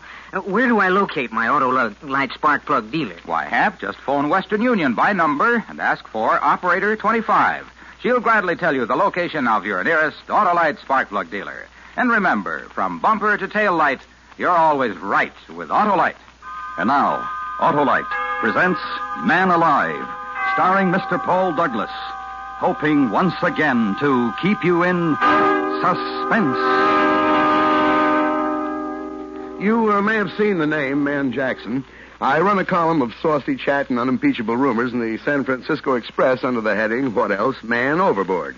It's got little paragraphs, you know, man among men, that's the sports section, and man's best friend, so forth. Well, beginning today, I've got a new department called Man Alive, just because I'm so lucky I am. Last night, I let my secretary off at 5:30 so she could go and do some Christmas shopping, although I've told her repeatedly that all I want this year is money. Well, the fog was rolling in off the bay, and it was bitter cold as I came out in the street, so it seemed like the night for a spaghetti dinner and some pleasant Italian hospitality. Down at Mama Caruso's restaurant on the Embarcadero opposite the ferry building. But Mama Caruso had more than hospitality on her mind when she met me at the door. Oh, Mr. Jackson, I'm so glad to find you. I'm just calling your office. Oh, what's the trouble, Mama? Somebody been stealing ravioli? Please. It's my cousin Tony. They tried to kill him. Oh, what happened, Mama? Come on, Mr. Jackson. I make Tony tell you. He does not feel so good, but he can talk all right. You gonna see. She led me to the back of the restaurant, to the table where the family generally sits. The family tonight was a man, small to start with, but even smaller, hunched down in his chair, miserably staring, unseeing, into a glass of wine. On the table in front of him was a battered old concertina, and the top of his head was swathed in a clean new bandage. Sit down, Mr. Jackson. Go on, sit down. This is my cousin, Tony Colucci. Tony, it's my good friend, Mr. Man Jackson. Hello, Tony. Hello. Go on, Tony. You tell Mr. Jackson what's happened on you. I'm on the boat. Yeah, what boat? The ferry boat, the Oakland ferry boat. Don't you never hear my music on the boat? Oh, you play the concertina on the ferry ride. Sure. But no more. Tonight they tried to kill me. Well, you play pretty well, don't you, Tony? I play perfect. What's the matter? Some people don't like it, I guess. Tonight, on the 6 o'clock boat... Oh, boy. Tonight on the 6 o'clock boat, what? Well, I play inside the first by the sandwich place, and everybody say, oh, boy, Tony, you good. You play good. Play some more. 10 cents here, 5 cents, 2 quarters even. And then I go upstairs. Oh, boy. Oh, boy. And then I go out on the deck. It's a very misty and foggy. It's black. I can't see nothing. I'm very happy. I feel like I play some more. So I walk away back and open down the deck and I make music. Then all of a sudden, I hear somebody say something to me. I can't see nobody, but I hear him. And what do you think he said to me? Bravo, Tony? No. I have no idea. What did he say? Yeah. What? He say, Cospador. Cuspador, as in barrooms? Cospador. Well, so I say back on top of him, Cospador. I still can't see nobody, so then I hear him say, is that you play Boris? So I get mad. I said, no, I don't play Boris. I play Pagliacci, Butterfly, Flatosca, Trovatore, but I don't play Boris. That's a foreign stuff. Yeah, I see. Then I'm sorry I said that, because this fellow, he sounds like he's a foreigner. So I'm just going to say, look, mister, and oh, boy. Yeah, what, Tony? What? Patsing! I get a hit on the head. Ting-a-tong-a-ting. I fall down. I'm bleeding. I drop my concertina. My head got a big hole on the top. I let out a big yell, then I black out. Oh, boy. People come running around, and a good luck, there's a doctor on board. They carry me down the stairs, and they fix me up. Otherwise, I'm going to die for sure. Yeah, and you never saw the guy? Okay. No, I never saw. Well, what did it feel like? I mean, what did he hit you with? Well, it feels just like a baseball bat. But the doctor, he said that... Oh, look, he said the doctor now. He just come in. Hey, doctor! The doctor looked in our direction when Tony called and strode over to the table. A big 6'3" blonde guy in the Joel McRae, Gary Cooper tradition. You had to like him right away. No bedside manner to this doctor, although he could have had as much of it as he liked, but he was all business and no kidding. But I told you to go to bed and stay there. Well, Doc, I just... You may have a concussion. I'll be back in an hour, and then we'll take some x-rays. My name is Man Jackson, Doctor. I'm a friend of the family. Ames. Dr. Oscar Ames. How are you? Dr. Ames, mister, can I get you something to eat? No, thanks. Smells wonderful, but I haven't time. I'll have a cup of coffee, maybe. Sure. Mr. Jackson? Yes, please, Mama. Doctor, you want to make Tony go to bed? Go on now, Tony. You lie down. I'll be back and we'll check you over. Get some rest in the meantime. Well, all right, my Dr. Ames. I don't know. X-rays and the whole thing. I don't know how I'm going to pay you. Never mind that. That's why we charge our Nob Hill patients a little extra. So we're able to do something like this once in a while. This will be on me, Tony. Oh, you're a good kind of man, Doctor. I don't know what to say. No, you go on and lie down, Tony. You're embarrassing the doc. Okay. It's a screwy thing, this one, isn't it, Doctor? Sure is. Here's your coffee, gentlemen. Oh, thanks. Thank you, Mama. Yeah, it sure is. Homicidal maniac, it looks like, Mr. Jackson. Man Jackson, are you the columnist, Man Overboard? Yeah, that's right. Well, I read you all the time. Amusing, intelligent, and you've got a heart. Isn't it a little unusual for a columnist? Well, Say, what is all this tonight down here? Newspapermen, police? Police? How do you mean police? Well, I think they were police. 5 or 6 plainclothes guys. They were waiting here on the side when the ferry pulled into the slip. They're still there holding the boat. I just left them. Well, what were they doing? Oh, they're talking to all the passengers as they come off. Asked us for identification. They took one passenger away with them. Oh? Red-haired girl, carrying a package, a paper parcel. What did they think about Tony's little experience, getting knocked on the head? Oh, they were mighty interested, naturally. Especially when I told them how I thought the wound had been inflicted. Which was? Gun butt. Gun butt, eh? Well. I'd say so. Hey, I gotta go. Take that dreary ride again. What, the ferry? Yeah, I've got a patient over in Oakland. Had to come back over here to pick up some serum. Well, nice to see you, Jackson. Tell what's his name, Tony. Well, wait a minute, Doc. I've got nothing to do. I'll ride over with you.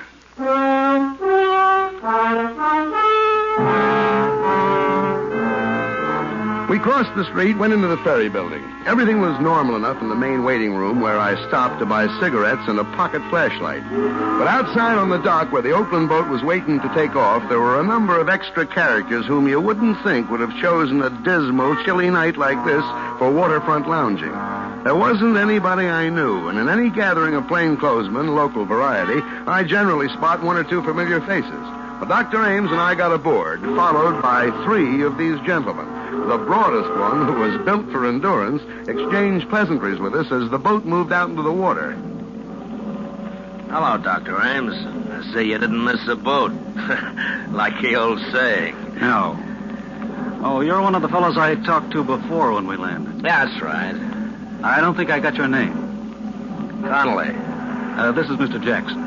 Yeah? Would that be Lieutenant Connolly or Sergeant, maybe? Just Connolly, no special title. How's the little fella doing, Doctor? Colucci. Tony? He's under care. He, talk anymore? Is there anything interesting? I didn't talk to him.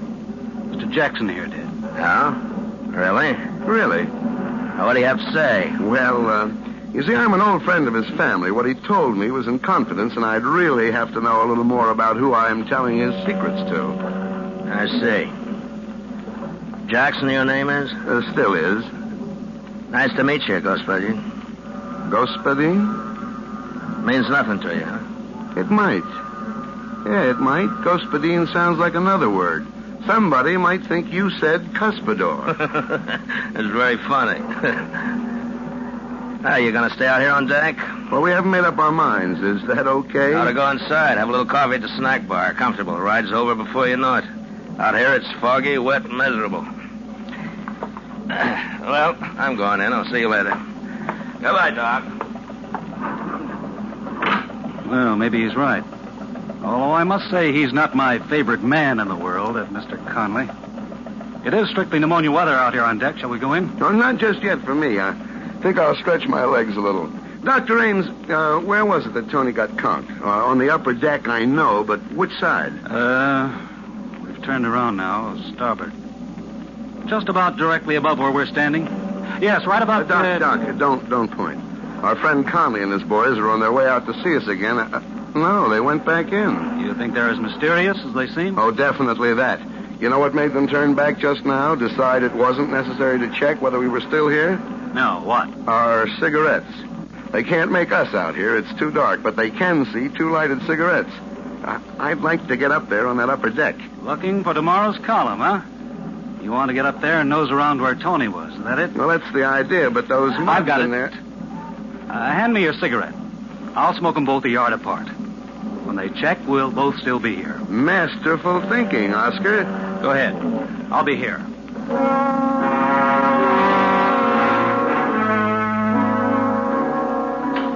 So I trod the slippery stairs to the upper deck.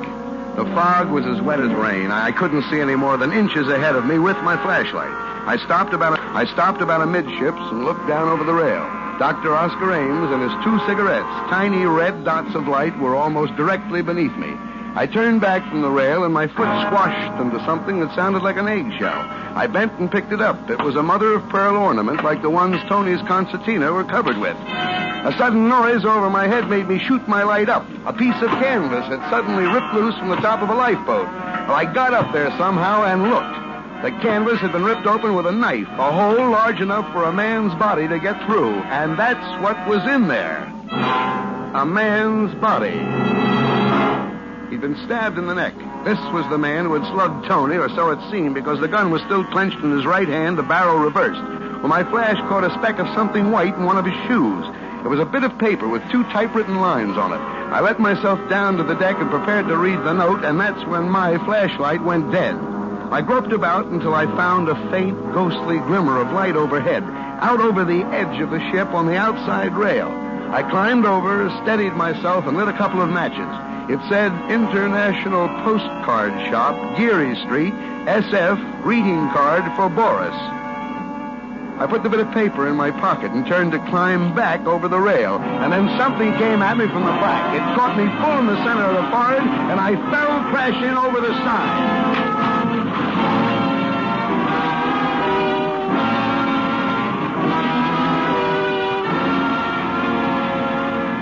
They tell you a lot about what you remember when you're going down for the 3rd time. You know what I remembered? I remembered that Господин is Russian for comrade.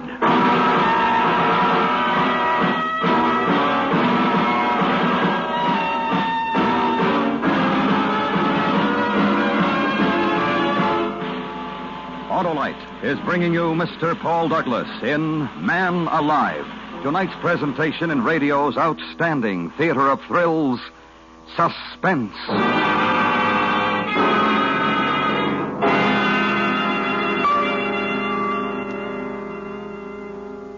Well, Hap, let's talk turkey. Okay, Harlow, gobble away. Well, I say give the bird to worn-out spark plugs and replace them with a set of ignition-engineered Autolite spark plugs.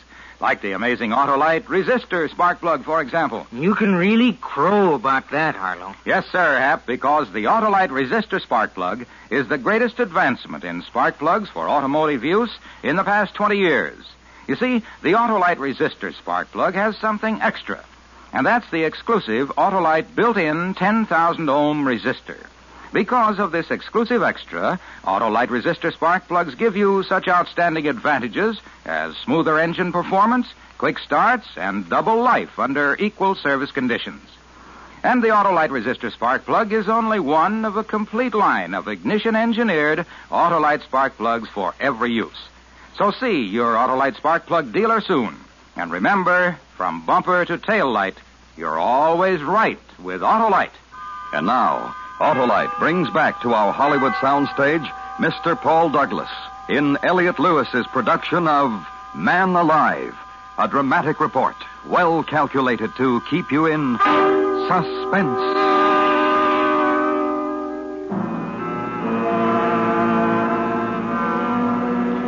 I found myself mechanically keeping afloat somehow and trying to get out of my overcoat. From out of the misty blanket, from every direction, in a dozen different keys, from near and far, foghorns sounded. I floated on my back trying to figure where I was. I was somewhere in San Francisco Bay, and that was all I knew. The water was chilling me, and I turned over and began swimming, just hard enough to keep the blood circulating. The lights of a boat came into sight suddenly, and I threw back my head and yelled, but the horn crying its warning drowned me out, and the boat went on, and the fog closed in behind me. And then I found myself full of a strange, wonderful weariness. The water wasn't cold anymore. I was warm, with a comfortable, soothing numbness. My head stopped throbbing. There was no feeling at all in it now. There was nothing anywhere. And then some lights came into my eyes, and I wanted to stay in the dark, and I turned my face down into the embrace of the water.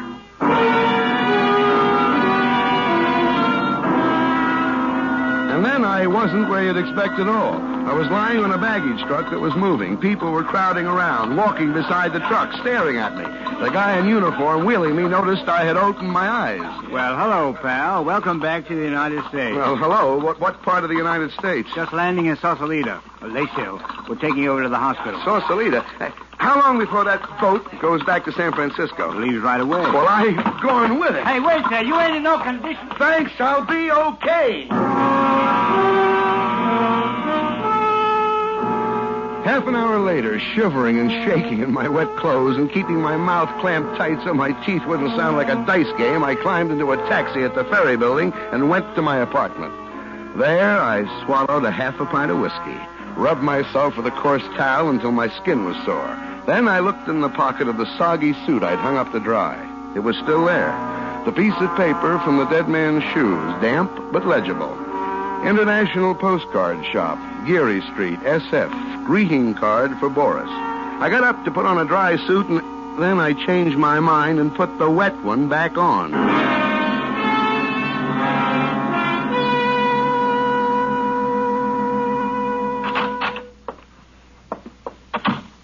Good evening. Good evening. Are you the proprietor here? That's right, sir. 6 years at the same location. You... Oh, my goodness, is it raining out? You really got it. Dowsing, yes, I did. A nice collection of postcards. Oh, from all over, eh? South America, every place. I pride myself on having the most complete possible selection. Was there something you had especially in mind? Yes, there was. Oh? I'm looking for a greeting card for Boris. You... What's the matter? Didn't you hear me? Yes. Didn't you understand then? Well, what? It's only that I didn't exactly expect somebody like you. What did you expect? Somebody slinking around in a false mustache, wearing dark glasses and an Inverness cape? Well... You know, your type of thinking, you may not be the right man for this job. Господин. Oh, now wait, please, Mr. Lubov. I thought you were dead. You drowned. Yeah, who told you that? Well, you know. Yes, well, I didn't drown. I jumped in the water when I heard him coming. You can still see how wet I am. Oh, of course. So you escaped. Easily. Now, enough talk. Hand it over. The greeting card for Boris. Very well. Let's see, that's San Francisco, of course. He turned and reached his hand down under the counter and came up with a box marked special. From this, he extracted something and handed it to me. I took it with a knowing expression on my face, but I didn't know from nothing as to what it meant. All it was an ordinary postcard, that's all. A picture postcard showing the Golden Gate Bridge. Underneath it, the caption, Wonder Cities of the World, number 2512355679, San Francisco. Nothing else. I'm afraid my mouth was open. Well, what's the matter? Matter? Don't you know how to read the name? It's so difficult, of course. Idiots. Certainly I know how. I was just admiring the work, that's all. Oh, it is excellent, isn't it? You better go now. You've been in here an awfully long time. We don't want... No, of course we don't. I'll go, Господин. Господин. I'm sorry to have been overly cautious. There is no such thing as over-caution. Oh, thank you. You were so, well, you seem like an American. So do you. I strode out into the street, clutching my postcard, but I shoved it inside my sleeve a moment later because who I saw standing under the misty glimmer of a street light waiting for me was my heavy-set, mysterious friend from the ferry boat, Connolly. I turned my head around and glanced down the other end of the block behind me. The other two guys were there, sure enough. They advanced slowly toward me with their hands raised, palms out, as if they were showing me they weren't carrying guns. I waited. Then all of a sudden, Connolly rushed me. I caught him on the chin, and he went down, clattering into an ash can. The other two boys grabbed me and held my arms behind me. Connolly got up, rubbing his face. I waited to get murdered. But no. All right, Joe Louis. Bring him along.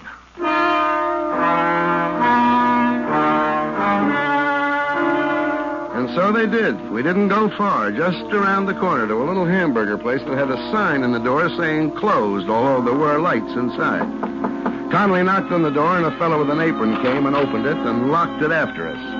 Conley gave him a nod, and we sat down at the table while he brought us coffee. Well, Jackson, we've checked on you. You seem to be okay. You stand in good with the department, friend. What department would that be, friend? This department. Huh? Government. Oh. Now, maybe you can help. Anyhow, we don't want you going around making a noise and messing it up for us, so here it is. I'm all ears. Ever hear of a man called Boris Kargamensky? No. Well, not many people have, even in Russia. Boris Kargamensky is the top Soviet agent of America. He's the head man. He organizes and runs everything for him here. I see. Now, he came to this country 7 years ago and vanished. We've been trying to find him ever since. False passport, of course. That didn't help. There's nothing anywhere on Kargamensky. No pictures, even in Russia. No fingerprints, nothing. Every lead we had, dead end. And then last week... Well, go ahead, drink your coffee. No, it's all right. I'm too interested. Last week, we heard that another agent, an important little guy named Lubov, was on his way to San Francisco and that he would definitely have to contact the big gun, something to do with the Chinese war business that only Kargamensky's big enough to handle. Well, our man tailed Lubov all the way out here and then lost him at the Oakland ferry. That didn't bother us very much. He called us and we were waiting on this end. But in pulls the ferry and no Lubov. Lubov was the dead man in the lifeboat. That's right. Must have been up there waiting to be contacted. Now, he heard Tony and his concertina, thought that this might be it. Then when he realized he'd made a mistake and uncovered himself, he conked Tony on the head. Right. And his Soviet contact got scared and stabbed Lubov. So now we're back where we started. Every passenger on the ferry was okay. What's that you're looking at? A picture postcard. I found a message on Lubov about the International Postcard Shop and a greeting for... Hey! A greeting for Boris Kargamensky. Now, let me see that. I bulldozed the guy into the shop into letting me have it. It looks like nothing, just a picture, but he said I could read the name.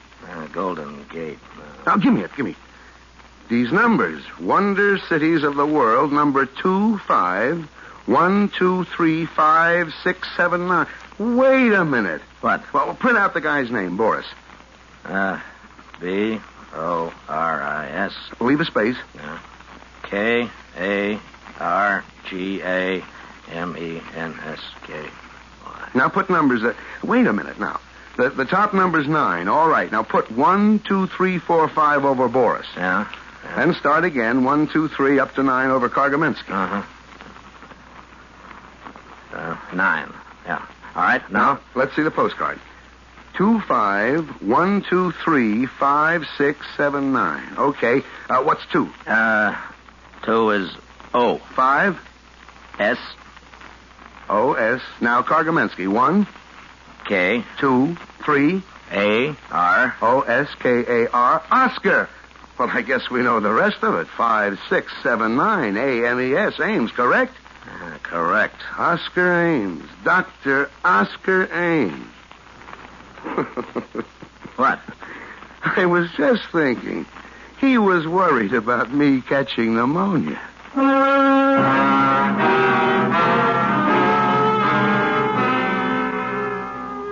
I called Mama Caruso, and from what she said, we knew where to go. We picked him up at the emergency hospital. He was just finishing the operation on Tony's head. We watched him through the glass, and the other young doctor standing alongside of us said he was one of the greatest surgeons they'd ever seen. When he unrolled his gloves and took off his operating mask, he looked up and saw me, alive, and the other boys with me. His scalp tightened for just a second, and then he smiled. It was when he reached into his bag that we rushed him before he could get the little red bottle to his lips. Well, that's about it. I made the morning edition okay. On page 18, under my usual slug, Man Overboard by Man Jackson, they did a cute thing. Under Man Overboard, it said, he really is. See page 1. And on page 1, with a byline, was the story, just as above. Complete with a photograph of Dr. Oscar Ames. A clean-cut, smiling, confident, typically American fellow. The caption said, Portrait of a Spy.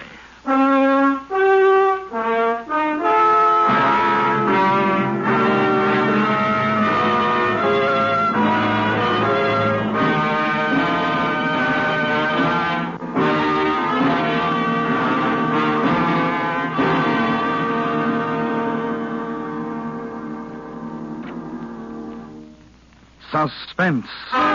Presented by Autolite. Tonight's star, Mr. Paul Douglas. This is Harlow Wilcox speaking for Autolite, world's largest independent manufacturer of automotive electrical equipment. Autolite is proud to serve the greatest names in the industry. They are members of the Autolite family, as well as are the 98,000 Autolite distributors and dealers in the United States and thousands more in Canada and throughout the world. Our family also includes the nearly 30,000 men and women in 28 great Autolite plants from coast to coast and Autolite plants in many foreign countries, as well as the 18,000 people who have invested a portion of their savings in Autolite. Every Autolite product is backed by constant research and precision built to the highest standards of quality and performance. So remember, from bumper to tail light, you're always right with Autolite. Next week, the story of 2 men who could really talk, a young man and an old man. Naturally enough, they were liars. They also happened to be bank robbers. The story is based on fact and is called The Big Heist. Our star, Mr. John Hodiak. The program will be heard on Suspense. Suspense is produced and directed by Elliot Lewis, with music composed by Lucian Morwick. Man Alive was written for Suspense by William Spear.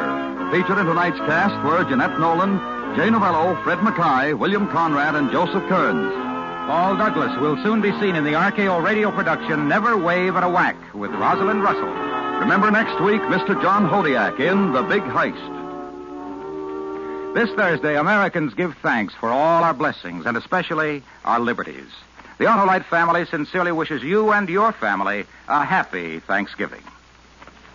This is the CBS Radio Network.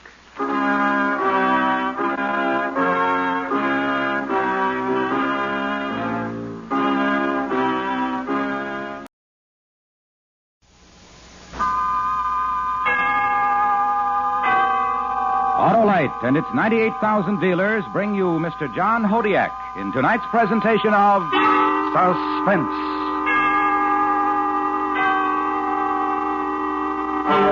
Tonight, Autolite presents the story of two men who could really talk. A young man and an old man. Naturally enough, they were liars. They also happened to be bank robbers. The story is based on fact and called The Big Heist. Our star, Mr. John Hodiak. Well, hello there, Sheriff. Oh, hello, Harlow. Say, now, ain't that Autolite Stay Full the best battery that ever set a car perking? Well, it sure is, Sheriff. The Autolite Stay Full is the famous battery that needs water only 3 times a year in normal car use. It's the battery with fiberglass retaining mats protecting the power of every positive plate to reduce shedding and flaking and give that great battery longer life, as proved by tests conducted according to accepted life cycle standards. Who says different, Sheriff? Why, nobody, Harlow. I just can't find nobody as needs convincing about the Autolite Stay Full. You're so right, Sheriff. So, friends, visit your nearest Autolite battery dealer. He services all makes of batteries, and he has an Autolite Stay Full for your car. To quickly locate him, call Western Union by number and ask for me, Operator 25. I'll tell you the name of your nearest Autolite battery dealer where you can get an Autolite Stay Full. The battery that needs water only 3 times a year in normal car use. And remember, from bumper to tail light, you're always right with Autolite. And now, Autolite presents The Big Heist, starring Mr. John Hodiak, hoping once again to keep you in suspense.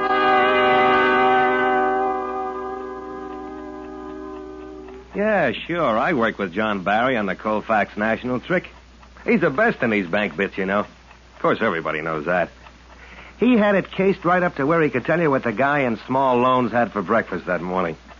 If it was a John Barry job, you can figure it was first class. Good. Right. Know what I mean? Yeah, believe I will. Thanks. Much obliged. You see, I'd been hanging around that pool room for a week or so, knocking off this one and that one, picking up enough to get by on. It was, 4 days ago. Thursday. This bald-headed gent had been sitting there a half hour or better watching me practice. I'd seen him around before. I knew he'd get up and talk to me pretty soon.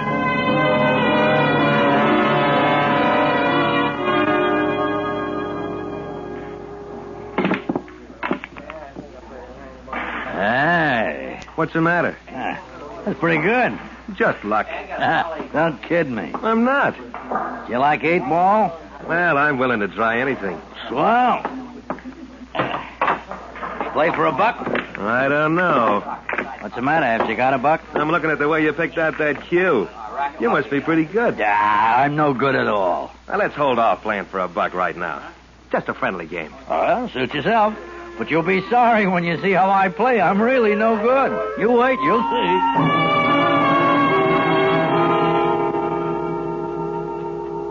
He was a lollipop. If he'd thrown away the cue and used a baseball bat, he'd done better. Every shot, I thought he was going to tear the felt right off the table. But I let him win the first 4 games, and I could tell he felt pretty good about it. I miscued and passed up shots that a 10-year-old kid could have figured. I only had $5 to my name, but I knew I was going to have at least 25 of his before I finished with him. Okay, this will only take a minute. Uh-oh. All of you, over against that wall. Come on, let's hustle it up. Come on, boys, let's not waste a lot of time. Hey, what's up? Looking for vags, I guess. Huh? Getting a road gang together. They like to pick up anybody who needs a shave. Uh-oh. Come on now, you two. Get over here. Right against the wall, boys. That's it. Let's knock off the chatter, huh? Just keep it quiet. I want identification on all of you.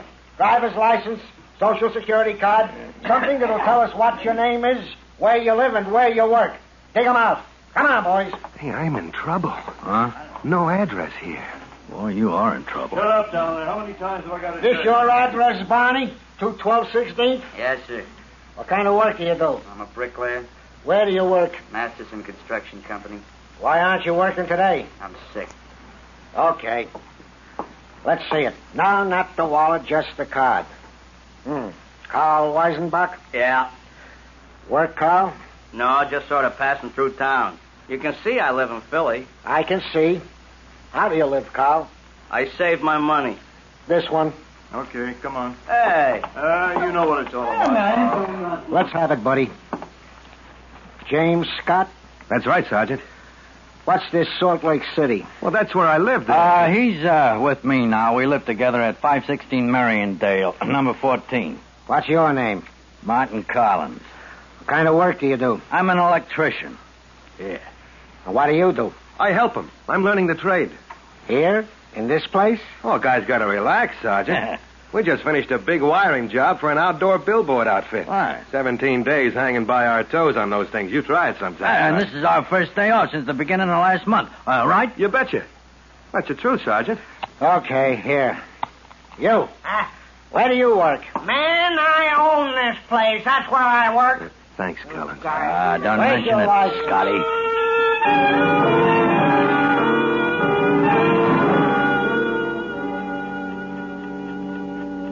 That's about the way it started.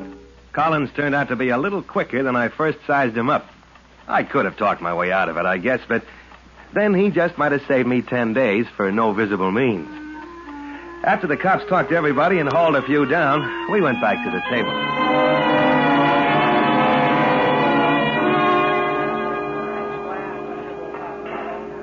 Well, that's that.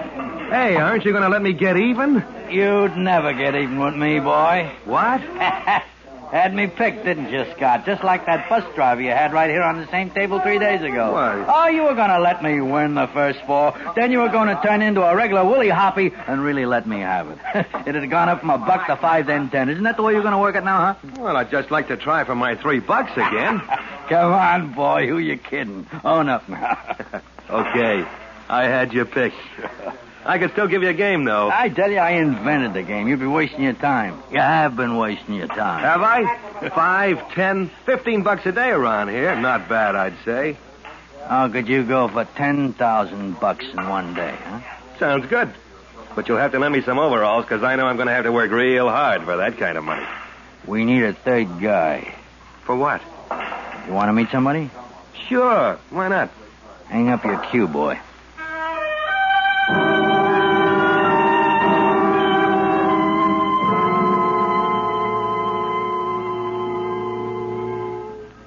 John Barry. Hello. This is Jim Scott, John. Hiya. Come on in, Jim. Tell me where you come from. Salt Lake City. Nice place, Salt Lake. How long you been in town? A week or better. What are you doing in this part of the country? Well, I don't know if I have... It isn't going to hurt you. Just answer questions, Scott. Go on, tell him. You sit down, son. Thanks. I just like to know a little about the people I work with, that's all. Now, again, what are you doing here? Looking for work, I guess. I drove a truck on my last job. Do you know anybody in town? A couple of people. Who? Oh, girl named Melva. We sort of, got acquainted. A week in town, and you already got yourself a girl. That's good, isn't it, Martin?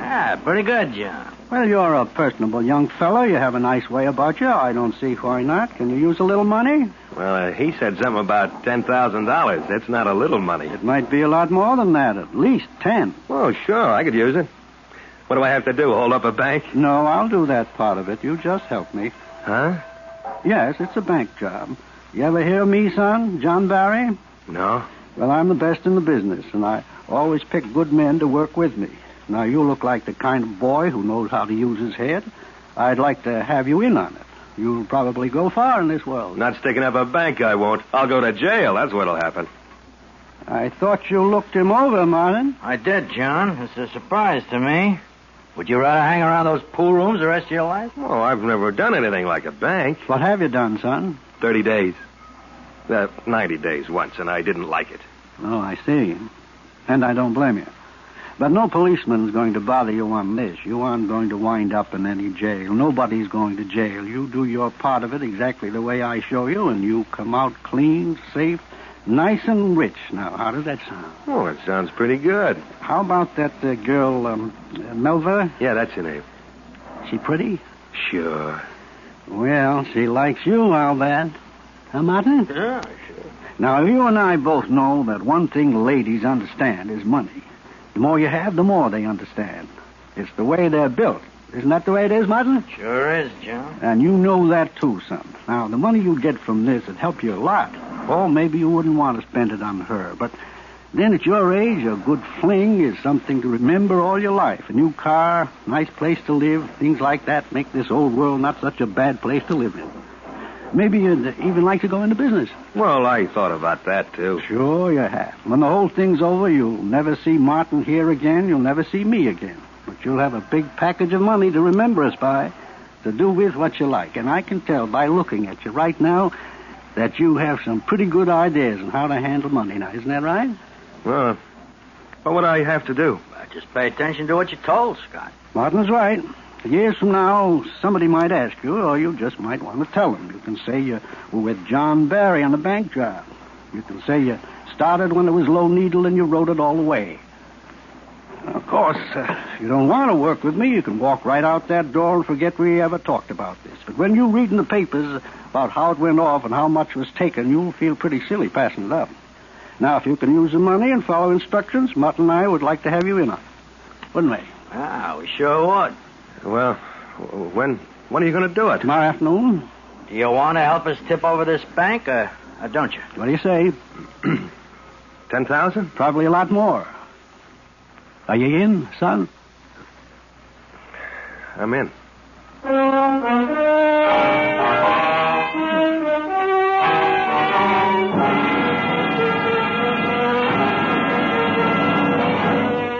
Autolite is bringing you Mr. John Hodiak in The Big Heist. Tonight's presentation in radio's outstanding theater of thrills, Suspense.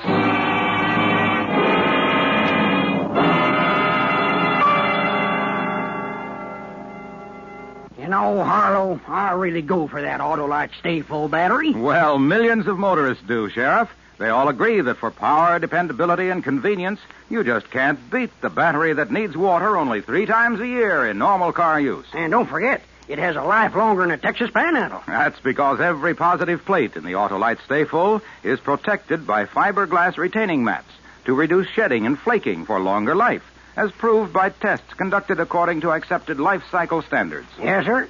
That Autolite Stay Full is top for my money. And your Autolite battery dealer is tops when it comes to servicing all makes of batteries. And he has an Autolite Stay Full for your car if a replacement is needed. To quickly locate him, call Western Union by number and ask for Operator 25. I'll tell you the name of your nearest Autolite battery dealer where you can get an Autolite Stay Full. The battery that needs water only 3 times a year in normal car use. And remember, from bumper to tail light, you're always right with Autolite. And now, Autolite brings back to our Hollywood soundstage Mr. John Hodiak in Elliot Lewis's production of The Big Heist, a dramatic report well calculated to keep you in suspense. This bird who built the Colfax National had a pretty nifty idea. He set it back off the street so you can just shove your car right up in front of the place like it was a drive-in. No parking problem. There's plenty of room all the time to get in or out. And I guess that's the main reason John Barry fixed it.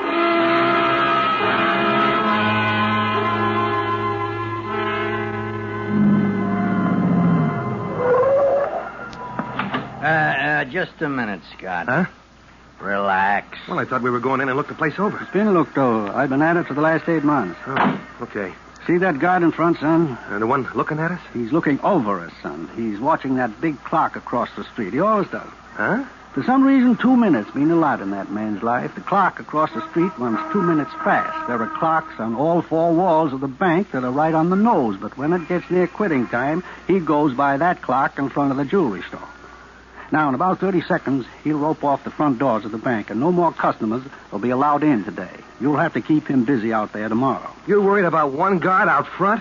Well, what about all those tellers and clerks inside? Must be 25 of them. There's 33 people inside that bank. Well, who's going to keep them busy while I'm keeping him busy? Suppose one of them wants to turn in an alarm. You're asking too many questions, Scott. Why don't you just listen? That's all right, Martin. I don't want to worry about anything. Son, there are only 4 tellers inside that bank who'll know it's being robbed. We'll be 10 blocks away before the rest of them find out. Yeah, but I can see 5 cages in there. That's right. We only have to worry about the first 4. The 5th one won't be working tomorrow. He's a war veteran with a hero complex. The only one in the whole bunch who'll try for the alarm. But we're lucky. The poor man has a spinal injury. Every Friday afternoon, he leaves at 2 o'clock to go over to the Veterans Hospital on Bainbridge Boulevard for outpatient treatment. They just closed his cage. He hurt bad? Anything in the spine's bad. Yeah. Did they tell you? The guards were open off the doors. 2 minutes to 3 by the bank clocks. 3 o'clock by that one over there. You and I'll park the car here tomorrow at 5 minutes to 3. I'll already be inside the bank waiting for John. Martin goes in at 2:45. I meet him inside at 2 minutes to 3. Martin covers me while I work the cages. At 3, by that clock across the street, you'll go up to that guard and keep him busy. I don't want him to turn around or worry about anything that's going on inside. You understand, son? Yeah, sure. You'll have to keep him busy for at least 3 minutes. How? You talk pretty good, Scotty. That's why we picked you. Martin's right, son. You just go up to him and say anything you like, just so you keep him busy. This time tomorrow, you'll be a pretty well-set young fella. Doesn't that make you feel good, son?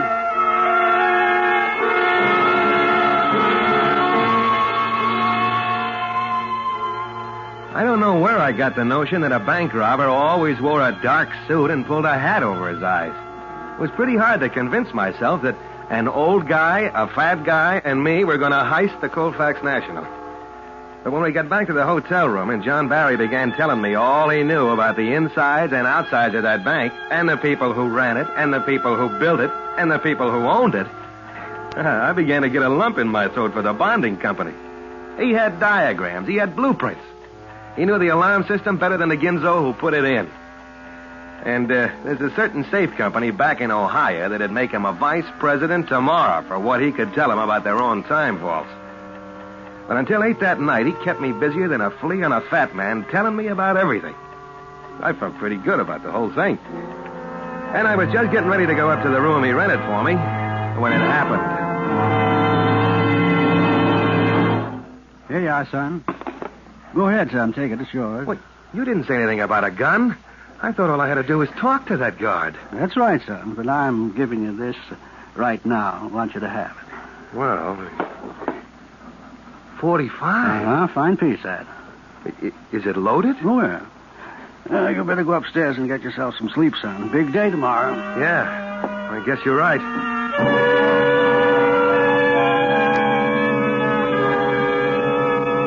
Now, I'll tell you this right now. That gun was something I hadn't counted on. John told me I wouldn't have to use it. But just the same, it worried me. You know, I just wasn't used to it. I went up to my room and tried to call Melva, but she was out. I lay down a while, and I couldn't sleep somehow. So I just went for a walk, thinking about everything. And I had the gun with me, right in my pocket. It was almost midnight when I got back. I didn't go to my room. I went right to his. He was lying on top of his bed in the dark. But his eyes were wide open, and he had all his clothes on. An old guy, smoking his cigar, listening to the radio in his window.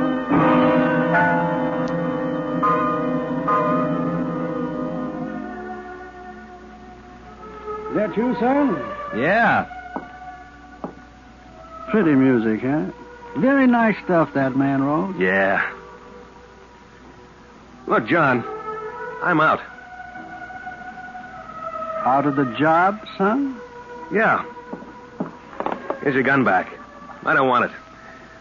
I thought of just scramming out, but I wanted to tell you because you've been good to me today. I see.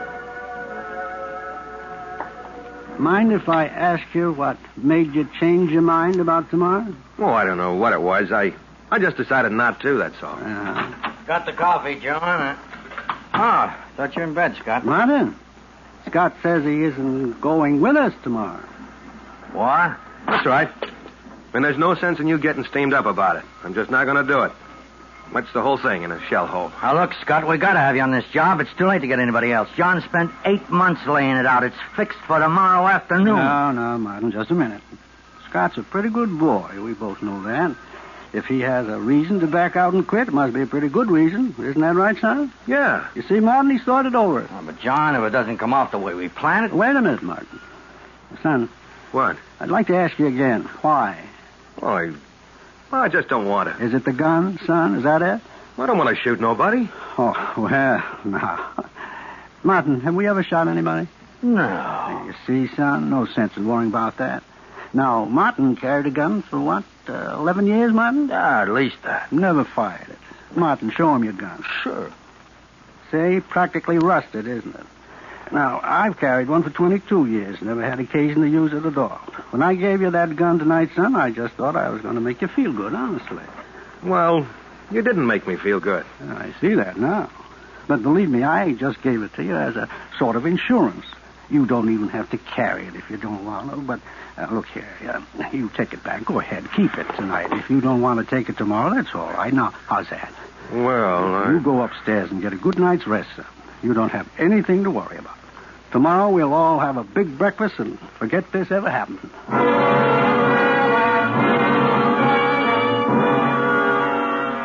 We left the hotel at 2:20, and we dropped Martin Collins 6 blocks from the Colfax National. He was to take a streetcar up there. After that, John Barry and I drove around to kill 12 minutes. At 2:45, we headed for the bank ourselves, and we pulled up in the lot at exactly 7 minutes to 3. You'd have thought I'd been through a dozen of them the way I felt. And then, just like that, it started.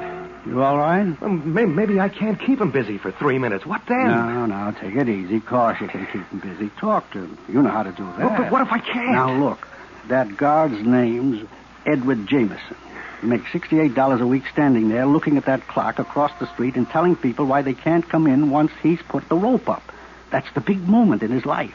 It's the only thing he's got to live for. Play on that, son. Yeah, but suppose... Here, you forgot this. Hey, no. I left that back in my room. Yeah, I know, and so I brought it in case you might need it. Slip it inside your coat.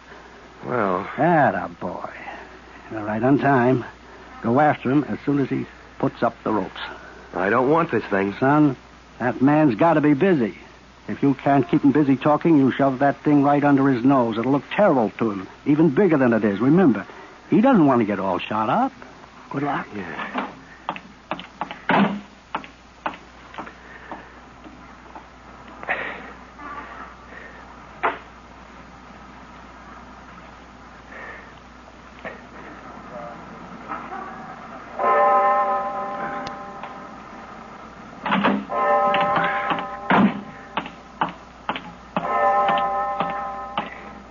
Sorry, sir. After hours. You mean it's 3 already? Afraid it is. There's the clock. Well, that must be fast. I got 2 minutes out. I guess you're slow, sir. Well, you couldn't sneak me in, I suppose. Strictly against the house rules, no, sir. Well, look, one customer more or less isn't going to make any difference, is it? I'm sorry. Once the rope's up, I can let them out, but I can't let them in. Well, this sure puts me in a spot. Is it a deposit? No, I have a piece of property going through escrow now. Now, I just found out the man I sold it to is declaring bankruptcy. Escrow's up at 10 tonight, and I don't want him to have my property. Would you? Oh, I should say not. Well, look, if you could just let me in there to talk to the escrow people, I can get myself out of a lot of trouble. What do you say? Well, I think I can help you. Good. I'll appreciate it. Now, look. Mr. Evers, head of the escrow division, is here until 5. Now, the operator isn't supposed to... I was looking over his shoulder, past him, inside the bank. I could see John Barry in front of one of the teller's cages, helping himself to a bag full of money. Martin Collins was standing right in the middle of the lobby, his right hand stuck down inside his coat pocket. Every one of the tellers were looking at him with a sort of wide eye, like they couldn't believe it. Old John was nudging somebody in front of him. Looked like a vice president. And they just kept going from cage to cage where he'd pick up the cash. Nobody made a move. I don't think any of the customers that were in there, or anybody else outside the tellers, knew the place was being robbed. Well, what is it? Aren't you going to call Mr. Evers? Huh? Well, what are you looking... Move back! Hey! Back! All right, let go! Look, are you crazy? What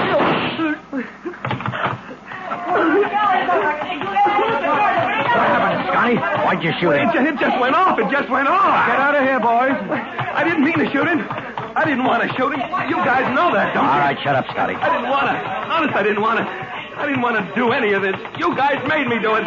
You taught me to do it. That's what you did. And I'm going to tell them, too. I'm going to tell them everything you made me do, and then they won't do anything to me. Never mind, Martin. Over there. He's got a gun on us. Hey, they're coming. That's right. And you can tell them anything you want. All right, you, all of you.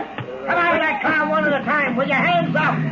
Well, suppose I should never have given him the gun, Martin. I suppose so, John. Come out or we'll open fire. Come on, son. Let's see what these police officers want to talk about.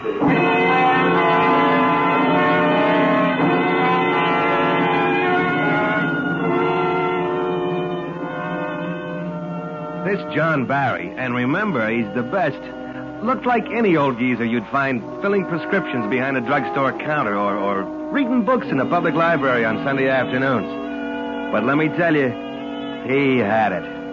Every time he opened his mouth, he made sense. He was pretty good at that old chatter, too. In fact, I'd say he was just about that much better than me.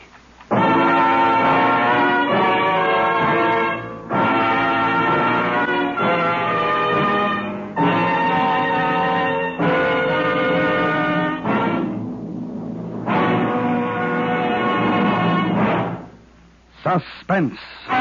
Presented by Autolite. Tonight's star, Mr. John Hodiak. This is Harlow Wilcox speaking for Autolite. And here once again is our star, John Hodiak.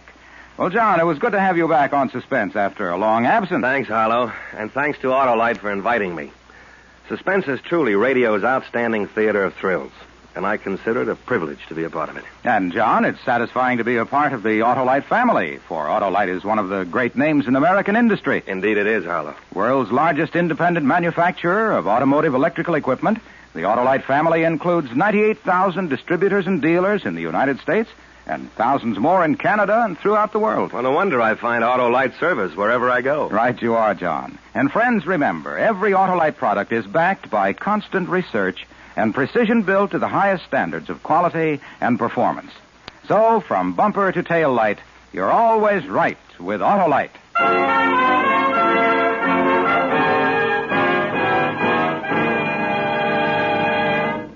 Next week, the story of a man who had everything to live for and committed murder to prove it to himself. The story is called Joker Wild, and our stars will be Kathy and Elliot Lewis. That's next week on Suspense.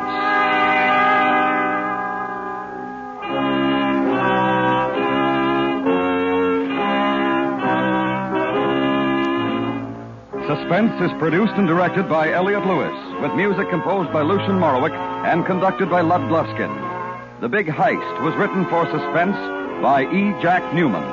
In tonight's cast, Herb Butterfield was John and Joseph Kearns, Collins. Featured in the cast were Junius Matthews, Charles Calvert, Ted Bliss, Bert Holland, and Jerry Hausner. John Hodiak is currently appearing in Allied Artists' Battle Zone. Remember, next week, Kathy and Elliot Lewis in Joker Wild.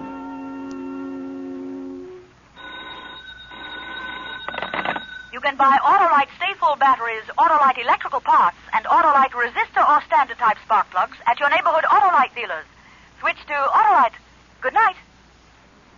200%. That's how much mail volume increases during the holiday season. If you want to be certain that packages and greetings reach their destination before Christmas, mail early. Mail now.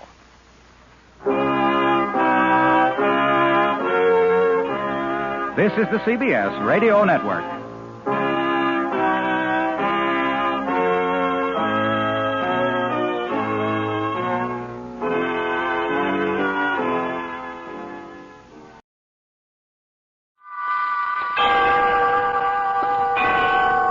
Autolite and its 98,000 dealers bring you Kathy and Elliot Lewis in tonight's presentation of Suspense.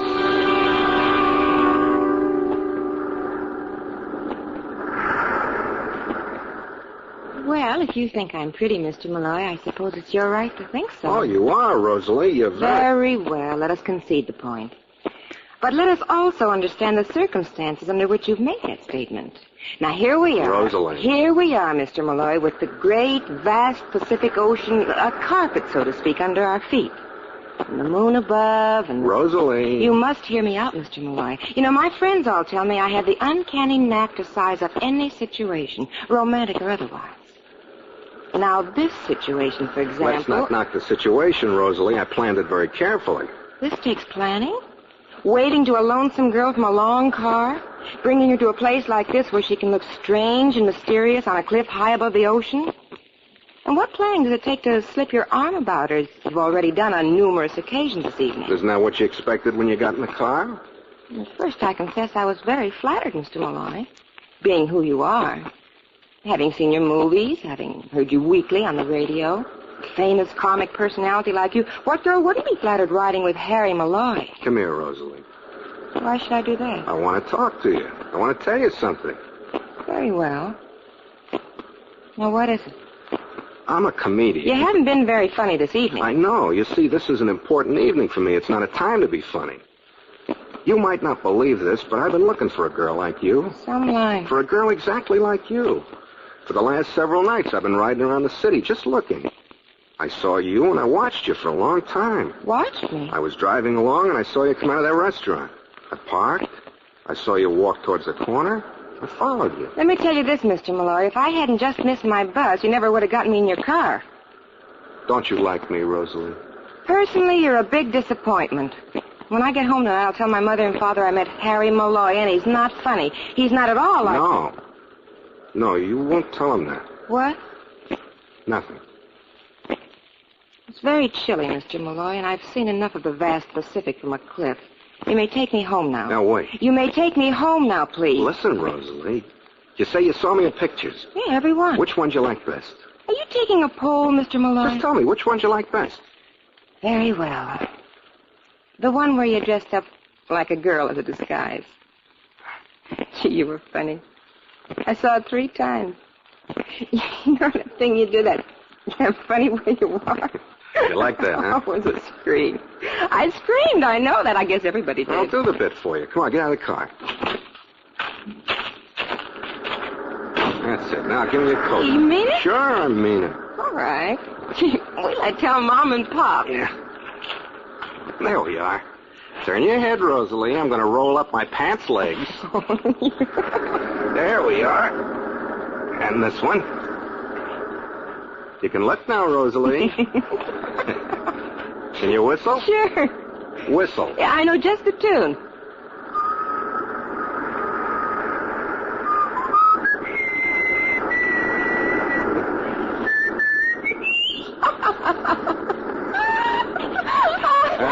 I'm funny, huh? I'm a funny man. Oh, scream!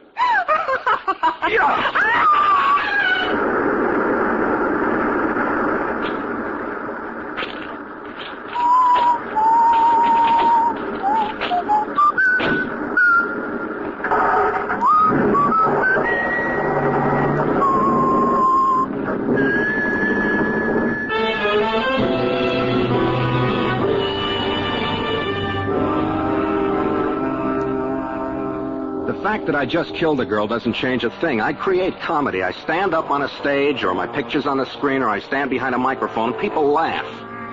Had that girl say it? An uncanny knack. That's it. And it's been going on for 22 years. Think about it. 22 years making funnies. It's quite a nice life. Big cars, 3 of them. Big house, 2 of them. 1 in Palm Springs, 1 in Hollywood. Money, lots. It's a nice life, but there's one problem. No one takes me seriously. Harry Malloy, comic, buffoon, clown, nothing else.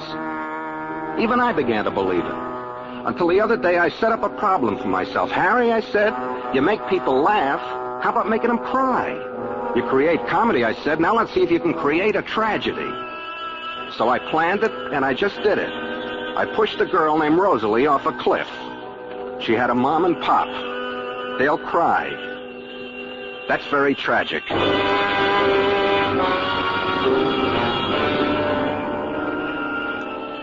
You know, the next couple of days I felt great. You know the feeling. You set your mind to do something, and you do it. And you tell people about it.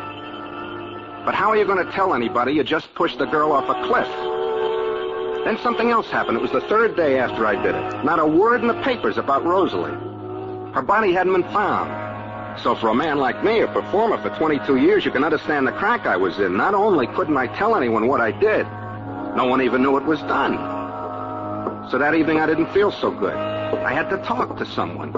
I always talk to Liz.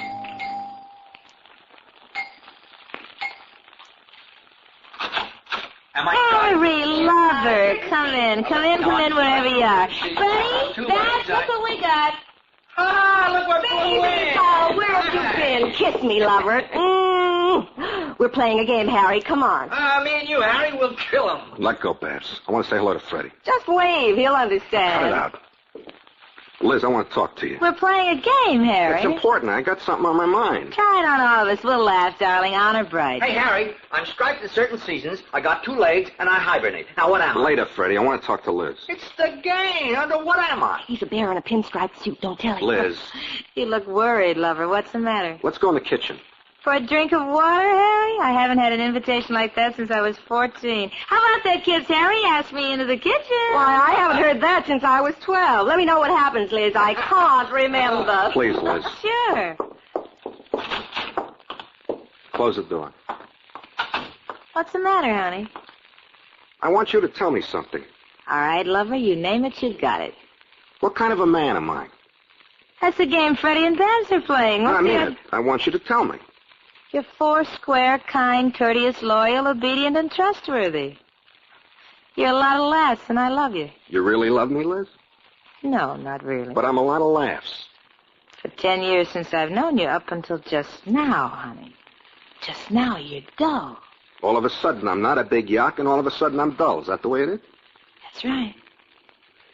I'm going to tell you something, Liz. You don't know me. You don't know the kind of man I am. All right, I'll play. What kind of man are you? I got things going for me nobody knows about. All right already, and? Inside it eats, Liz. I got more to me than making people laugh. Pagliacci, huh? That's an old bitch. You stay here in the kitchen and sing. I'm going to go in and play No, with... listen to me. Lover. Please, Liz, listen to me. Make it brief, Harry. 3 days ago, I did something. Something naughty? Now, listen. I've got to tell you about it. I got to tell somebody about it, or it's no good. You flipped? I'm not just a clown, Liz. That's what I'm trying to tell you. I did something important, something big. This is the last bite I'll give you, Harry. What did you do? I made somebody cry. Harry. What? These are the jokes, huh? These are the jokes? I did it! Guess what I am? I'm a fuzzy bear in a pinstripe suit. See, Harry? Freddie knows what he is, so I'm going to tell you what you are. A comedian. You're a funny fellow. When you're not funny, Harry, you're dead. Let's have laughs, huh?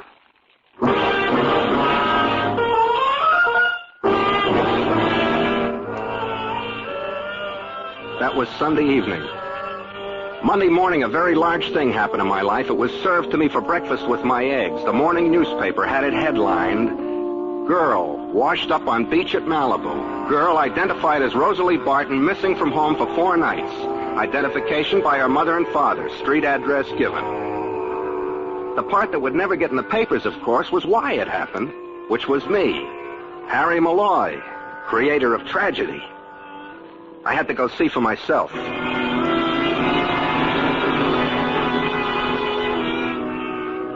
Rosalie Barton lived in a cheap little California bungalow. 1 floor, 1 palm tree, a geranium bed that needed watering. One thing was funny, though. Have you ever noticed the audience a tragedy gets, especially when it's for free? Well, the Barton house didn't have it.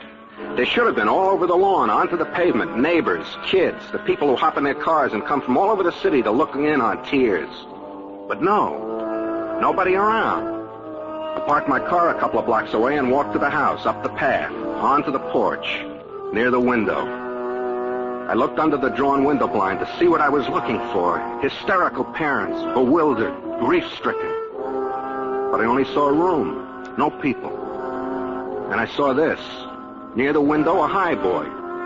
And on it, a picture of the dead girl, looking at me and smiling at me. I looked, too. I couldn't see anything. Huh? They're still at the funeral parlor, her mother and father.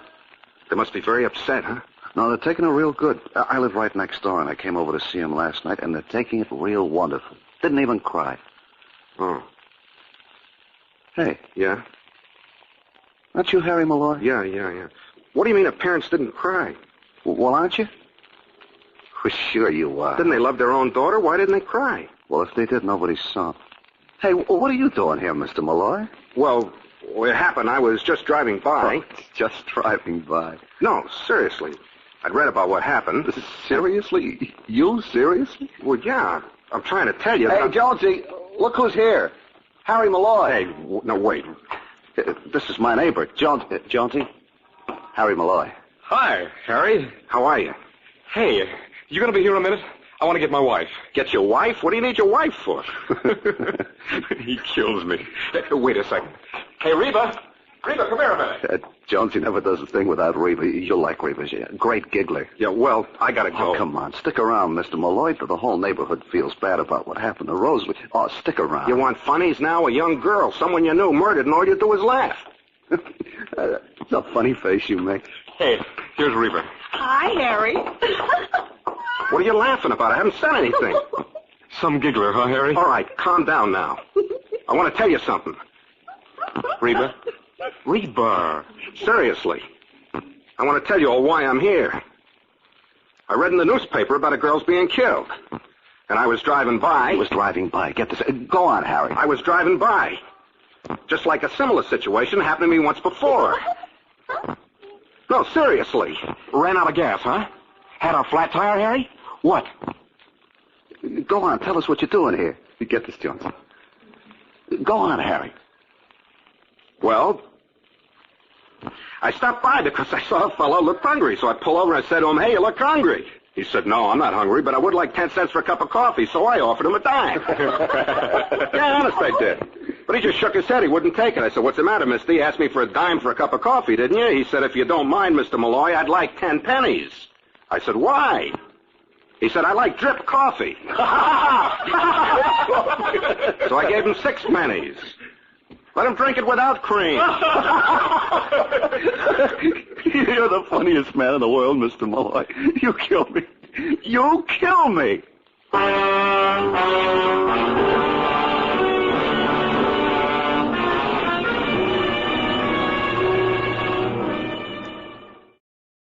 Let's pause here on KNX. To find out more about old-time radio, old-time video, and the pleasures of listening to audiobooks, visit the Audiobook Club website, www.audiobookclub.com, where you can get 4 audiobooks for just 1 penny. Mediaday.com. Now back to Suspense here on KNX.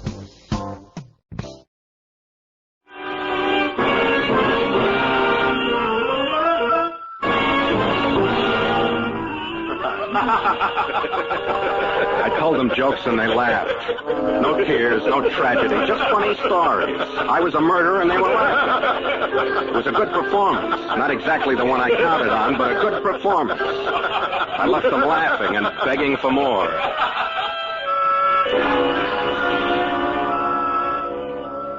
But still there was the need. The need to tell somebody, make somebody believe me. I'd done the biggest thing in my life. And a good performer deserves appreciation, an audience. The size of the house didn't matter.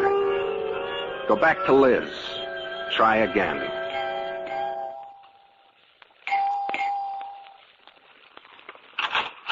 Hi, lover. Can I come in?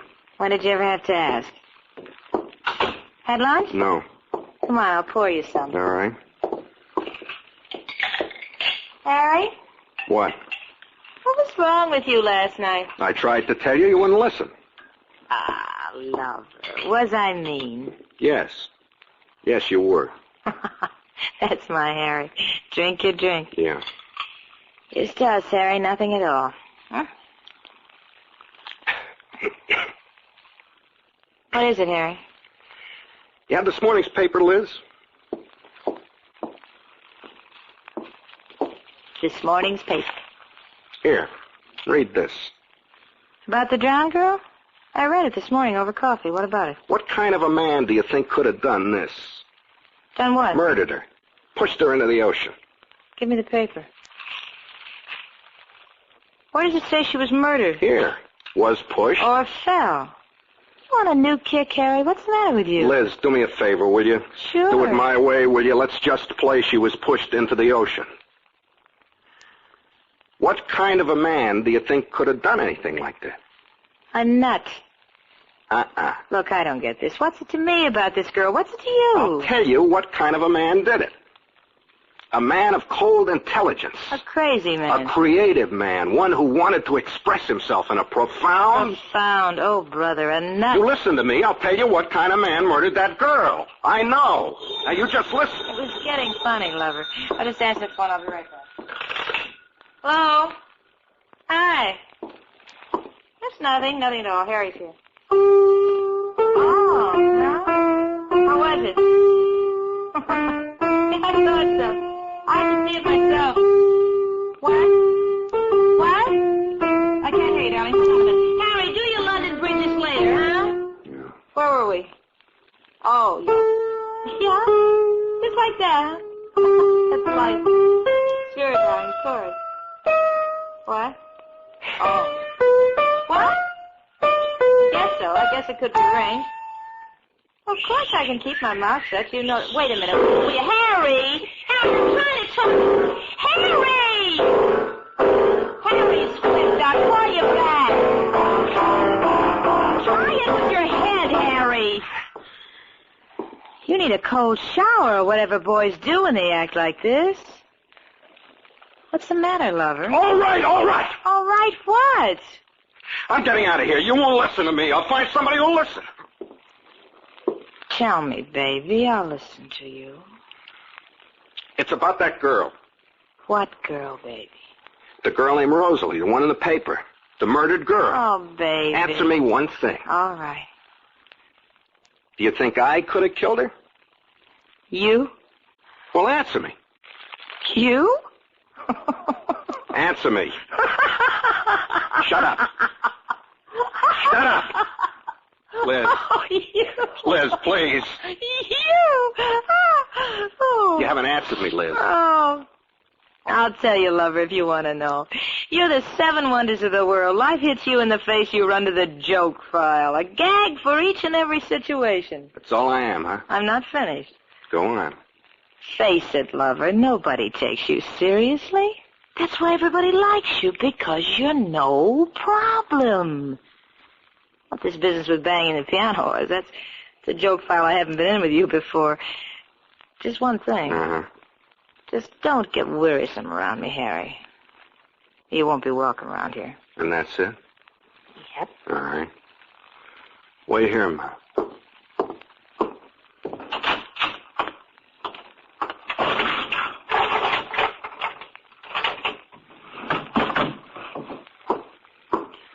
I'm borrowing your carving knife for a minute, Liz.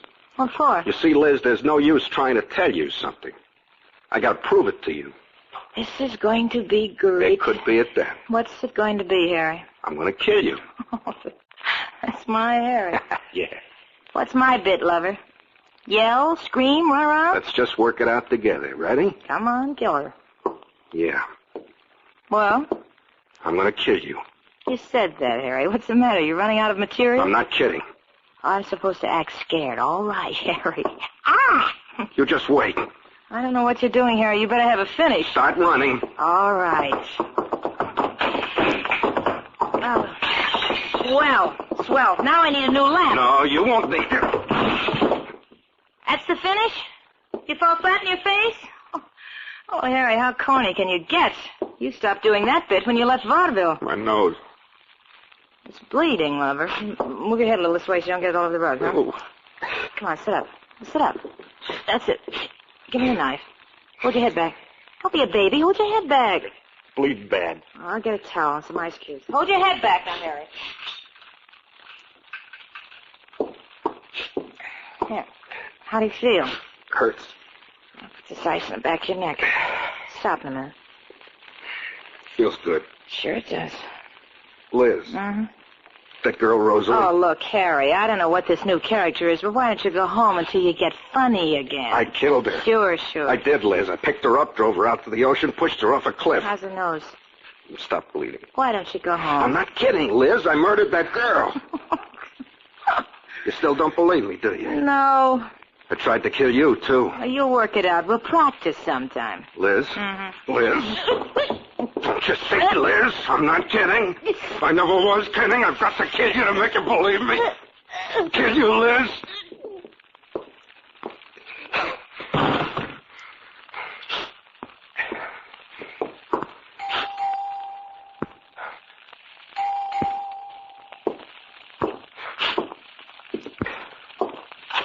Was a minor, 49er, and her name was Clementine.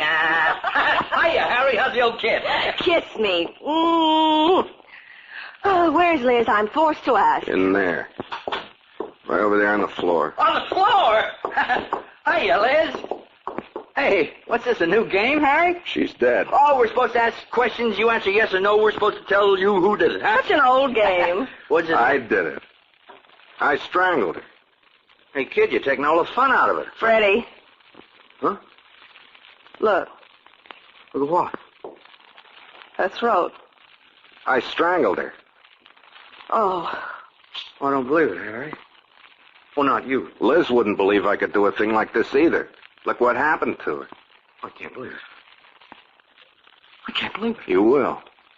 Stick around for police, Freddie.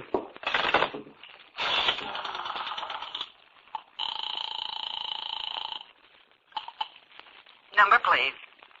Get me the police.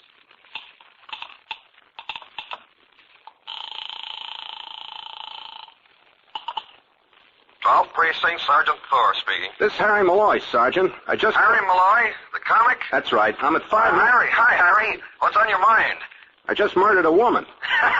What? I just strangled a woman. Several days ago, I threw a girl off the cliff. And tonight's your night for strangling her. Have a nice party, Harry. Now, listen, I'm not kidding. I killed a girl. I killed 2 girls. Sure. I'm a murderer. Don't you believe me? I'm a murderer.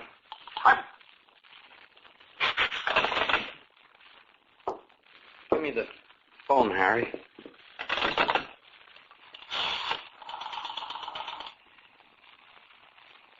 Give me the police, operator. Police? I want to report a murder. 595 East Channel Drive. My name? Fred Goodwin. Thank you very much. I'll be right over, Harry. Harry, why?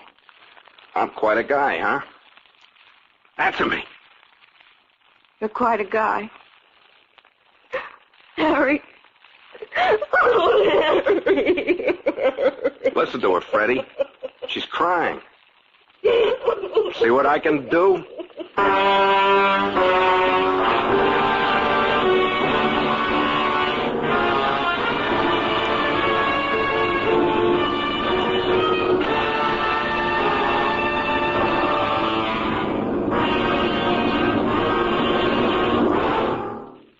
Suspense. Presented by Autolite. Tonight stars Kathy and Elliot Lewis. This is Harlow Wilcox speaking for Autolite, world's largest independent manufacturer of automotive electrical equipment. Autolite is proud to serve the greatest names in the industry. They are members of the Autolite family, as well as are the 98,000 Autolite distributors and dealers in the United States and thousands more in Canada and throughout the world. Our family also includes the nearly 30,000 men and women in 28 great Autolite plants from coast to coast and Autolite plants in many foreign countries, as well as the 18,000 people who have invested a portion of their savings in Autolite. Every Autolite product is backed by constant research and precision built to the highest standards of quality and performance. So remember, from bumper to tail light, you're always right with Autolite.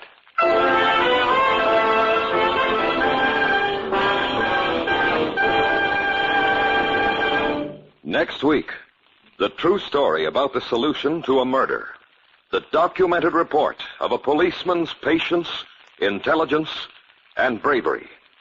The Man with Two Faces. Our star, Mr. Lloyd Nolan. That's next week on Suspense.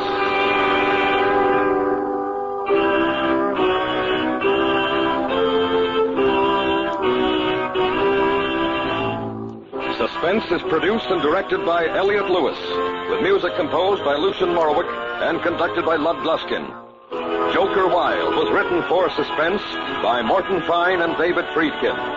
In tonight's story, Charlotte Lawrence was heard as Babs and Joseph Kearns as Freddie. Featured in the cast were Lillian Baeff, Gene Wood, Hy Averback, Larry Thor, and Byron Kane.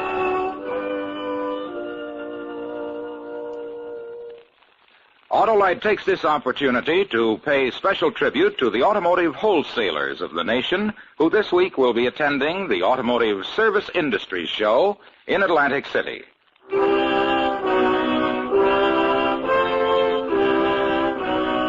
This is the CBS Radio Network.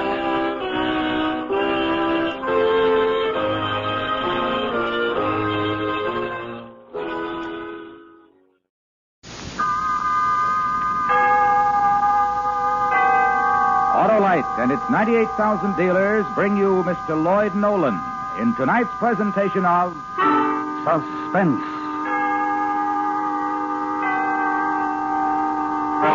Tonight, Autolite presents a true story of crime and punishment. The fame of this actual case rests with the singular qualities of its characters. The detective is no better than ordinary, and the killer is a man without a future. The story is called The Man with Two Faces. Our star, Mr. Lloyd Nolan.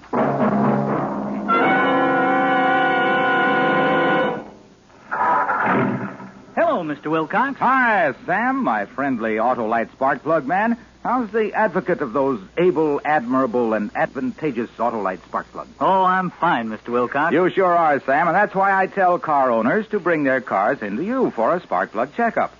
You know, Sam, that unless spark plugs are operating properly, you won't get the smooth and economical performance you expect from your car. It pays to have spark plugs checked every 3,000 to 5,000 miles, Arlo. Right you are, Sam. And if cleaning or adjustments are needed, your friendly Autolite spark plug dealer has the latest equipment to give you the best spark plug service money can buy. And if he finds your spark plugs are worn out or wrong for your style of driving, your Autolite spark plug dealer will replace them with the world-famous ignition-engineered Autolite spark plugs, either standard or resistor type. To locate him, look for the Autolite spark plug sign, or just phone Western Union by number and ask for Operator 25. She'll tell you the name of your nearest Autolite spark plug dealer. And remember, from bumper to tail light, you're always right with Autolite. And now, Autolite presents The Man with Two Faces, the documented story of an actual crime, starring Lloyd Nolan, hoping once again to keep you in suspense.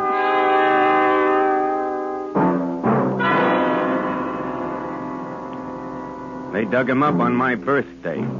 He was 6 feet tall and 4 feet under. It was just an accident. They were digging in a cellar and they found a buried packing case. They hauled it out and opened it. Inside the case, they found a steamer trunk. They opened that. He was jammed inside, doubled up, his knees against his chest. All he had for company was a pile of quicklime. He was wearing a blue suit, a big smile, and 2 holes in his skull. The best dressed skeleton you ever saw.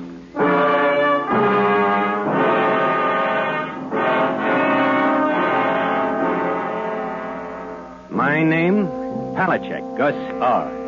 Detective Lieutenant, badge number 1416. I've been a cop for the city of Cleveland for 19 years. The last 14 of them, I've worked out a homicide. I'm not a chowderhead and I'm not a Sherlock Holmes. I'm strictly average. I try to make it with what I've got. If that doesn't do, they call for a smarter man. They should have had one around the day they dug up the skeleton.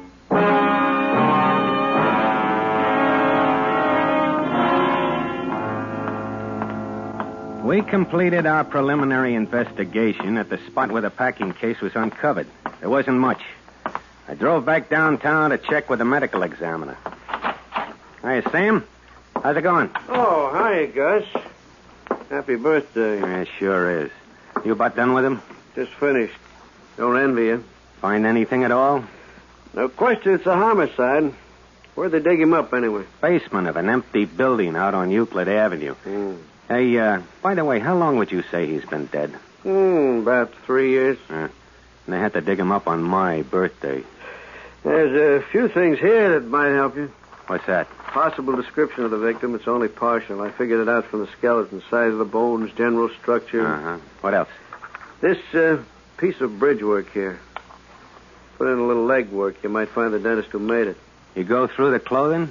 Here's the label that was sewed inside the coat. Custom tailors since 1885, 10th near Parkway. That's it. That at least 3 years. That's the way I figured, 3 years. Looks like a long hike for you, Gus. Let's hope it's not for nothing.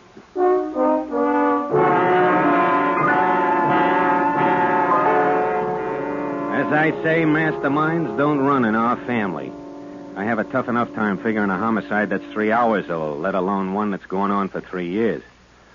With me, tracking a killer, strictly hammer and saw work. I grab what I figure's the strongest lead and start hiking from there. The next day, I checked with the custom tailors who had their label in the suit we find on the skeleton. This suit here? That's right. It's got your label on it. You remember who you sold it to? What's the matter? This some kind of a joke? I don't pound the pavement for laughs. What are you talking about? Well, this isn't my suit. It's a fake. Huh? Look, in my whole life, I never made a suit like this. It's a fake. Somebody took my label and sewed it into a cheap store suit. You sure of that? Well, naturally, I'm sure. Here. Look. Yeah? Look at how it's made. This is not hand stitching. It's stitching made by a machine. Cheap store suit.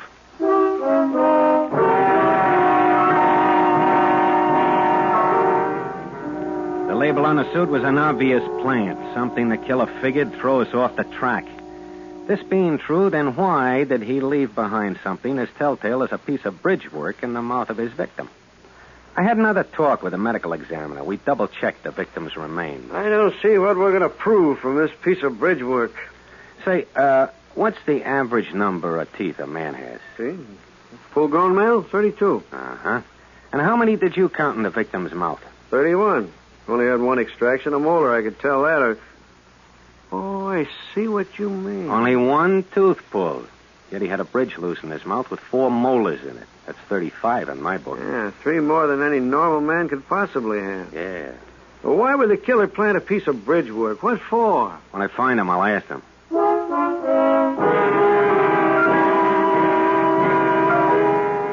That made 2 phony plants the killer had made. The piece of bridge work and the suit label. I looked for one more. I found it. The victim's hair had remained intact. It was dark brown and gray. I took a couple of specimens and had them checked. Someone's playing games, Gus. How do you mean, Doc? Oh, a specimen of the dark brown hair. It's fine, silky texture. Uh-huh. Gray hair's thick, coarse. Big difference. Possible they could have come from the same head? Not a chance in the world.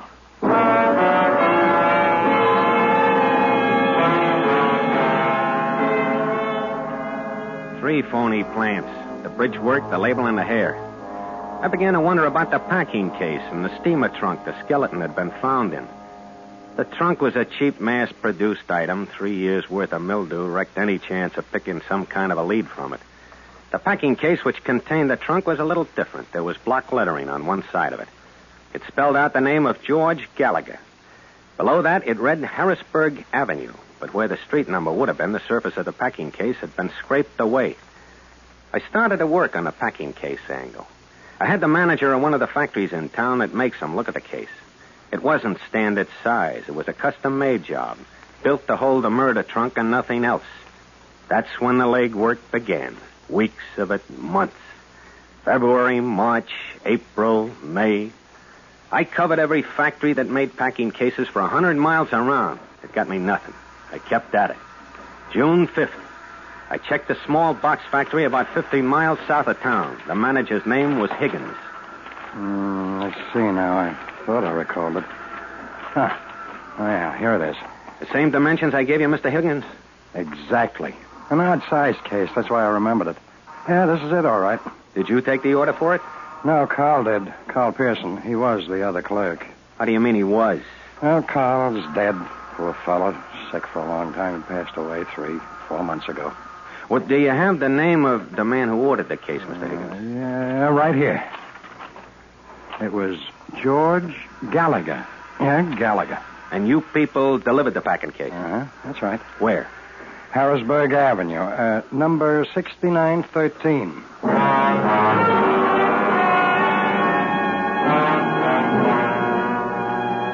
The first real break in 6 months. It had finally arrived. I felt pretty good about things on our way back to the city. The feeling didn't last long. When I got to the right block on Harrisburg Avenue, I found out that the delivery address for the packing case did not exist.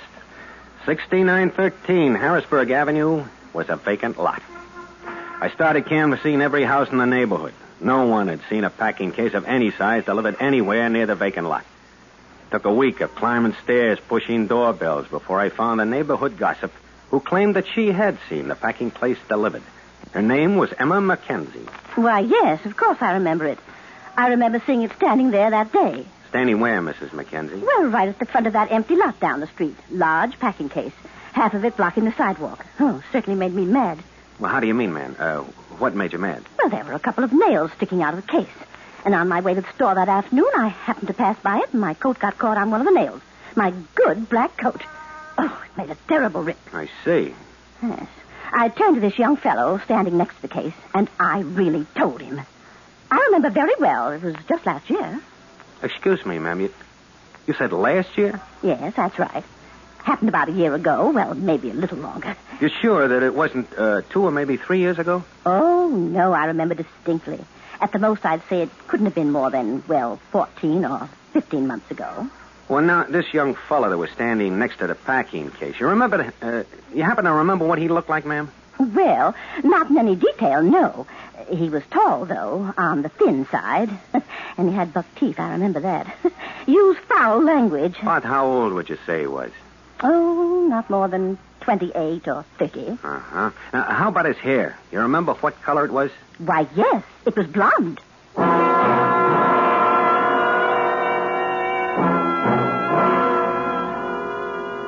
When I finished talking to Mrs. Mackenzie, I didn't know where I stood. Either I was wrong about the killer's hair being dark brown or gray, or else there was more than one man mixed up in the homicide. And more important, the case was only 1 year old. So somewhere along the line, the medical examiner made a mistake, a big one. Maybe it was the quicklime that threw him off, I don't know. The important thing was he was wrong. So the basement of the building wasn't vacant at the time the body was buried. I checked back with the owners of the building and found out that at the time it was occupied by a laundry that had since gone out of business, the White Star Laundry. The owner and manager turned out to be a Myron Wagner. I finally located him at his home in the south end of the city the night of the 4th of July. It was a big gray house set well back off the street. Wagner was an Austrian immigrant, pleasant, cooperative. I interviewed him in the dimly lighted living room. It was a hot night. Outside, you could hear the kids with their fireworks. What can I do for you, Lieutenant? Well, it's just a couple of questions for you, Mr. Wagner. Try not to hold you up. Oh, that's all right. I'm not going anyplace. What is it you wanted to know? You owned and operated a laundry in the basement of a building downtown on Euclid Avenue. Is that right? Yes, that's right. We're out of business now, though. Have been for some time. You closed down about 12, 14 months ago? Yes, that's right. We didn't have much luck. I'd like a straight answer, Mr. Wagner. Did you ever know a young fellow by the name of George Gallagher? Mr. Wagner? Yes, I know the boy. I guess I should say I knew him. You tell me anything about him? Well, he came to me one day asking for a job, George did. I thought he was a nice-looking fellow. He was tall and blond and clean-looking. I hired him as a night watchman in the laundry. He seemed to like the job. We got along fine together. Uh-huh. Go ahead. But then, one night, I went back to the laundry to get my briefcase. There were some tax papers in it I wanted. Well, after I got them, I went down to the basement to say goodnight to George. He met me on the stairs, a crazy look on his face. I didn't know what was wrong with him. I didn't know if he was drunk or what it was. What'd he do? Oh, he screamed at me. Go back. Don't come any further. Come down here and I'll brain you. I'll brain you. Well, I got out as fast as I could. I thought he'd been drinking. You happen to see what he was doing down in the basement? No. He had a shovel in his hand. That's all I remember. All right, what happened? You fire him? Well, I didn't have the chance. He left that night. He never came back. Did you read in the paper about the body that was dug up from the basement? Yes. You think Gallagher's responsible? Well, I don't know what else to think. I can never forget it. He came up the stairs toward me, screaming at me, holding that shovel, screaming. And his hands. Yeah? Both his hands. Covered with blood.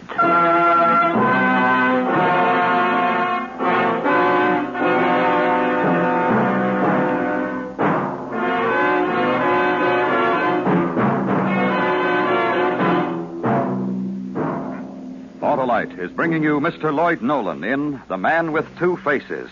Tonight's presentation in radio's outstanding theater of thrills, Suspense.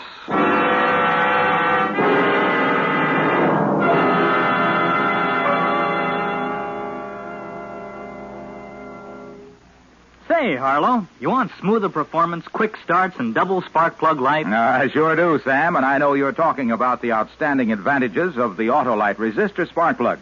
the greatest advancement in spark plugs for automotive use in the past 20 years. I sure am, Harlow, because... Because the Autolite resistor spark plug is original equipment on many leading makes of our finest cars.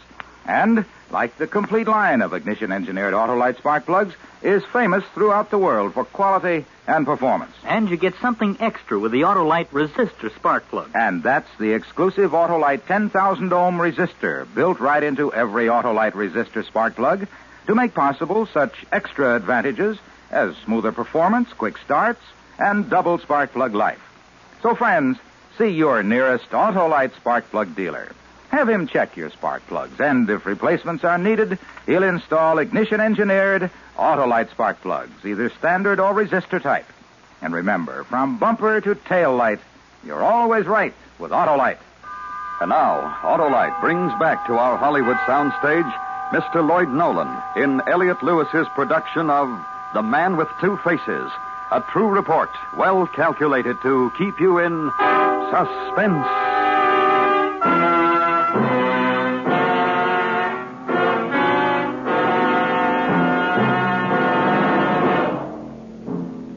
I talked to Myron Wagner for another hour, but I got nowhere. He was sure of the time and date he'd seen George Gallagher in the basement of the laundry, and he was sure he'd seen blood all over Gallagher's hands. He couldn't give me any idea who the victim might have been, and he didn't know a thing about Gallagher's possible whereabouts. I asked him why he didn't report it at the time, but he told me he was afraid the bad publicity might hurt his laundry business. The next break came in early October. We found a pawn shop in the downtown area that had loaned $20 on a watch to a George Gallagher almost 22 months before. The watch had never been redeemed. It had a name engraved on its back, Albert L. Henderson. The city directory had an A.L. Henderson listed at a Hanford Street address. I checked it out. A dark-haired woman who identified herself as Mrs. Henderson answered the door. After the preliminaries, I showed her the watch. Yes, my husband's watch. Where did you get that? Where's your husband now, Mrs. Henderson? Is he home? No. I don't know where he is. Well, when do you expect him home? Can you tell me that? Well, no. You see, he's gone. He's got in some trouble. He ran away. When was this, ma'am? How long ago? Oh, about 2 years. 2 years in November next month. He was partnerships in business. He stole the money. He ran away. You any idea where he is now, Mrs. Henderson? You ever hear from him? No. Never. No letters, nothing. He went away one day. He never came back. Uh-huh. Who had told you about your husband stealing the money? His business partner? Yes, Mr. Hoffman. Myron Hoffman. He's a nice man. Albert was lucky to have him for a partner. I don't know why he did that. Now, about this watch, Mrs. Henderson. Did your husband ever pawn this watch at any time? What, pawn his watch? Oh, not Albert. That's the last thing he would let go. One thing I can't understand. Why didn't you ever make an attempt to find your husband? File a missing persons report? Why should I want to find him? A thief. No good. Let him stay missing. I don't want to find him. This business partner of your husband's, ma'am, this Mr. Hoffman, where can I get in touch with him? Do you know? No, I guess I don't. He went away, I guess, I think a year ago, maybe longer. You got any idea where he might have gone? Well, I don't know. He seemed to talk a lot about New York City. I never asked him, but I thought that's where he came from. They were always talking about New York City, him and John. Who's John? That's Mr. Hoffman's nephew, John Mueller. He worked for my husband and Mr. Hoffman in the business. Oh, I see. Well, I'd like to locate them if I could, ma'am. Can you describe Hoffman and his nephew for me, please? Well, I guess Mr. Hoffman was about 50, 52, gray hair, about my height, 5 feet 6 inches. Uh-huh. His nephew John was tall, little thin maybe. He had blonde hair. He was a young fellow, about 30 years, I think. Are you sure of that description, are you? Oh, yes, they came here to the house for dinner a few times, both John and Mr. Hoffman. I knew them. Well, would you give me a description of your husband? Albert? Well, he was a big man, as tall as the nephew John. Dark hair, gray eyes, 43 years old. He was a heavy man, 180 pounds, I think. Why do you want to know, officer? How about your husband's teeth, Mrs. Henderson? At the time he disappeared, did he still have his own? Oh, yes. Albert had wonderful teeth. Strong. Uh-huh. Did he ever have one of his teeth pulled out, do you know? Yes, just one. Why? I guess that does it. Does it? Well, this makes no sense. I don't think I like this. No, ma'am. I don't think Albert liked that either.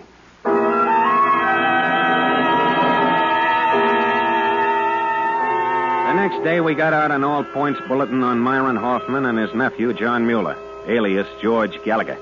We finally tied in the last piece of evidence. The day after, I took a train for New York City. I spent the better part of a month there. Legwork, phone calls, more legwork. It didn't go for nothing. December 13th, I took the train back to Cleveland. Next morning, I checked in with Captain Rogers in charge of homicide. Palachek, how'd it go? Good trip? Tired. I think we made the grade, Captain. Mm-hmm. What's the story? I got enough here to start a novel. Here's page 1. Yeah? Mr. Henderson's business partner, Myron Hoffman. He's from New York, all right. He's got a record there long as your arm. Bunco, forgery, narcotics, grand theft, robbery, everything but murder. Here's a collection of his mugshots. Mm-hmm. None of them too recent. No, I know. That's the only drawback. Last one taken 12 years ago. It's pretty interesting, though. Here, take a look at those profile shots. Yeah. All the difference in the world. See? Left side of his face. How about that, huh? Looks pious enough to pass for a saint. Huh? Queer one. Put it next to his right profile shot of him. You'd swear it wasn't the same man. Looks like the worst thief in the world.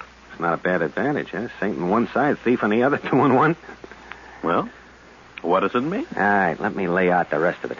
Now, this Hoffman's nephew, John Mueller, he used that George Gallagher alias. Yeah. I found his sister. She told me she hasn't seen her brother for 3 years. Mm-hmm. So I took a flyer.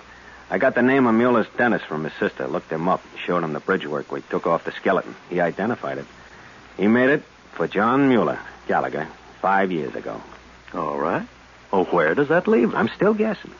Now, nobody gives up their bridge work, not without a struggle, anyway. I think we got another body to look for. Yeah, fair guess. Hoffman and his nephew killed Henderson. Then Hoffman killed the nephew, took his bridge work, planted it on Henderson's body, and buried it. Anything to throw us off the track. That's my guess. The owner of the laundry, Myron Wagner, that story of his about the blonde kid, the shovel of blood on his hands, kind of makes a liar out of him, doesn't it? No big change. What do you mean? He was a liar long before we met him.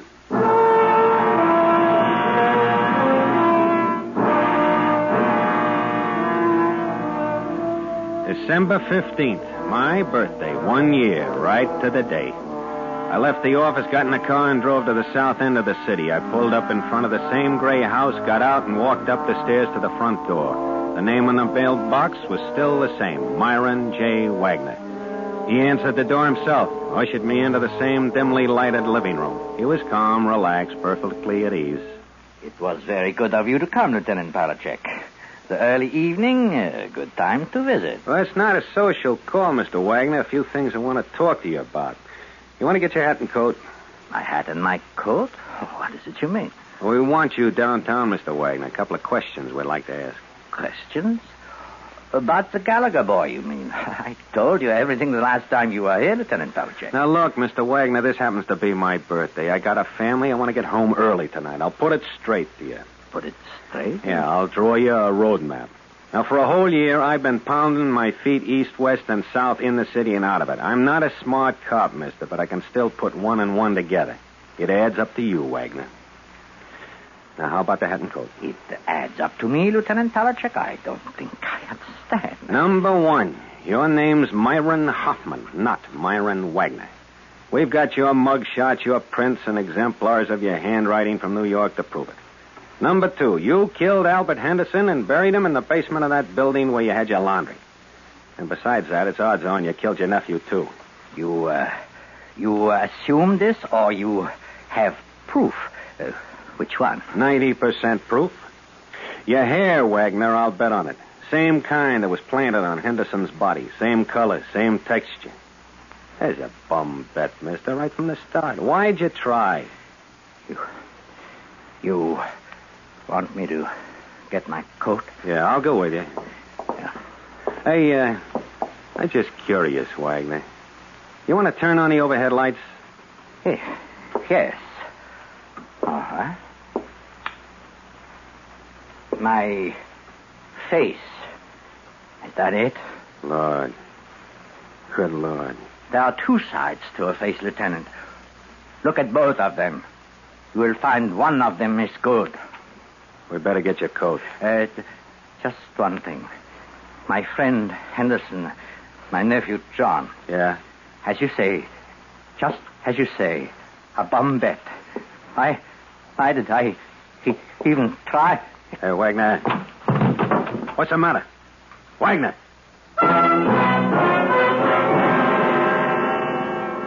The deputy coroner got there a half an hour later. He ran a fast check on Wagner, and he put his money on a heart attack. The autopsy confirmed it.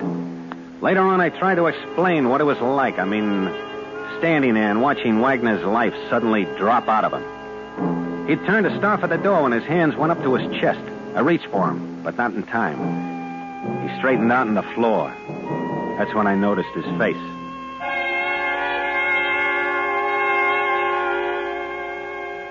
The left side. The side that made him look like a saint. It was changing in front of my own eyes. The whole face, the whole side of it, fading all into one. Like a thick brown stain over the skin. The same look as the right side of the face. Dirty, dark, twisted. It was all there. It was frozen into his eyes and his mouth. All the evil in the world in one face. I saw it happen. I saw it with my own eyes.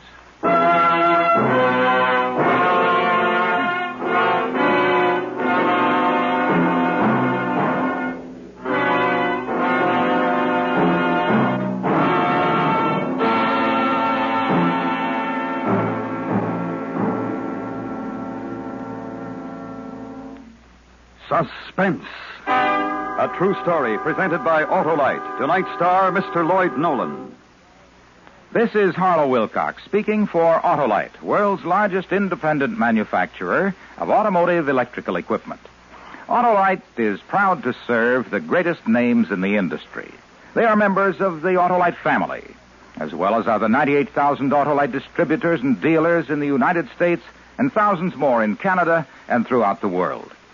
Our family also includes the nearly 30,000 men and women in 28 great Autolite plants from coast to coast and Autolite plants in many foreign countries. Every Autolite product is backed by constant research and precision built to the highest standards of quality and performance. So remember, from bumper to tail light, you're always right with Autolite.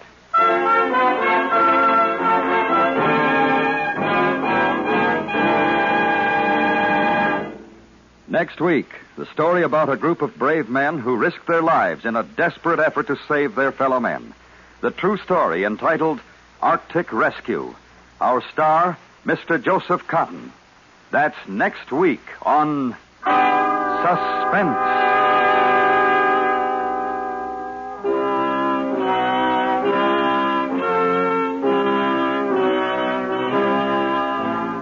Suspense is produced and directed by Elliott Lewis, with music composed by Lucian Morowick and conducted by Lud Gluskin. The Man with Two Faces was adapted for Suspense by James Moser from the recent book Allen Hines' Murder.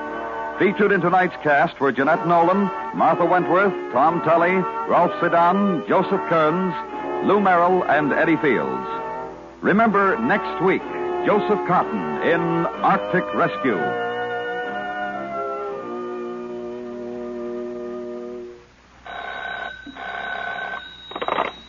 Buy Autolite resistor or standard type spark plugs, Autolite stay full batteries, and Autolite electrical parts at your neighborhood Autolite dealers. Switch to Autolite. Good night.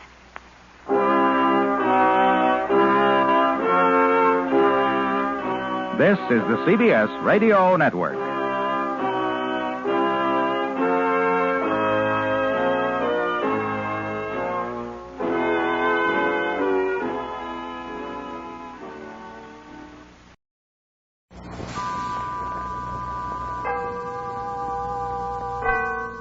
Autolite and its 38,000 dealers bring you Mr. Joseph Cotton in tonight's presentation of Suspense.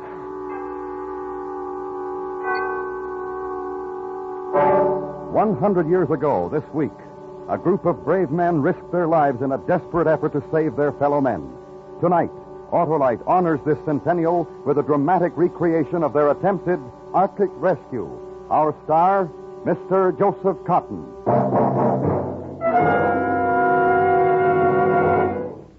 Hey, Harlow, what What's in the package? Ah, the world's best Christmas present, Hap. Oh, for whom? My car. It's an Autolite Stay Full battery, the famous battery that needs water only 3 times a year in normal car use. That sure is a real present. Right you are, Hap. The Autolite Stay Full is always a real present for every car and every car owner because money just can't buy a better battery. Why, the Autolite Stay Full has fiberglass retaining mats protecting every positive plate to reduce shedding and flaking and give longer life as proved by tests conducted according to accepted life cycle standards. Where can I find this famous battery, Harlow? Under the hoods of millions of cars and at your Autolite battery dealer.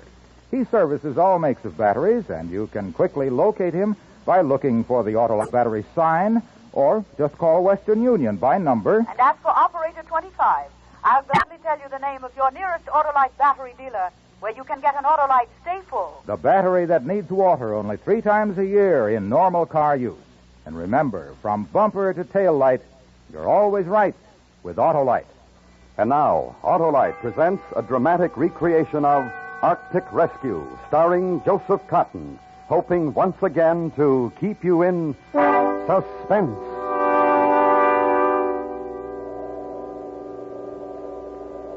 Picture this if you can. Christmas night. Miles and miles of endless, empty, broken white ice. An ice floe drifting somewhere in the vicinity of the 73rd parallel north of the Arctic Circle. Nothing but ice. That is, nearly nothing. If you look carefully through the winter night, you'll see 2 tiny, dark blemishes. The figures of 2 men. One twisted in an unconscious heap is our skipper, Jonathan Blake. The other figure, Gerald Stewart, first mate, me. It makes a good, sorry picture. Civilized men in a primitive wilderness of ice waiting helplessly for death. Aye, a sorry picture.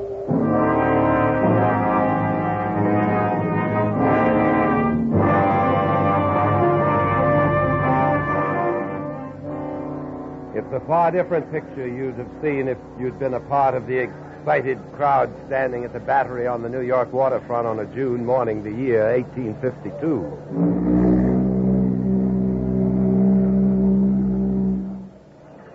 The moment of departure? Aye, Lady Franklin, we must take the high tide. May God in his great mercy protect you and your men from the perils which await you. The men are prepared for hardships, Lady Franklin. We shall succeed where the others have failed in ending the mystery of the Erebus and Terror. Aye, and back to Aberdeen in time for a Christmas feast.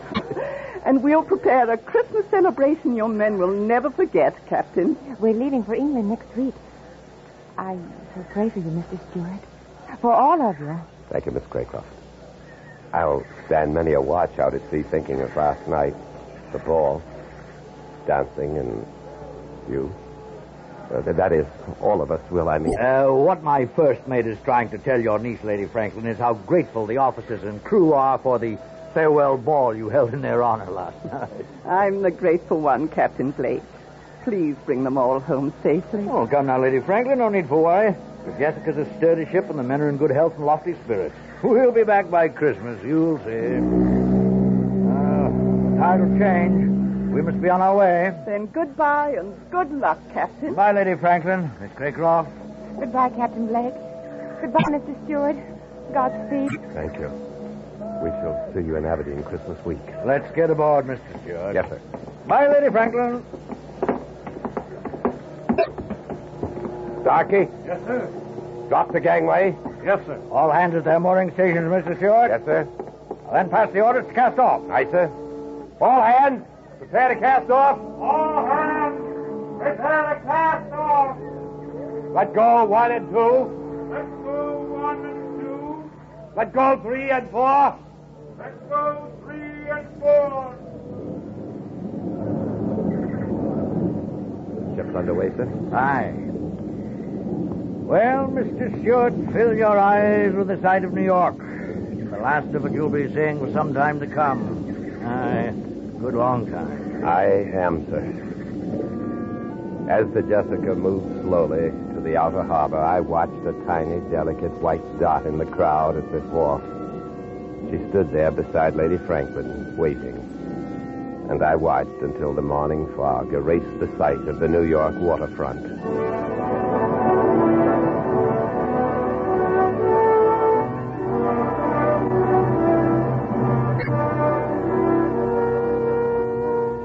Aside from the ship's log, I have decided to keep a running account of this voyage. This account will be transferred to a watertight jar and thrown into the current should any sudden disaster occur. The first 3 weeks of navigating north were merely a matter of settling down to ship's routine. On June 30th, after officers' mess, we sighted Point Farewell on the Greenland coast. The time had come for the captain to read a letter of instructions given to him by Lady Franklin. Captain Blake, I'm sure you will do all that any man can in discovering the fate of my husband, Sir John Franklin, and his 2 ships, the Erebus and Terror. But my only fear is that you might sacrifice your lives in the unknown regions of the Arctic. Therefore, let me state that above all else, the preservation of the lives of you and your heroic companions is more important to me than the purpose of your journey. May God in his great mercy preserve you all from harm amidst the perils which await, and restore you to us safely and in health, as well as honor. Your sincere and attached friend, Jane Franklin. Well, these are the only written instructions I have, gentlemen. Now then, Mr. Stewart, the map, please. Yes, sir. Well, there it is, gentlemen, the most recent Admiralty map of the Arctic regions that we are approaching. Now it's almost completely blank. Aye, Mr. Halliday, thousands of miles of uncharted wilderness. And somewhere in that frozen tundra, Sir John Franklin and his men vanished. Aye. Our search will begin tomorrow when we drop anchor in Godhab. We'll pick up our ice pilot, Mr. Patrick Hansen, some additional supplies, and then make for the Arctic Circle. Arctic Circle? Sounds like the edge of the world, eh, Stuart? Yeah, a little frightening, too. You frightened? Mr. Halliday, if I were you, I'd respect Mr. Stewart's fear for what lies before us. Captain, I was just thinking. If Franklin was looking for the Northwest Passage, he'd probably make an approach through, here. Through Lancaster Sound. Ah. Then he must have passed Hans Bay, here. And according to our information, they're Eskimos at Hans Bay. They might have seen his ships enter Lancaster Sound. If they did, then we'll have something to go by. I hope Mr. Hansen understands the Eskimo dialects. They can tell us much. I don't see how we can cover all this territory and get back by Christmas, Captain. We have no choice, Mr. Stewart. If we get caught beyond the Arctic Circle after the summer months, we may never get back. Never? Aye. In the winter, the seas are covered with great ice floes. Once a ship is frozen in those latitudes, it'll stay there until the summer thaw. You can't imagine the horrors we'd endure in an Arctic winter, Mr. Halliday. I suppose not. Franklin and his men were probably frozen in for the winter. And they were never heard from again. Exactly. Well, that'll give you a brief idea of what we're in for, gentlemen. We'll know more after Mr. Hansen comes aboard. Any questions? I have nothing but questions, Captain. I wish I had the answers, Stuart.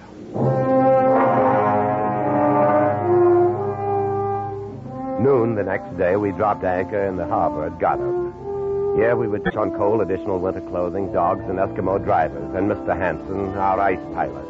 Godhab was nothing more than a few huts of the Baffin Bay Trading Company, and as we prepared to go ashore, a longboat suddenly appeared alongside. Captain Blake? Aye? And Patrick Hansen, your ice pilot, sir. We were about to send a boat ashore for you, Mr. Hansen. No time for that, Captain. But we planned on picking up supplies and dogs. I brought them. They're in the boat. Well, what's the rush, Mr. Hansen? Oh, this is Gerald Stewart, my first mate. You never been in the Arctic before, Mr. Stewart? No. Take my word for it. You better get up there while we got the summer weather, you bet. All right, so we run into a little summer ice. The Jessica's prepared for that? Yeah. She looks like good, strong ship. Hey. You've never seen iron ship up here before. And steam engine, too. That's not all the Jessica has. There's additional iron plates across her hull, as well as added bracing forechip, and the forward 10 feet of the bow is solid iron and razor sharp at the edge. What do you think that'll do to your ice, Mr. Hansen? You wait and you see what the ice can do to a ship. Even an iron ship, Mr. Stewart. Mr. Hansen, you received my letters. Yeah. And you made inquiries about the Erebus and Terror? Yeah, they was here. They couldn't get dogs, so they headed for Fawns Bay. Across Baffin Bay? That's right. Just as we thought. Mr. Halliday. Aye, sir. Get those supplies aboard, then prepare the ship to sea. Right away, sir. At once. Stewart. Yes, sir. You can chart a course for us. We'll cross the Arctic Circle next and on to Pond's Bay.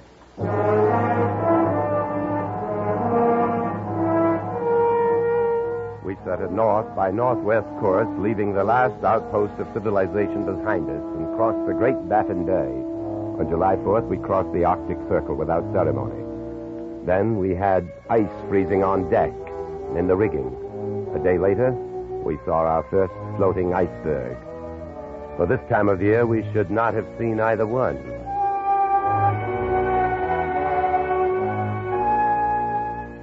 From Goddard to Pond's Bay, 6.5 days, perfect calm. Upon landing, we found a small contingent of Eskimos, but nothing else. They seemed hostile and would give us no information. Then, as we were preparing to return to the Jessica, one of the natives, a girl, rushed from one of the huts and down to the beach. What's this? What's this? Oh, what's she saying, Mr. Hanson? I'm not sure. Oh, Captain, look. She has something in her hand. She wants us to look at it. A small brass button. From a naval uniform. Aye. See, she'll trade it for some sewing needles. Oste? Galaga? Well, what does she mean by that? Oste? Joseph. She's trying to say man's name. Oste? Galaga? Joseph Gallagher? Stewart, is that name on Sir John's crew list? I'm looking, sir. Yes, sir. Yes, sir. It's here. Quartermaster Joseph Gallagher. They've been here. Aye. Better get back to the ship, man. Looks like a gale brewing. Oste? Oh, let her keep the button, Stewart. Give her the needles, too. Yes, sir. Oste?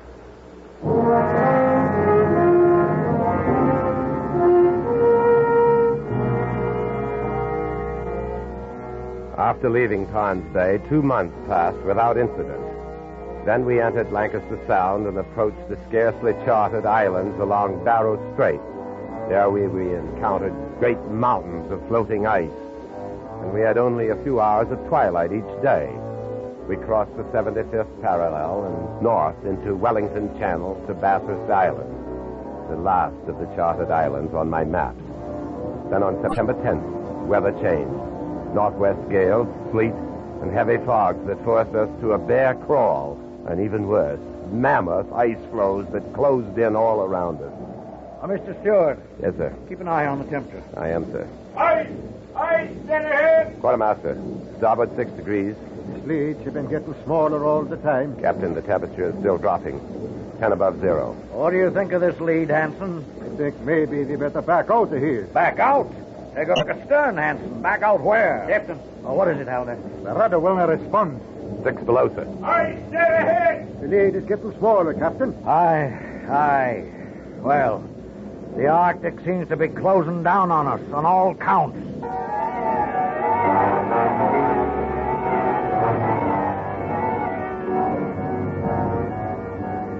The walls of the lead moved in closer until a man could jump to the ice from either side of the ship. And then the Jessica was cutting through the ice, making her own lead, but slowly we lost speed.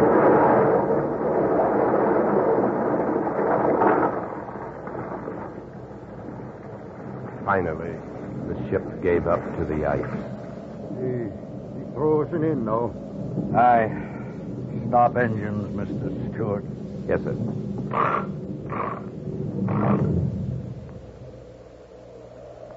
Well, Captain Blake, looks like they can forget about looking for Sir John Franklin in his ships. Now that we're frozen in, we're going to have to look out for our own lives, you bet.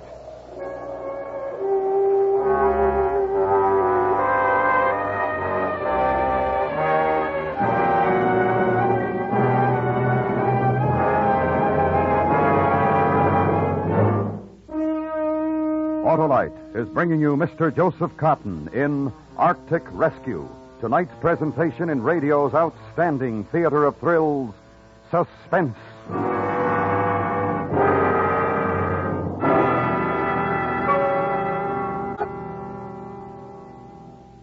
'Twas the night before Christmas, and outside the door, a man was trying his starter once more. But try as he would, the car wouldn't go, for the battery was dead. Out of water, you know. That man should have had an Autolite Stay Full battery, Harlow. Right you are, Hap. There's the battery that needs water only 3 times a year in normal car use. Because the Autolite Stay Full has over 3 times the liquid reserve of batteries without Stay Full features. And, in addition, it has fiberglass retaining mats protecting every positive plate to reduce shedding and flaking and give longer life, as proved by tests conducted according to accepted life cycle standards. Money just can't buy a better battery. So, friends, see your nearest Autolite battery dealer. He services all makes of batteries, and he has an Autolite Stay Full for your car if a replacement is needed. Just call Western Union by number and ask for Operator 25. And I'll tell you where you can get an Autolite Stay Full battery. The battery that needs water only 3 times a year in normal car use. And remember, from bumper to tail light, you're always right with Autolite. And now, Autolite brings back to our Hollywood soundstage Mr. Joseph Cotton in Elliott Lewis' production of Arctic Rescue, a true story well calculated to keep you in suspense. September 10th, 1852. Unless a miracle occurred, we were frozen in the Arctic for the rest of the winter months. A sea of ice surrounded us, and the ship took on a starboard list from the pressure of the floe. Rations were cut in food, water, and coal consumption. Furious gales came and went, and there were more freezing temperatures, often as low as 35 below. The doctor was a busy man. Nearly all hands suffered from frostbite, many from gangrene. Conditions aboard the Jessica were deplorable. I thought they couldn't get worse. October came, November, December, and we thought of home and the holidays and of Lady Franklin and Miss Craycroft sitting alone at the Christmas feast that was to be held in our honor. On Christmas Day, the cook outdid himself. We had a feast aboard the Jessica on the last of the salt pork and beef. And with the last of the Allsop ale and minced meat, the cook made pies. And we had us a celebration, Christmas Day, 1852. Men, the captain has a word to say. I dropped below to offer you my greetings on this holiday and to wish you a much happier Christmas next year. Thank you. Silent night, holy night, all is calm, all is bright.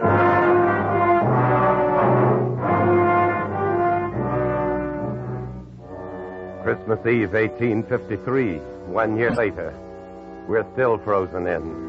Summer came and passed without an appreciable rise in temperature, and the ice failed to break up. Men living on pemmican, occasionally bear meat and seal blubber. No more lime juice. This means scurvy. The year also saw the loss of 11 men, the doctor and the ice pilot Hansen among them. 2 in a chase with a polar bear, 3 from scurvy, and the rest from gangrene. Most of the men have frostbite.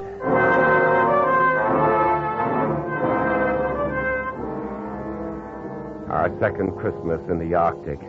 The floe that holds the ship is drifting south down Peel Sound. We saw the shores of King William's Island. And the captain sent Halliday and 3 men on sledge to look for food depots or rock cairn, anything. They returned today. Where'd you find it, Halliday? In a cairn. We also found empty pemmican cans and bits of ship's timber. Sure. Listen to this. It was written by Franklin himself.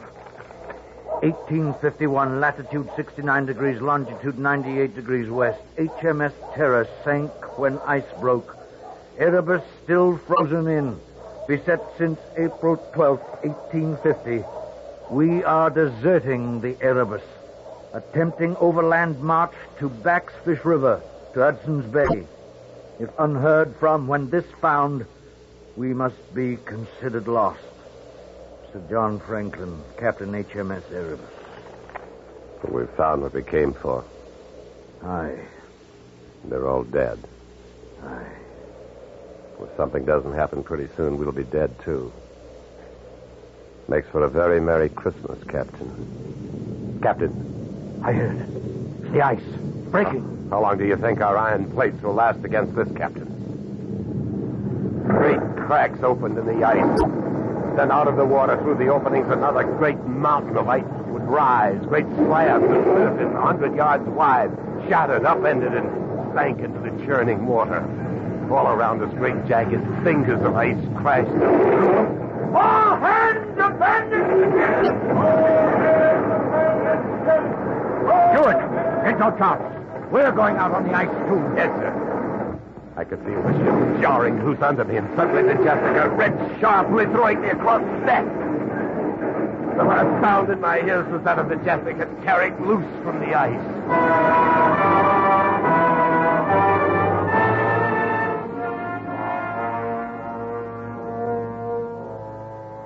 Slowly, I became aware of pain in my leg, then of movement. I opened my eyes. The captain was helping me to walk. I looked into the winter darkness for the familiar sight of the Jessica. I saw nothing. Nothing but ice. Skipper. Huh? Oh, feeling better, lad? What about the ship? Gone down. And the rest of the men? I don't know. Gone. The floe separated. Most of them were on the other side. Where are we walking to? I don't know. I don't know. We walked on and on, climbing jagged hummocks of ice and falling through thin spots. Legs got wet, froze. We beat the ice off, and we kept walking in circles through the Arctic night. Endless circles. We'll rest a bit. Let's rest. Sleep a bit in the ice. Warm, comforting ice. No, don't sleep. My eyes grew heavy. I craved sleep. But the sleep was to die. I was ready. In the sky over the horizon, a star. The night was overcast. There were no other stars, just one.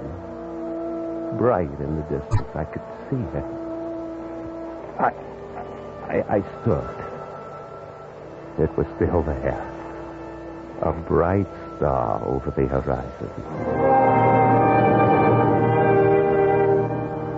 Captain! Up! On your feet, Captain! We're going to keep walking. Walking? Where? There. That way, toward that star. We walked on, slowly. I carried the skipper, unconscious now. What could it be? There are no lights in the Arctic, no stars through the overcast. But we kept moving, and the star came closer.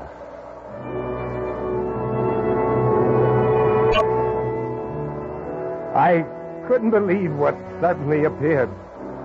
Through the darkness directly beneath the star was the vague outline of a ship. A ship. Mate! Mate, help! Help me!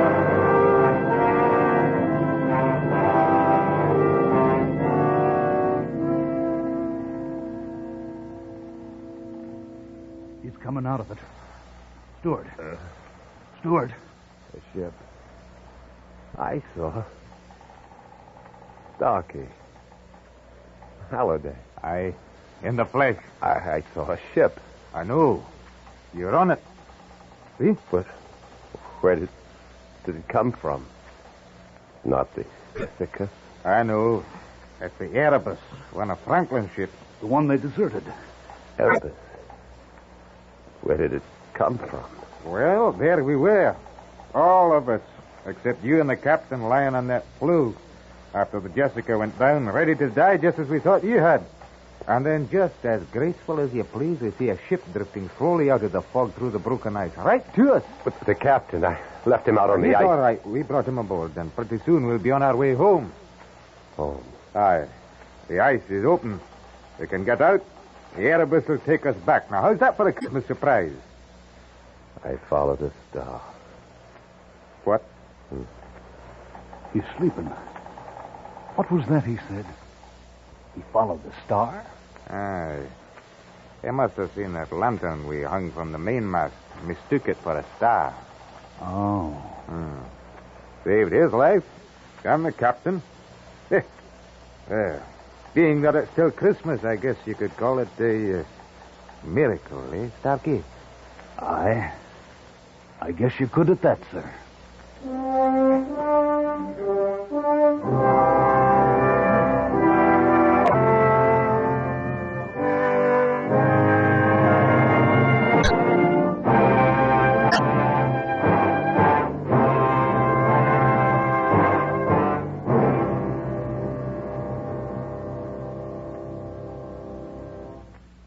Suspense. Presented by Autolite. Tonight's star, Mr. Joseph Cotton. This is Harlow Wilcox speaking for Autolite, world's largest independent manufacturer of automotive electrical equipment. Autolite is proud to serve the greatest names in the industry. They are members of the Autolite family, as well as are the 98,000 Autolite distributors and dealers in the United States and thousands more in Canada and throughout the world.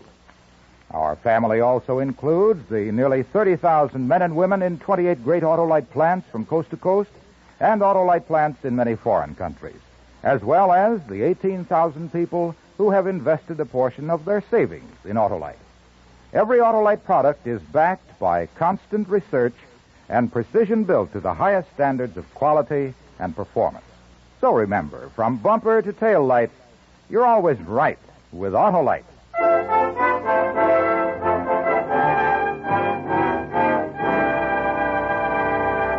Next week, a story from your morning newspaper. The dramatic expose of narcotics peddling among teenagers, as reported in Melody in Dreams. Our star, Mr. John Lund. That's next week on Suspense. Suspense is produced and directed by Elliot Lewis, with music composed by Lucian Morowick and conducted by Lud Gluskin. Arctic Rescue was written for Suspense by Gus C. Bays. Featured in tonight's cast were Joseph Kearns, Norma Varden, Lillian Bayeff, Fred Mackay, Barney Phillips, Clayton Post, and Ben Wright. Joseph Cotton can currently be seen in the Burt Friedloeb production, The Steel Trap, a 20th Century Fox release. Remember next week, John Lund in Melody in Dreams.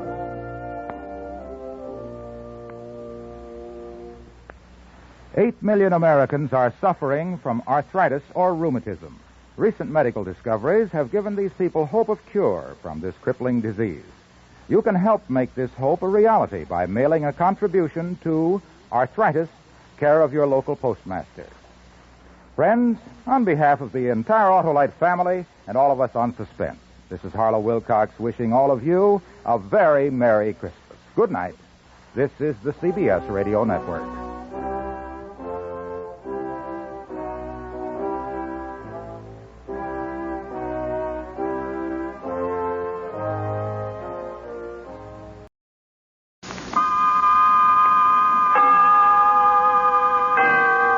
Autolite and its 98,000 dealers bring you Mr. John Lund in tonight's presentation of Suspense.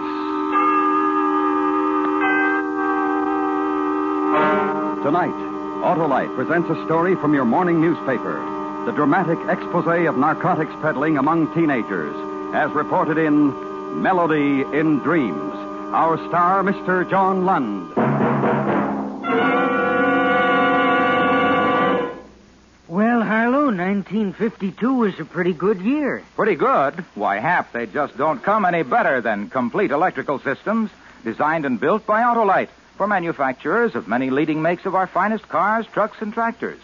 All units, including the generator, starting motor, distributor, and coil, spark plugs, and batteries, are engineered to give the finest performance money can buy. My car's Autolite equipped, Harlow. Millions are, Hap, because Autolite electrical systems have been used as original equipment ever since 1911, when Autolite developed the first 6-volt 2-unit electrical system for the industry. That means Autolite electrical systems have been starting, lighting, and providing electrical energy for car owners for 41 years. That is a record, Harlow. Yes, so friends insist on Autolite original service parts for your Autolite-equipped car.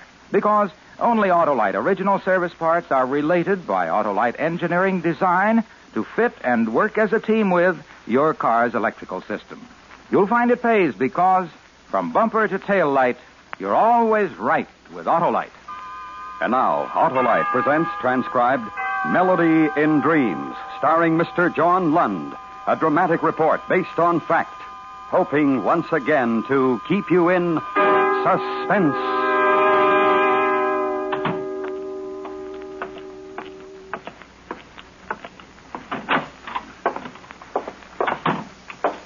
Hi, Lieutenant. Where's Shank? He's in the other office on the telephone. Thanks. Right, Mr. Graff. Yes, sir. I have the address. We'll try to get out there as soon as we can. Keep the girl there. Yes, sir. Oh, hi, Chris. What was it, Luke? Might be the lead. Fat chance. There was a guy named Graff, Walter Graff. He lives out on South Tyburn. He found a cache of marijuana cigarettes hidden in an old coffee can in his daughter's bedroom. How old is the girl? All of 16. She nearly went hysterical when the old man confronted her with a can with the cigarettes. Yeah, they all do. This kid's throwing convulsions. The old man must be a funny character. Can you imagine? Made a citizen's arrest of his own daughter.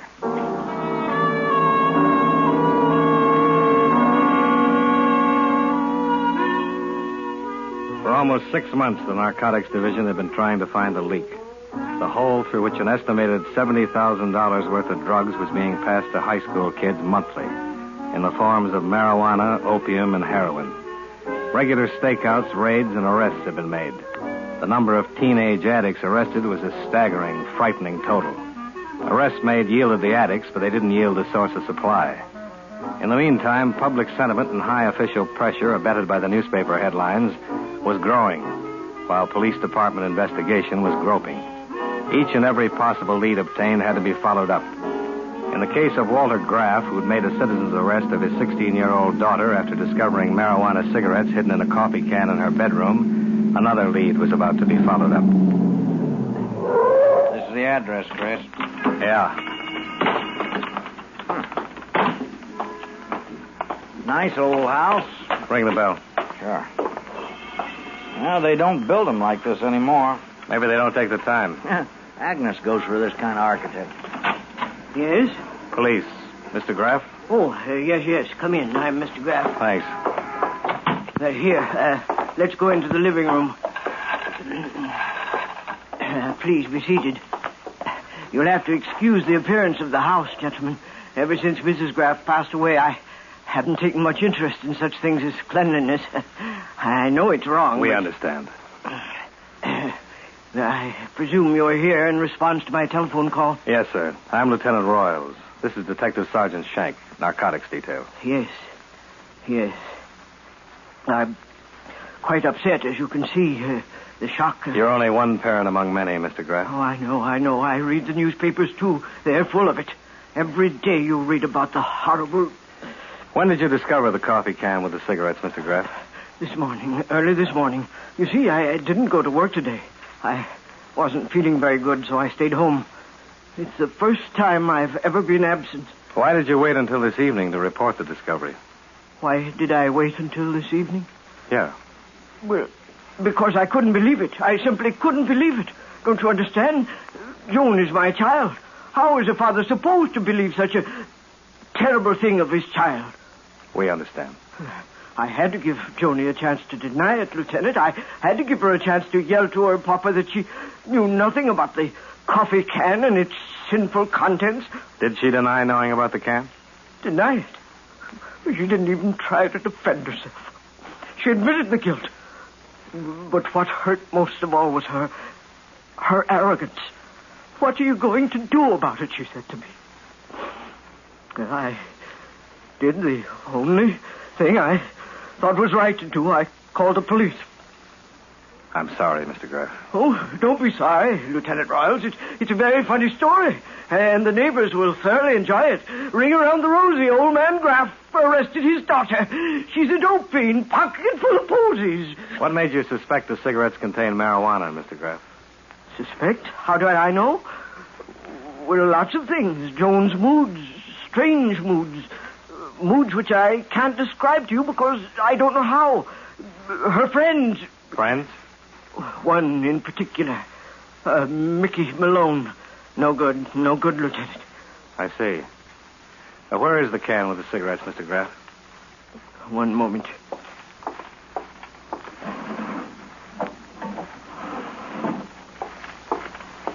Here, Lieutenant Boyle. Here.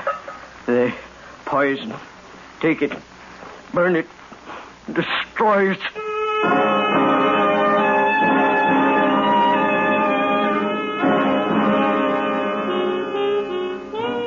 The time was 7:30 when Joan Graff was booked in at police headquarters on a charge of illegal possession of narcotics. The file sheet also listed the name of the arresting citizen, Walter Graff, the girl's own father. Joan was a plain-featured girl, bleached blonde hair, fair skin, narrow hazel eyes, and a slim, slight frame. After Detective Sergeant Shank had finished typing the police report, we took the girl back to interrogation for further questioning.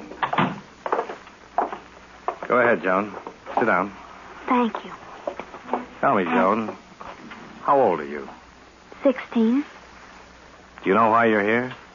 Yes, my father arrested me. That's why I'm here. You've broken a law, Joan. A very serious law. Does everyone get a sermon? This is no sermon. You've been charged with illegal possession of narcotics. That's a very serious charge. I know. I also know I'm a minor. Yes, you are. In which case, you'll be turned over to the juvenile authorities. What'll they do to me? They can do a lot. They have the authority to take you out of school, away from your friends, give you the treatment you need. They can also send you to a detention home if necessary. What kind of meals do they serve? Well, they don't serve cigarettes like these in detention homes. Where'd you get them? Nowhere. They didn't just happen out of thin air. Where'd you get them? I don't know where I got them. Look, Joan, you've broken the law. You've done something very wrong. But it's not entirely your fault. You're not the real enemy. The real enemy is the person who sold you these cigarettes. And that's the enemy we want. Who was it? Please, I don't remember where I got them. Are you trying to shield somebody, Joan? Is that it? No, it's nobody. I don't know. All right, Joan. All right. You don't have to tell us. I'm not going to force you to do something you don't want to do. That'd be wrong. But there's something I want to explain to you. And I want you to try to understand it. It's about your father and what he did. My father. When he arrested you, he did the only thing he thought was right. I'm his daughter. His own flesh and blood. Yes, his own flesh and blood. That's right. Right. And don't you realize what it must have done to him inside? I don't want to talk about him. Please. I've got 2 children of my own, Joan. 2 small boys. Please. If they were older and either one of them had done something like this, I swear to you I'd do the same thing that your father did. Okay, Lou. That's all for now. Let's go. Lieutenant. Yes? Lieutenant, I'll tell you. I'll tell you where I got the cigarette. All right, tell me. From Nicky. Nicky Malone. My boyfriend from high school. Do you know where Nicky gets them? There's a coffee shop somewhere near our school. That's how Nicky gets the cigarettes, I think. Haven't you ever been to this coffee shop with Nicky? No. I don't even know where it is. I see. Shall I put out a call on the Malone kid? No, I don't think that's necessary. We'll go out to the house and talk to him. Lieutenant. Yes, Joan? I understand. Understand what? My father. His hurt inside. I have that same hurt.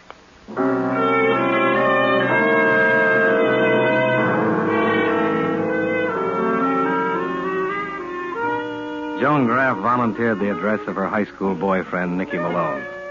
Detective Sergeant Shank made arrangements for the girl to be turned over to the juvenile authorities pending further investigation, and then we went out to question Nicky Malone. The address the girl had given us turned out to be located in a rundown section of the city. 763 was a white single-frame house badly in need of repairs. The shades were drawn, but a dim light inside indicated someone was at home. Want to knock? Sure.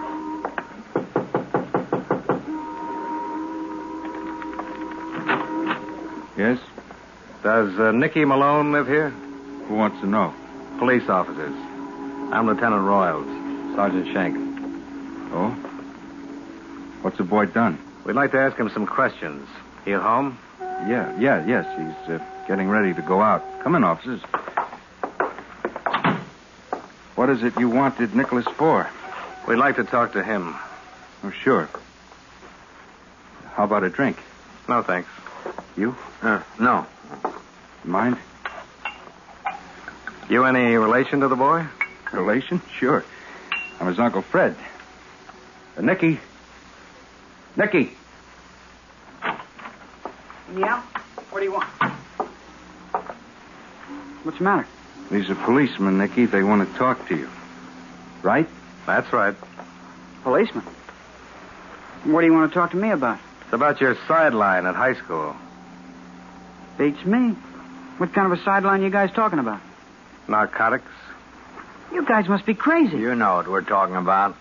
I do. Nicholas, maybe Listen to these guys, Unc. Shake him down, Lou. Hey, what is this? Routine, Nicky. Come on, empty your pockets. What? I said empty your pockets. Oh, for the Come on. Oh. There. That's what I got in my pockets. A jackknife, a handkerchief, some change, and a billfold. Go on, bite the quarter. Maybe you'll get a kick. You're pretty funny, son. Where's your room? You saw me come out the door. Want to take a look, Lou? Yeah. Don't you think you'd better tell me what this is all about, Lieutenant? I am the boy's guardian. We suspect your nephew of passing out marijuana cigarettes to students at his high school. Marijuana cigarettes? There must be some mistake, Lieutenant, not Nicholas. Of course not me. That isn't what your girlfriend Joan told us. I get it now. That kid gets caught with the weed and she tries to pass the buck to me. Why, if I ever get my hands on her... All right, Nicholas, that's enough. Anything, Lou? Clean as a whistle. Okay, Nicky, where is it? Where's what? The cigarettes. Look, I told you once, I'll tell you again. I don't know what you're talking about. I don't have no marijuana cigarettes. You found me clean, didn't you? Make me some trouble. That isn't what your girlfriend Joan Graff told us. I don't care what she told you. You got no evidence to arrest me. All right, Nicky. That's all for now. Come on, Lou.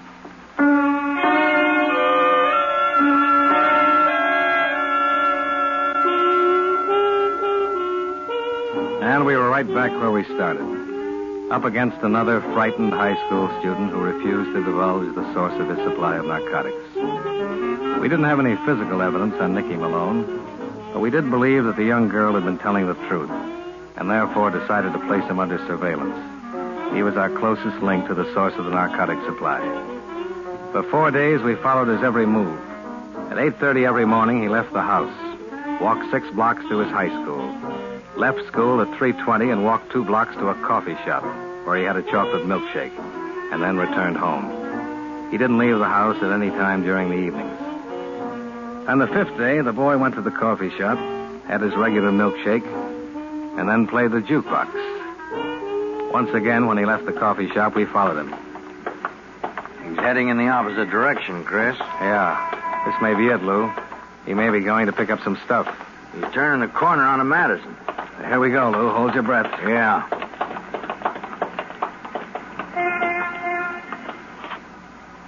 Huh. Pretty bright kid, huh, Chris? Yeah.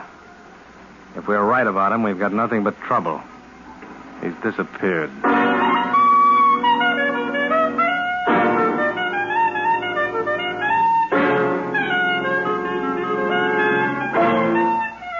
Autolite is bringing you Mr. John Lund in Melody in Dreams. Tonight's presentation in radio's outstanding theater of thrills, Suspense.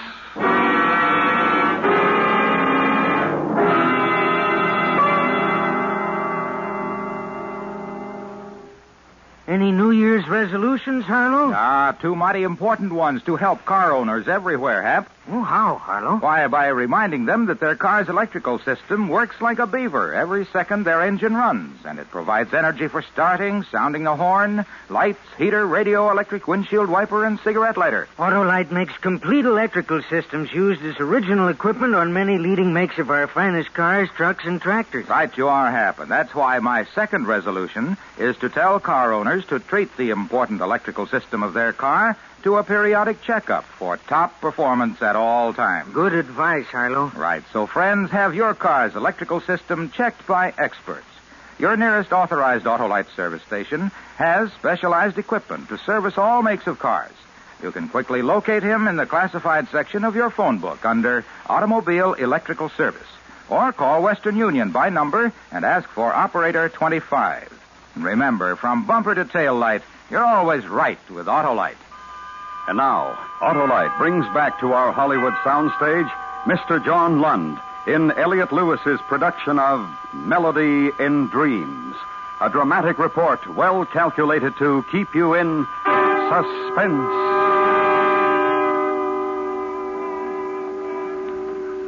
Right out from under our noses. How's it possible? Like I said, Chris, bright boy. Must have known he was being followed. Oh, of course he did. Lots of nerve. The law on his tail, and he still does business. Yeah. Well, he's got to go home sometime. That's right, Lou. He's got to go home sometime. And that's where he's going to find us.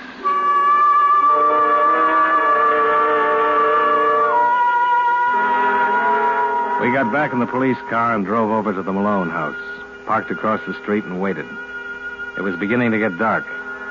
The shades were still drawn. I wondered if anybody ever bothered to raise them.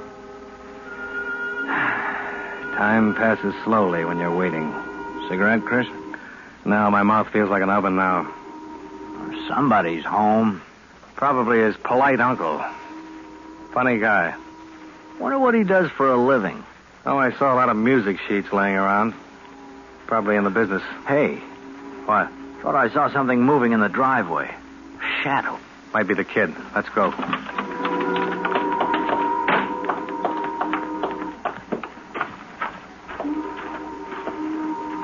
It is somebody. Get your flash ready. Okay, hold it. Hey, All right, kid, stand still. Don't move. what is this, cops again? Yeah, Nicky, cops again. I thought I shook you guys once. Why did you shake us, Nicky? Because I don't like being followed. That's your story, son. Where have you been? I haven't been anywhere. Where did you go after you lost us?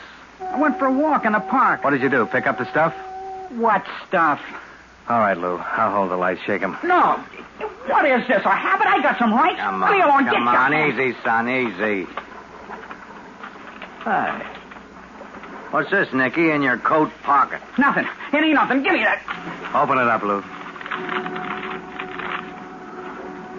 Chris? That's an awful lot of nothing, Nicky. 6 packs of marijuana cigarettes.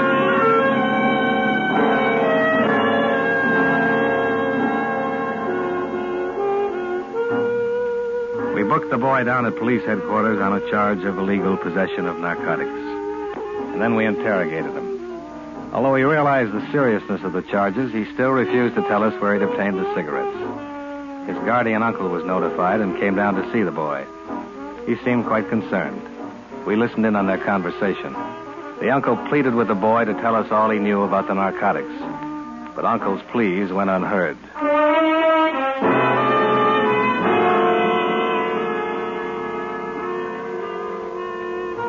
A few days later, I decided to bring Nicky Malone and Joan Graff together, face to face. I didn't know what I hoped to learn. Maybe nothing. Maybe something in a moment of temper. On the morning of December 21st, the young boy and girl were brought to my office. Sit right over there, Nicky. Thanks. Well? Wouldn't you like to say hello to Joan? Hello, Nicky. Know any more good stories, policeman? Nicky, I'm so scared. Scared of what? This whole thing is so terrible. She's right, Nicky. Something like this can ruin your whole life. Don't you realize that? Oh, stop with a sermon, will you? Your uncle seems like a pretty nice guy, Nicky. How did you turn out to be such a bad apple? Is that part of your job, policeman? Telling people what they are? No. No, it's not, Nicky. I'm sorry I said that. Because basically, I think you're a good boy. I think you're intelligent enough to know what's right and what's wrong. And you know this is wrong. I don't have to reason with you. The thing that really puzzles me is why an intelligent young boy like you refuses to right this wrong. You made a mistake. We all make mistakes. Mistakes are forgivable, Nicky. Nicky, the lieutenant is right. Ah, what do you know anyway, loud mouth?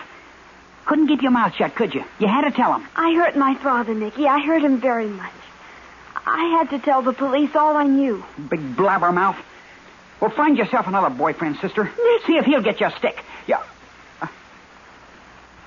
Another stick, Nicky? I mean... Yeah, I know what you mean. Another stick of this. Oh, why can't you leave me alone? Give me a trial. Send me up. I don't care what you do. Trial? Jail? No, son. They're not the answer. Not really. I'm trying to make you understand that you've got a long life ahead of you. It'd be a shame to ruin it now.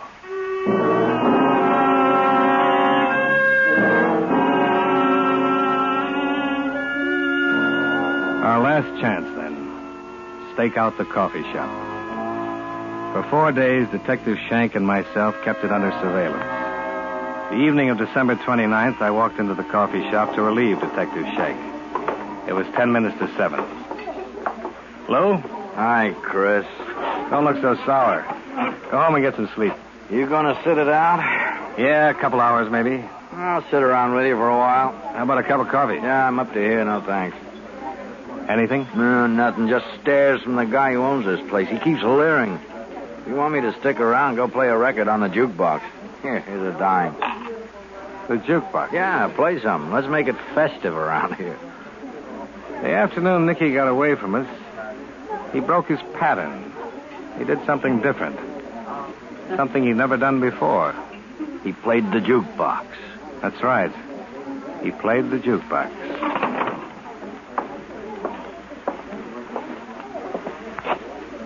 Billy May, wish you were here. Broken. Oh.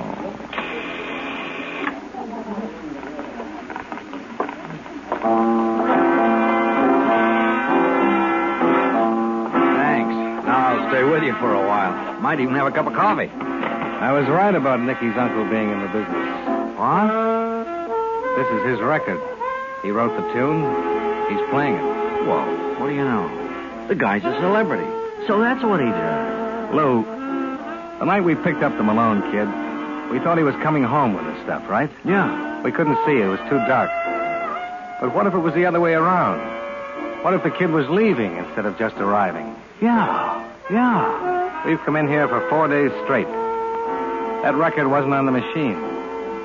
The day that the kid disappeared, he played the machine. Come on. Let's talk to the guy at the counter. You the owner, mister?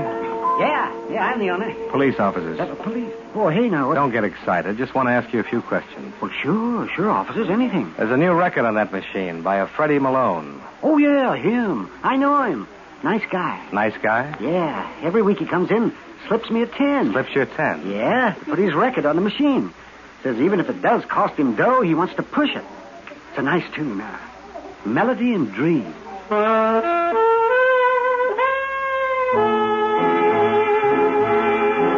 Back at headquarters, we learned the whereabouts of Uncle Freddie Malone. He was playing piano in a small nightclub on Halstead.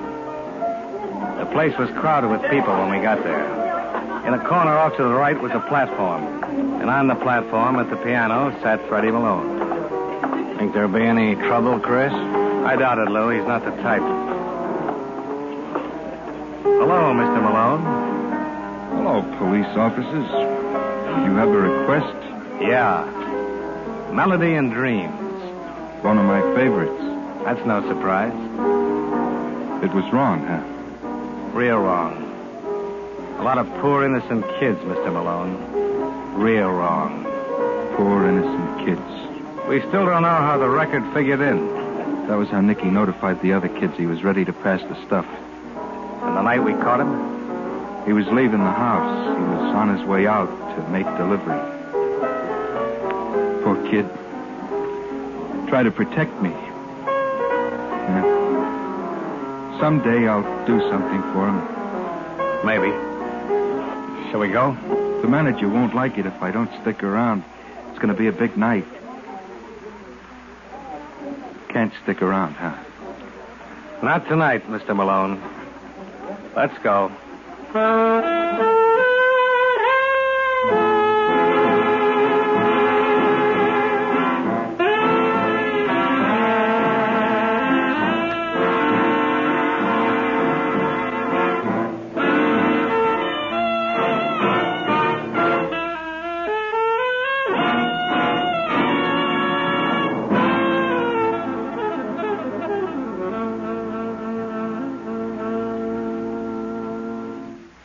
Suspense.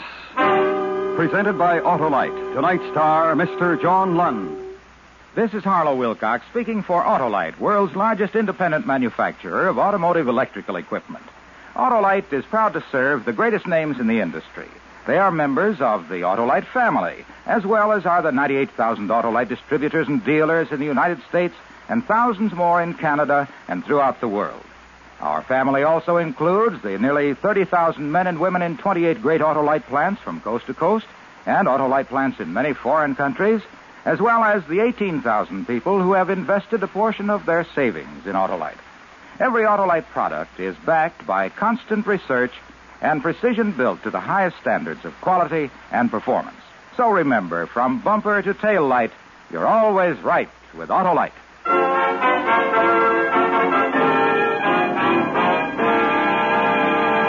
In the next 2 weeks, we will attempt to solve one of the most famous of all literary puzzles as we present Charles Dickens' unfinished novel, The Mystery of Edwin Drood. Our star, Mr. Herbert Marshall. And it begins next week on Suspense.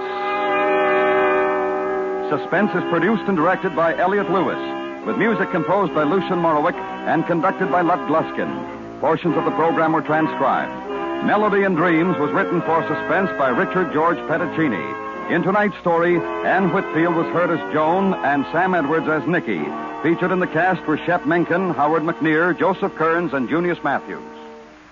This is Harlow Wilcox again. When we meet next week, it will also be next year. And so, Autolite and all of us here on Suspense sincerely wish each of you a very happy 1953. Good night. This is the CBS Radio Network.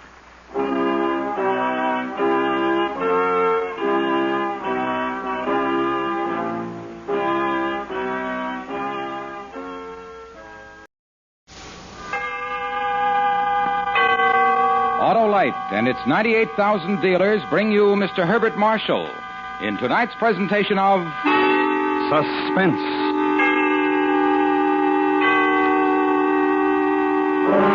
Tonight, Autolite presents part one of the most famous of all literary puzzles, Charles Dickens' unfinished novel, The Mystery of Edwin Drood. Our star, Mr. Herbert Marshall.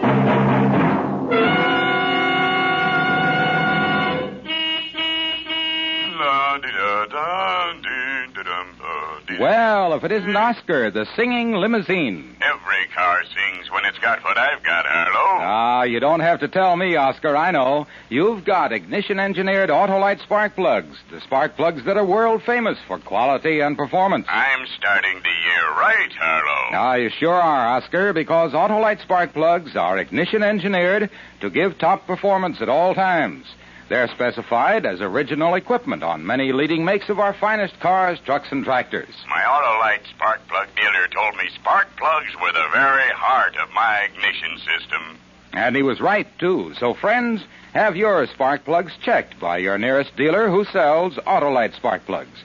To quickly locate him, just look for the Autolite spark plug sign or phone Western Union by number and ask for Operator 25. And remember, from bumper to tail light, you're always right with Autolite. And now, Autolite presents Charles Dickens' The Mystery of Edwin Drood, starring Mr. Herbert Marshall, hoping once again to keep you in suspense.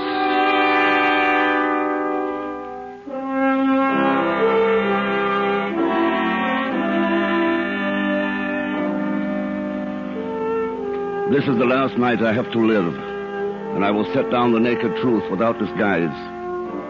I was never a brave man, but the task comes without much difficulty. I can speak of myself as if I had already passed from the world.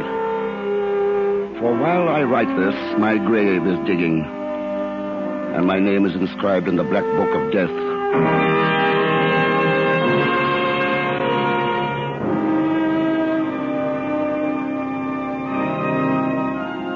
It was in the organ loft of the assembly hall at Cloisterham College where I first began to learn how a man's mind can become a thing of horrible wonder, a part, a writhing, tormented thing, beyond his poor power to control. I'd gone there, as I so often did, for the peace and quiet, for the song of birds, the scents from gardens and woods that joined with me, and my music. And it was there, suddenly without warning, that my mind filled with those words long forgotten, only half learned at best, somewhere in the dim past. When the wicked man turneth away from his wickedness, he shall save his soul alive. The wicked man? What has that to do with me, with John Jasper, simple instructor in music? Jack? And why should I be filled with a strange sense of guilt? Are you in there, Jack? The wicked man. Me? The wicked man? Jack, are you in the organ loft? Jack? Who's that? It's I, Jack, your nephew, Edwin Drood. Edwin? I'm out here in the assembly hall. Edwin. Edwin, my boy. Jack, it's good to see you again. Let me see what the past 3 months have done for you. Uh-huh. I can't say they've done you a bit of harm. No reason why they should. But tell me of yourself. You look a little tired. Tired? Oh, nonsense. Never felt better in my life. Not worried about something, are you? Some strain you're under, perhaps? In this sleepy old college town? Oh, but look here. Come into my office. We're wasting all this time in talk. I've been saving a special welcome for you, my boy. Sit down and rest your weary bones while I make it ready. Oh, Jack. Jack, I'm truly home again. I can see that now. No wonder you love it here at Cloisterham. Is that what you think, Edwin? Well, who could think otherwise, looking at you? You're respected, your talent for teaching music admired and looked up to. You'd be duty-bound to love it. You're wrong, Edwin. I hate it. What? I hate it. Jack, I'd never dreamed. Well, no, let there be an end to such talk, Edwin. We've delayed our toast much too long as it is. To your future, Edwin. No, Jack, hold on. I'll not make that the first toast upon my return. Oh, why not? There's a much better one to drink to on this day of all days. To my future wife, Rosa. Of course, Edwin. To Rosa.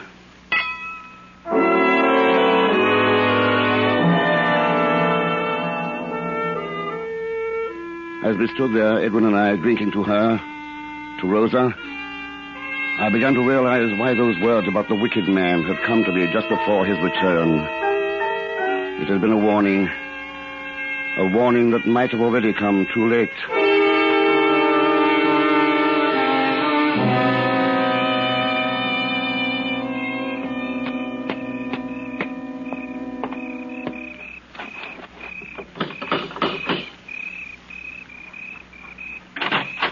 Good evening, won't you... Oh, it's Mr. Jasper. Good evening, Rosa. Have I startled you? Why, no, Mr. Jasper. It was only that You were expecting someone else? Well, Edwin said that he might get here early. I'm sorry I disappointed you then. Oh, no, it isn't that, really. Oh, I'm being quite rude, aren't I? Please come in. Thank you, my dear. You look most charming, Rosa. I'd swear that gown was purchased in London expressly for your party tonight. Oh, you surprised me, Mr. Jasper. I didn't know you were so observant concerning women. Concerning women, Rosa? Or you? Why, me? I'm only one of your music students. No. You're a good deal more than that to me, Rosa. I'll open the parlor. We can wait there for the other guests.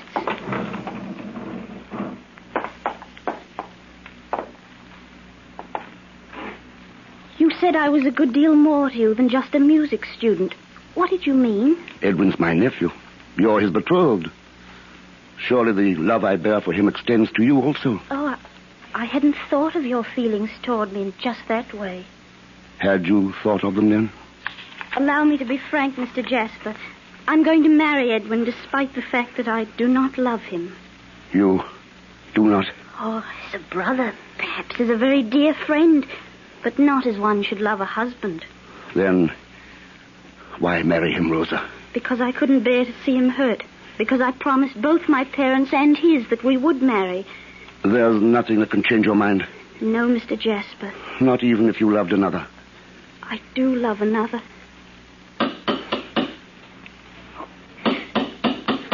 The other guests. Rosa. Oh, excuse me, please. I must let them in.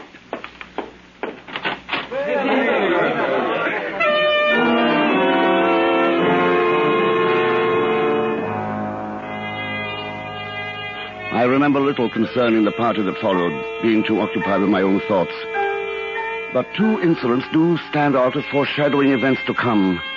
The first, a conversation between Dean Crisparkle and his protege, Neville Landless, a strange and intense young man, but newly arrived from Ceylon. Yes, of course, my dear. She's a beautiful girl, Dean. One of the most beautiful it has ever been my fortune to meet. It might be best for you to curb your admiration, Neville. Rose is already spoken for. In Ceylon, that is not always a reason. I need hardly remind you, my boy, that this is Cloisterham in England. I warrant her fiancé would not take too kindly to your attitude. Fiancé? Young Edwin Drood. Ah, yes. I now understand his air of proprietorship. Obviously, he is not one who appreciates his good fortune.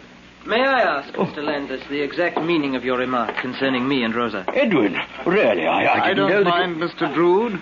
It seemed to me that you were taking the young lady in question rather for granted. I merely commented on it. A manner of comment that hardly comes under the heading of civility in England, Mr. Landis. Though perhaps your somewhat heathen background may account for it. Oh, come now, gentlemen, this is hardly the time. Nor does it seem very civil for you to comment so upon a stranger here, one who has not had your so-called advantages in upbringing. Perhaps the best civility is to mind our own business. If you will set me that example, I promise to follow it. You take too much upon yourself, sir. In my part of the world, you would be called to account for it.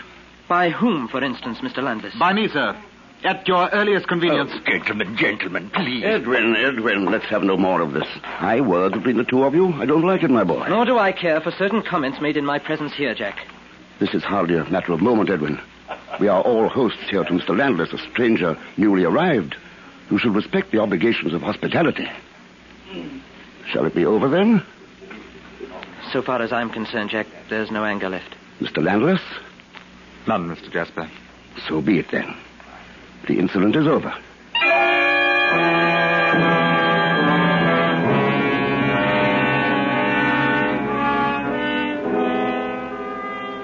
When it became time for Rosa to play, I took my place at the piano beside her in order to turn the pages of the music. I stood there watching her hands caressing the keys like two white, tender doves, seeing her lips pursed tenderly in concentration, the curve of her soft cheek, her eyes intent upon her music, yet finding moments free to glance up into mine.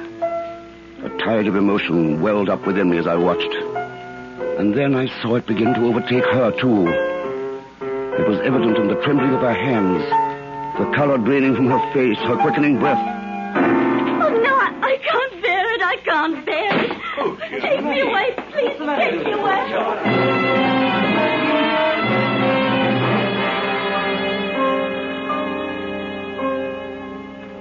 It was then the decision was made.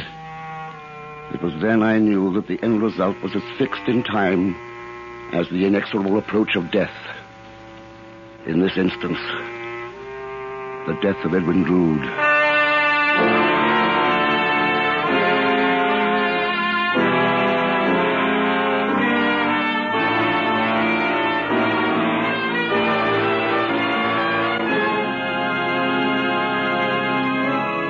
Autolite is bringing you Mr. Herbert Marshall in Charles Dickens' The Mystery of Edwin Drood. Tonight's presentation in radio's outstanding theater of thrills, Suspense.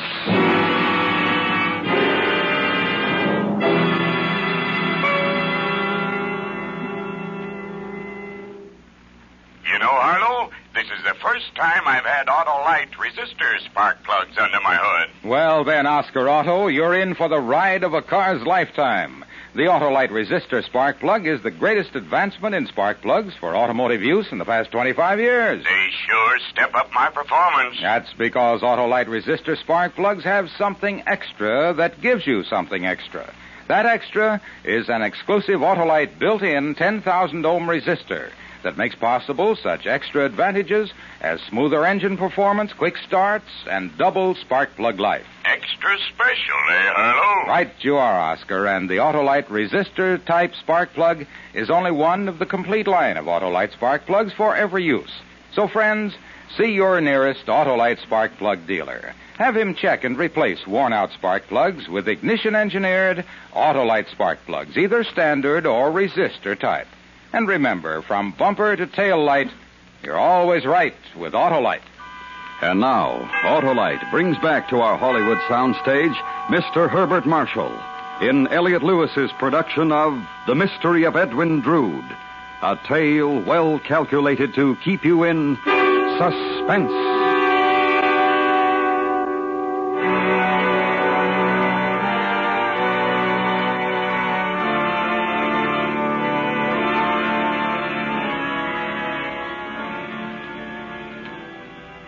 I have said that a man's mind can become a thing of horrible wonder, a part.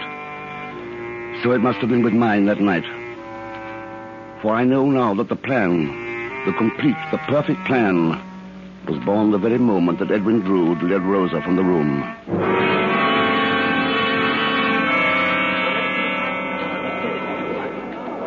Oh, the poor girl.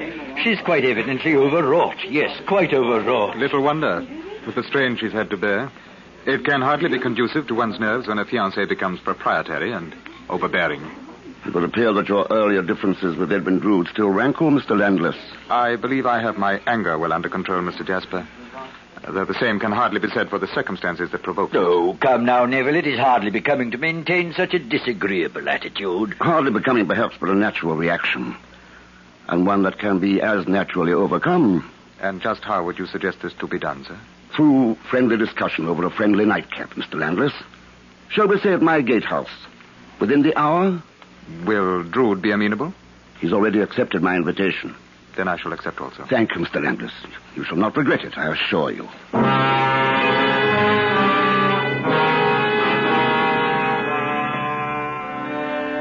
I took my leave then and pursued my way through the silent cobbled streets of Cloisterham. My path led me beside the city's venerable crypt. That strange jumble of old walls, ancient druidic stone and decaying monuments, wherein dwelt the bones of centuries of Cloisterham's dead. Upon reaching it, I forsook the cobblestones of the street for the rubble of the crypt. Beware that there mound by the yard gate, Mr. Jasper. Oh, is that you, Doddles? Aye. Well, what was it you said? I said, where the mound, Mr. Jasper. Why, what is it? Lime, that's what. Lime? What you call quicklime? Aye. Quick enough to eat your bones and your boots. With a little hand stirring, quick enough, surely, to eat your bones. Really? Now, you use it in your stonemason work, do you? Aye. Though it's little enough stonework for Doddles these days. But with the mayor and them wanting to learn where the olden ones is. Oh, yes. Searching for the final resting places of ancient druids, aren't you? Aye. Trying task it is, too. What with the way they're buried here, without no rhyme, no reason. Scattered about like in walls and under passageways. At best, I'd say it was an impossible task, Doddles. Not for Doddles and his hammer, it's not. Hammer? How can that possibly help? Well, look you over here, Mr. Jasper. Here's a wall. Thick it is. Over 6 feet. Crumbling bad in spots. Hard to tell just what might be buried there, if anything. But Doddles will soon put an end to that mystery. Yeah, he taps, you see. Solid here, unholden. So I goes on tapping. Hollow here. Nothing. I tap some more. Here I find solid. Hollow again. There you have it, Mr. Jasper. Walls hollow. Oh, filled with rubbish and whatnot, I wager, but hollow, plain enough. Like most of the walls around here. Plenty of room in them for 100 more bodies it need be. Yes, I dare say. Well, thank you kindly for a most illuminating lecture. Well, now, you didn't say why you come visiting here in the first place, Mr. Jasper. I don't believe I know, Durrells. I don't believe I know.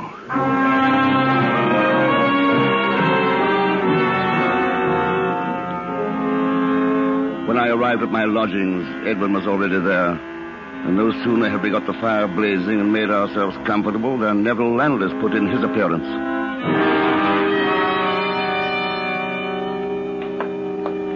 Please to sit down, Mr. Landless. Whatever small comforts you find here, consider to be your own. My thanks, Mr. Jasper. Turn up the lamp on the desk, will you, Edwin? I'll prepare some mulled wine for that nightcap I promised. Of course, Jack. You'll probably notice, Mr. Landless, that I have the lamp so arranged as to illuminate a painting over the chimney place. I had noticed it, Mr. Jasper. You recognize the subject, of course. Miss Rosa. I could hardly fail to do so, though the portrait is far from flattering to the original. Don't be so hard on it, Mr. Landless. It was done by Edwin, who made me a present of it. I'm sorry, Mr. Drood. If I had known I was in the artist's presence. I doubt that your remark would have differed, Mr. Landless. Perhaps it would not have, Mr. Drood. Oh, come now, gentlemen. Let there be no more of this. The wine is prepared. So. And surely no lady, or at least the portrait of one, should intrude upon the drinking habits of good friends. For you, Mr. Landless. Thank you, sir. Edwin. Thanks, Jack. And now, for the first toast of the evening, I should like to propose one to my nephew. A most fortunate man. A toast in truth, Mr. Jasper. I shall drink to it. Thank you both, gentlemen. Yes, Mr. Landless, I ask you to observe my nephew, for he is indeed one of the most fortunate men of the world. And an enviable state, if I truly possess it, Jack. How can you doubt it, my boy? A family estate that eliminates the burdens of economic necessity.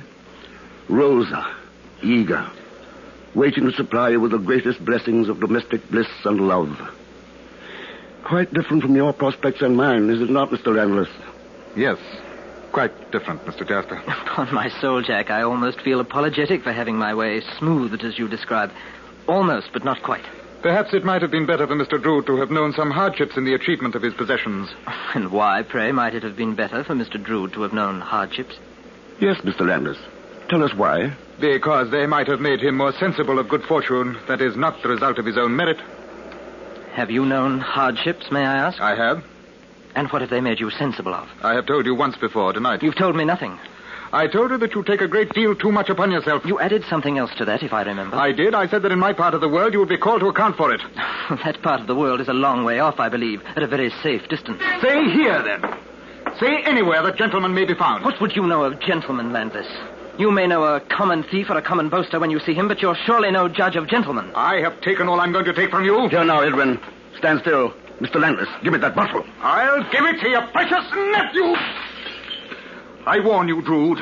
I'll cut you down someday for this. I swear it.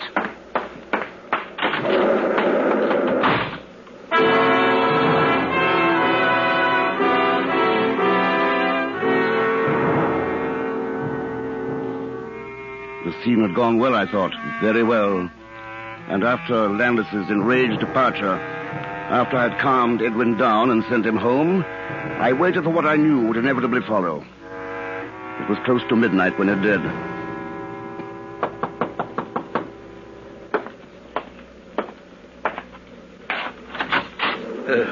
May I come in, Jasper? Of course, Dean. I understand you had some difficulty with my protege tonight. He told you? Oh, there was no overlooking his wrought-up state when he came home. I questioned him at once. He must have been rather difficult. Murderous might be a more exact term. Murderous? Oh, surely you exaggerate, Jasper. I hardly think so. But what could justify the use of such an expression? The facts. I feel certain that if I had not been there to intervene, he would have laid Edwin dead at his feet. Oh, unbelievable. And yet he did repeat to me the warning he gave young Drood. That he'd cut him down someday? His exact words, Jasper. I think, sir, that you have in your charge a most dangerous man. One who might well attempt to carry out his threat against Edwin's life. Oh, no, I can't believe that, Jasper. I'm confident that if we could get them together again, get them to shake hands upon it, all their differences could be resolved. You're much more optimistic than I. Surely it's worth a try for your nephew's sake, if for no other. Talk to him, I'll talk with Neville. I know he'll meet with Drood whenever and wherever you say. Very well, Dean, I'll try. Though I say to you now, and you are my witness, I'm convinced that unless Neville Landless leaves Cloisterham, the end result could be nothing but tragedy.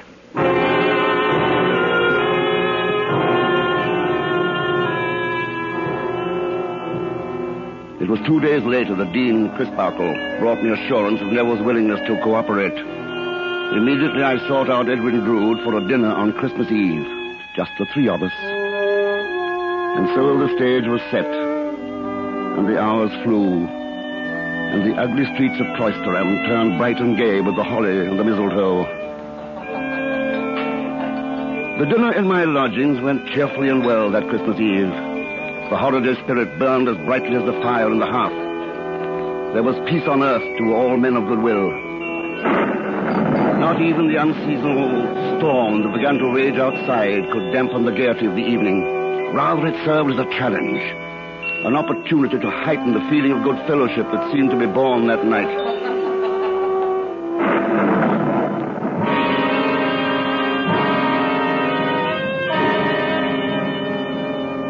It was sometime around midnight when the two men, arm in arm, took their departure. You would suggest something like this, Jack. Fancy going to see the river at this hour on Christmas Eve. Only a madman would suggest such a thing. And only two young madmen such as you would take up such a suggestion, if indeed you are to take it up. Nothing could stop me from it now, Mr. Jasper. It's unbelievable that sluggish, muddy stream could ever become a raging torrent. Nevertheless, you'll find it is so, Mr. Landless. One of the few worthwhile sights to behold in Cloisterham. Our river, reborn at the height of a storm. I warn you to be careful, however. The footing will be treacherous. You're a wicked man, Jack. To inflame us over the idea and then attempt to draw us back. Well, you'll not succeed in stopping us now, eh, Neville? No, Edwin. Nothing will stop us now. Then come along. We'll be on our merry way.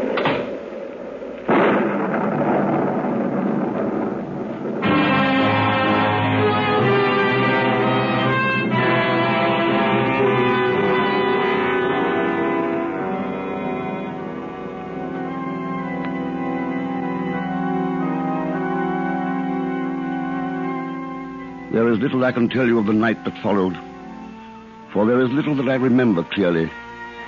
I know only that when dawn finally broke, I found myself in the organ loft, playing, my clothing wet through, and burning within my brain was a memory.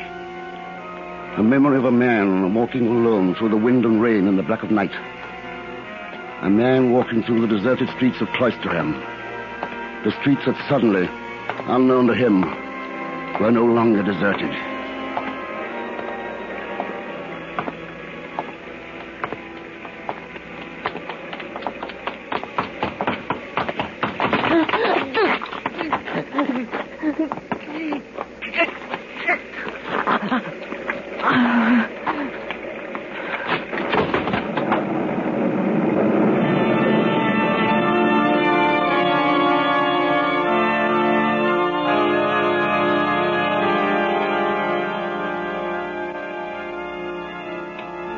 A memory, I said it was. Or was it a dream? I did not know. But as I sat there in that organ loft, in the dim light of Christmas morn, there was one thing I did know. Edwin Drood would never be seen again.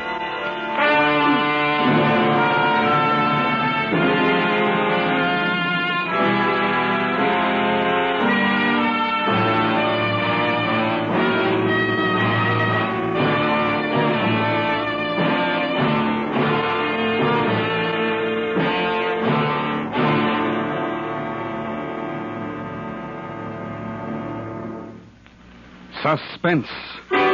Presented by Autolite. Tonight's star, Mr. Herbert Marshall. This is Harlow Wilcox speaking for Autolite, world's largest independent manufacturer of automotive electrical equipment. Autolite is proud to serve the greatest names in the industry. They are members of the Autolite family, as well as are the 98,000 Autolite distributors and dealers in the United States and thousands more in Canada and throughout the world. Our family also includes the nearly 30,000 men and women in 28 great Autolite plants from coast to coast and Autolite plants in many foreign countries, as well as the 18,000 people who have invested a portion of their savings in Autolite. Every Autolite product is backed by constant research and precision built to the highest standards of quality and performance. So remember, from bumper to tail light, you're always right with Autolite.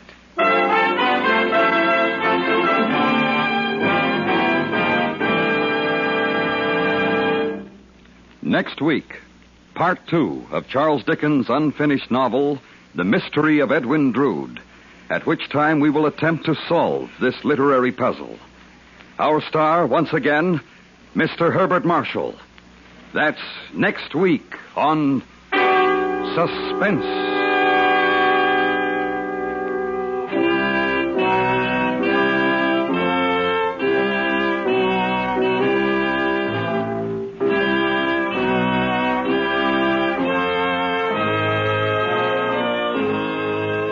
Suspense is produced and directed by Elliot Lewis, with music composed by Lucian Morowick and conducted by Lud Gluskin. The Mystery of Edwin Drood was adapted from Charles Dickens' unfinished novel by Sidney Marshall. In tonight's story, Terry Kilburn was heard as Edwin Drood, Betty Harford as Rosa, Ben Wright as Landless, Joseph Kearns as Dean Crisparkle, and William Johnstone as Durdles.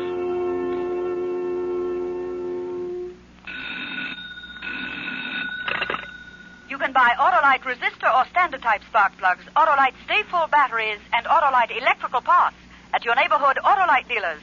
Switch to Autolite. Good night. This is the CBS Radio Network.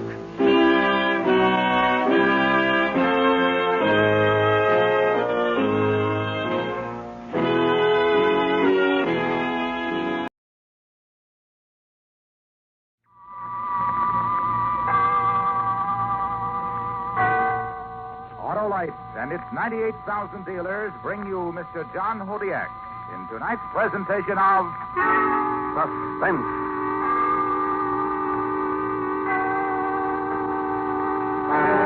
Tonight, Autolite recreates an historical puzzle as we attempt to locate a sunken treasure.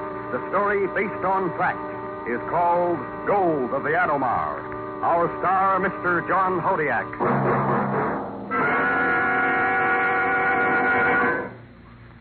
Hello? Why, Sheriff, you look like a dude on Saturday night. Well, I'm going for a ride in my new car. There she is over there. Well, an Autolite-equipped car, I see, with a complete Autolite electrical system, including the coil, distributor, voltage regulators, starting motor, generators, spark plugs, and battery. You mean Autolite makes whole electrical systems, Harlow? They sure do, Sheriff, and every unit and every component part of the Autolite electrical system is related by Autolite engineering design and manufacturing skill to give you the smoothest performance money can buy.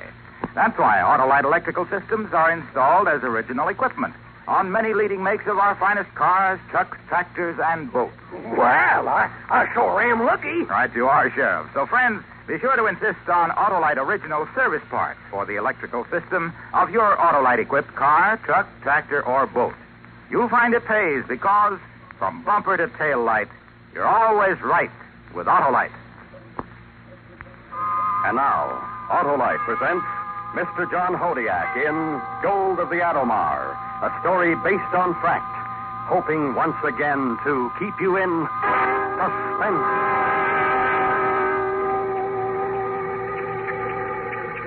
You don't hear the splash when you're lowered over the side on a diving stage. Draped in 200 pounds of lead, copper, and rubberized canvas, the main concern at the moment is the precarious balance between the inlet and exhaust air valves. Then you step off the diving stage, hang by your lifelines, and begin the long, slow drop to the frigid blackness of the bottom of the sea. As many times as I've done this, I've never felt free from the paralyzing fear of the deep. The ocean seems to take on a malignant personality. But this time the stakes are high. I'm dropping down to a barnacled hulk that has in its strong room $3 million in gold. And as the light from the surface slowly fades, I relax and think. Think about the beginning of my lust for gold.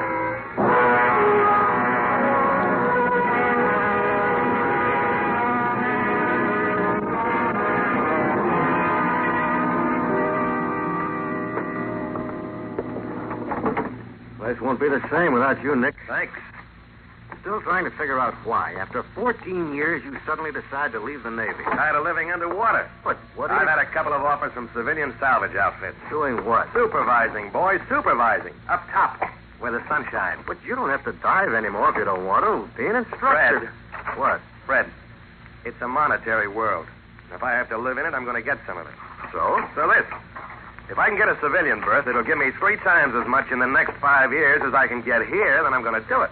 You'll be eligible for pension in 6 years. Couldn't care less. That's it. Yep. That's it. Where'll you be staying? New York for now.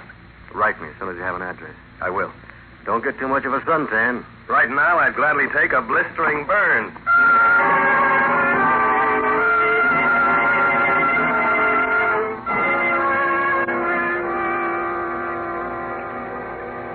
Sunburn. Someday I'll get one. Maybe after all this is over, I'll have enough of the monetary world to bask in the sun for the rest of my life. Right now, though, I'm cold. I have to swallow over and over again to clear my ears. This wasn't what I had in mind when I left the service. That is, I didn't have it in mind until Carl Foster talked to me.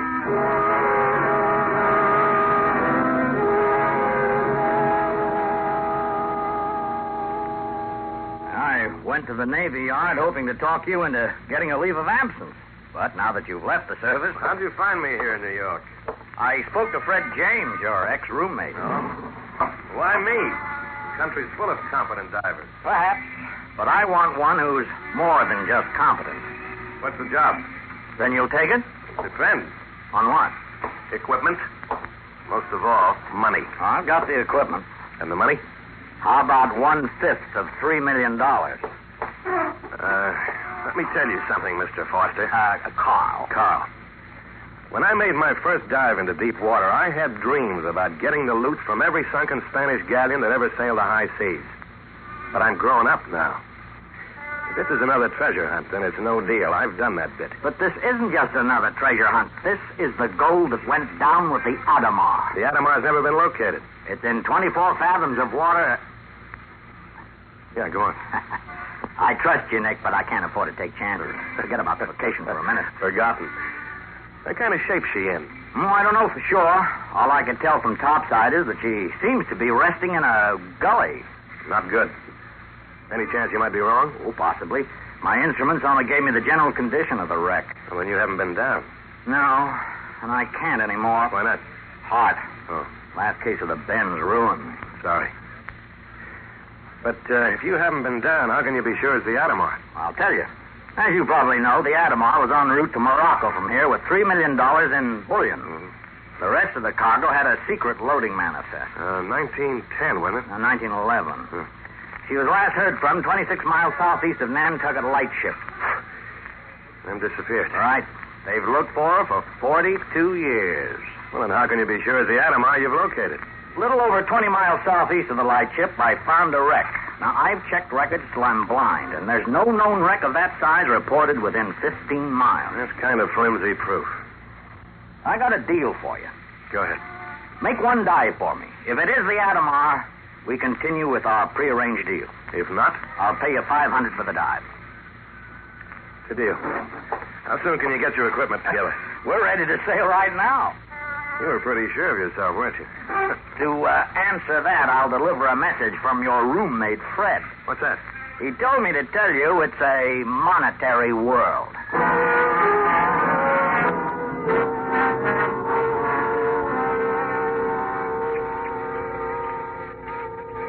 My world is now apart from the world of normal men. My world is composed of me in the depths of the Black Sea. There's no sound but the hiss of the exhaust valve as it sends a long ribbon of bubbles upward. Topside in the normal world, everything's ready. Nothing is left to chance. Everything must be right. The men, the time, the place, and the equipment.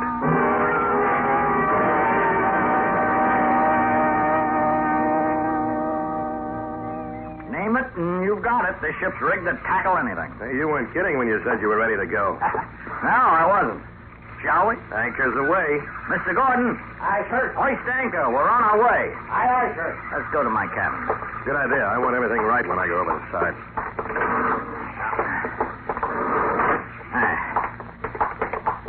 In here. Thanks. Your gear stowed away? All secured. Fine.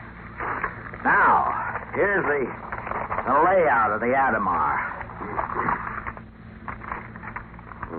Where's the strong room? It's right here. 3 decks down. I thought you'd feel that way. Well, it's not a problem, really. In a flexible rig at 24 fathoms, I can go right down the stairs from the superstructure to that room, then torch my way in. If the hull is upright. You think it isn't? I can't be sure. Instruments registered smooth surface fore and aft. I think she's on her side in the gully. There weren't any survivors, were there? No. On the night she sank, a CQD was picked up, but before recognition was given, it was gone. Maybe we'll find out how she went down. Maybe. But remember, we only have a week. Anyway, if she's on her side, here's what we have to do. Wait a minute. You said you only had a week. Why only a week? Well, before I located this, I'd already contracted to go to South America for 5 years to do a series of salvage jobs. I don't want to take the chance of somebody else finding the Adamar while I'm gone. Well, isn't the bullion worth more than the contract? Well, it is, if it's there. I've seen empty strong rooms before. So you want to get in, get the loot, if it's there, and get out, is that it? On the button. Ergo, blasting instead of torching. Blasting, huh? And what about the rest of the cargo? No one seems to be able to get a hold of a copy of the manifest. And we may find something interesting when we get the hull opened up. Yes, we may. Well, here we go. Yep, here we go. And I didn't even get a sunburn. Huh? What was that? Nothing at all.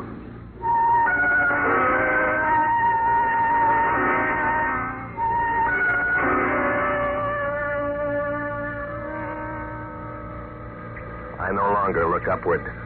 The land of my world is about to come to me from beneath. I turn my lamp on again and flash it downward. And there, seeming to rise up from the dark of nothing, is a ship. And I'm no longer alone. Here is something from my other world. Here is something which was touched by men who felt the warmth of sunlight. Here at my feet could be the wreck of the Adamar. On the bottom, bullseye. I'm on the hull. How do you feel? Fine. Now, Nick, tell me everything you see and what you're doing. Right. I think I'm pretty close to amidships. You were right. She's on her side. Now, remember, you've only got an hour. I'm going to check the boat deck for a nameplate. Okay, but be careful. Yeah. Topside. Yeah? You won't have to pay me for the dive. It's the Adamar? That's what it says here. Oh, start counting your money. I've spent it already. Hey, what's the layout, huh? From where I am, the beam of my lamp just barely reaches to the sides of the gully you mentioned.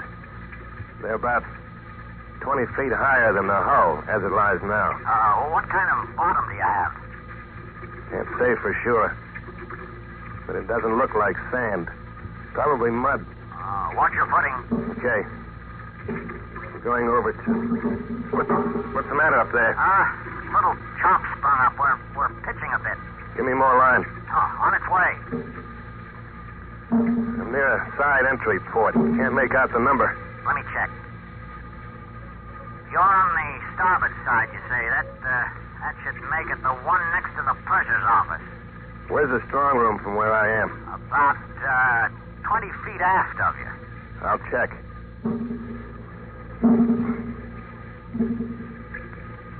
Carl? Yeah, go ahead, Nick.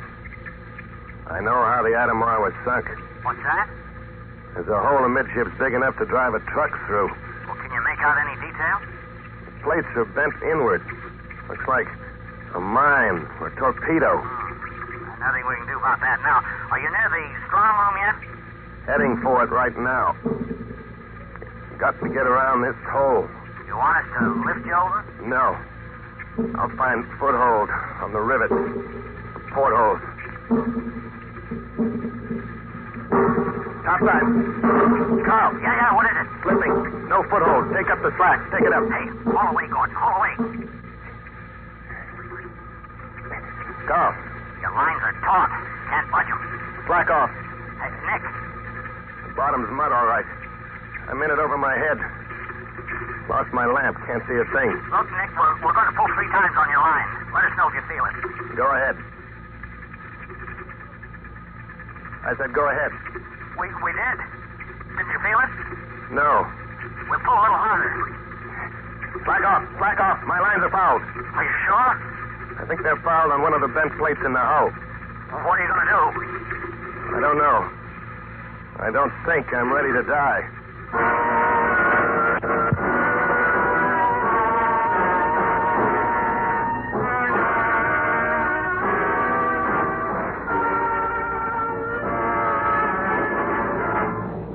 Autolite is bringing you Mr. John Hodiak with Joseph Kearns in Gold of the Atomar. Tonight's presentation in radio's outstanding theater of thrills, Suspense.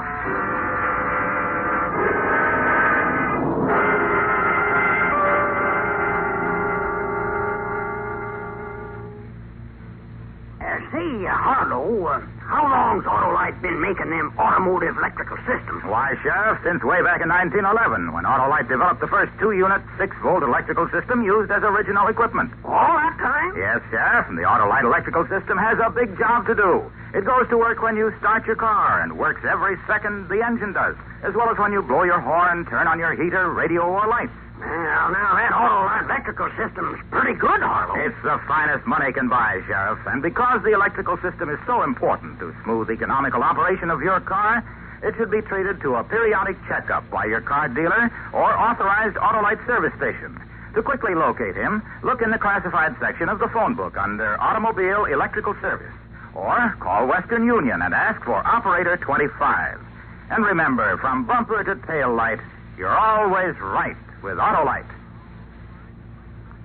And now, Autolite brings back to our Hollywood soundstage Mr. John Hodiak in Elliot Lewis's production of Gold of the Atomar, a true story well calculated to keep you in suspense.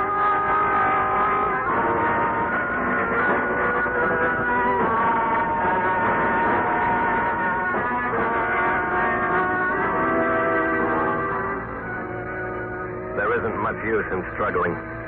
The 200 pounds of my diving rig pull me deeper into mud which is already over my head. But the dark is the worst. It's the dark that terrifies me. Because it isn't water dark. It's mud dark. I can't find a foothold in this sea of gelatinous muck. Nothing. Nick. Suddenly, Hear me? I'm aware of Carl's voice intruding. Nick. A welcome intrusion because it's the voice in the world I so desperately wish I was in. Nick, can you hear me? Are you okay? Yeah, Carl. Up to now, I'm okay. We've taken up all the slack. Don't try any harder. If my line is fouled on a hull plate, it might tear my air hose. We know. The important thing is to get you out of the mud. Important to who? Me? For the $3 million? No, easy, Nick. Sorry. Are your hands free? No. My left hand is pressed against my side. My right's across my chest. Can you move your leg? Not much. Even if I could, it wouldn't do any good. No solid footing here. Nick. Yeah. Want me to come down and get you? Want to die? We gotta do something. I know. Topside. All right, here, Nick. Gonna try something. My right hand's near enough to my inlet valve to turn it full on. No, you'll balloon. Right.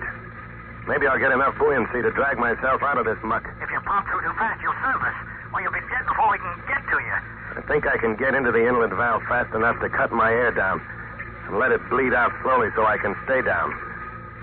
Then I'll get my lines free and you can haul me up. Ready the decompression chamber just in case I miss. No. It's too risky. Don't do it. Got a better idea? No. Then we'll do it my way.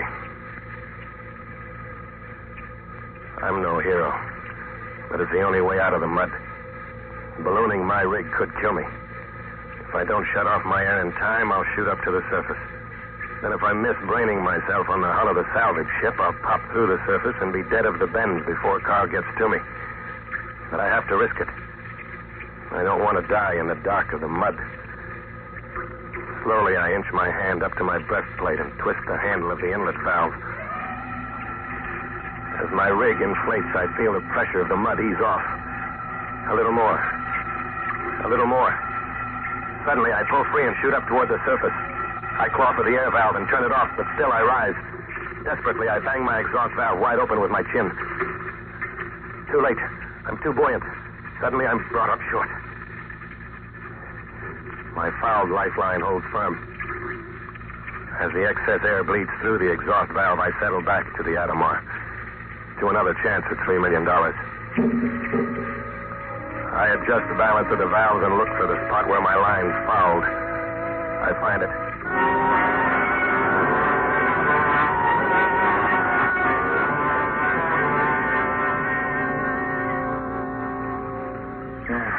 Have some more coffee.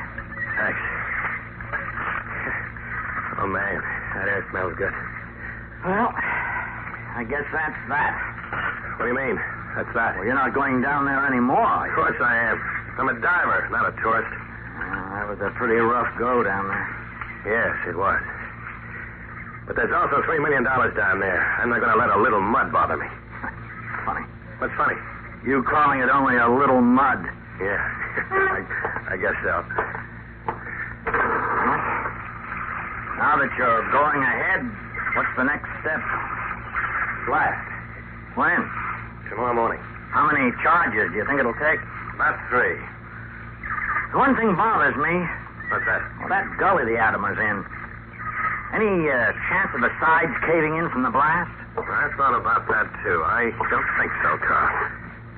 I'm going to use control charges. Most of the blast effect will channel into the plate. Okay. Why don't you turn in now? It's been a rough day. I think I will. What about you? In a few minutes. Okay.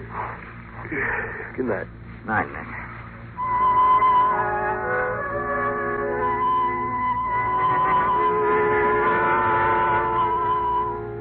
I had nightmares. Nightmares about mud.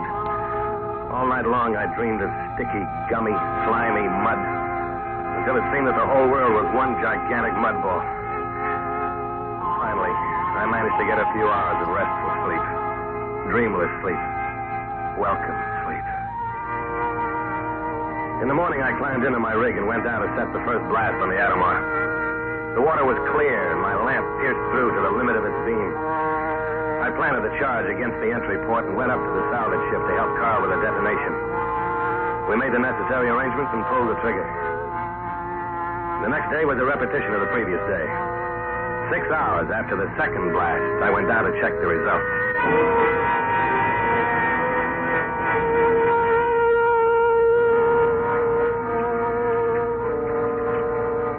How'd we do? Knocked off a little more than I expected. The cargo hold is exposed. Looks like there was only one bulkhead between it and the strong room. I'm going to check it. Okay, but don't take any chances. Relax. That gold is as good as aboard right now.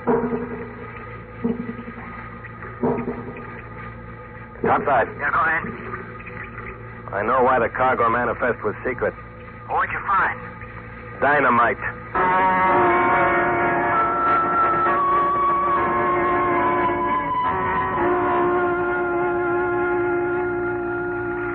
But why didn't the Atomar blow up when she was hit? The hole in her hull is aft the munitions hold.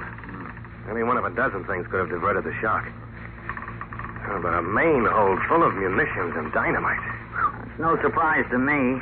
A cargo hold full of munitions isn't a surprise? Under ordinary conditions, yes, but under the conditions surrounding the voyage of the Atomar, no. All right, I'll bite. What were the conditions? Well, first we know that she sailed in 1911, July 2nd. Well, what's that? I'm coming to that. On July 1st, a German warship, the Panther, sailed into the harbor of Agadir port of Morocco. I think I'm beginning to get the story. This was the incident that almost caused a war between France and Germany. On the button. Well, then the reason the Atomar was on its way to Morocco was to deliver the essentials of war, money and munitions. That's the way I got it figured. Well, now the secret manifest begins to make sense. Doesn't it, though? What do we do now? That's your job. One more blast. Are you nuts? The next blast might set off all ammunition. No, it wouldn't, Nick. That stuff's been underwater for over 40 years. Why, there wouldn't be one chance in a million of that happening. It happened once before. When? 1930, the Artilio in the harbor of Quiberona. Oh, yeah, but the TNT in the hold of that wreck had only been underwater 13 years. 1333 makes no difference. But there is a difference. That other stuff was only in 10 fathoms. It's 24 fathoms here. There's enough pressure down there to squash every shell, let alone seep into every crack. All right. What do you want to do? Blast. Even if it means planning 2 small charges in 2 separate trips, it'll still be faster than an underwater torch. Supposing the whole wreck blows. Well, then you lose 1/5 of $3 million. And you? I go back to South America. Well? Okay. Haste me. I'm greedy. Let's go.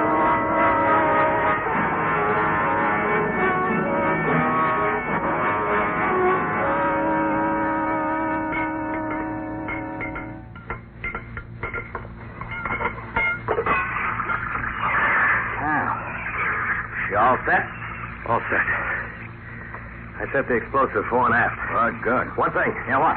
How much electrical cable you got? Oh, a couple of 1,000 feet wide. Let's use it. We've got the buoy for a marker. Let's ease off as far as we can from the wreck, just in case the cargo goes. Nothing's going to happen. I said let's move off. This is my ship, and I give the orders. We stay. Aye, aye, sir. Gordon, make ready to blast. Ready? Let her go. Here she goes.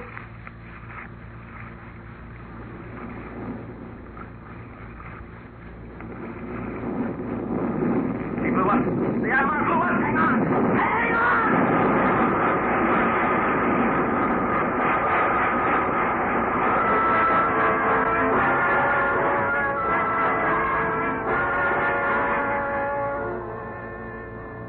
We didn't sink, but we might as well have. The salvage ship sprung every seam in her hull. Most of the gear was washed overboard as great gobs of mud spewed from the bottom rose into the air and splashed against us. Wasn't hard to imagine what happened on the bottom. The gully that cradled the Atomar collapsed. The sides rolled down on the wreck, burying it under 20 feet of silt. What happened to the $3 million is anybody's guess. Probably salted through all the muck 24 fathoms down. We managed to make it to dry dock for repairs. I never saw Carl again after that. Me? Well, if you want me, you'll have to write to Chief Petty Officer Larkin, attached to Undersea Training, New London, Connecticut. I'm eating 3 good meals a day, getting plenty of sunshine, and building up pension time. I think I'm content. As far as I'm concerned, you can have your monetary world.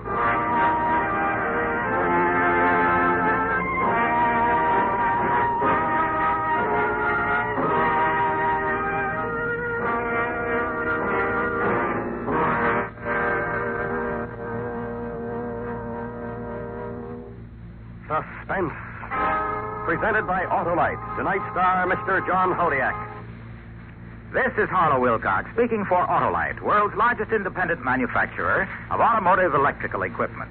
Autolite is proud to serve the greatest names in the industry. That's why, during the early months of this year, as we did a year ago, the Autolite family will join in saluting the leading car manufacturers who install Autolite products as original equipment. Our Autolite family is a worldwide family and includes some 30,000 men and women in Autolite plants in the United States, Canada, and many foreign countries, and the 18,000 people who have invested a portion of their savings in Autolite, as well as thousands of Autolite distributors and dealers, and the many leading manufacturers who use Autolite products as original equipment. Our Autolite family will salute the Hudson Motor Car Company on the next Autolite Suspense television program. If you live in a television area, check the day and time of Suspense on television so that you'll be sure to see this program.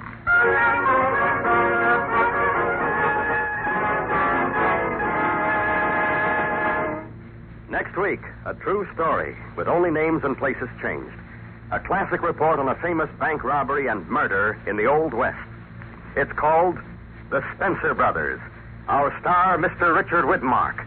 That's next week on Suspense.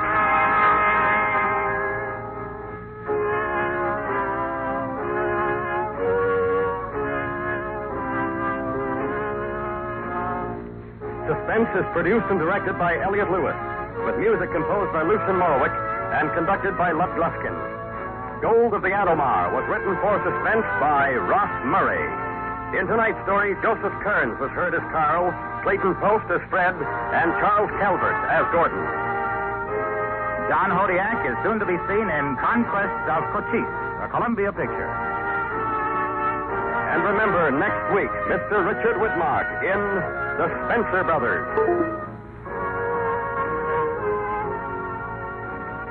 This is the CBS Radio Network.